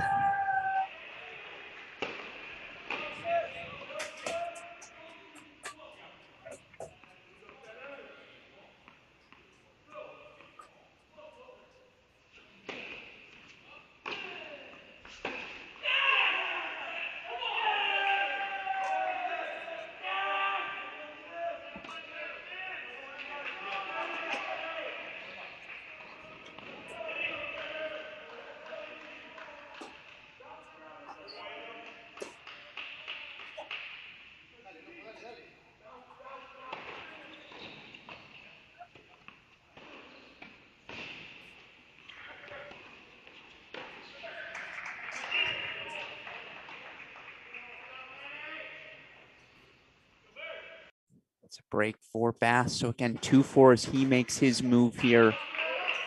Such good action everywhere right now in this Nordstrom Tennis Center. It's tight everywhere, folks. Let's go to court number 2. It's just so difficult to beat Baylor's Matias Soto 2 days in a row. And yes, it's a different sort of big server today in the lefty, Johannes Monday, but Soto's come out with such purpose here to start. 4-2 break of serve lead.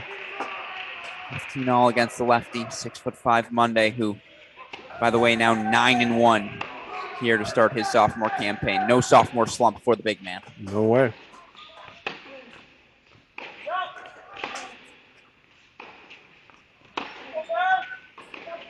But he's a great point for Tennessee. You don't want him to go away. We need Johannes on Sunday, not just for Johannes on Monday.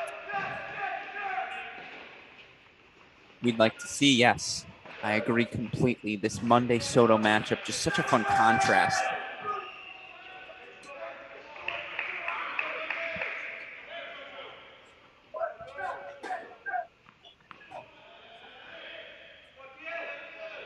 Just the noise in this one. Some of the sounds of these teammates again want to be playing active role here in today's match.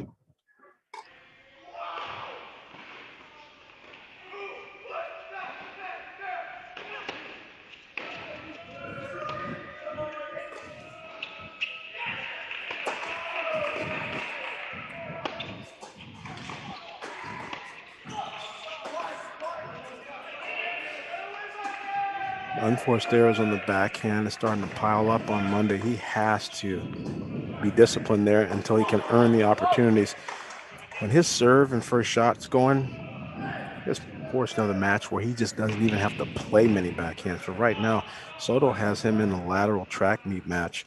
And this baseline game, I just don't think favors the ball. You're so right. Absolutely playing right now to the speed, the style of Matias Soto.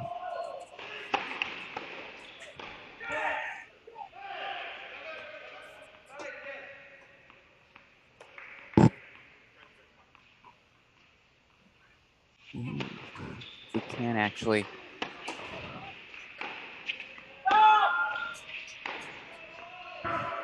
So 40-30 here. Let's go to court 5 now. We're 30-40. If we can actually, let's split this. Let's split 2 and 5. As we've got a deuce point coming up for Juan Pablo Mizuchi. Sui just fought off a couple of break points. He's now created himself 2 break point chances. Make that 1 now as we head to a deuce point.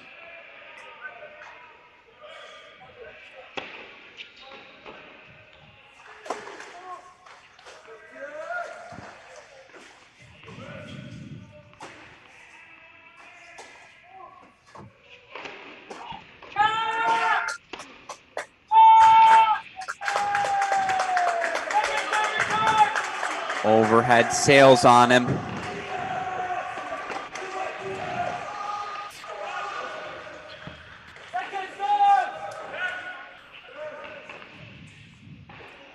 Oh, that sails on him, so let's hit on 5. Let's go to 6 quickly now if we can. 6, I said 6, I meant 4. I apologize. 4 if we can, court 4 if we can there.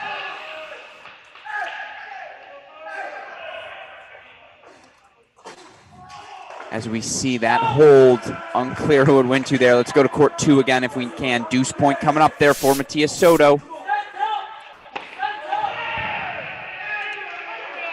Serve. Big time.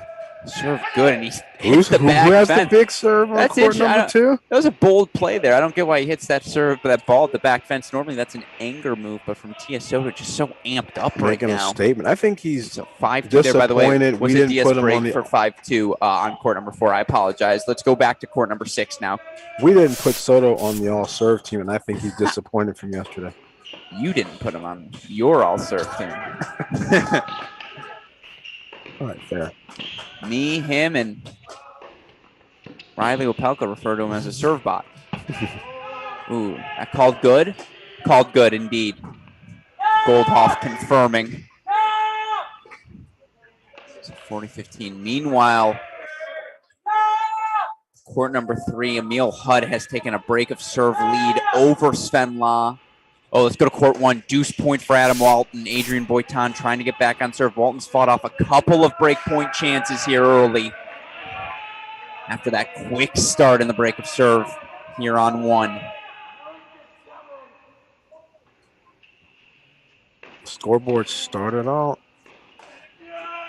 Oh, that's an unfortunate. It's still pretty even everywhere. I mean, again, you got 2 big leads. Soto 5-2 at 2.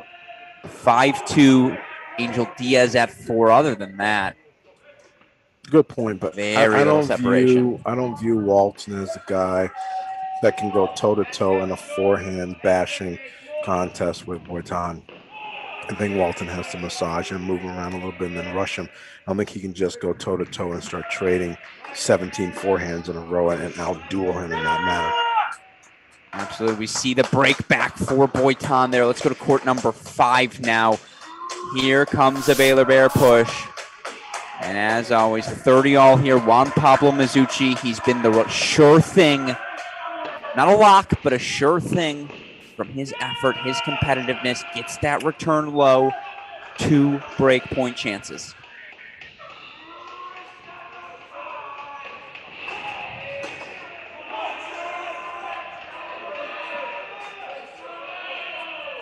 Again, this match last year, a 4-2 win for the Baylor Bears. Tennessee took doubles, came down to 2 dramatic third sets between Adrian Boitan, Adam Walton, and Matias Soto and Joe Monday. Soto ultimately winning with the clinch third set over Monday. Boitan actually had match points over Walton, which Walton fought off. So a lot of familiarity with these teams at the top. Everything else, though, new.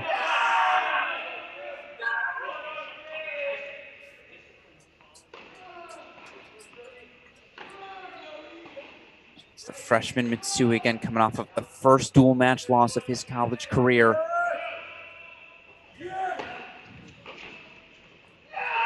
Really good serving.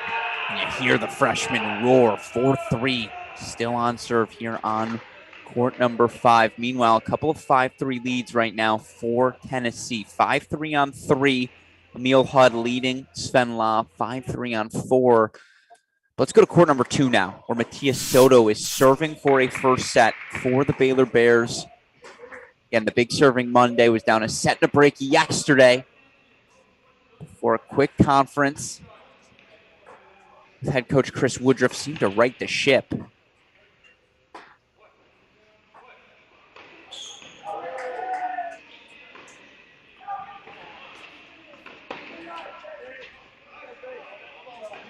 Still struggling. It's not just backhand ground, it's backhand returns now as well.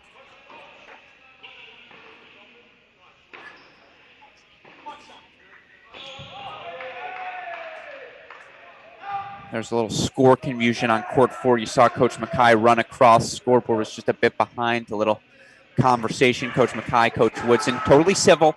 And you saw afterwards Coach Mackay give him a my bad. Just wanted to make sure everything was good. Woodson saying, no, I get it.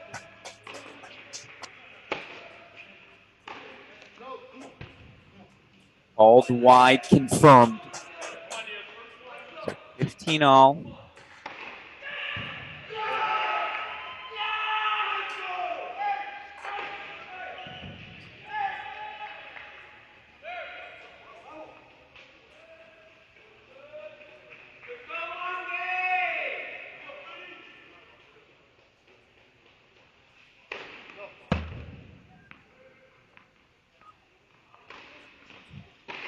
All right, now 15 all. Big time. That's the forehand Joe Monday's been looking for all match long. 15-30.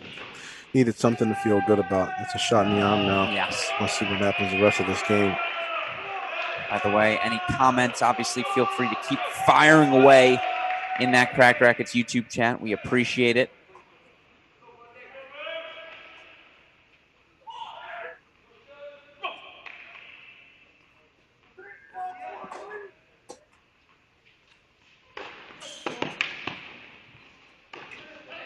Love that. That's so good from Love that. Matthias Soto. 3/4 pace serving on the backhand because you know he needs to make that backhand return and then jump on the first ball because it wasn't deep enough. Mm-hmm. So now set point, no, excuse me, 30 all. 2 points away from a first set are the Bears. Again, if you want to reach out to us in the chat or on Twitter, I'm at AL Gruskin, at MarkBay13, at Crack Rackets. We want to hear what you all think of this impending battle. Oh, what a squash shot get right there. He got it down from deep in the suburbs of Seattle. Quote the great Ed Nagel. Slice passing shot hasn't worked since 1975. Ken Rosewall there from Joe Monday. Slice passing shot staying low. So 30-40, 2 break chances here. Monday to get back on serve on 2.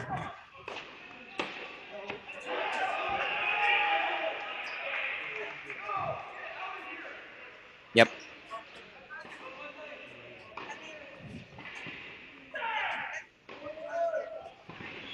So deuce point, set point coming up now at 2.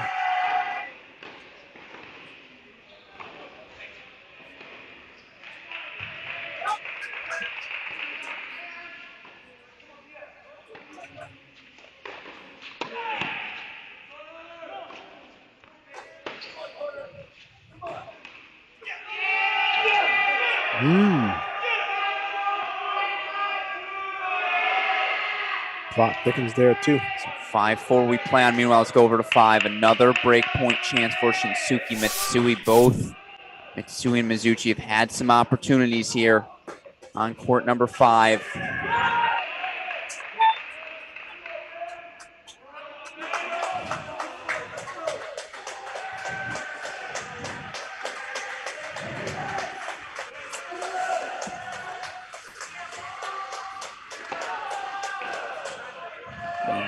Ooh, called out. That is right by our booth mark. I don't know if I agree. And we're going to go to 4 now as it's a deuce point, set point for Angel Diaz. But I don't know about that one. 4 all now here on court 5.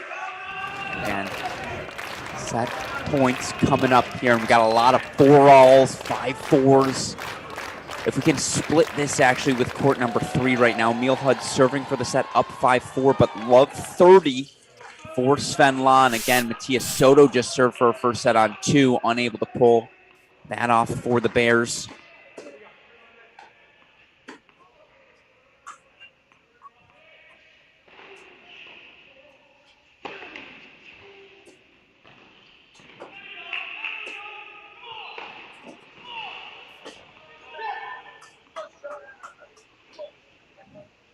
Oh, wow.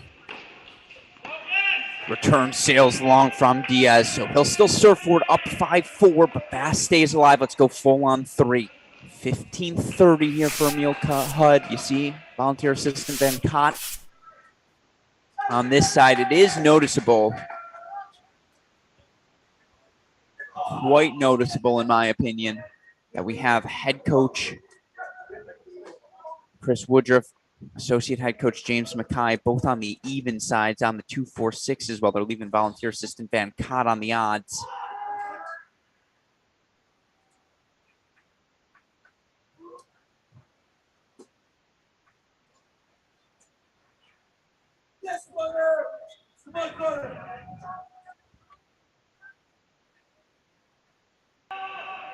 Sven keeping everything in the center right now, just not giving HUD any angle to work with.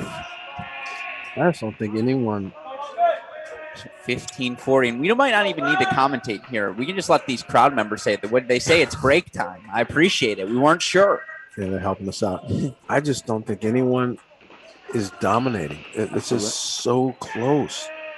4-4, 5-4, 5-4, 5-4, 4-3, 4-4.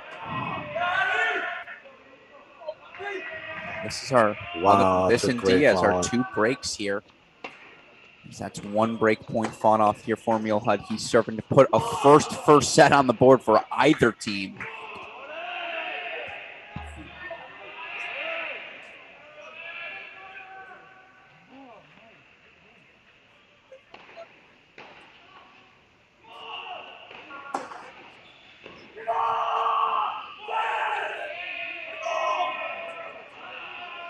Yeah, that's the way they used to do it. That's Stefan Edberg winning. Channeling his inner Pat Rafter. Yeah. Stefan Edberg. Just coming in and just sticking the volley out to the backhand. The pistol. Pistol Pete. Loved it. So now deuce point, set point coming up. HUD's fought off 2 break points. Can he fight off a third and put a set on the board here for the Volunteers?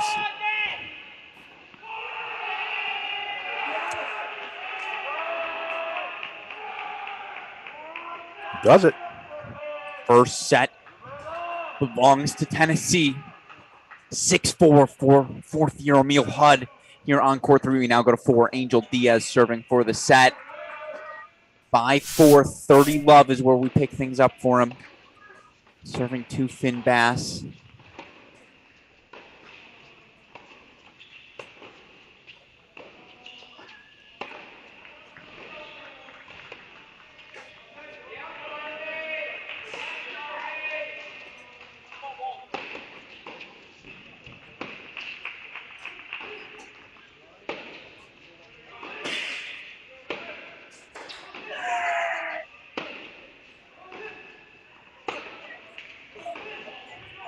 Some pulverizing hitting from both guys here. And again, it's a 4 singles match. But it's a great one shot that turned that around. You watch that point and you feel Diaz is doing exactly what he wants.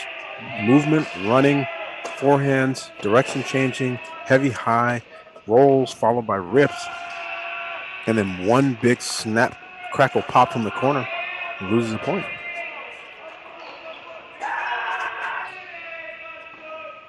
It's crunch time everywhere now. Absolutely, as we see Thaddeus Perlak down 4-5 on serve, but love 30 there.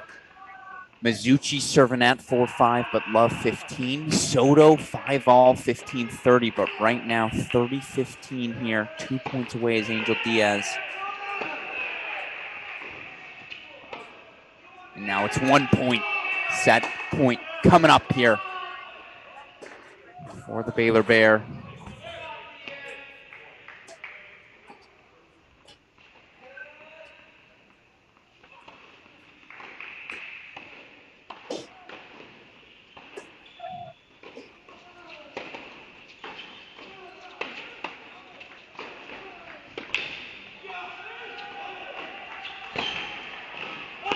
Oh, wow. From that position. For Tennessee, 6-4 on 4. They take it. Let's go now to court number 2, but we're going to, excuse me, let's go. Yeah, court number 2.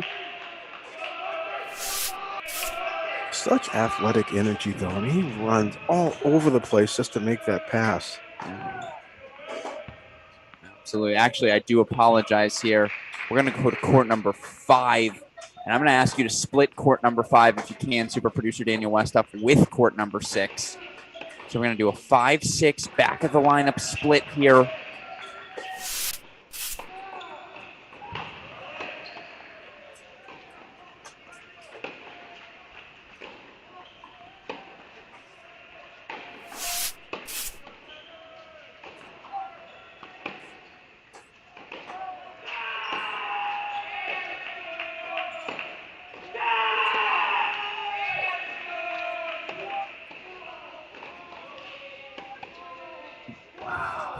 Mitsui now.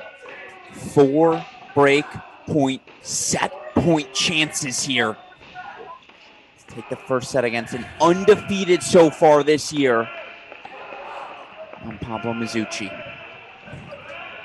Meanwhile, deuce point coming up on 2. Can we switch court 6 with court 2? Deuce point trumps a 30-all. It's 5-all deuce on court number 2. Matias Soto, 5th year, taking on Joe Monday. Again, that match was the clincher in last year's NCAA semifinal. Soto 3-set win over the freshman.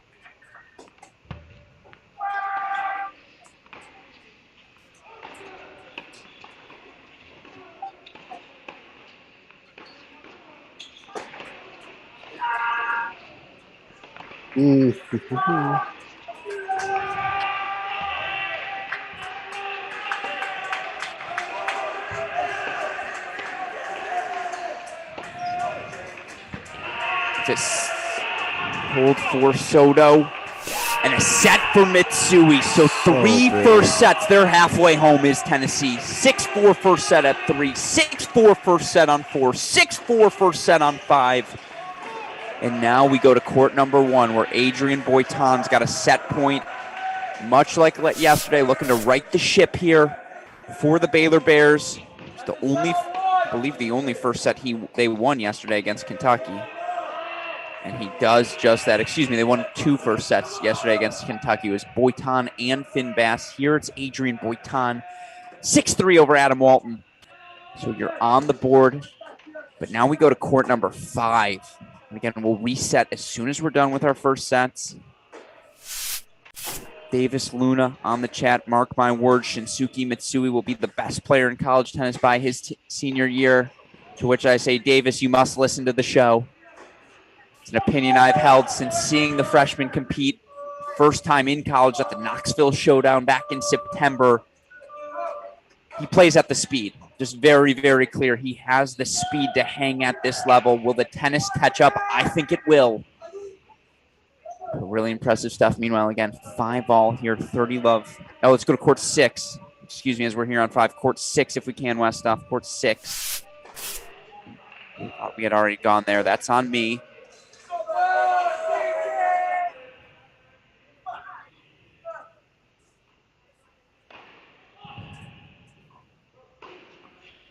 Wow, it's great width.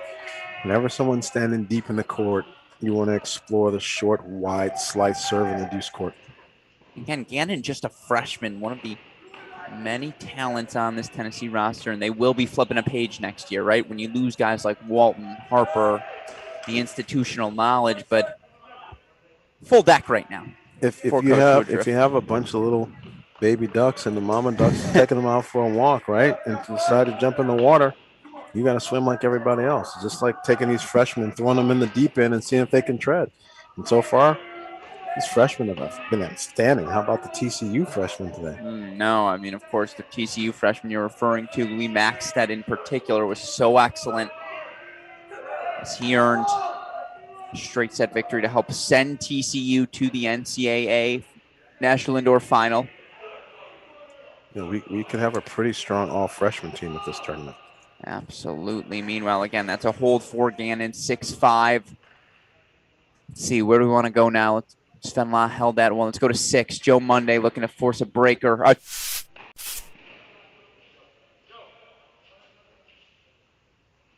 Again, court 2 here if we can. Super producer Daniel Westhoff.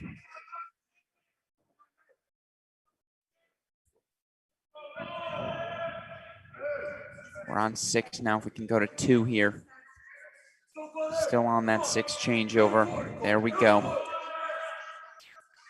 And that's court 1.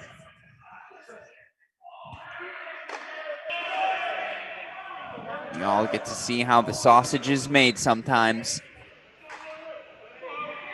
40-30 here for Monday. 2 game point chances.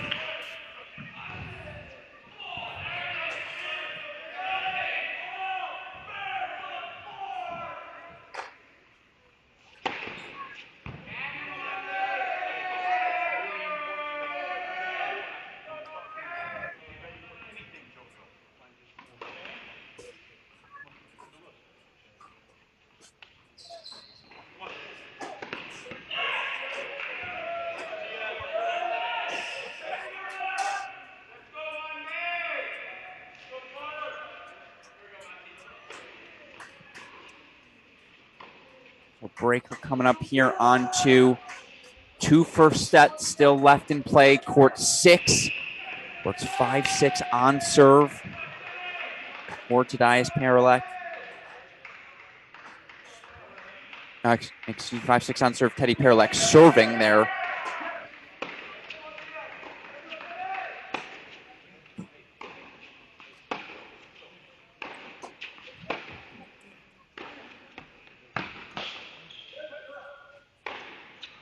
Oh, that overhead sailing on Matthias. Oh, no.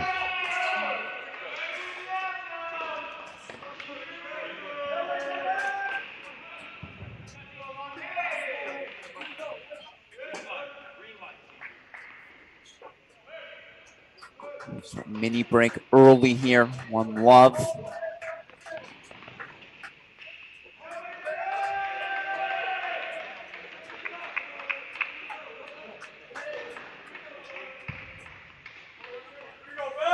In fact, if we can right now, let's split our last two remaining first sets, excuse me, Monday at 2. Right now, Teddy Paralek looking to force a breaker on 6.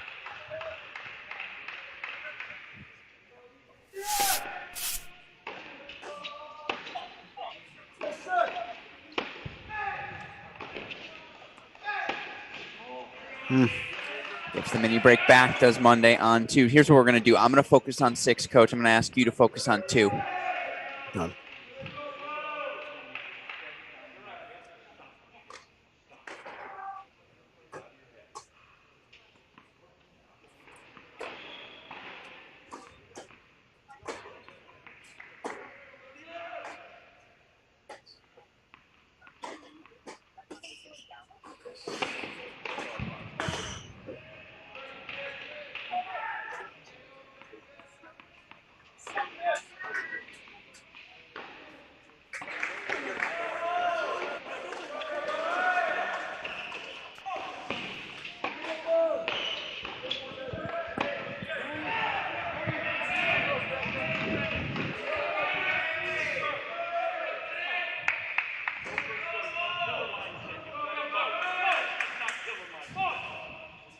So no hold to serve yet. Meanwhile, can we go to court? Oh, excuse me. Can we quickly pop over? And in fact, I'll just let you know. It's a break of serve early for Adrian Boitan, 6-3-1-0 for Tennessee on 1. Again, Teddy Paralek looking to force a first set breaker here at 6. You feel like if you're the Bears, you've dropped 3 first sets. You really need these 2-on-2 and 6. Another unforced error from Monday, so Soto has a 3-1 lead serving. Meanwhile, Teddy Paralek, the big overhead, forces the breaker here on 6. These are critical breakers now in the match.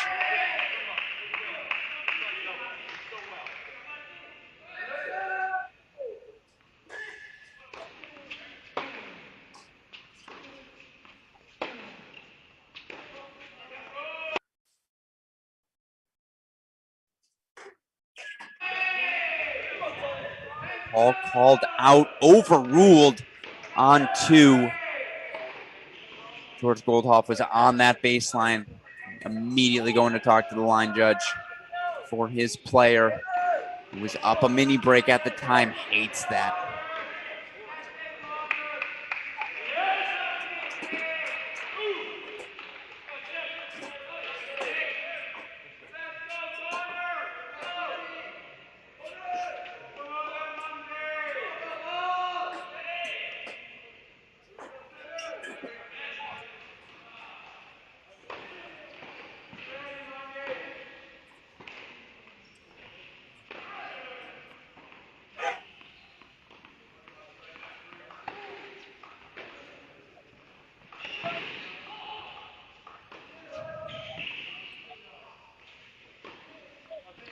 Oh, net court goes to Gannon. He gets the mini break. And how fascinating is this? It's a double coach affair on courts 2 and 6. Mackay, Woodruff locked into these breakers. It's a lot riding on it. Oh, absolutely. If you can take both of these, if you're Tennessee, doubles and 5 first sets. Too much tennis left to be played to call anything over, but boy, would you feel good.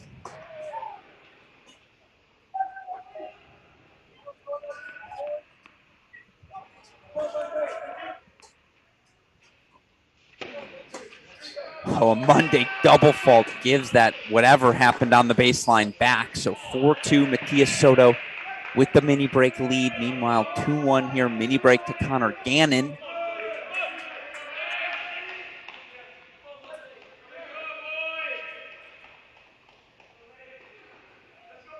Has a chance to be a hero tonight. You can be your hero, baby. Court 6 has been the freshman court. We've seen some good stuff from Buschlagen here. Maxted.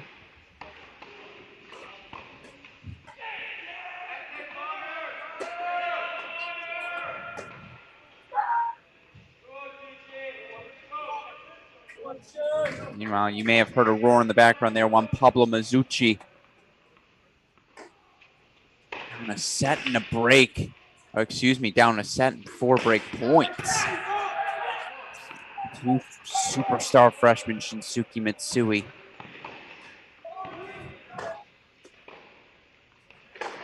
How about that from Teddy Paralek? Gets the mini break back for 2-3.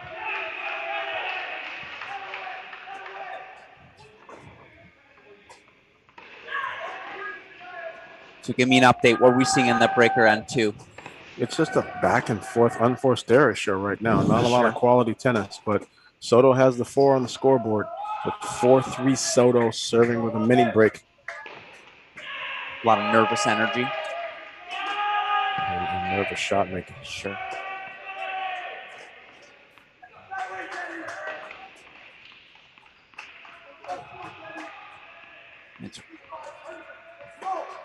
It's worth noting there were 5 straight set matches. 5 straight set matches in our first semifinal earlier today. A 4-3 win for TCU. Why do I bring that up? That nervous energy. You take the first set, the relief it puts in your mind just makes life a little bit easier as it's 3-all on the turn now here on 6. Unforced error from Soto, so now we're at 4-all. It's just a back and forth unforced error show. If we can, super producer Daniel West off that camera on 6. There we go. Best in the business, folks. Gotta stay split screen here for now. Don't want you to miss out on any of the action. Of course, I'm keeping my eye on scoreboards everywhere. The only notable lead right now, 6-3-2 love for the Bears at 1 for Adrian Boitan. It's the only set and break lead we have to date.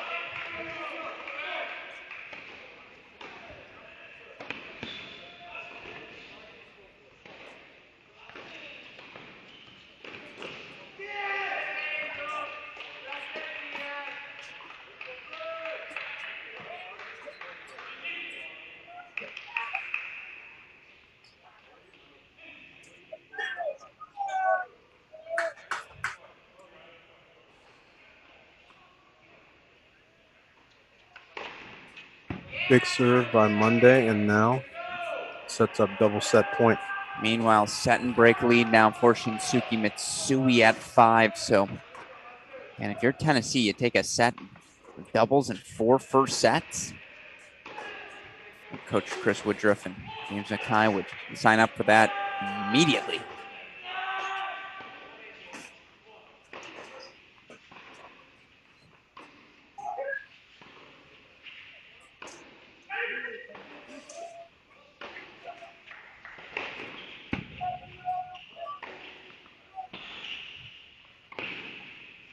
Oh, Teddy Paralek, behave.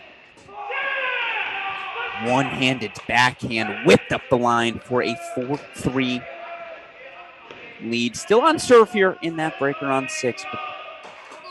Love the footwork on his one-hander. Meanwhile, Great Soto footwork. fights off a set point, so 5-6. We're back on serve on 2.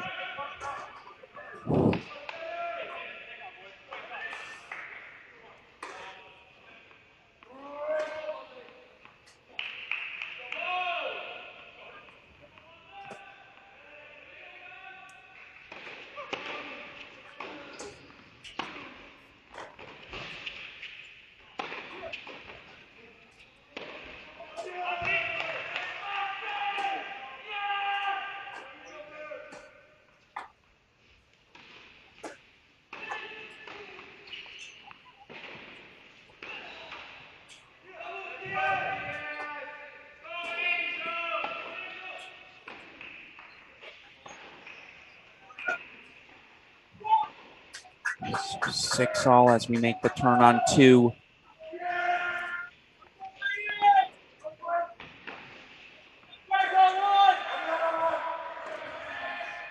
So 4-all now here in this breaker. Margin so thin between these teams, although you heard in the break in the background. That's a break for the Bears. 6-3 love double break lead. Adrian Boyton looking to make it 1-all as soon as possible for his Baylor Bear roster. Talking to his teammates, they said that's a primetime performer. Expect Adrian to deliver today.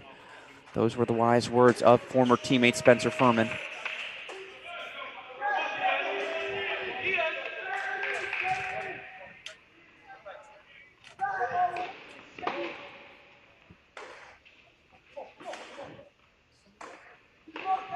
Missed it wide, did Gannon, so that's a mini break now for Teddy Paralek.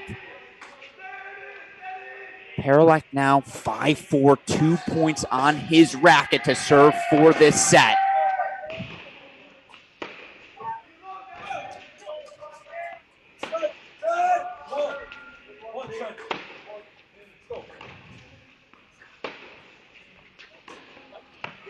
Forehand sprays wide from Soto, now 7-6, set point Monday on his serve once again.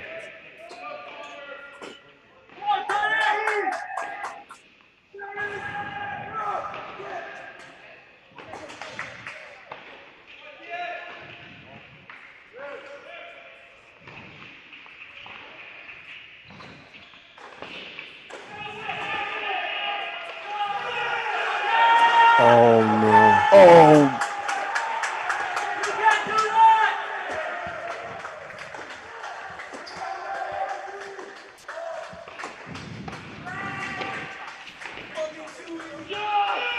overruled is Monday. No. On the set point after a big serve, he's on the baseline, he backs up. Wow, that's a tough one. From this vantage point, we're up above a little bit, we're looking down on it. It feels like it was 3 inches long. It's a tough one. Now, Oh my goodness. 7-all there. psychologically, after you feel like you won the set, you have to do the right thing with your mind. And Coach Woodruff is trying to give him something to think about because it's so easy to focus on that. And Paralek with the error there on the set point. So 6-5, we're back on serve on 6. Oh my goodness, was that the lifeline the Bears needed?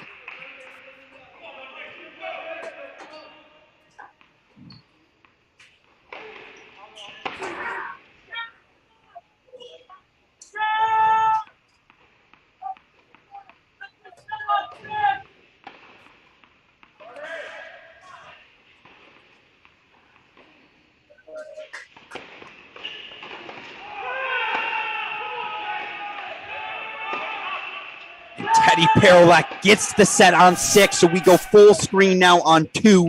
That's a second first set for the Bears. They desperately needed that.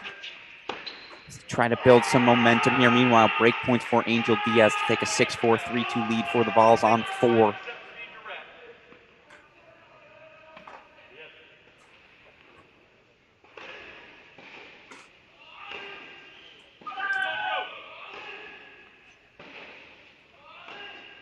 But now a set point for Matias Soto, who, 70 seconds ago we thought lost the set?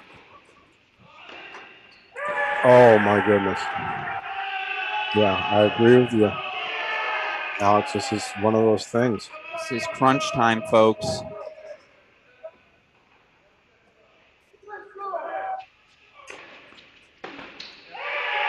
That's a set to Matias Soto. 7-6, Bears take it at 2. And we play 3 sets all in the first. Meanwhile, we go right over, and you see Matias Soto there gesturing to Teddy Paralek. He says, hey, it's me and you out here. Me and you on 2 and 6. Let's do this together. Bears, if they're going to make their push, it starts there. And we go now to court number 3. And by the way, Shinsuke Mitsui, Angel Diaz, they have figured it out for Tennessee right now at 4 and 5. Diaz, 6-4, 3-2 break lead. And most impressively, Shinsuke Mitsui is rolling at the number 5 spot. 6-4, 3-love lead, taking it to an undefeated Mizuchi, a testament to the talent, the aggression. Sorry for using the T word, the aggression of Mitsui there. Meanwhile, for Sven La, again, on serve here, 3-2, but 15-30 now. This is an opening for the Bears. It's a big 5 minutes. And they got them both. They needed them desperately, and they got them both, Coach. Wow. Meanwhile, again, if you're a Tennessee fan, you are still winning this match. You got the doubles. You got the 3 first sets. Now, it's 50-50. Of course, there's a lot of tennis to play, but I'm saying if you're a Tennessee fan, you should still be up on your feet. The tracker is 57-43. It was big. It would have gone to 85-15 Tennessee got one of those. If Tennessee had gotten both. Sure. Wow. That's a tough conversation Coach Woodruff has to have with Monday now.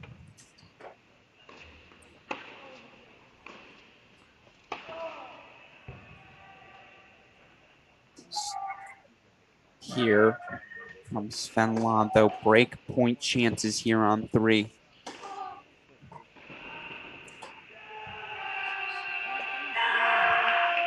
And that's a break for La. So 4-2 now. Let's go to 5. Shinsuke Mitsui. Boy, does this freshman look special. Special is approved, right? Special is approved. Okay, special and approved. Adjective there. It's just so easy. Everything on a tennis court seems... Some people are just born to have a racket in their hand. Shinsuke Mitsui, the former top 10 junior in the world. He may just be one of those people, Coach Bay. I feel like every single point he's playing, the movement, the energy, the choices.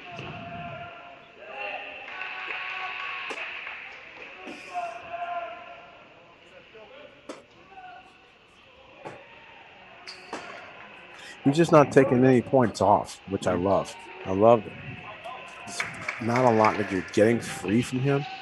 I've seen him miss a couple backhands by accident off some of the lefty cross-court forehands, but that's about it. He's played a spotless match down there at 5. You see that ball go wide and that lob over the head. You're up 6-4, 4-0. A lesser man, a.k.a. me, would have thought, let's go for the tweener here. I've earned that opportunity. Mitsui, no, to your point, so disciplined. And just the word that comes to mind for me, not talent, explosive. It just feels like everything he does is explosive. The movement, the ball he hits. That's fair.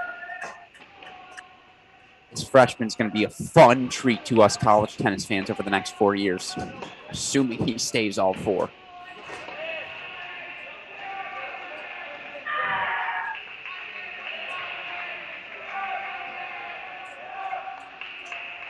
Wow, did you hear that here all day? That's not a teammate. That's head coach Michael Woodson. Oh. And we'll tell you why. Let's go to 4 quickly, see if we can catch what just happened there. Ball goes long. Look at that reaction from Coach Woodson. Do these people care or what? He's pumped. Don't let his sort of calm, laid-back demeanor fool you. He's a fiery guy, and he knows. I think, as I was talking about with Tony Bresky earlier after they lost a doubles point, and I was surprised at how almost subdued he looked. There's sort of an acceptance you have to have when your team loses a doubles point, so that you can come back and understand that these college matches are 2.5 to 3 hours worth of fighting and bloodshed, and there's a lot of points to be played. Keep yourself and your team in the right frame of mind. You always have the best possibility to give them a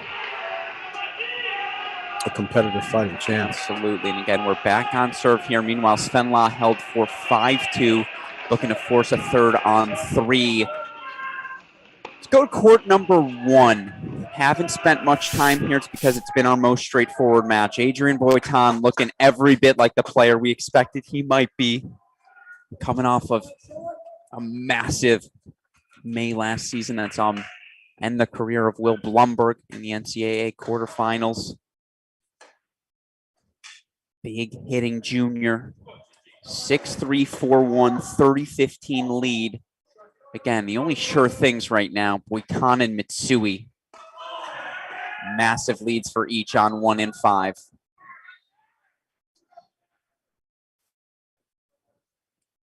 Meanwhile, early breakpoint chance. You talk about that phase 4, the beginning of that second set. First game. Matias Soto, an opportunity to earn the break lead on Monday. Take advantage of that mental. The entire stage in and of itself, just the one game. And it's a perfect time to take advantage. Monday is still suffering from the residual of that fact that he feels that the referee stole it. So let's go over to 2-4 that break point. All due respect to Adrien Boitan, Adam Walton. Apologize, I thought I called for it. It's on me.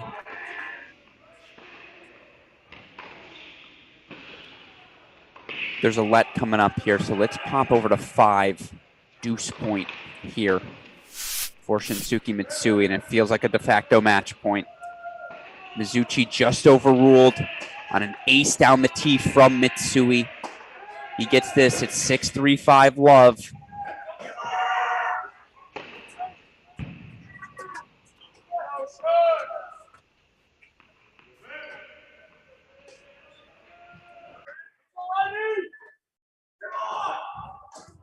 Look at that forehand. Oh, but Mitsui gets it. Oh! Amazing, just long. Sent long from Mizuchi, so commanding lead for the freshman. He's everywhere right now, just everywhere. 6-4-5 love. Let's go back to 2.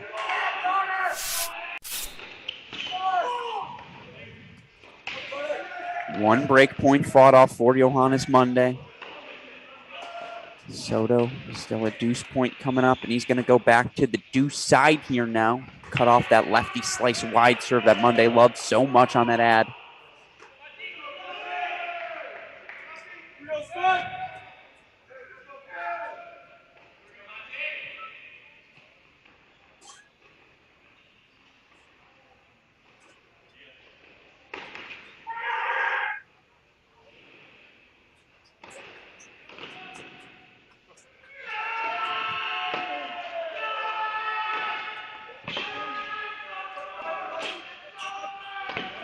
Mati's there. Oh no, Monday sends the approach into the net. You see the roar from Matias Soto. You see Coach Woodson getting after it as well. Early break Bears. So let's go to court number 5 now. Shinsuke Mitsui closing in on the finish line in a 2-love lead. And Coach, now there's an eerie silence from you. I'm just looking around. I'm trying to put it into perspective. Yeah. What we're in store for. I'll tell you one thing. There is no chance of Huskies and the Cavaliers starting at 6:30 tonight. That's not happening. Take that to Vegas right now. It's not all happening. in on the chips. I agree with you. Not happening. Of course, that's our nightcap here at Nordstrom. A little consolation action. Virginia looking to avoid an 0-3 trip as they take on host Washington. You feel like fans for that match are going to filter into the end of this one as well. So what a special environment we may have here in about 30 minutes. Not that it's not special already.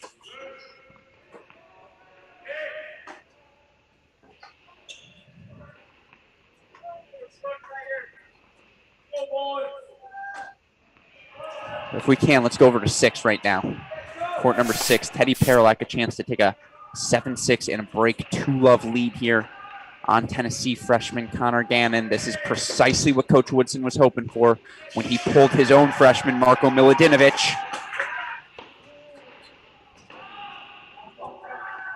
And there it is. Break for Paralak. So now 7-6, 2-love, and they've got set and break leads on 2, 6, and 1. Meanwhile, we go back So much good action happening. Let's go to court number 3.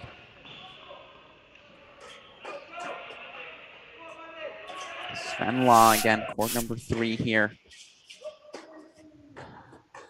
5-2, now down though, 40-30.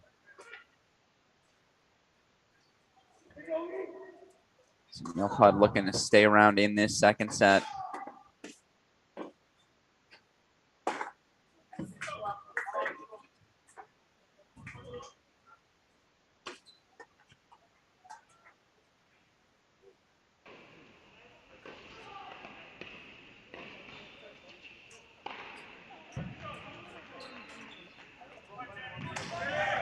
To hold there for Hud, but still Sven Law going to serve for it now.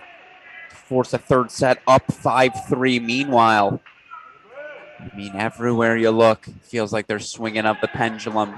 Finn Bass now 4-3, 15-30 after he was down a break 3-2 Monday, who was down a set and a break yesterday before flipping the script and earning a victory. He now finds himself down 15-30 in his opening service game, but we got to go to court number 5. Thank you, Coach Bay. After a 40-love lead here for Mizuchi.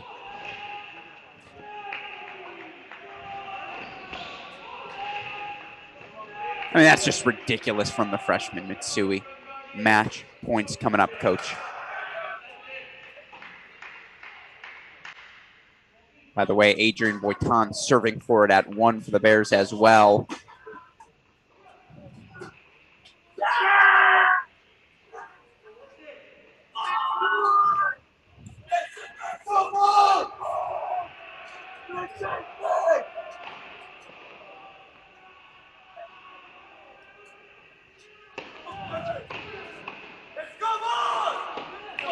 Special.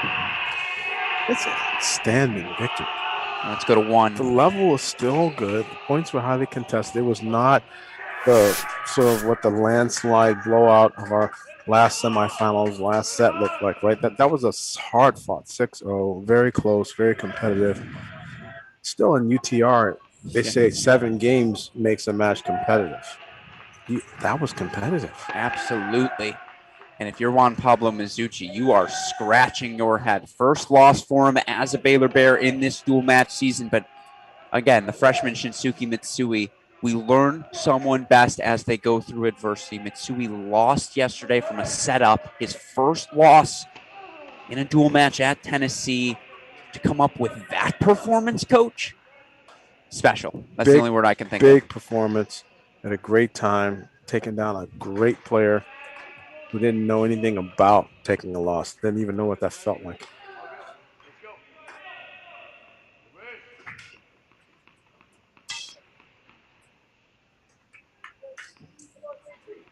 Now it's just a race to some finish lines. You hope that clutch gene extends all the way on a diagonal across the other side of the building to Angel Diaz. Absolutely. Meanwhile, match points Boitan. Put a point on the board for the Baylor Bears.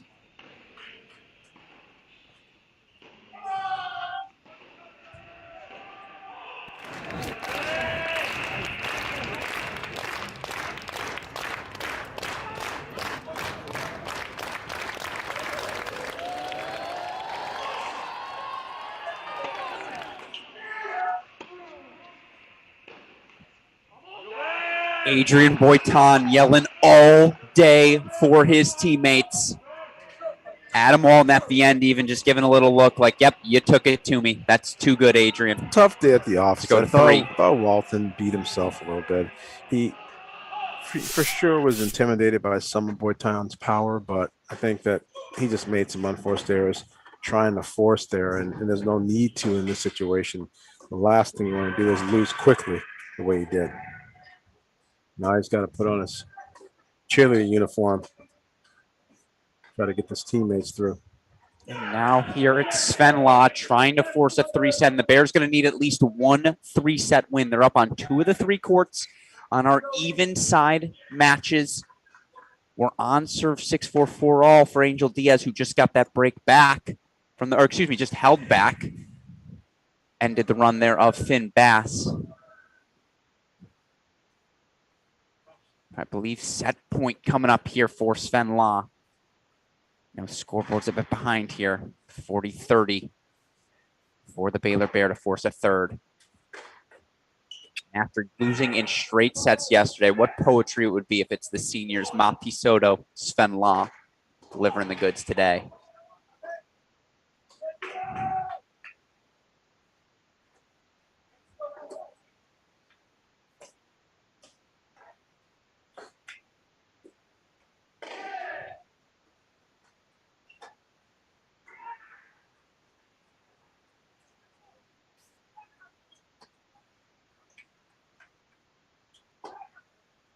Oh, what a forehand.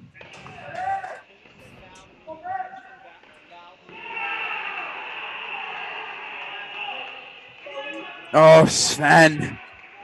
That's hard to believe. Emil Hud, great effort from the transfer from Oklahoma State just to keep that ball in play, but that first overhead was the one Law wanted. And now a deuce point coming up. Should have spiked that thing over the fence. You got to park it. And that was a great athleticism.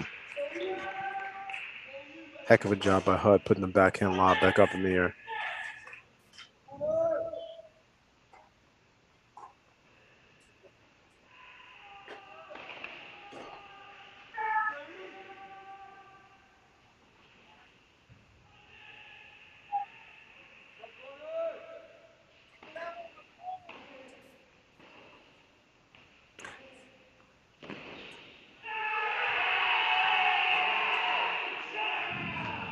Oh, no.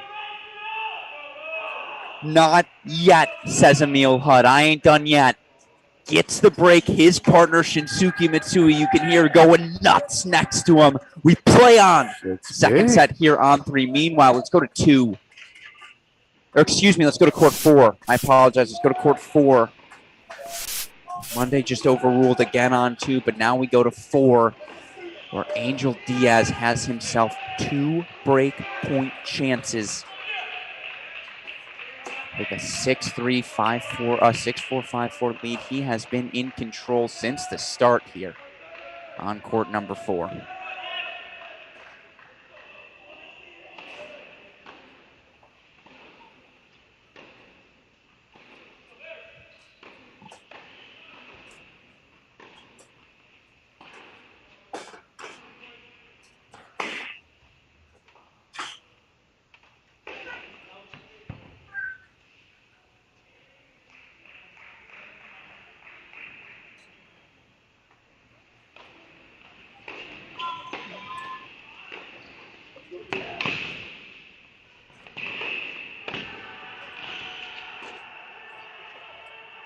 Oh, Angel Diaz. Is lightning rod beyond what he's doing right now. The go to 2. combination of competition, hustle, movement, passing shots, emotion. He is catalyzing the entire left side of the building. It's a tough, tough day at the office for Johannes Monday right now. He has not been able to right the ship and has not been happy about some of the line calls he's had. It's really all you can do now is just keep fighting. And we go now to court number 3 as Mati Soto makes it 3 straight breaks for this number 2 singles match. Sven Law just had set points, had an overhead on top of the net, wasn't able to spike it down, so we played on here, but now love 15.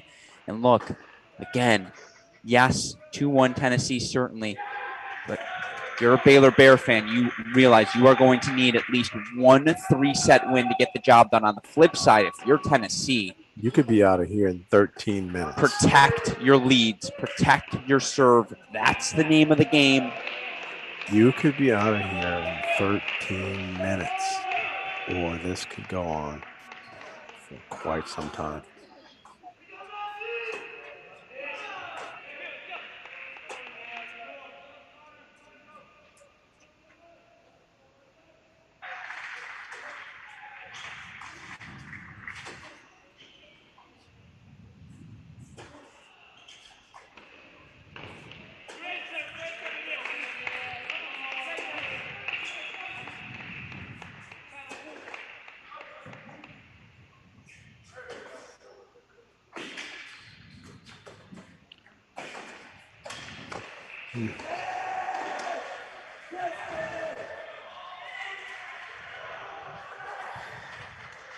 Meanwhile, let's split this with court number 4 if we can. Angel Diaz serving for the match for Tennessee.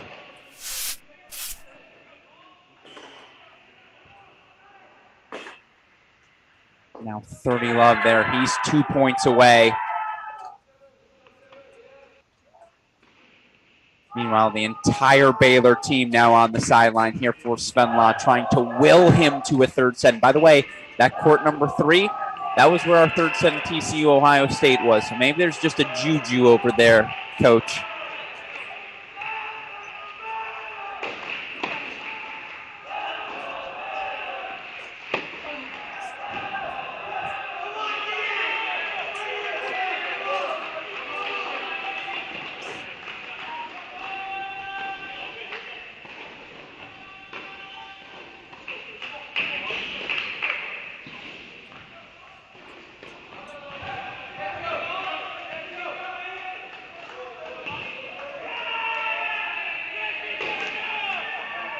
Good serve from Emil Hud.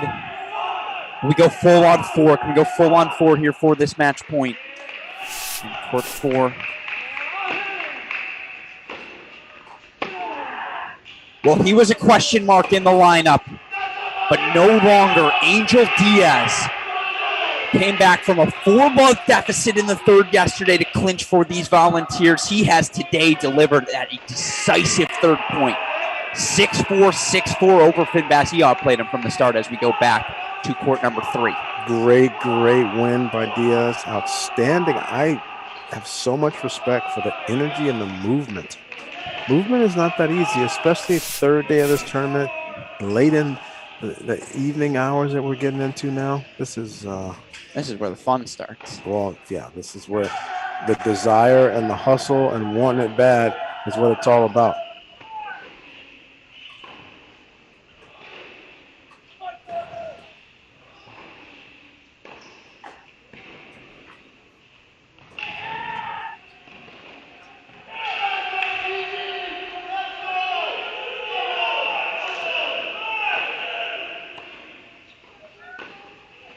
Baylor favorable scoreboards to our left. Tennessee favorable scoreboard to our right.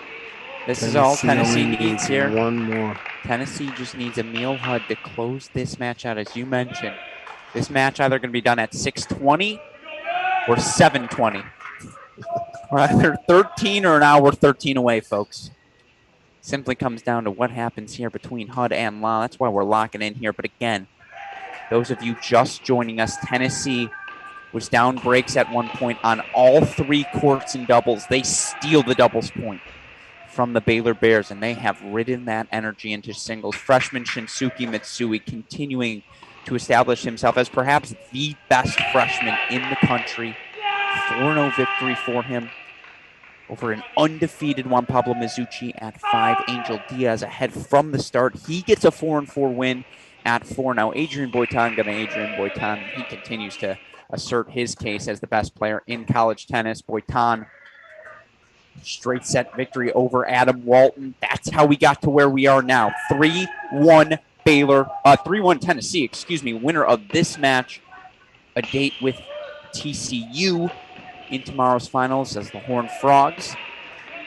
David Roditi into their first final since 1992, when I was a ripe age of -3. As they knocked out the Buckeyes, top seed of Ohio State, 4-3 earlier today. And again, Alex Gruskin joined by the man, the myth, the legend, the coach, Mark Bay here, super producer Daniel Westoff on the 1s and 2s. At A.L. Gruskin at Mark Bay 13.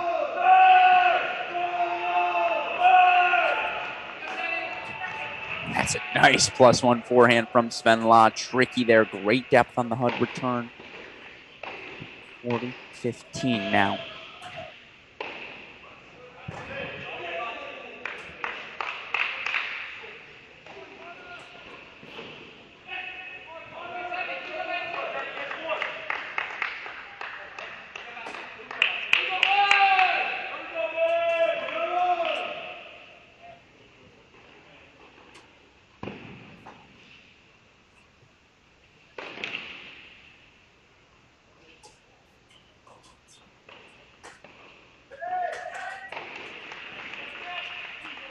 That is outstanding.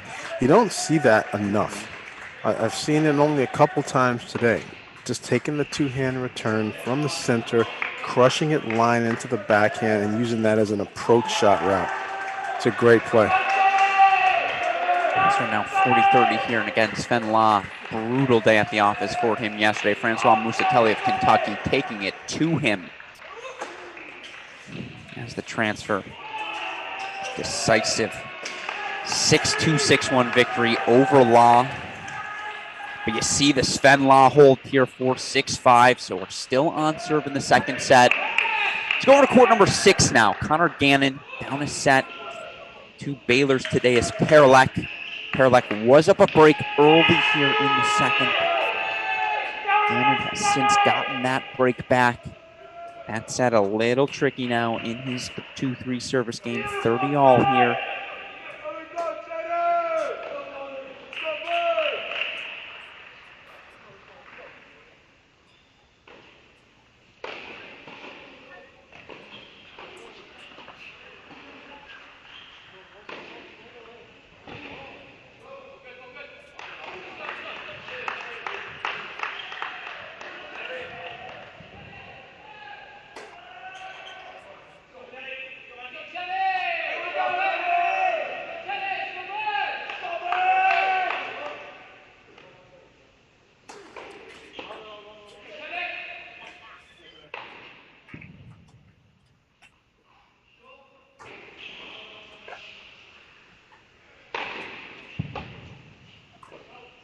Yeah, ball miss from Perlek. That's right next to our broadcast booth. Just long on that one.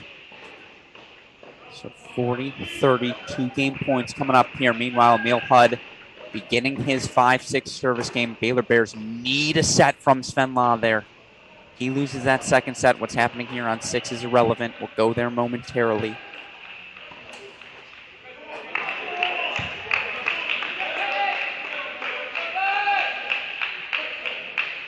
In fact, let's just split screen it here. I'm too impatient. My ADD's kicking in, Coach. I'm going to need you to keep me in check here down the home stretch. This is tense moments at 3. It's starting to feel like Hud is rushing. He's not willing to organize and set it up to use his offense. He's just trying to blast his way through, which is a dangerous place. Meanwhile, first point to Law. And you know the rule. When trying to serve to stay alive, 71%. It's closeout games. Oh, let's go full on 3. I think something special is about to happen. Good first serve. Quickly full on 3. Oh, no. Oh, the chipper from Sven Law. So love 30 now. I apologize. It's always a dare when That's on me. You try to hit the little cute open court volley. With the speed that's in college tennis now, you better be ready to cover the line. So let's go full on 6 if we can for that deuce point.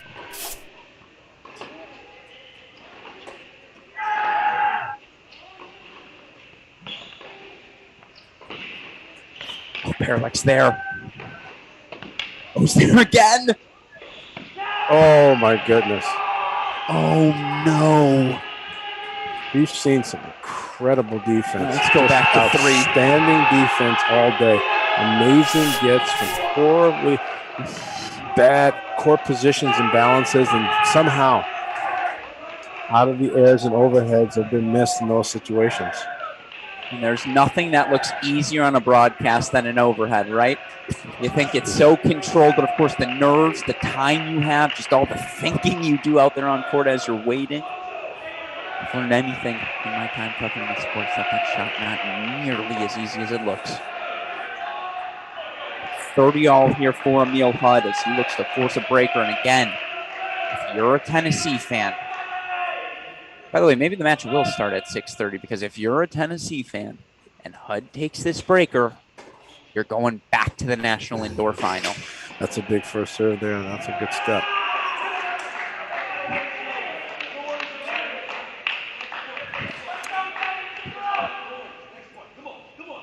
Already 32 game points here.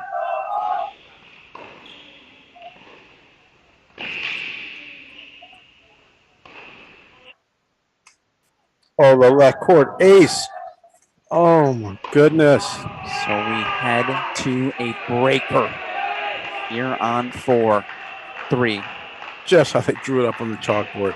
Let Cordays. Get any better than this, Coach?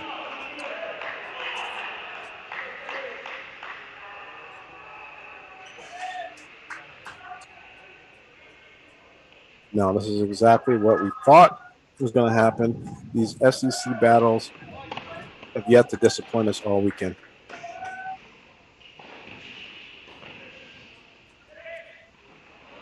I was at a Baylor Oklahoma game, football earlier this fall.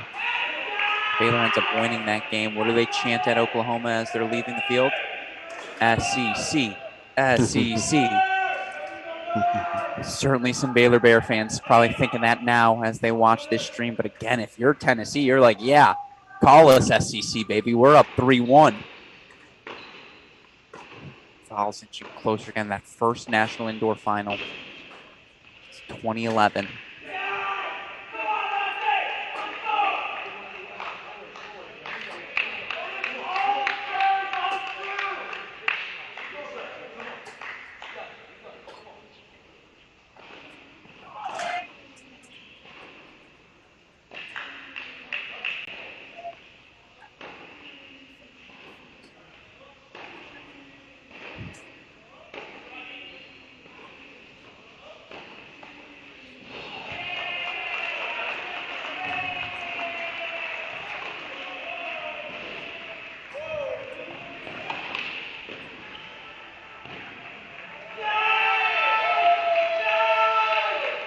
I think one of the best things is that Hart is playing on a court where he can't see the big scoreboard. So he can keep his mind focused on his own court. If he knew that both matches on the other side, Baylor was heavily favored in right now. That could add even more stress to his moment. He's in this tiebreaker. Serving and volleying, keeping us on serve now. 2-1 here. Meanwhile, Paralek just held for 7-6-5-2. Matias Soto, 7-6-4-2 at 2 for the Baylor Bears as well. So you're absolutely right. Ignorance is bliss here for Emil Hud.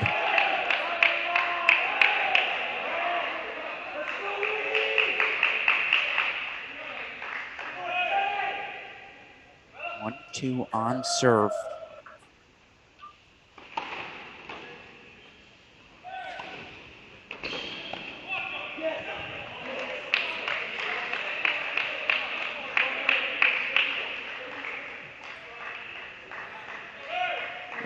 Nicely letting that go by 2-all, and now there's an eerie silence here in the Nordstrom Tennis Center. Everyone locked in on these final 3 matches.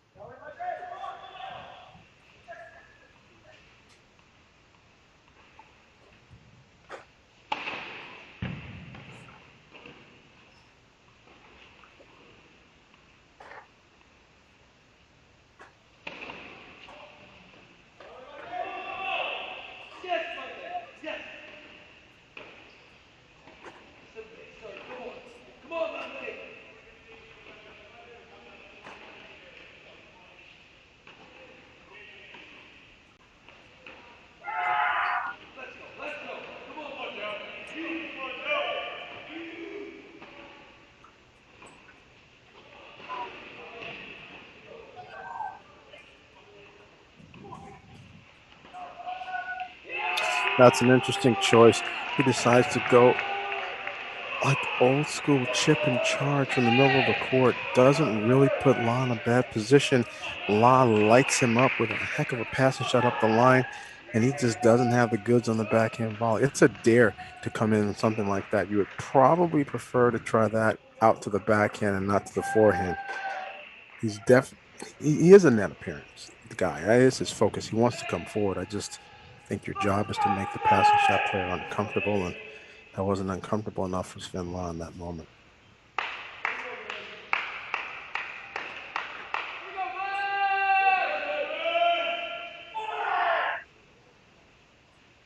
So 3-2, we're still on serve here in the breaker.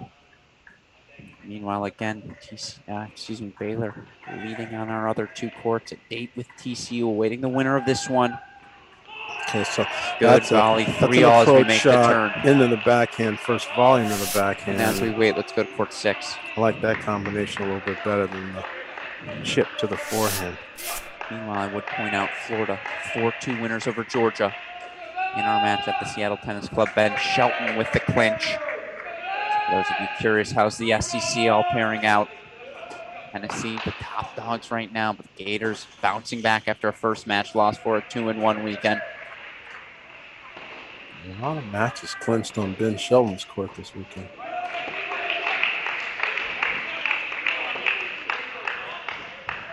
So let's go back to 3 now. 3-all in our breaker. Changeover complete.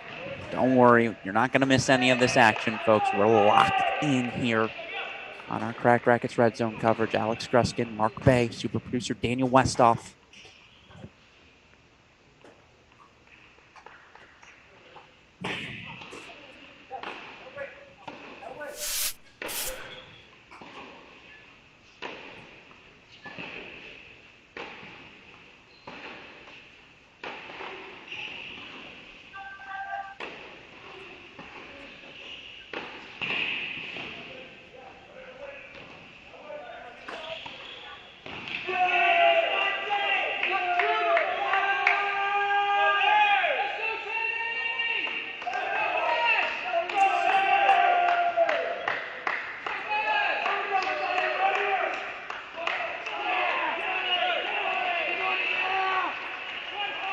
Ooh, Sven got a forehand he was looking for there.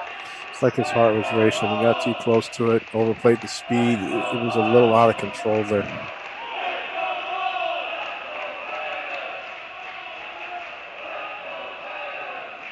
Still on serve 3-4.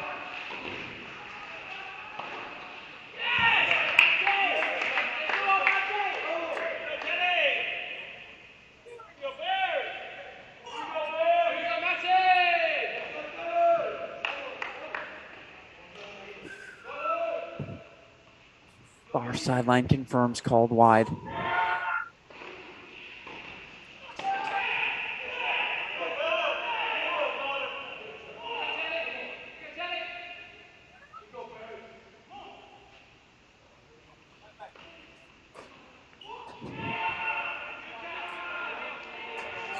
Wow.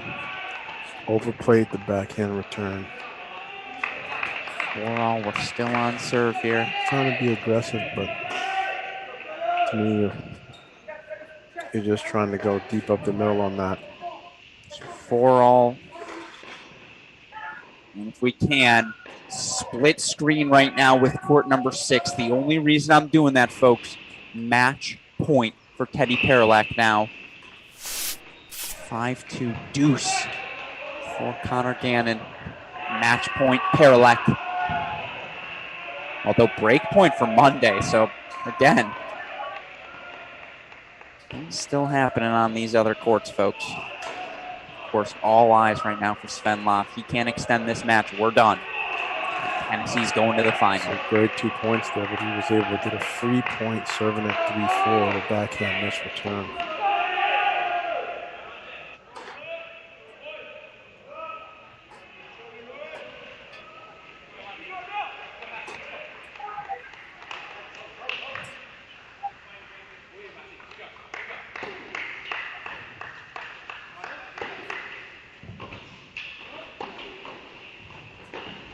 Match Baylor on 6. Now we go to court number 3, full screen.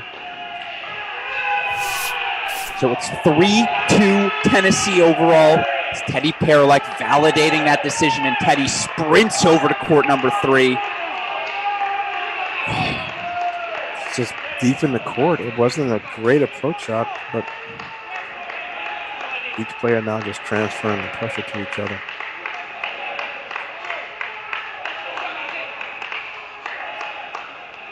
It's all about first serves and net appearances in this breaker.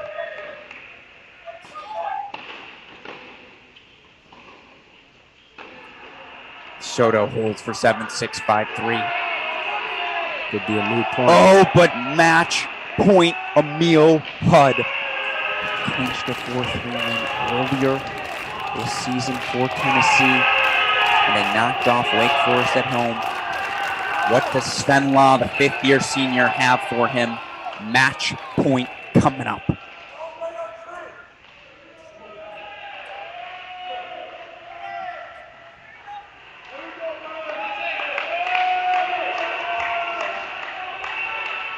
That's a match point fought off. We make the turn, 6-all now, and again, let's check in on court Still number 2. breathing over here. I can hear that heartbeat, though.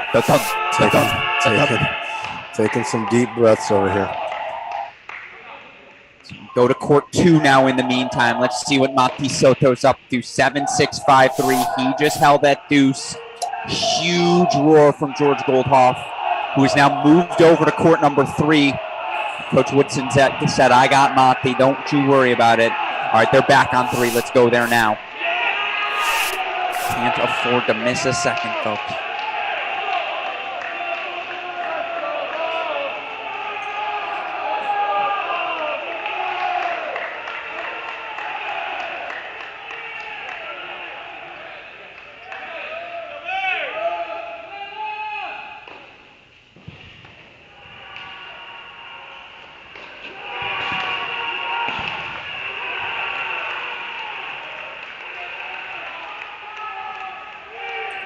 Set point, Sven Law. 7-6 now.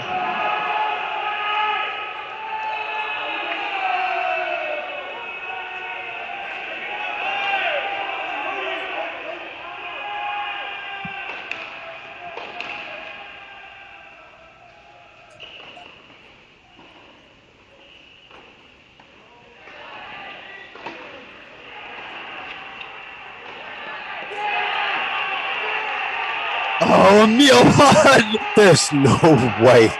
With an overhead on his racket, he runs and spins and hits a fade chip power line drive. Oh, no. That's a second overhead on the match point Law's had that he hasn't been able to put away. 7-all now.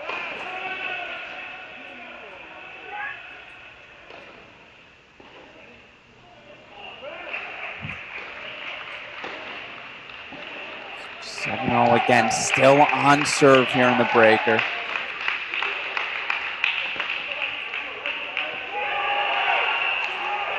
Oh, no. Oh, my goodness. He struggles with the deep balls in on his forehand. He's comfortable when he has time to go forward, but the quality pressure deep on the HUD forehand, sometimes he gets a little bit tight and hands it, and that was a rough time to go down the line. Some more set points here for Sven Law. 8-7 in the breaker. He looks to keep his Baylor Bears alive.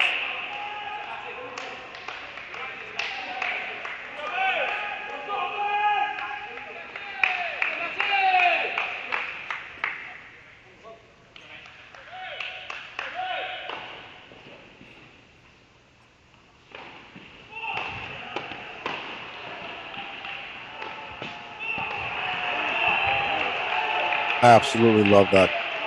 That is a quality risk. A big backhand cross court to the big part of the court, immediately jumping up on the short ball, approaching at line and covering. Magnificent. Just picture perfect choice. After no mini breaks, back-to-back mini breaks, it's 8-all. That was clutch with a capital C.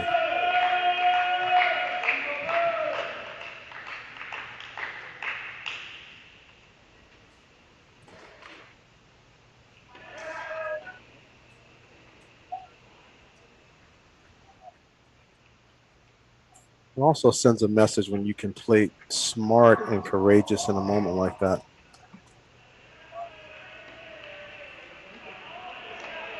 Oh, no. Hard to believe. But it's actually not so hard to believe. Second serve pressure in big moments can happen. 8-all becomes 9-8. Second match point for Emil Hud to send his team to the National Indoor Final.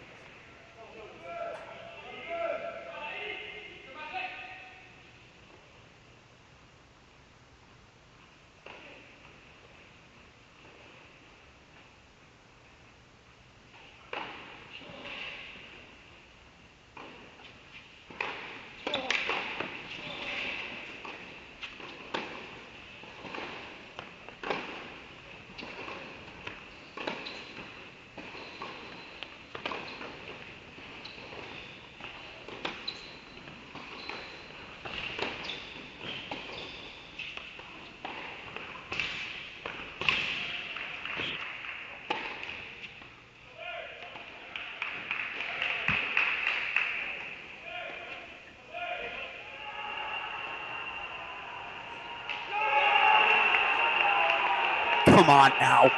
That point had everything.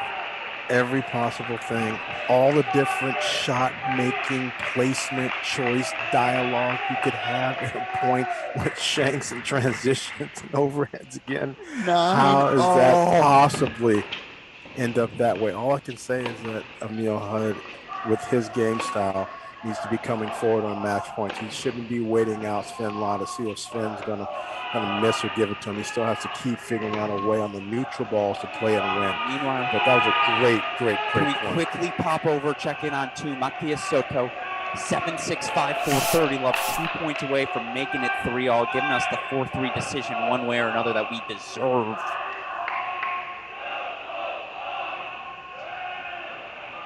See it on your screen, but Lon putter back. Sorry, no points here at 2. We're going to 3, and we're not split screening, folks. We're sticking in on 3.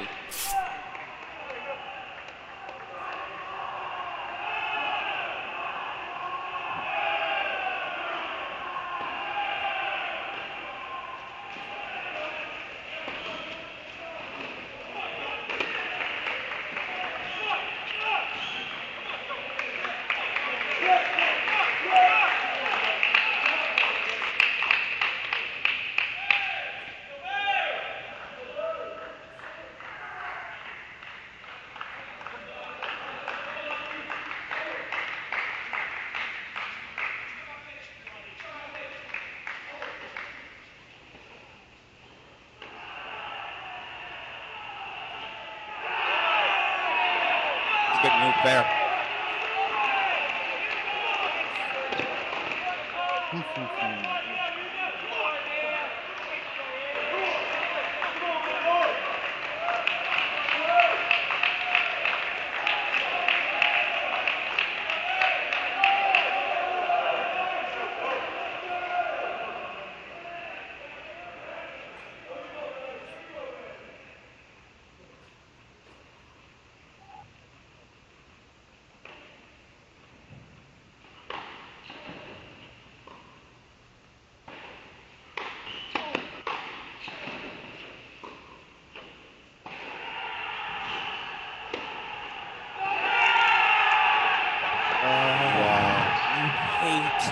For it to end that way. Thrill of victory and the agony of double fault defeat. There it is, Tennessee. 6-4, 7-6, 4-2 victories. They get their revenge for last year's NCAA semifinals, and just like that, headed back to the National Indoor Finals.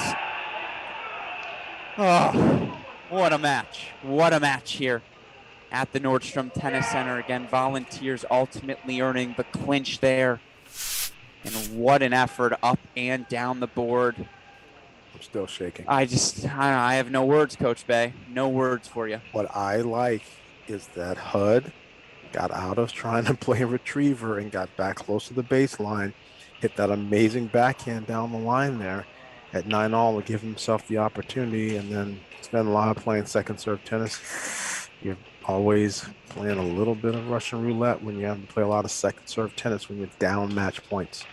It's just, again, Sven Law had his set point chances. There's no denying that. And, you know, we saw a hanging second serve there, 8-7, a couple of overheads he'll surely want back. But that's the pressure of the moment. And that's what makes college tennis so exceptional. And again, this Tennessee team, they don't have Blaise Bicknell, who we learned in our Cracked Racquets chat, likely out for the year, ineligible due to the fact that he did play a match for Florida earlier this fall. At the same time, no Martin Prada, their upperclassman, who was number 3 singles for them last year, half of their 2 doubles duo, out this week. And despite that fact, 4-2 Tennessee's heading to the National Indoor Final for a rematch of an earlier 4-3 affair this season. Tennessee went down to Fort Worth, knocked off the TCU Horned Frogs 4-3 there. That's the only loss TCU's taken on the season.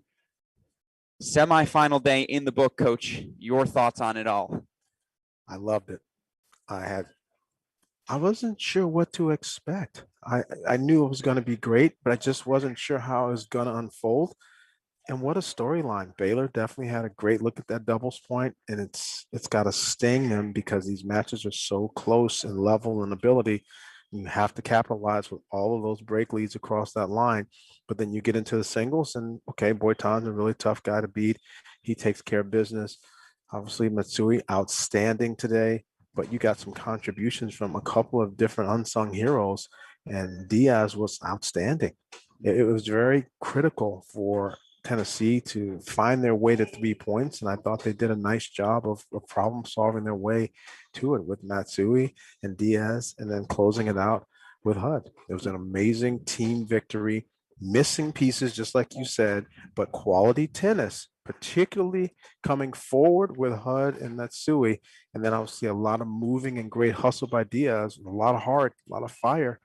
Tennessee, for me, definitely had a little bit more chutzpah and energy and fight, and just over the finish line It's a barely. great chutzpah reference there from you, Coach Bay. I would point this out. We talk about the nucleus that returned, right? You bring back Walton, you bring back Monday, you bring back Prada and Harper and all these guys. And yet today, it was the newbies. It was Shinsuke Mitsui, the freshman, straight set victory at number 5. It was Angel Diaz, the transfer, straight set victory at number 4. And then last but certainly not least, it was the transfer Emil Hud, earning the straight set victory at number 3. The newbies fitting in, stop me if you've heard this before, like a hand in a glove for Tennessee. And now we have our National Indoor Final tomorrow.